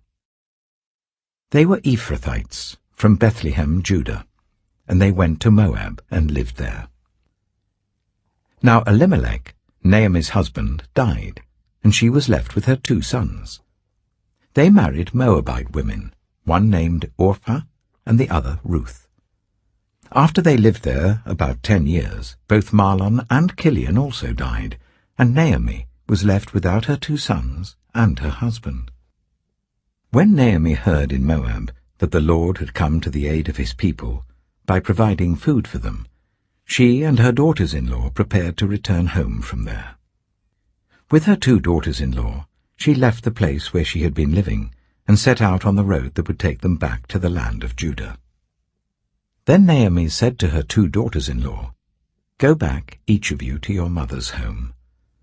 May the Lord show you kindness, as you have shown kindness to your dead husbands and to me. May the Lord grant that each of you will find rest in the home of another husband." Then she kissed them goodbye, and they wept aloud, and said to her, "We will go back with you to your people." But Naomi said, "Return home, my daughters. Why would you come with me? Am I going to have any more sons who could become your husbands? Return home, my daughters. I am too old to have another husband. Even if I thought there was still hope for me, even if I had a husband tonight and then gave birth to sons, would you wait until they grew up? Would you remain unmarried for them? No, my daughters. It is more bitter for me than for you, because the Lord's hand has turned against me." At this they wept aloud again. Then Orpah kissed her mother-in-law goodbye, but Ruth clung to her. "Look," said Naomi, "your sister-in-law is going back to her people and her gods. Go back with her." But Ruth replied, "Don't urge me to leave you or to turn back from you. Where you go, I will go, and where you stay, I will stay. Your people will be my people, and your God, my God. Where you die, I will die, and there I will be buried. May the Lord deal with me, be it ever so severely, if even death separates you and me." When Naomi realized that Ruth was determined to go with her, she stopped urging her. So the two women went on until they came to Bethlehem. When they arrived at Bethlehem, the whole town was stirred because of them, and the women exclaimed, "Can this be Naomi?" "Don't call me Naomi," she told them. "Call me Mara, because the Almighty has made my life very bitter. I went away full, but the Lord has brought me back empty. Why call me Naomi? The Lord has afflicted me. The Almighty has brought misfortune upon me." So Naomi returned from Moab, accompanied by Ruth the Moabite, her daughter-in-law, arriving in Bethlehem as the barley harvest was beginning. Ruth chapter 2. Now Naomi had a relative on her husband's side, a man of standing from the clan of Elimelech, whose name was Boaz. And Ruth the Moabite said to Naomi, "Let me go to the fields and pick up the leftover grain behind anyone in whose eyes I find favor." Naomi said to her, "Go ahead, my daughter." So she went out, entered a field, and began to glean behind the harvesters. As it turned out, she was working in a field belonging to Boaz, who was from the clan of Elimelech. Just then Boaz arrived from Bethlehem and greeted the harvesters. "The Lord be with you." "The Lord bless you," they answered. Boaz asked the overseer of his harvesters, "Who does that young woman belong to?" The overseer replied, "She is the Moabite who came back from Moab with Naomi. She said, 'Please let me glean and gather among the sheaves behind the harvesters.' She came into the field and has remained here from morning till now, except for a short rest in the shelter." So Boaz said to Ruth, "My daughter, listen to me. Don't go and glean in another field, and don't go away from here. Stay here with the women who work for me. Watch the field where the men are harvesting, and follow along after the women. I have told the men not to lay a hand on you, and whenever you are thirsty, go and get a drink from the water jars the men have filled." At this, she bowed down with her face to the ground. She asked him, "Why have I found such favor in your eyes, that you notice me, a foreigner?" Boaz replied, "I've been told all about what you have done for your mother-in-law since the death of your husband.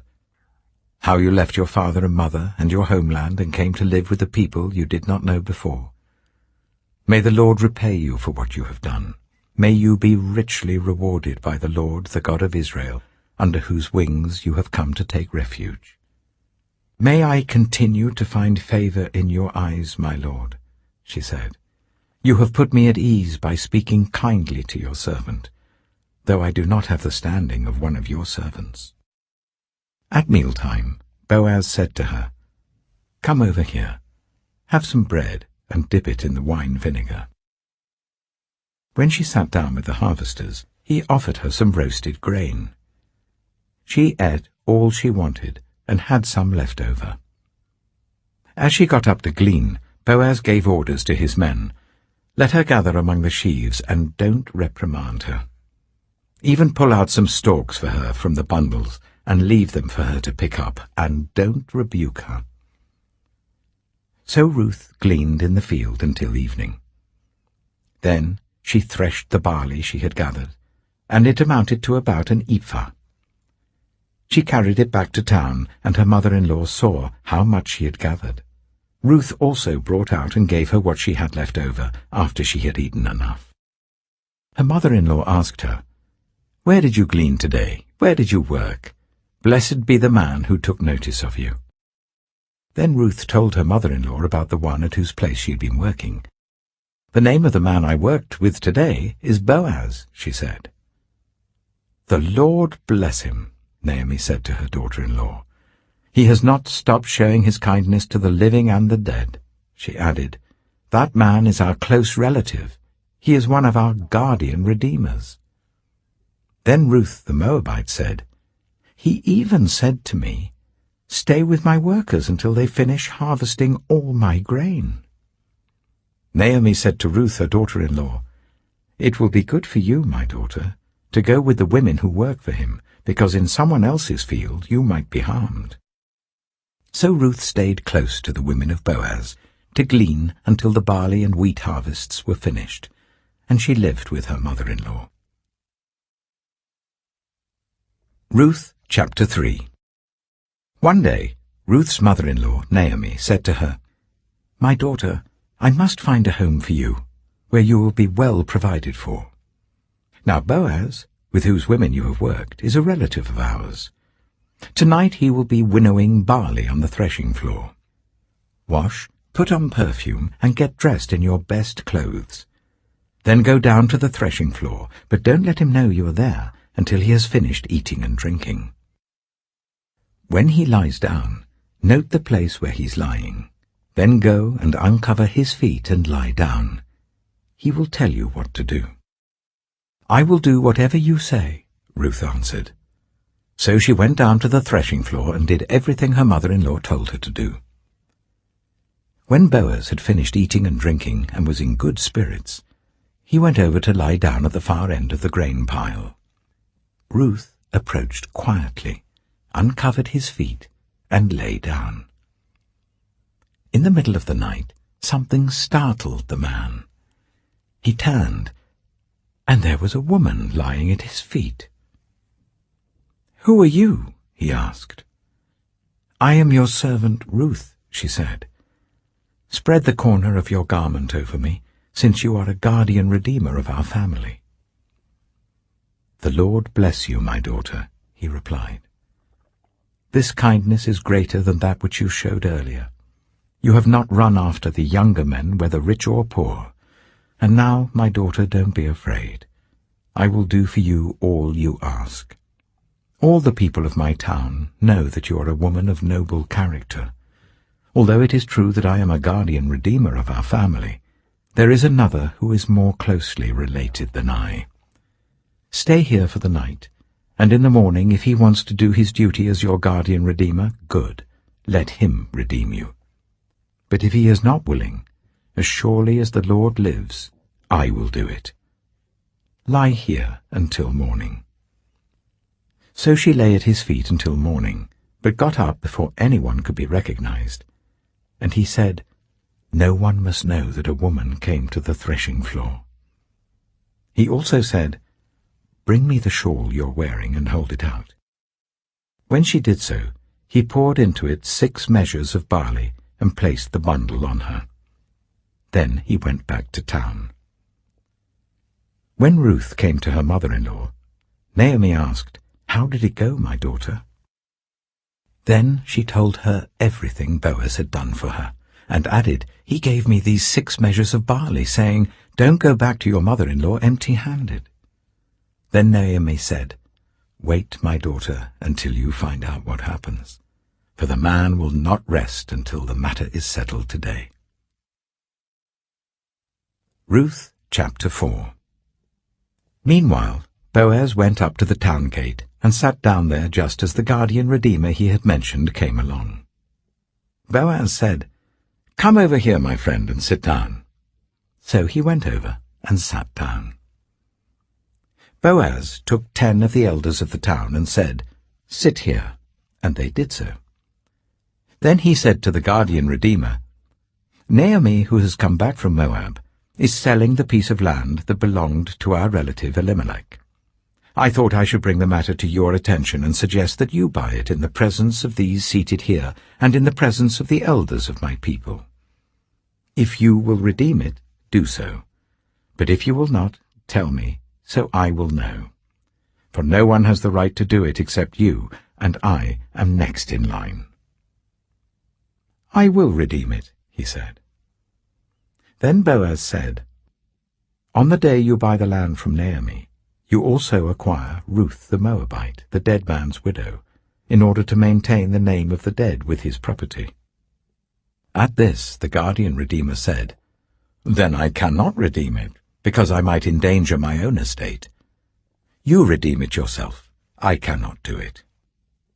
Now in earlier times in Israel, for the redemption and transfer of property to become final, one party took off his sandal and gave it to the other. This was the method of legalizing transactions in Israel. So the guardian redeemer said to Boaz, "Buy it yourself." And he removed his sandal. Then Boaz announced to the elders and all the people, "Today you are witnesses that I have bought from Naomi all the property of Elimelech, Kilion, and Mahlon. I have also acquired Ruth the Moabite, Mahlon's widow, as my wife, in order to maintain the name of the dead with his property, so that his name will not disappear from among his family or from his hometown. Today you are witnesses." Then the elders and all the people at the gate said, "We are witnesses. May the Lord make the woman who is coming into your home like Rachel and Leah, who together built up the family of Israel. May you have standing in Ephrathah, and be famous in Bethlehem. Through the offspring the Lord gives you by this woman, may your family be like that of Perez, whom Tamar bore to Judah." So Boaz took Ruth, and she became his wife. When he made love to her, the Lord enabled her to conceive, and she gave birth to a son. The women said to Naomi, "Praise be to the Lord, who this day has not left you without a guardian redeemer. May he become famous throughout Israel. He will renew your life and sustain you in your old age. For your daughter-in-law, who loves you and who is better to you than 7 sons, has given him birth." Then Naomi took the child in her arms and cared for him. The women living there said, "Naomi has a son." And they named him Obed. He was the father of Jesse, the father of David. This, then, is the family line of Perez. Perez was the father of Hezron. Hezron the father of Ram. Ram the father of Amminadab. Amminadab the father of Nahshon. Nahshon the father of Salmon. Salmon the father of Boaz. Boaz the father of Obed. Obed the father of Jesse. And Jesse the father of David.